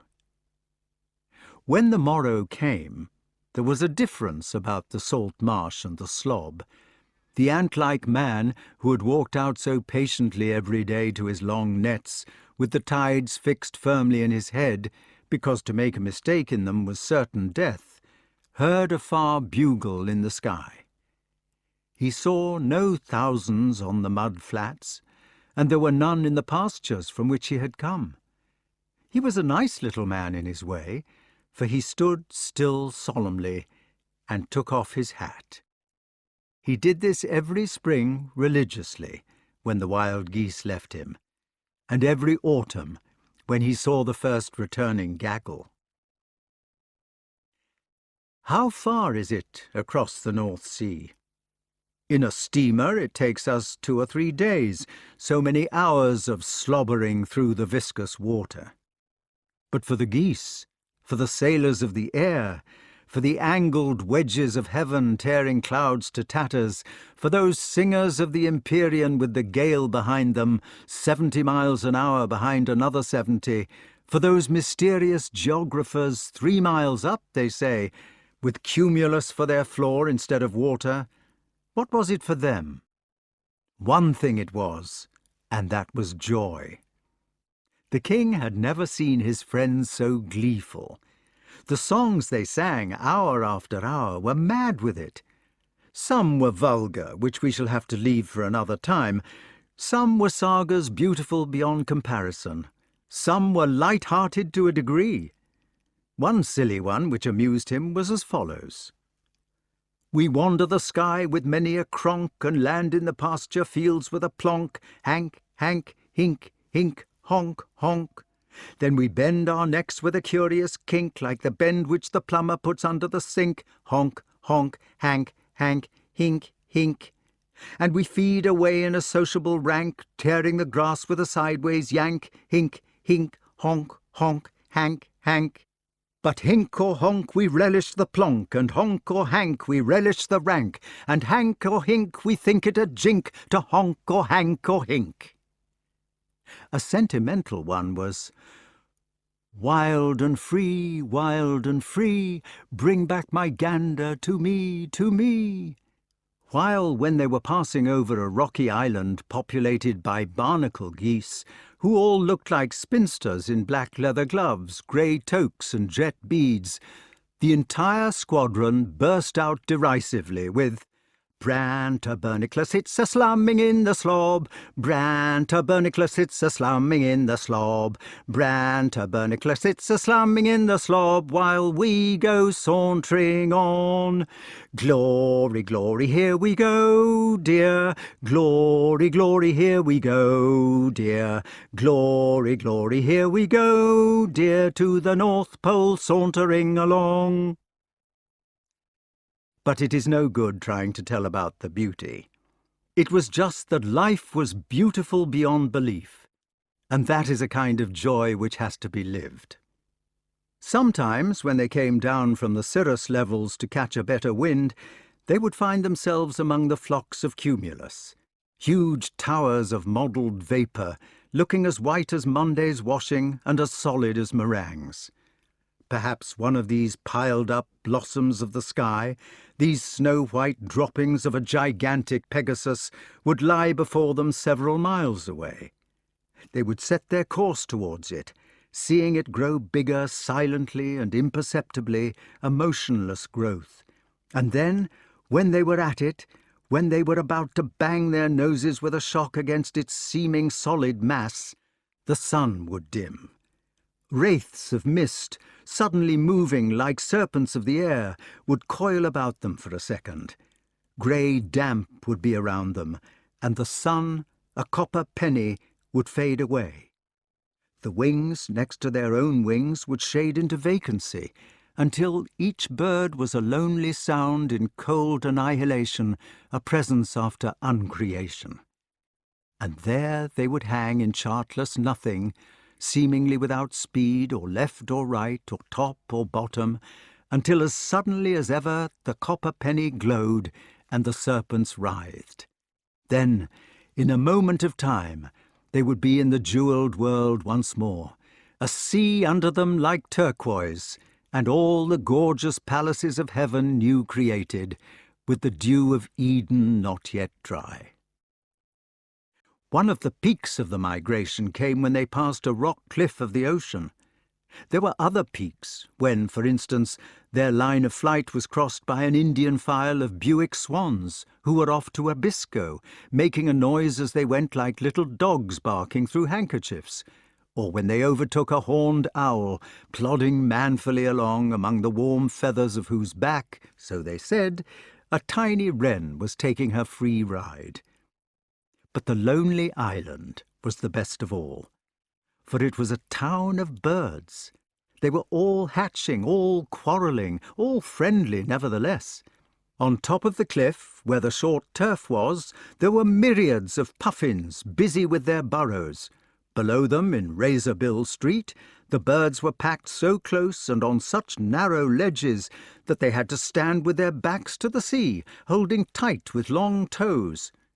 In Guillemot Street, below that, the guillemots held their sharp, toy-like faces upwards, as thrushes do when hatching. Lowest of all, there were the kittiwake slums, and all the birds, who like humans only laid one egg each, were jammed so tight that their heads were interlaced, had so little of this famous living space of ours that, when a new bird insisted upon landing at a ledge which was already full, one of the other birds had to tumble off. Yet they were all in such good humour, all so cheerful and cockneyfied and teasing one another. They were like an innumerable crowd of fishwives on the largest grandstand in the world, breaking out into private disputes, eating out of paper bags, chipping the referee, singing comic songs, admonishing their children and complaining of their husbands. "Move over a bit, Auntie," they said, or "Shove along, Grandma. There's that Flossie gone and sat on the shrimps. Put the toffee in your pocket, dearie, and blow your nose. Lawks, if it isn't Uncle Albert with the beer. Any room for a little un? There goes Aunt Emma, fallen off the ledge. Is me hat on straight? Crikey, if this isn't half a do." They kept more or less to their own kind, but they were not mean about it. Here and there in Guillemot Street there would be an obstinate kittiwake sitting on a projection and determined to have her rights. Perhaps there were 500,000 of them, and the noise they made was deafening. The king could not help wondering how a human town of mixed races would get on in such conditions. Then there were the fjords and islands of Norway. It was about one of these islands, by the way, that the great W.H. Hudson related a true goose story which is liable to make one think. There was a coastal farmer, he tells us, whose islands suffered under a nuisance of foxes. So he set up a fox trap on one of them.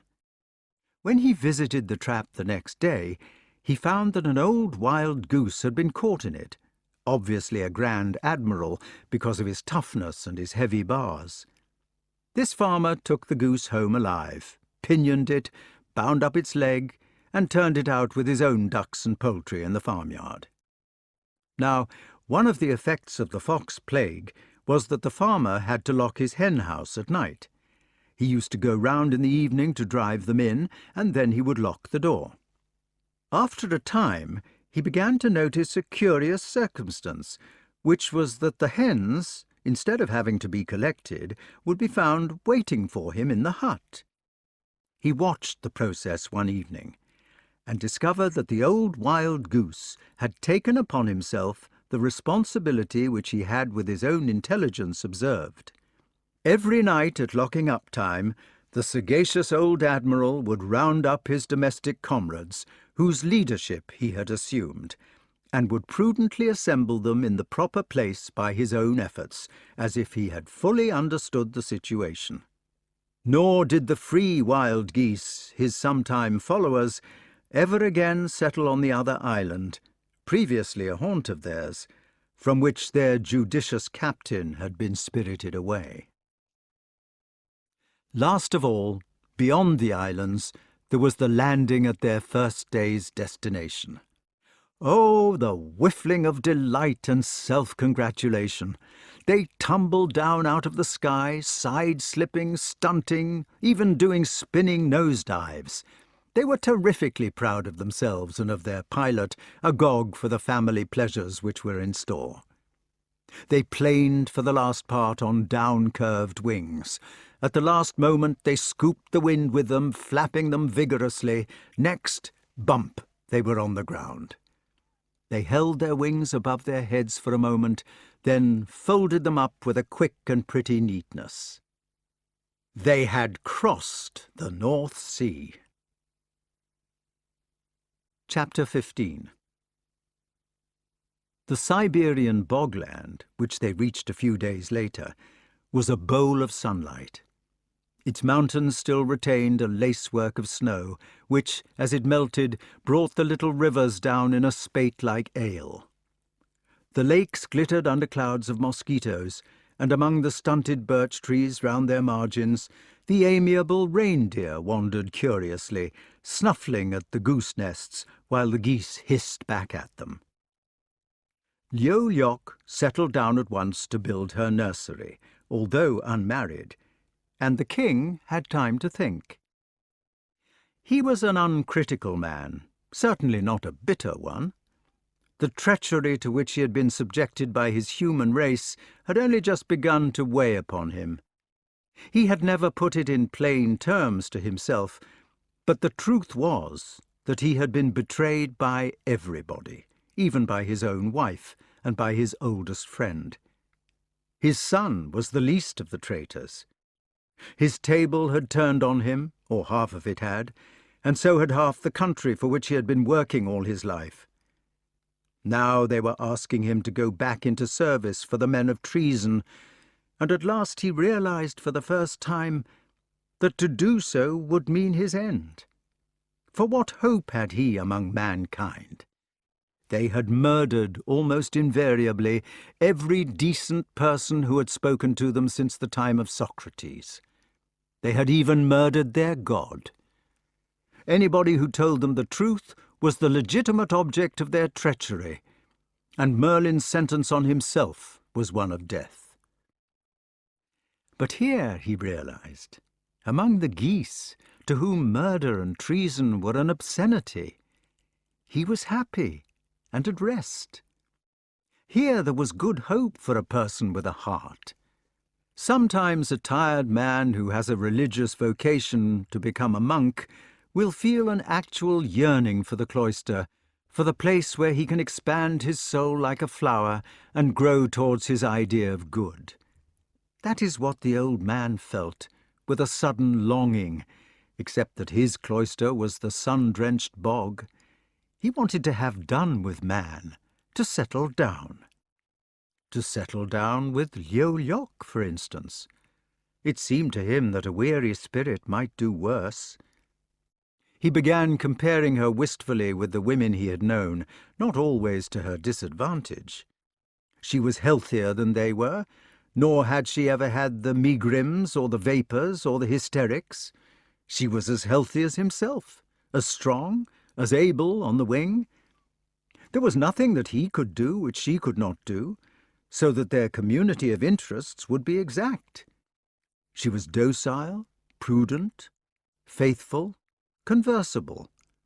She was a great deal cleaner than most women, because she spent one half of the day in preening herself and the other half in water. Nor were her features disfigured by a single smear of paint. Once she had been married, she would accept no further lovers. She was more beautiful than the average woman, because she possessed a natural shape instead of an artificial one. She was graceful and did not waddle, for all the wild geese do their walking easily, and he had learned to think her plumage handsome. She would be a loving mother. He found in his old heart a warm feeling for Liu Liok, even if there was little passion. He admired her sturdy legs with the knob at the top, and her neat bill. It had serrations like teeth, and a large tongue which seemed to fill it. He liked her for not being in a hurry. The nest-making enthralled her, which made him watch it with pleasure. It was not an architectural triumph, but it was what was needed. She had been fussy about the tussock which she meant to choose, and then, after the situation had been finally decided, she had lined the peaty hollow, which was like some soft, damp, brown and crumbled blotting paper, or like the tan in a circus, with heather, lichens, moss, and down from her own breast. This was as soft as cobwebs. He had brought her a few bits of grass himself as a present, but they had generally been of the wrong shape. In plucking them, he had discovered by accident the wonderful universe of the bog on which they walked. For it was a miniature world, the same kind as the Japanese are said to make in bowls. No Japanese gardener has ever bred a stunted tree more like a real one than a stalk of heather is, with its regular knots along the stalk like buttonholes. There, at his feet, there were forests of gnarled trees with glades and landscapes. There was the closest moss for grass, and an undergrowth of lichens. There were fallen tree trunks lying picturesquely, and even a strange kind of flower, a minute grey-green stalk, very dry and brittle, with a scarlet blob on the end of it like sealing wax. There were microscopic toadstools, except that their umbrellas turned upwards like egg cups, and through the desiccated sylvan scene there scuttled, for rabbits and foxes, beetles of a glossy blackness which looked oily, who adjusted their wings by twirling their pointed tails. These were the dragons of the enchantment, rather than the rabbits, and they were of endless variety. Beetles as green as jewels, spiders as small as pinheads, ladybirds like red enamel. In depressions of the peat, which was resilient to the foot, there were small pools of brown water populated by sea dragons, newts and water boatmen. Here, in the wetter soil, there was a riot of mosses, each differing from the other one, some with thin red stalks and green heads, like a peculiar corn for the Lilliputians. There, where the heather had been burned by some natural agency, such as the sun shining through a dewdrop, and not by man, who chooses to burn his bogs in the springtime, when they are full of nesting birds, there was a desolation of charred stumps, with tiny snail shells, bleached white, no bigger than peppercorns. Also putty-coloured lichens like parched sponges, whose stalks were hollow when he broke them up. And there was the vastness of it, on top of its microscopic size. There was the bog smell and the clean air, which tastes so much wider on bogs. There was the sun, positively pelting it with vigour, who only slept for a couple of hours at night.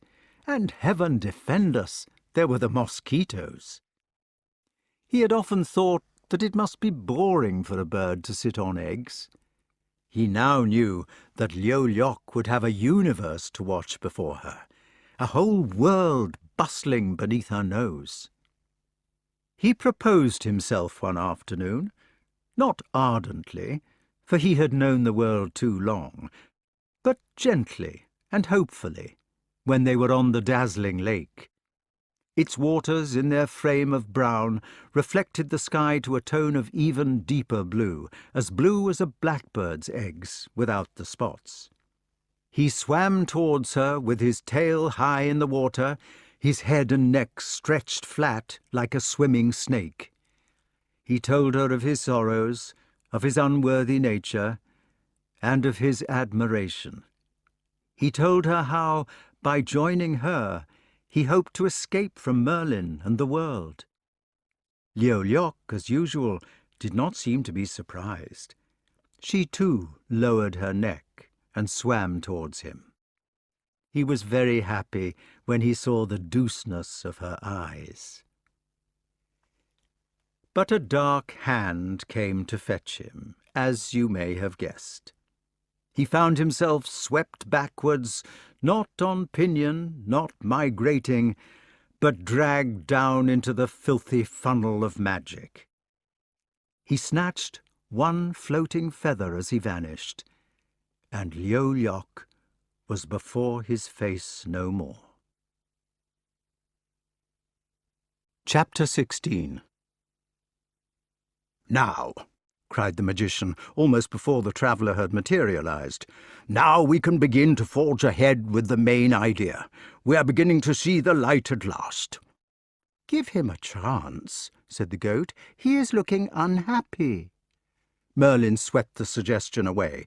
"Unhappy? Nonsense! He is perfectly well. I was saying we could begin to forge ahead." "Communism?" began the badger, who was short-sighted and wrapped up in the subject. No, we are finished with the Bolsheviks. He is in possession of the data, and we can begin to deal with might. But he must be allowed to think for himself. King, will you choose any animals you please, and I will explain to you why they do or do not go to war. There is no deception," he added, leaning forward as if to press the animals upon his hopeless victim like sweetmeats with a fascinating smile. "You can have any animals you fancy. Adders, amoebae, antelopes, apes, asses, axolotls." "Suppose he has ants and geese?" suggested the badger nervously. No, not geese. Geese are too easy. We must be fair and let him choose what he pleases. Suppose we say rooks." "Very well," said the badger. "Rooks." Merlin leaned back in his chair, put his fingertips together, and cleared his throat. "The first thing," he said, "which we must do before considering examples, is to define the subject. What is war? War, I take it, may be defined as an aggressive use of might between collections of the same species. It must be between collections, for otherwise it is mere assault and battery. An attack of one mad wolf upon a pack of wolves would not be war. And then again, it must be between members of the same species. Birds preying on locusts, cats preying on mice, or even tunny preying on herring, that is, fish of one species preying upon fish of another, none of these are true examples of war. Thus, we see that there are two essentials, that the combatants should be of the one family, and that they should be of a gregarious family. We can therefore begin by dismissing all animals which are not gregarious before we search for examples of warfare in nature. Having done that, we find ourselves left with large numbers of animals such as starlings, minnows, rabbits, bees, and thousands of others. Upon beginning our search for warfare among these, however, we find a dearth of examples. How many animals can you think of which take concerted, aggressive action against groups of their own species?" Merlin waited 2 seconds for the old man to answer, and continued with his lecture. "Exactly. You were about to mention a few insects, man, various microbes or blood corpuscles, if these can be said to be of the same species, and then you would have been at a loss. The gross immorality of warfare is, as I mentioned before, an oddity in nature. We sit down, therefore, relieved by this fortunate coincidence of a bundle of data which might have proved too bulky, and we examine the special peculiarities of those species which do engage in hostilities. What do we find? Do we find, as Badger's famous communists would postulate, that it is the species which owns individual property that fights? On the contrary, we find that the warfaring animals are the very ones which tend to limit or to banish individual possessions. It is the ants and bees with their communal stomachs and territories, and the men with their national property, who slit each other's throats, while it is the birds with their private wives, nests, and hunting grounds, the rabbits with their own burrows and stomachs, the minnows with their individual homesteads, and the lyrebirds with their personal treasure houses and ornamental pleasure grounds, who remain at peace. You must not despise mere nests and hunting grounds as forms of property. They are as much a form of property to the animals as a home and business is to man. And the important thing is that they are private property. The owners of private property in nature are pacific, while those who have invented public property go to war. This, you will observe, is exactly the opposite of the totalist doctrine. Of course, the owners of private property in nature are sometimes forced to defend their holdings against piracy by other individuals. This rarely results in bloodshed, and men themselves need not fear it, because our king has already persuaded them to adopt the principle of a police force. But you want to object that perhaps the link which binds the warfaring animals together is not the link of nationalism. Perhaps they go to war for other reasons, because they are all manufacturers, or all owners of domestic animals, or all agriculturalists like some of the ants, or because they all have stores of food. I need not trouble you with a discussion of possibilities, for you must examine them for yourself. Spiders are the greatest of manufacturers, yet do no battle. Bees have no domestic animals or agriculture, yet go to war. Many ants who are belligerent have no stores of food. By some such mental process as this, as in finding out the highest common factor in mathematics, you will end with the explanation which I have offered, an explanation which is indeed self-evident when you come to look at it. War is due to communal property, the very thing which is advocated by nearly all the demagogues who peddle what they call a new order. I have outrun my examples. We must return to the concrete instances to examine the case. Let us look at a rookery. Here is a gregarious animal like the ant, which lives together with its comrades in airy communities. The rookery is conscious of its nationalism to the extent that it will molest other rooks from distant congeries if they attempt to build in its own trees. The rook is not only gregarious, but also faintly nationalistic. But the important thing is that it does not make any claim to national property in its feeding grounds. Any adjacent field that is rich in seed or worms will be frequented not only by the rooks of this community, but also by those of all nearby communities, and indeed by the jackdaws and pigeons of the neighbourhood, without the outbreak of hostilities. The rooks, in fact, do not claim national property except to the minor extent of their nesting site, and the result is that they are free from the scourge of war. They agree to the obvious natural truth that access to raw materials must be free to private enterprise. Then, turn to the geese, one of the oldest races, one of the most cultured, one of the best supplied with language. Admirable musicians and poets, masters of the air for millions of years, without ever having dropped a bomb, Monogamous, disciplined, intelligent, gregarious, moral, responsible, we find them adamant in their belief that the natural resources of the world cannot be claimed by any particular sect or family of their tribe. If there is a good bed of Zostera marina or a good field of stubble, there may be 200 geese on it today, 10,000 tomorrow. In one skein of geese which is moving from feeding ground to resting place, we may find white fronts mingled with pink feet or grey lags, or even with the barnacles. The world is free to all. Yet do not suppose that they are communists. Each individual goose is prepared to assault its neighbour for the possession of a rotten potato, while their wives and nests are strictly private. They have no communal home or stomach like the ants. And these beautiful creatures, who migrate freely over the whole surface of the globe without making claim to any part of it, have never fought a war. It is nationalism, the claims of small communities to parts of the indifferent earth as communal property, which is the curse of man.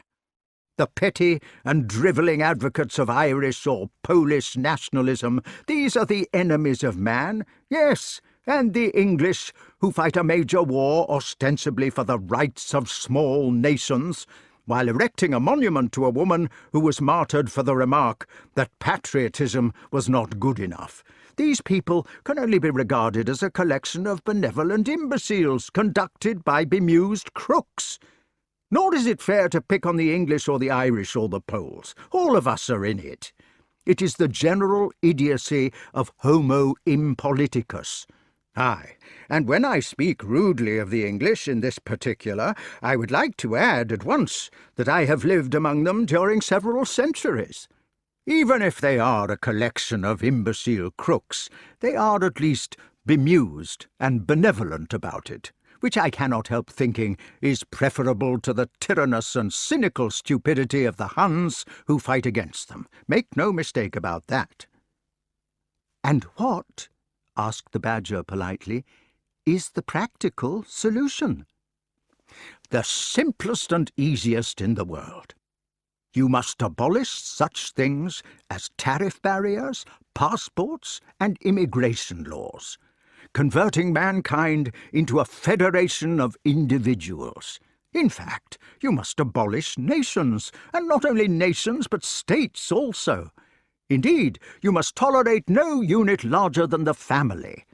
Perhaps it will be necessary to limit private incomes on a generous scale, for fear that very rich people might become a kind of nation in themselves. That the individuals should be turned into communists or anything else is quite unnecessary, however, and it is against the laws of nature.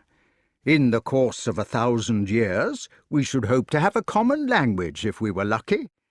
But the main thing is that we must make it possible for a man living at Stonehenge to pack up his traps overnight and to seek his fortune without hindrance in Timbuktu. Man might become migratory," he added as an afterthought, with some surprise. "But this would spell disaster," exclaimed the Badger. "Japanese labour, trade would be undercut." "Fiddlesticks! All men have the same physical structure and need of nourishment. If a coolie can ruin you by living on a bowl of rice in Japan, you'd better go to Japan and buy a bowl of rice. Then you can ruin the coolie, who will by then, I suppose, be sporting it in London in your Rolls-Royce." "But it would be the death blow of civilization. It would lower the standard of living." "Fudge! It would raise the coolie's standard of living. If he is as good a man as you are in open competition, or a better one, good luck to him. He is the man we want. As for civilization, look at it." "It would mean an economic revolution." "Would you rather have a series of Armageddons? Nothing of value was ever yet got in this world, my Badger, without being paid for." "Certainly," agreed the Badger suddenly. "It seems the thing to do." "So there you have it. Leave man to his petty tragedy if he prefers to embrace it, and look about you at 250,000 other animals.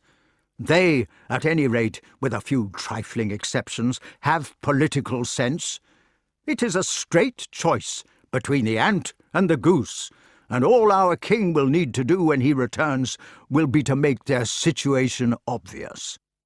The badger, who was a faithful opponent to all kinds of exaggeration, objected strongly. "Surely," he said, "this is a piece of muddled thinking, to say that man may choose between the ants and the geese. In the first place, man can be neither, and secondly, as we know, the ants are not unhappy as themselves." Merlin covered his argument at once. "I should not have said so. It was a manner of speaking. Actually, there are never more than two choices open to a species, either to evolve along its own lines of evolution or else to be liquidated. The ants had to choose between being ants or being extinct, and the geese had to choose between extinction and being geese. It is not that the ants are wrong while the geese are right. Antism is right for ants, and goosiness is right for geese. In the same way, man will have to choose between being liquidated and being manly. And a great part of being manly lies in the intelligent solution of these very problems of force which we have been examining through the eyes of other creatures.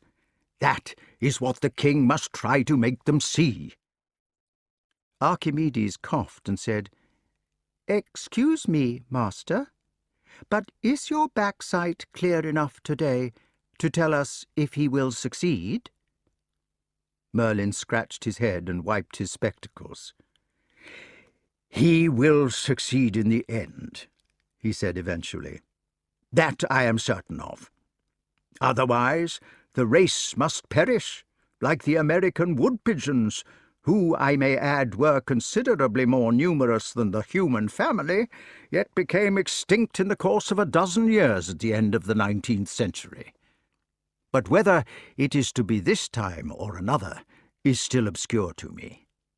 The difficulty of living backwards and thinking forwards is that you become confused about the present.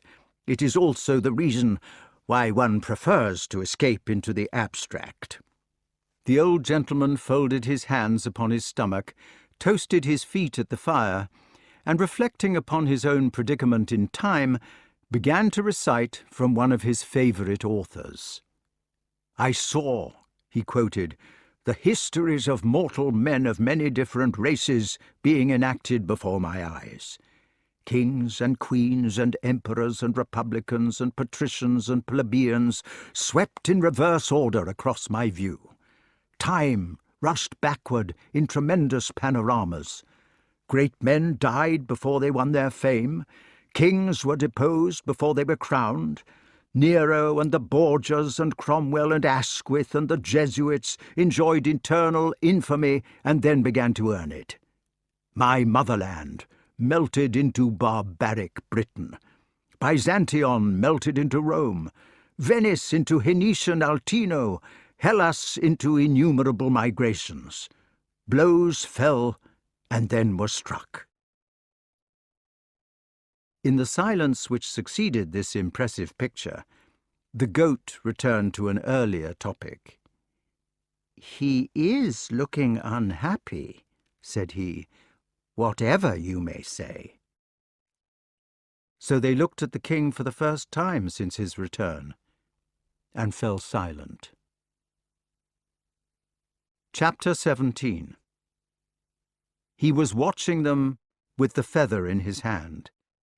He held it out unconsciously, his fragment of beauty. He kept them off with it, as if it were a weapon to hold them back. "I am not going," he said. "You must find another ox to draw for you. Why have you brought me away? Why should I die for man, when you speak of him contemptuously yourselves? For it would be death. It is all too true that people are ferocious and stupid. They have given me every sorrow but death. Do you suppose that they will listen to wisdom, That the dullard will understand and throw down his arms? No, he will kill me for it, kill me as the ants would have killed an albino. And Merlyn, he cried, I am afraid to die, because I have never had a chance to live. I never had a life of my own, nor time for beauty, and I had just begun to find it. You show me beauty and snatch it from me. You move me like a piece of chess. Have you the right to take my soul and twist it into shapes, to rob a mind of its mind? Oh, animals, I have failed you, I know. I have betrayed your trust. But I cannot face the collar again, because you have driven me into it too long. Why should I leave Liu Liok? I was never clever, but I was patient, and even patience goes. Nobody can bear it all his life. They did not dare to answer, could think of nothing to say. His feeling of guilt and of love frustrated had made him wretched, so that now he had to rage in self-defence. Yes, you are clever. You know the long words and how to juggle with them. If the sentence is a pretty one, you laugh and make it. But these are human souls you are cackling about, and it is my soul, the only one I have, which you have put in the index. And Liu Liok had a soul. Who made you into gods to meddle with destiny, or set you over hearts to bid them come and go? I will do this filthy work no longer. I will trouble with your filthy plans no further. I will go away into some quiet place with the goose people, where I can die in peace. His voice broke down into that of an old and miserable beggar, as he threw himself back in the chair, covering his eyes with his hands. The urchin was found to be standing in the middle of the floor, with his little purplish fingers clenched into tight fists, with a truculent nose questing for opposition, breathing heavily, bristling with dead twigs, small, indignant, vulgar and flea-bitten. The hedgehog confronted the committee and faced them down. "Leave off, Woolley," he demanded. "Stand back, can't he? Give t' lad fair play." And he placed his body sturdily between them and his hero, prepared to knock the first man down who interfered. "Ah," he said sarcastically, "a fine parcel of boogers, us do say. A fine picking of bumptious pilots for to depose of man, gibble-gabble, gibble-gabble. But ding the mun as stirs his finger, or us busts on's bloody neck." Merlyn protested miserably. Nobody would have wished him to do anything that he did not want. The hedgehog walked up to him, put his twitching nose to within an inch of the magician's spectacles so that he drew back in alarm, and blew in his face. "Ah," he said, "nobody wished nothink never, excepting for to remember as he might ha' wished sothink for hisself." Then he returned to the broken-hearted king, halting at a distance with tact and dignity because of his fleas. "Nay, measter," he said, "thou hast been within too long. Let thee come out along of a nuggly urchin, that thou mayst sniff God's air to the nostrils and lay thy head to the bosom of the earth. Take no thought for them boogers," he continued. "Lave un for to argify themselves into the hysterics, that'll please un. Let thee smell a peck of air with a humble mun, and have thy pleasure of the sky." Arthur held out his hand for the urchins, who gave it reluctantly after wiping it on the prickles of his back. "He'm verminous," he explained regretfully, "but he'm honest." They went together to the door, where the hedgehog, turning round, surveyed the field. "Au revoir," he observed good-humouredly, regarding the committee with ineffable contempt. "Mind you don't destroy t' universe afore as we comes back. No creating of another, mind." And he bowed sarcastically to the stricken Merlyn. "God to father?" To the wretched Archimedes, who elongated himself, closed his eyes and looked the other way. "God to son?" To the imploring badger, and God to holy post.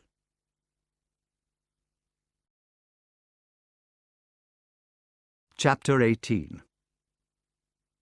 There is nothing so wonderful as to be out on a spring night in the country, but really in the latest part of the night, and best of all if you can be alone. Then, when you can hear the wild world scamper, and the cows chewing just before you tumble over them, and the leaves living secretly, and the nibblings and grass pluckings, and the blood's tide in your own veins, when you can see the loom of trees and hills in deeper darkness, and the stars twirling in their oiled grooves for yourself, when there is one light in one cottage far away, marking a sickness or an early riser upon a mysterious errand, when the horse hoofs with squeaking cart behind plod to an unknown market, dragging their bundled man in sacks asleep, when the dogs' chains rattle at the farms, and the vixen yelps once, and the owls have fallen silent, then is a grand time to be alive and vastly conscious, when all else human is unconscious, homebound, bed-sprawled, at the mercy of the midnight mind. The wind had dropped to rest. The powdery stars expanded and contracted in the serene, making a sight which would have jingled if it had been a sound. The great tor which they were climbing rose against the sky, a murk of majesty, like a horizon which aspired. The little hedgehog, toiling from tussock to tussock, fell into the marshy puddles with grunts, panted as he struggled with the miniature cliffs.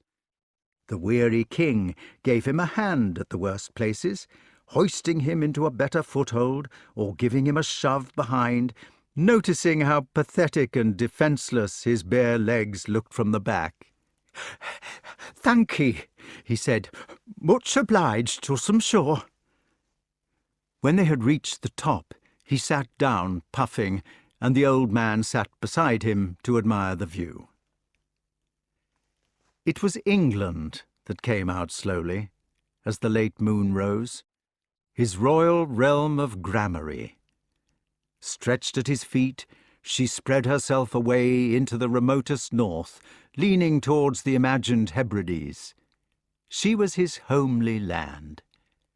The moon made her trees more important for their shadows than for themselves, picked out the silent rivers in quicksilver, smoothed the toy pasture fields, laid a soft haze on everything. But he felt he would have known the country even without the light. He knew that there must be the Severn, there the Downs, and there the Peak, all invisible to him, but inherent in his home. In this field a white horse must be grazing, in that some washing must be hanging on a hedge. It had a necessity to be itself. He suddenly felt the intense, sad loveliness of being as being, apart from right or wrong, that indeed the mere fact of being was the ultimate right. He began to love the land under him with a fierce longing, not because it was good or bad, but because it was, because of the shadows of the cornstalks on a golden evening, because the sheep's tails would rattle when they ran, and the lambs sucking would revolve their tails in little eddies, because the clouds in daylight would surge it into light and shade, because the squadrons of green and golden plover, worming in the pasture fields, would advance in short, unanimous charges, head to wind, because the spinsterish herons, who keep their hair up with fish bones, according to David Garnett, would fall down in a faint if a boy could stalk them and shout before he was seen, because the smoke from homesteads was a blue beard straying into heaven, because the stars were brighter in puddles than in the sky, because there were puddles and leaky gutters and dung-hills with poppies on them, because the salmon in the rivers suddenly leapt and fell, because the chestnut buds in the balmy wind of spring would jump out of their twigs like jacks-in-boxes, or like little spectres holding up green hands to scare him, because the jackdaws building would hang in the air with branches in their mouths more beautiful than any ark-returning dove, because, in the moonlight there below, God's greatest blessing to the world was stretched, the silver gift of sleep. He found that he loved it, more than Guinevere, more than Lancelot, more than Liu Lioc. It was his mother and his daughter. He knew the speech of its people, would have felt it change beneath him if he could have shot across it like the goose which once he was, from Somerset to Ochai. He could tell how the common people would feel about things, about all sorts of things, before he asked them. He was their king, and they were his people, his own responsibility of stultus or ferox, a responsibility like that old goose admiral's upon the farm. They were not ferocious now, because they were asleep. England was at the old man's feet, like a sleeping man-child. When it was awake, it would stump about, grabbing things and breaking them, killing butterflies, pulling the cat's tail, nourishing its ego with amoral and relentless mastery. But in sleep, its masculine force was abdicated. The man-child sprawled undefended now, vulnerable, a baby trusting the world to let it sleep in peace. All the beauty of his humans came upon him, instead of their horribleness. He saw the vast army of martyrs who were his witnesses, young men who had gone out even in the first joy of marriage to be killed on dirty battlefields like Bedegraine for other men's beliefs, but who had gone out voluntarily, but who had gone because they thought it was right, but who had gone although they hated it. They had been ignorant young men, perhaps, and the things which they had died for had been useless. But their ignorance had been innocent. They had done something horribly difficult in their ignorant innocence, which was not for themselves. He suddenly saw all the people who had accepted sacrifice, learned men who had starved for truth, poets who had refused to compound in order to achieve success, parents who had swallowed their own love in order to let their children live, doctors and holy men who had died to help, millions of crusaders, generally stupid, who had been butchered for their stupidity, but who had meant well. That was it, to mean well. He caught a glimpse of that extraordinary faculty in man, that strange, altruistic, rare and obstinate decency, which will make writers or scientists maintain their truths at the risk of death. Eppur si muove, Galileo was to say. It moves all the same. They were to be in a position to burn him if he would go on with it, with his preposterous nonsense about the earth moving round the sun.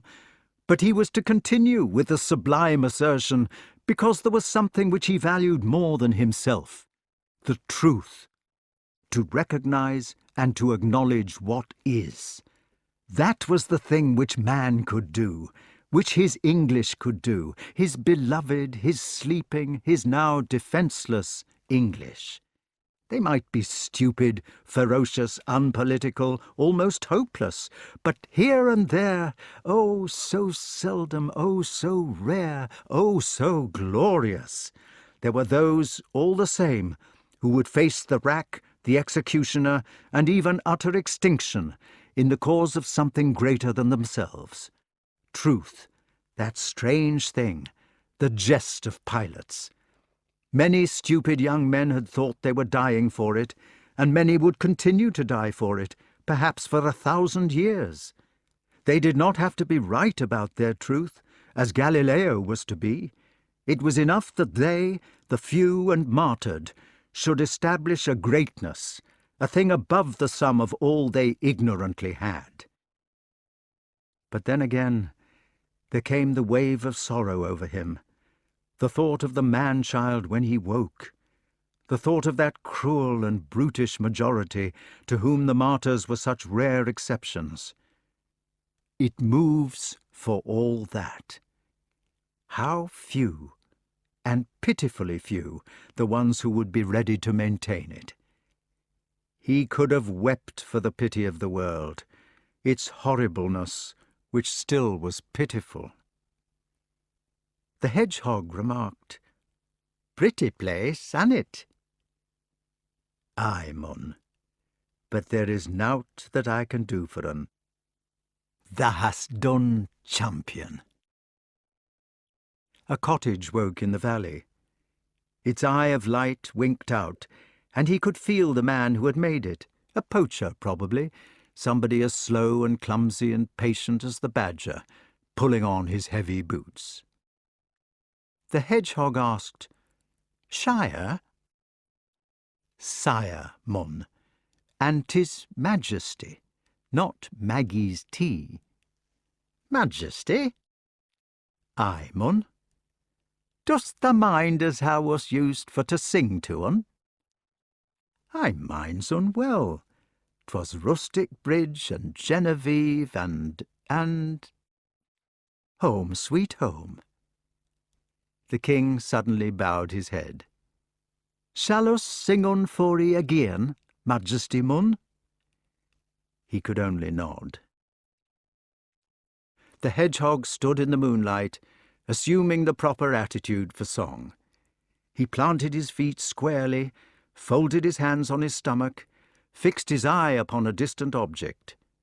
Then, in his clear country tenor, he sang for the King of England about Home, Sweet Home. The silly, simple music died away. But not silly in the moonlight, not on a mountain of your realm. The hedgehog shuffled, coughed, was wishful for something more. But the king was speechless. "Majesty," he mentioned shyly, "us got a fresh un." There was no reply. "When us knowed as you was a-comin', us larned a fresh un. 'Twas for thy welcome, like. Us larned it off that there mearn." "Sing it," gasped the old man. He had stretched his bones upon the heather, because it was all too much. And there, upon the height of England, in a good pronunciation, because he had learnt it carefully from Merlyn, to Parry's music from the future, with his sword of twigs in one grey hand and a chariot of mouldy leaves, the hedgehog stood to build Jerusalem, and meant it. "Bring me my bow of burning gold, bring me my arrows of desire, bring me my spear, O clouds unfold, bring me my chariot of fire.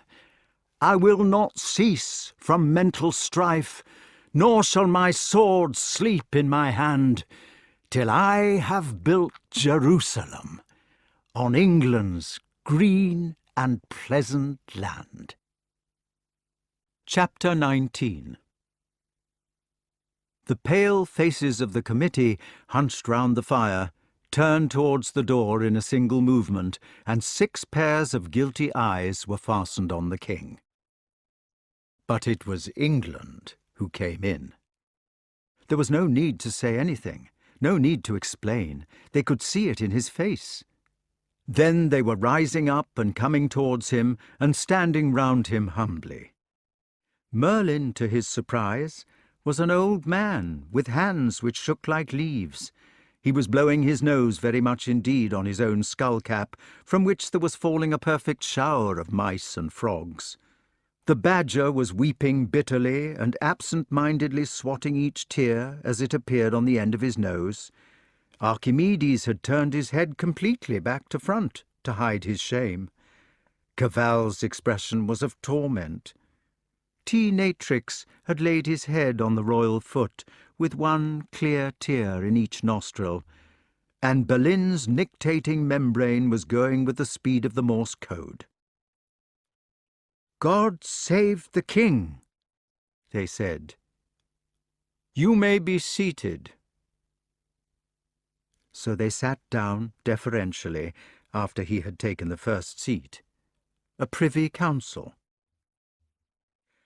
"We will be returning soon," he said, "to our bright realm. Before we go, there are questions we must ask. In the first place, it has been said that there will be a man like John Ball, who is to be a bad naturalist because he claims that men should live like ants. What is the objection to his claim?" Merlyn stood up and took off his hat. "It is a matter of natural morality, sir. The committee suggests that it is moral for a species to specialize in its own speciality. An elephant must attend to its trunk, a giraffe or camelopard to its neck. It would be immoral for an elephant to fly because it has no wings. The speciality of man, as much developed in him as the neck is in the camelopard, is his neopallium. This is the part of the brain which, instead of being devoted to instinct, is concerned with memory, deduction, and the forms of thought which result in recognition by the individual of his personality. Man's top knot makes him conscious of himself as a separate being, which does not often happen in animals and savages, so that any form of pronounced collectivism in politics is contrary to the specialization of man.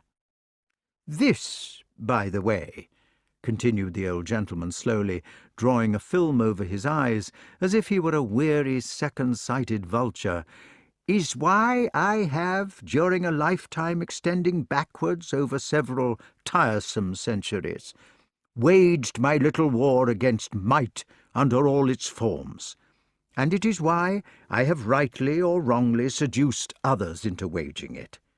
It is why I once persuaded you, sir, to regard the games maniac with contempt, to oppose your wisdom against the Baron of Fort Maine, to believe in justice rather than in power, and to investigate with mental integrity, as we have tried to do this long-drawn evening, the causes of the battle we are waging.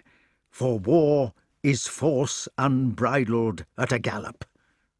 I have not engaged in this crusade because the fact of force can be considered wrong in an abstract sense. For the boa constrictor, who is practically one enormous muscle, it would be literally true to say that might is right. For the ant, whose brain is not constituted like the human brain, it is literally true that the state is more important than the individual. But for man, whose speciality lies in the personality-recognizing creases of his neopallium, as much developed in him as the muscles are in the boa constrictor, it is equally true to say that mental truth, not force, is right, and that the individual is more important than the state. He is so much more important that he should abolish it. We must leave the boa constrictors to admire themselves for being muscular athletes. Games mania, Fort Maine and so forth are right for them. Perhaps the reticulations of the python are really some form of first 11 jersey. We must leave the ants to assert the glory of the state. Totalitarianism is their line of country, no doubt.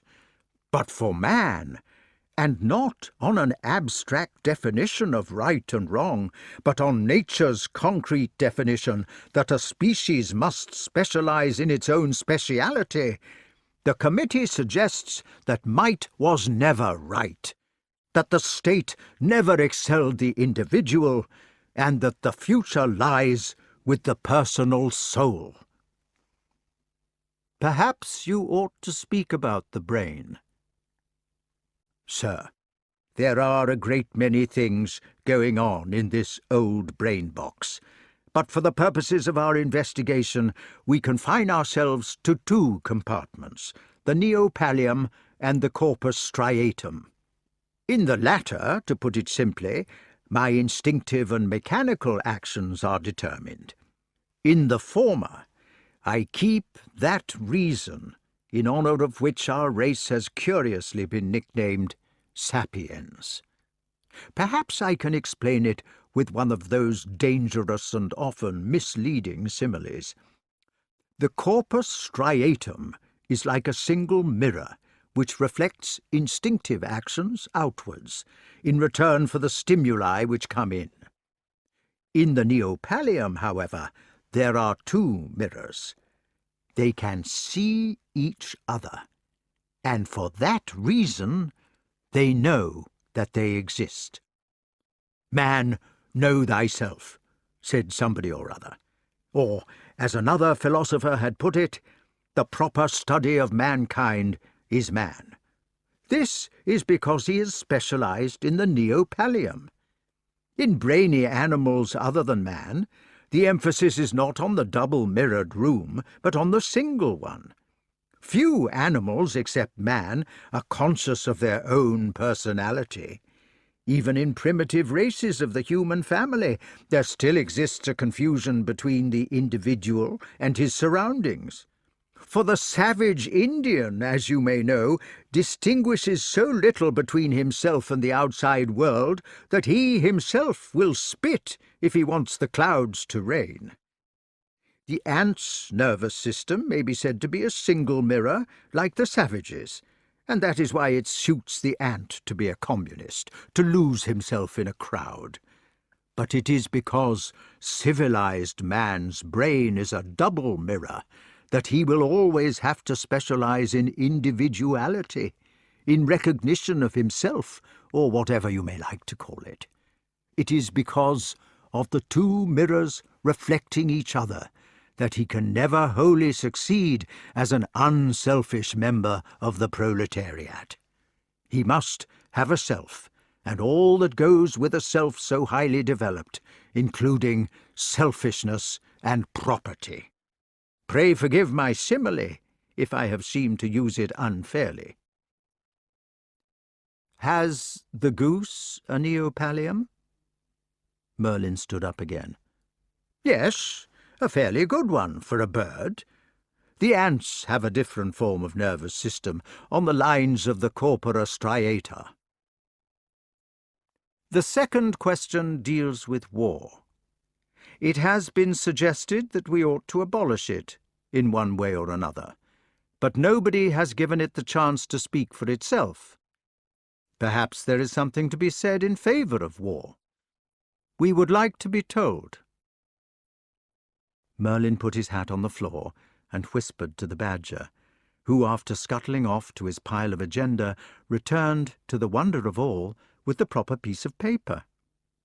"Sir, this question has been before the attention of the committee, who have ventured to draw up a list of pros and cons, which we are ready to recite." Merlyn cleared his throat and announced in a loud voice, "Pro." "In favor of war," explained the badger. "Number 1, said Merlyn. "War is one of the mainsprings of romance. Without war, there would be no Rolands, Maccabees, Lawrences or Hodsons of Hodson's horse. There would be no Victoria Crosses. It is a stimulant to so-called virtues such as courage and cooperation. In fact, war has moments of glory. It should also be noted that without war we should lose at least 1/2 of our literature. Shakespeare is packed with it. Number 2. War is a way of keeping down the population, though it is a hideous and inefficient one. The same Shakespeare, who seems on the subject of war to have been in agreement with the Germans and with their raving apologist Nietzsche, says in a scene which he is supposed to have written for Beaumont and Fletcher that it heals with blood the earth when it is sick, and cures the world of the pleurisy of people. Perhaps I may mention in parentheses, without irreverence, that the bard seems to have been curiously insensitive on the subject of warfare.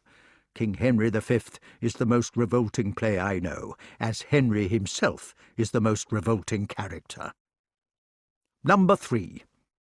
War does provide a vent for the pent-up ferocity of man, and while man remains a savage, something of the sort seems to be needed. The committee finds from an examination of history that human cruelty will vent itself in one way if it is denied another. During the 18th and 19th centuries, when war was a limited exercise confined to professional armies recruited from the criminal classes, the general mass of the population resorted to public executions, dental operations without anaesthetics, brutal sports, and flogging their children. In the 20th century, when war was extended to embrace the masses, hanging, hacking, cockfighting, and spanking went out of fashion. Number 4. The committee is at present occupied about a complicated investigation into the physical or psychological necessity. We do not feel that a report can be made at this stage with profit, but we think we have observed that war does answer a real need in man, perhaps connected with the ferocity mentioned in Article 3, but perhaps not. It has come to our notice that man becomes restless or dejected after a generation of peace. The immortal, if not omniscient, Swan of Avon remarks that peace seems to breed a disease which, coming to a head in a sort of ulcer, bursts out into war. War, he says, is the imposthume of much wealth and peace, which only breaks, showing no outward cause why the man dies. Under this interpretation, it is the peace which is regarded as a slow disease, while the bursting of the imposthume, the war, must be assumed to be beneficial rather than the reverse.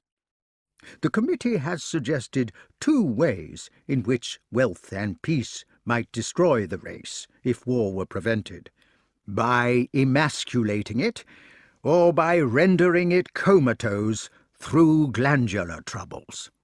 On the subject of emasculation, it should be noted that wars double the birth rate. The reason why women tolerate war is because it promotes virility in men. Number 5.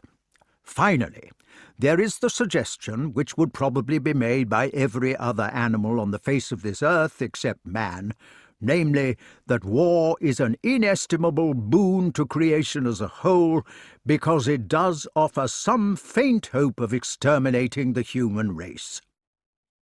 "Con," announced the magician, but the king prevented him. "We know the objections," he said. "The idea that it is useful might be considered a little more. If there is some necessity for might, why is the committee ready to stop it?"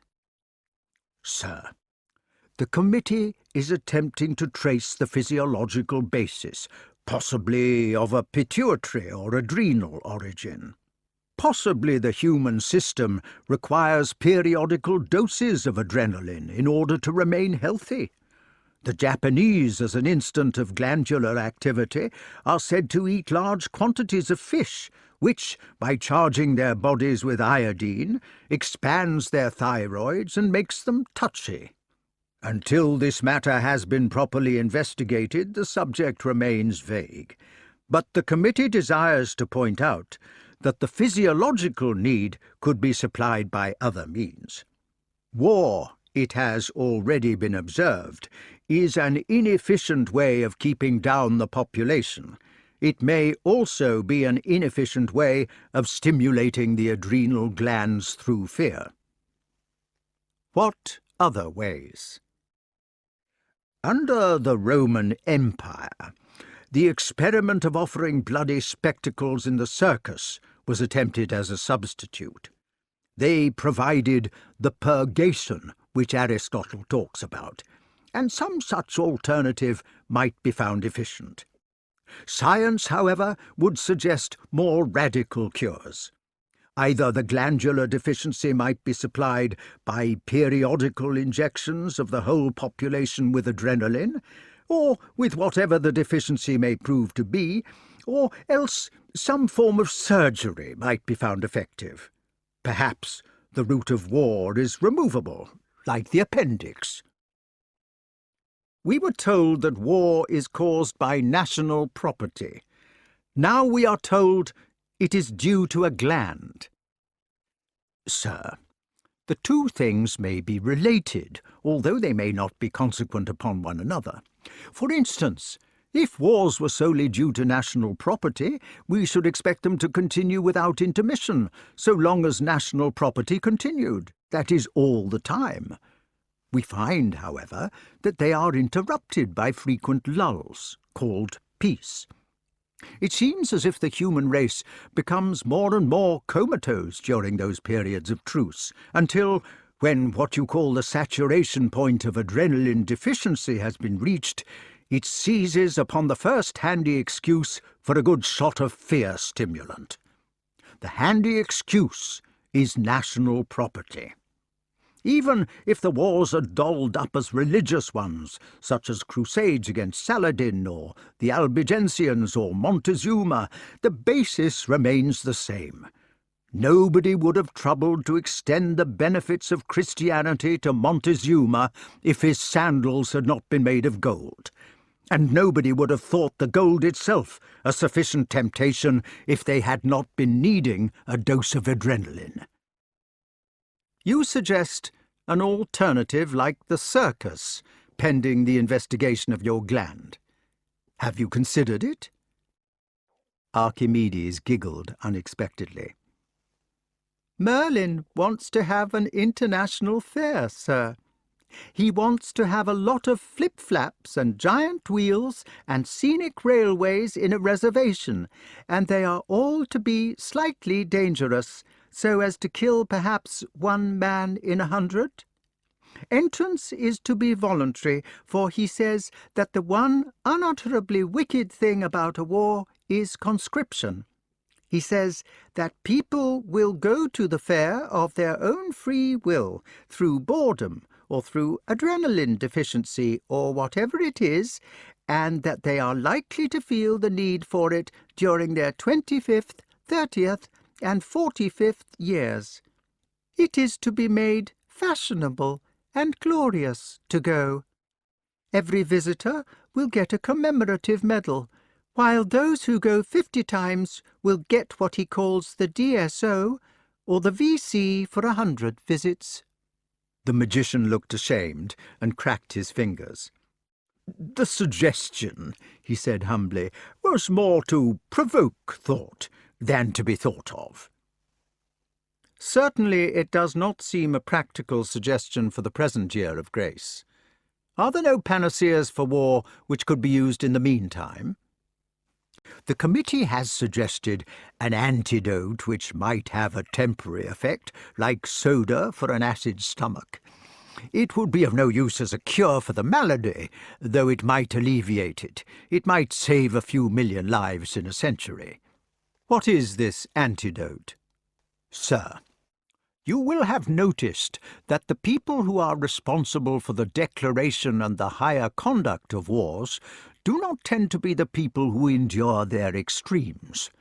At the Battle of Bedegraine, your Majesty dealt with something of the same sort. The kings and the generals and the leaders of battles have a peculiar aptitude for not being killed in them.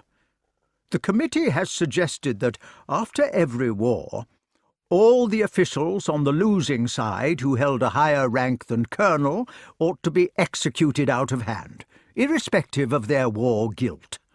No doubt there would be a certain amount of injustice in this measure, but the consciousness that death was the certain result of losing a war would have a deterrent effect on those who helped to promote and to regulate such engagements, and it might, by preventing a few wars, save millions of lives among the lower classes. Even a Führer like Mordred might think twice about heading hostilities if he knew that his own execution would be the result of being unlucky in them. It seems reasonable. It is less reasonable than it seems, partly because the responsibility for warfare does not lie wholly with the leaders. After all, a leader has to be chosen or accepted by those whom he leads. The hydra-headed multitudes are not so innocent as they like to pretend. They have given a mandate to their generals, and they must abide by the moral responsibility. Still, it would have the effect of making the leaders reluctant to be pushed into warfare by their followers, and even that would help. It would help. The difficulty would lie in persuading the leading classes to agree to such a convention in the first place. Also, I am afraid that you will find there is always a type of maniac, anxious for notoriety at any price, or even for martyrdom, who would accept the pomp of leadership with even greater alacrity because it was enhanced by melodramatic penalties. The kings of Irish mythology were compelled by their station to march in the forefront of the battle, which occasioned a frightful mortality among them, yet there never seems to have been a lack of kings or battles in the history of the Green Isle. "What about this new-fangled law?" asked the goat suddenly, "which our king has been inventing. If individuals can be deterred from murder by fear of a death penalty, why cannot there be an international law under which nations can be deterred from war by similar means? An aggressive nation might be kept at peace by the knowledge that, if it began a war, some international police force would sentence it to dispersal by mass transportation to other countries, for instance." "There are two objections to that. First, you would be trying to cure the disease, not to prevent it. Second, we know from experience that the existence of a death penalty does not, in fact, abolish murder. It might, however, prove to be a temporary step in the right direction." The old man folded his hands in his sleeves like a Chinaman and looked round the council table doggedly, waiting for further questions. His eyes had begun to discharge their watch. "He has been writing a book called The Libellus Merlini, The Prophecies of Merlyn," continued Archimedes wickedly, when he saw that this subject had been concluded, "which he had intended to read aloud to your Majesty as soon as you arrived." "We will hear a reading." Merlyn wrung his hands. "Sir," he said, "it is mere fortune-telling, only gypsy tricks. It had to be written because there was a good deal of fuss about it in the 12th century, after which we are to lose sight of it until the 20th. But, oh, sir, it is merely a parlour game, not worth your Majesty's attention at present." "Read me some part of it, none the less." So the humiliated scientist, all of whose quips and quiddities had been knocked out of him in the last hour, fetched the burned manuscript from the fender and handed round a collection of such slips as were still legible, as if it had been a parlour game in earnest. The animals read them out in turn, like mottos from crackers, and this is what they said. "God will provide, the dodo will remark. The bear will cure his headache by cutting off his head, but it will leave him with a sore behind. The lion will lie down with the eagle, saying, 'At last all the animals are united,' but the devil will see the joke. The stars which taught the sun to rise must agree with him at noon or vanish. A child standing in Broadway will cry, 'Look, mother, there is a man.' How long it takes to build Jerusalem, the spider will say, pausing exhausted at his web on the ground floor of the Empire State Building. Living space leads to space for the coffin, observed the beetle. Force makes force. Wars of community, county, country, creed, continent, colour. After that, the hand of God, if not before. Imitation, mimesis, before action, will save mankind. The elk died because it grew its horns too big. No collision with the moon was required to exterminate the mammoth. The destiny of all species is extinction as such, fortunately for them. There was a pause after the last motto, while the listeners thought them over. "What is the meaning of the one with the Greek word?" "Sir, a part of its meaning, but only a small part, is that the one hope for our human race must lie in education without coercion.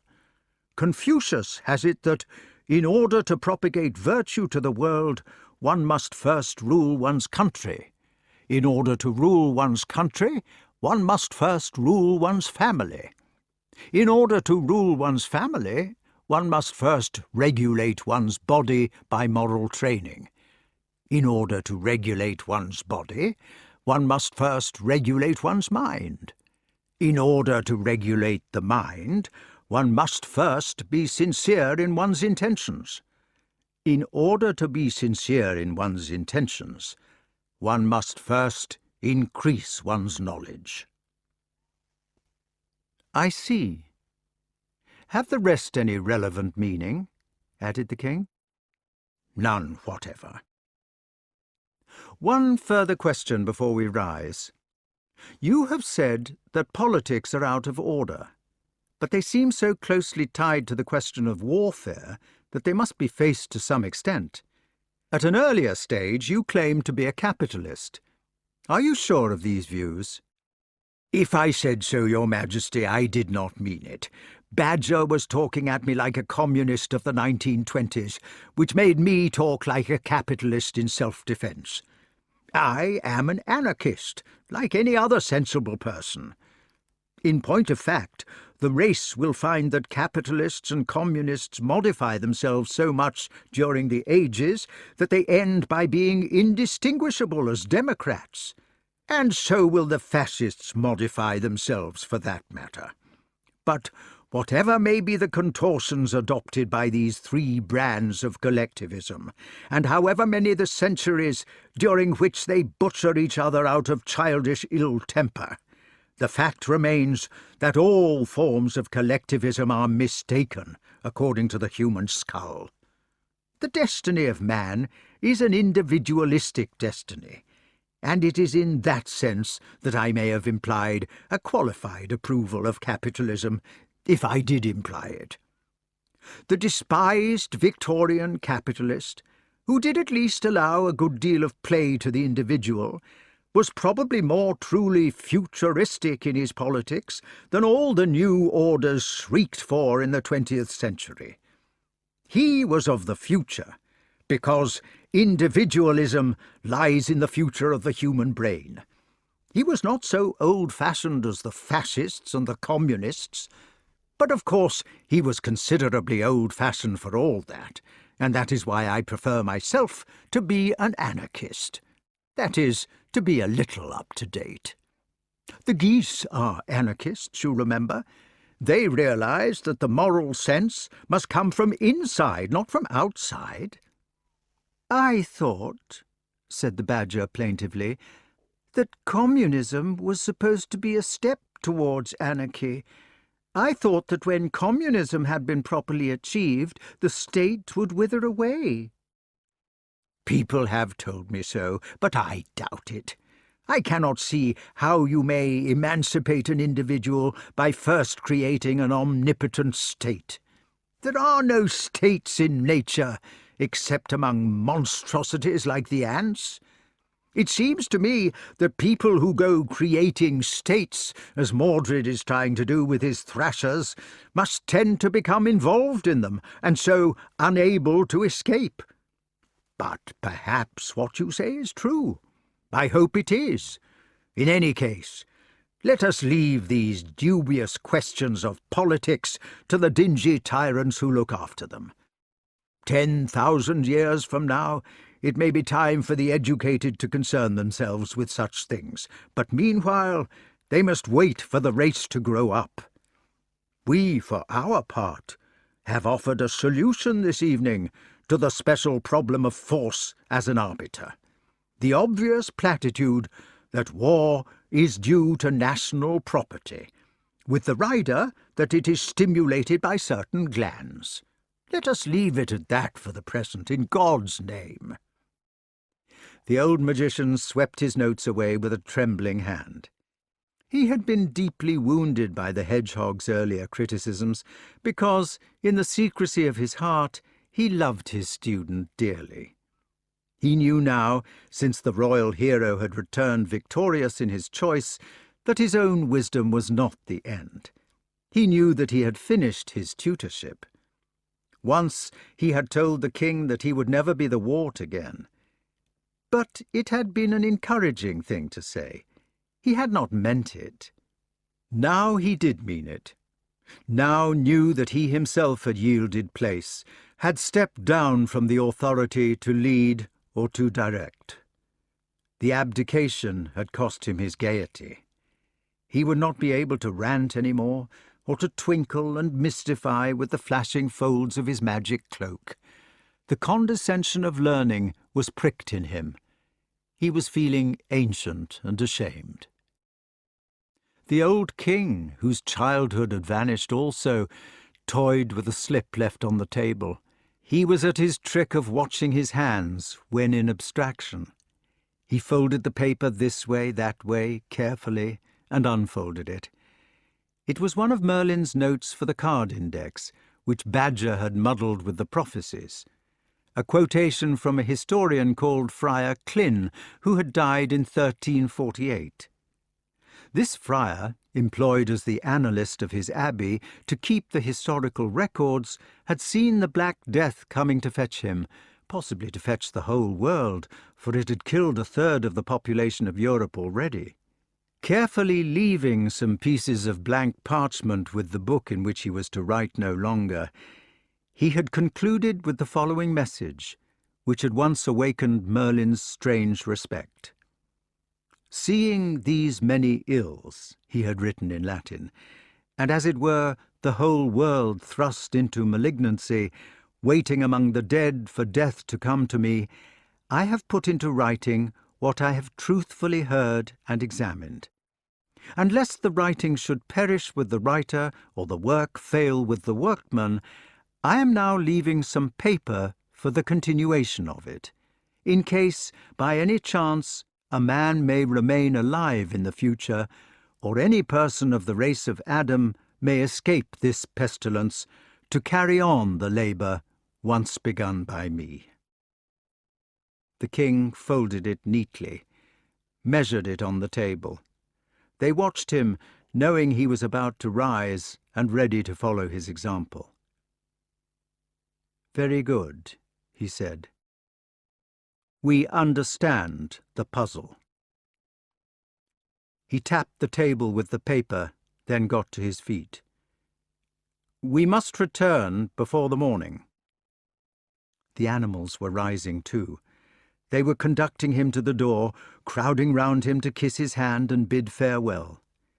His now retired tutor, who must conduct him home, was holding the door for him to pass.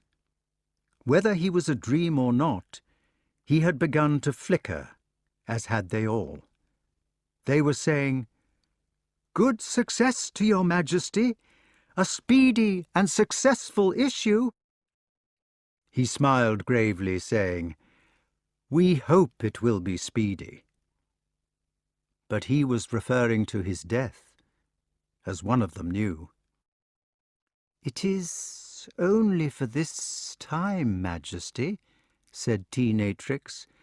"You remember the story of St. George, and Homo sapiens is like that still. You will fail because it is the nature of man to slay, in ignorance if not in wrath.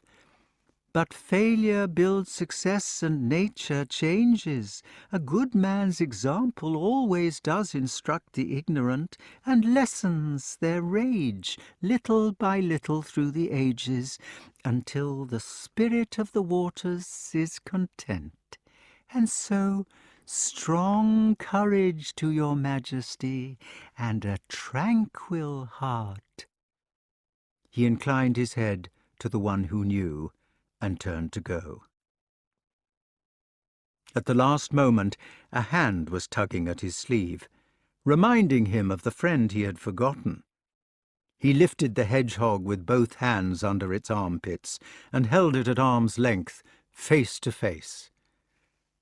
"Ah, Tiggy," he said, "us have thee to thank for royalty. Farewell, Tiggy, and a merry life to thee and thy sweet songs." But the hedgehog paddled its feet as if it were bicycling, because it wanted to be put down. It tugged the sleeve again when it was safe upon the floor, and the old man lowered his head to hear the whisper. "Nay, nay," it mentioned hoarsely, clutching his hand, looking earnestly in his face. "Say not farewell." It tugged again, dropping its voice to the brink of silence. "Au revoir," whispered the urchin. "Au revoir." Chapter 20. Well, we have reached it at last, the end of our winding story. Arthur of England went back to the world to do his duty as well as he could. He called a truce with Mordred, having made up his mind that he must offer half his kingdom for the sake of peace. To tell the truth, he was prepared to yield it all if necessary. As a possession, it had long ceased to be of value to him, and he had come to know for sure that peace was more important than a kingdom. But he felt it was his duty to retain a half if he could. And it was for this reason, that if he had even half a world to work on, he might be able still to introduce in it the germs of that good sense which he had learned from geese and animals. The truce was made, the armies drawn up in their battles face to face. Each had a standard made from a ship's mast, set on wheels, at the top of which a small box held the consecrated host, while from the masts there flew the banners of the dragon and the thistle. The knights of Mordred's party were dressed in sable armour. Their plumes were sable also, and on their arms the scarlet whip of Mordred's badge glared with the sinister tint of blood. Perhaps they looked more terrible than they felt. It was explained to the waiting ranks that none of them must make a hostile demonstration, but all must keep their swords in sheath. Only, for fear of treachery, it was told that they might charge to rescue if any sword was seen unharnessed at the parley. Arthur went forward to the space between the armies with his staff, and Mordred, with his own staff in their black accoutrements, came out to meet him. They encountered, and the old king saw his son's face once again. It was taut and haggard. He too, poor man, had strayed beyond sorrow and solitude to the country of Kennaquhair, but he had gone without a guide and lost his way. The treaty was agreed on, to the surprise of all, more easily than had been hoped. The king was left with half his realm. For a moment, joy and peace were in the balance. But at that knife-edge of a moment, the old Adam reared itself in a different form. The feudal war, baronial oppression, individual might, even ideological rebellion, he had settled them all in one way or another, only to be beaten on the last lap now by the episodic fact that man was a slayer by instinct. A grass snake moved in the meadow near their feet, close to an officer of Mordred's staff. This officer stepped back instinctively and swung his hand across his body, his armlet with the whip showing for a second's flash. The bright sword flamed into being to destroy the so-called viper. The waiting armies, taking it for treachery, raised their shout of rage. The lances on both sides bowed to rest, and as King Arthur ran towards his own array, an old man with white hair trying to stem the endless tide, holding out the knuckled hands in a gesture of pressing them back, struggling to the last against the flood of might which had burst out all his life at a new place whenever he had damned it. So the tumult rose, the war yells sounded, and the meeting waters closed above his head. Lancelot arrived too late. He had made his best speed, but it had been in vain. All he could do was to pacify the country and give burial to the dead. Then, when a semblance of order had been restored, he hurried to Guinevere. She was supposed to be in the Tower of London still, for Mordred's siege had failed. But Guinevere had gone. In those days the rules of convents were not so strict as they are now. Often they were more like hostelries for their well-born patrons. Guinevere had taken the veil at Amesbury. She felt that they had suffered enough, and had caused enough suffering to others. She refused to see her ancient lover or to talk it over. She said, which was patently untrue, that she wished to make her peace with God. Guinevere never cared for God. She was a good theologian, but that was all. The truth was that she was old and wise. She knew that Lancelot did care for God most passionately, that it was essential he should turn in that direction. So for his sake, to make it easier for him, the great queen now renounced what she had fought for all her life, now set the example and stood to her choice. She had stepped out of the picture. Lancelot guessed a good deal of this, and when she refused to see him, he climbed the convent wall with Gallic, aging gallantry. He waylaid her to expostulate, but she was adamant and brave. Something about Mordred seems to have broken her lust for life. They parted, never to meet on earth. Guinevere became a worldly abbess. She ruled her convent efficiently, royally, with a sort of grand contempt.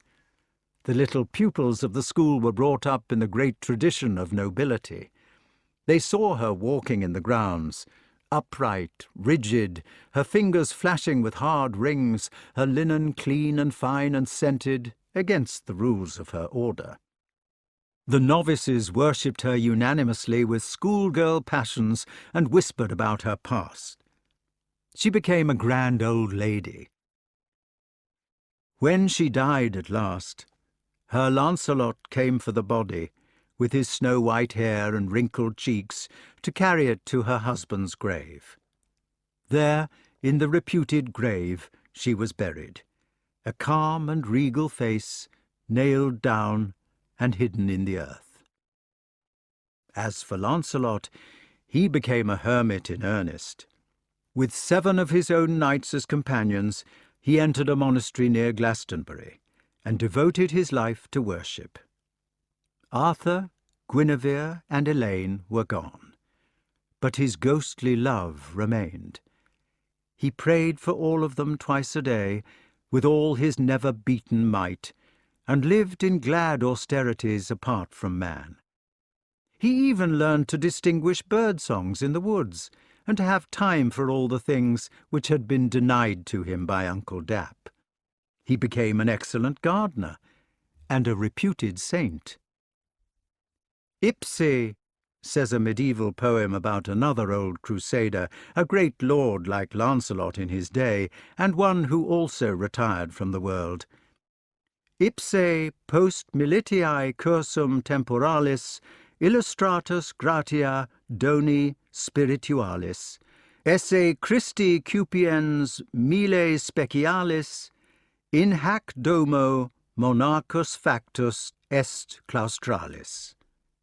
He, after the bustle of temporal warfare, enlightened with the grace of a spiritual gift, covetous to be the special soldier of Christ, in this house was made a cloistered monk. More than usually placid, gentle and benign, as white as a swan on account of his old age, bland and affable and lovable, he possessed in himself the grace of the Holy Spirit. For he often frequented Holy Church, joyfully listened to the mysteries of the Mass, proclaimed such praises as he was able, and mentally ruminated the heavenly glory. His gentle and jocose conversation, highly commendable and religious, was thus pleasing to the whole fraternity, because it was neither stuffy nor squeamish. Here, as often as he rambled across the cloister, he bowed from side to side to the monks, and he saluted with a bob of his head thus the ones whom he loved most intimately. Hic per claustrum quotiens transiens meavit, hinc et hinc ad monachos caput inclinavit, et sic nutu capitis eos salutavit, quos affectu intimo plurimum amavit. When his own death hour came, it was accompanied by visions in the monastery. The old abbot dreamt of bells sounding most beautifully, and of angels with happy laughter hauling Lancelot to heaven. They found him dead in his cell, in the act of accomplishing the third and last of his miracles, for he had died in what was called the odour of sanctity. When saints die, their bodies fill the room with lovely scent, perhaps of new hay, or of blossom in the spring, or of the clean seashore. Hector pronounced his brother's keen, one of the most touching pieces of prose in the language.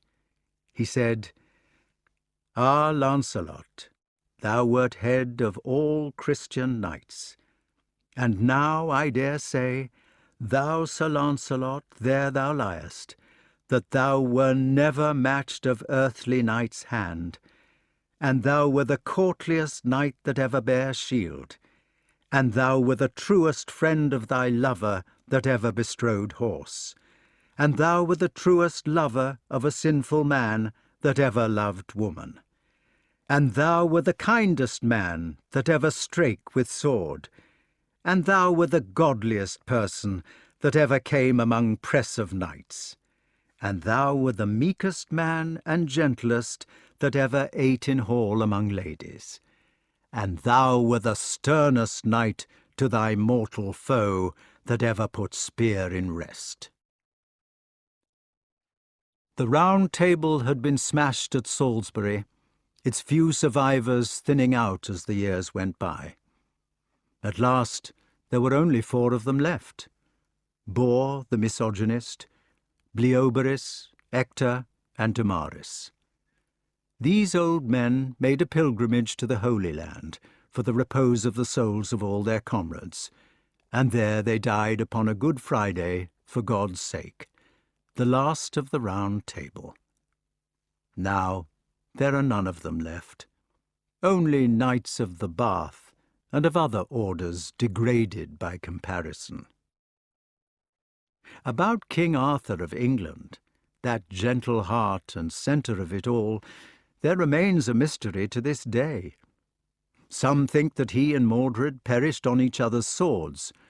Robert of Thornton mentions that he was attended by a surgeon of Salerno, who found by examination of his wounds that he could never be whole again. So he said, "In manus," boldly on the place where he lay, and spake no more. Those who adhere to this account claim that he was buried at Glastonbury under a stone which said, "Hic jacet Arturus, rex quondam, rex quae futurus." Here lies Arthur, the once and future king, and that his body was exhumed by Henry II as a counterblast to Welsh nationalism, for the Cymry were claiming even then that the great king had never perished. They believed that he would come again to lead them, and they also mendaciously asserted, as usual, his British nationality.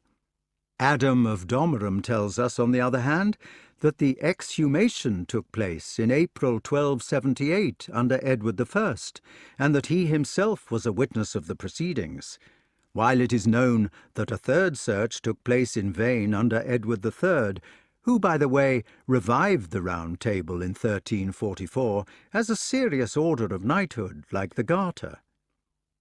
Whatever the real date may have been, tradition has it that the bones, when exhumed, were of gigantic stature, and Guinevere's had golden hair. Then there is another tale, widely supported, that our hero was carried away to the Vale of Avalach by a collection of queens in a magic boat. These are believed to have ferried him across the Severn to their own country, there to heal him of his wounds. The Italians have got hold of an idea about a certain Arturo Magno, who was translated to Mount Etna, where he can still be seen occasionally, they say. Don Quixote the Spaniard, a very learned gentleman, indeed he went mad on account of it, maintains that he became a raven, an assertion which may not seem so wholly ridiculous to those who have read our little story. Then there are the Irish, who have muddled him up with one of the Fitzgeralds, and declare that he rides round a rath with sword upraised to the Londonderry air. The Scots, who have a legend about Arthur Knicht, who reed on nicht, wi gilten spoor and candlelicht, still swear to him in Edinburgh, where they believe that he presides from Arthur's seat. The Bretons claim to have heard his horn and to have seen his armour, and they also believe he will return.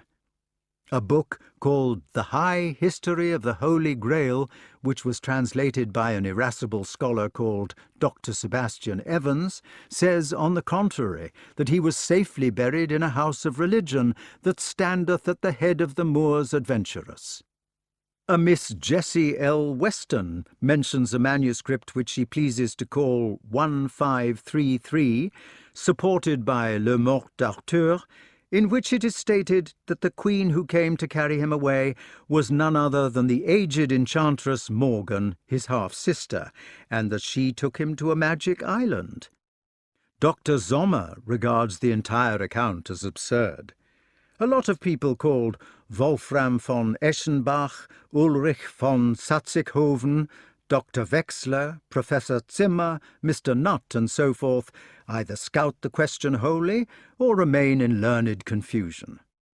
Chaucer, Spenser, Shakespeare, Milton, Wordsworth, Tennyson, and a number of other reliable witnesses agree that he is still on earth. Milton inclining to the view that he is underneath it, Arthurumque etiam sub terris bella moventem, and Arthur, too, stirring up wars beneath the earth, while Tennyson is of the opinion that he will come again to visit us like a modern gentleman of stateliest port, possibly like the Prince Consort. Shakespeare's contribution is to place the beloved Falstaff at his death not in Abraham's, but in Arthur's bosom. The legends of the common people are beautiful, strange, and positive. Gervase of Tilbury, writing in 1212, says that in the woods of Britain the foresters tell that on alternate days, about noon or at midnight, when the moon is full and shiny, they often see an array of huntsmen who, in answer to inquirers, say they are of the household and fellowship of Arthur. These, however, were probably real bands of Saxon poachers, like the followers of Robin Wood, who had named their gang in honour of the ancient king. The men of Devon are accustomed to point out the chair and oven of Arthur among the rocks of their coast.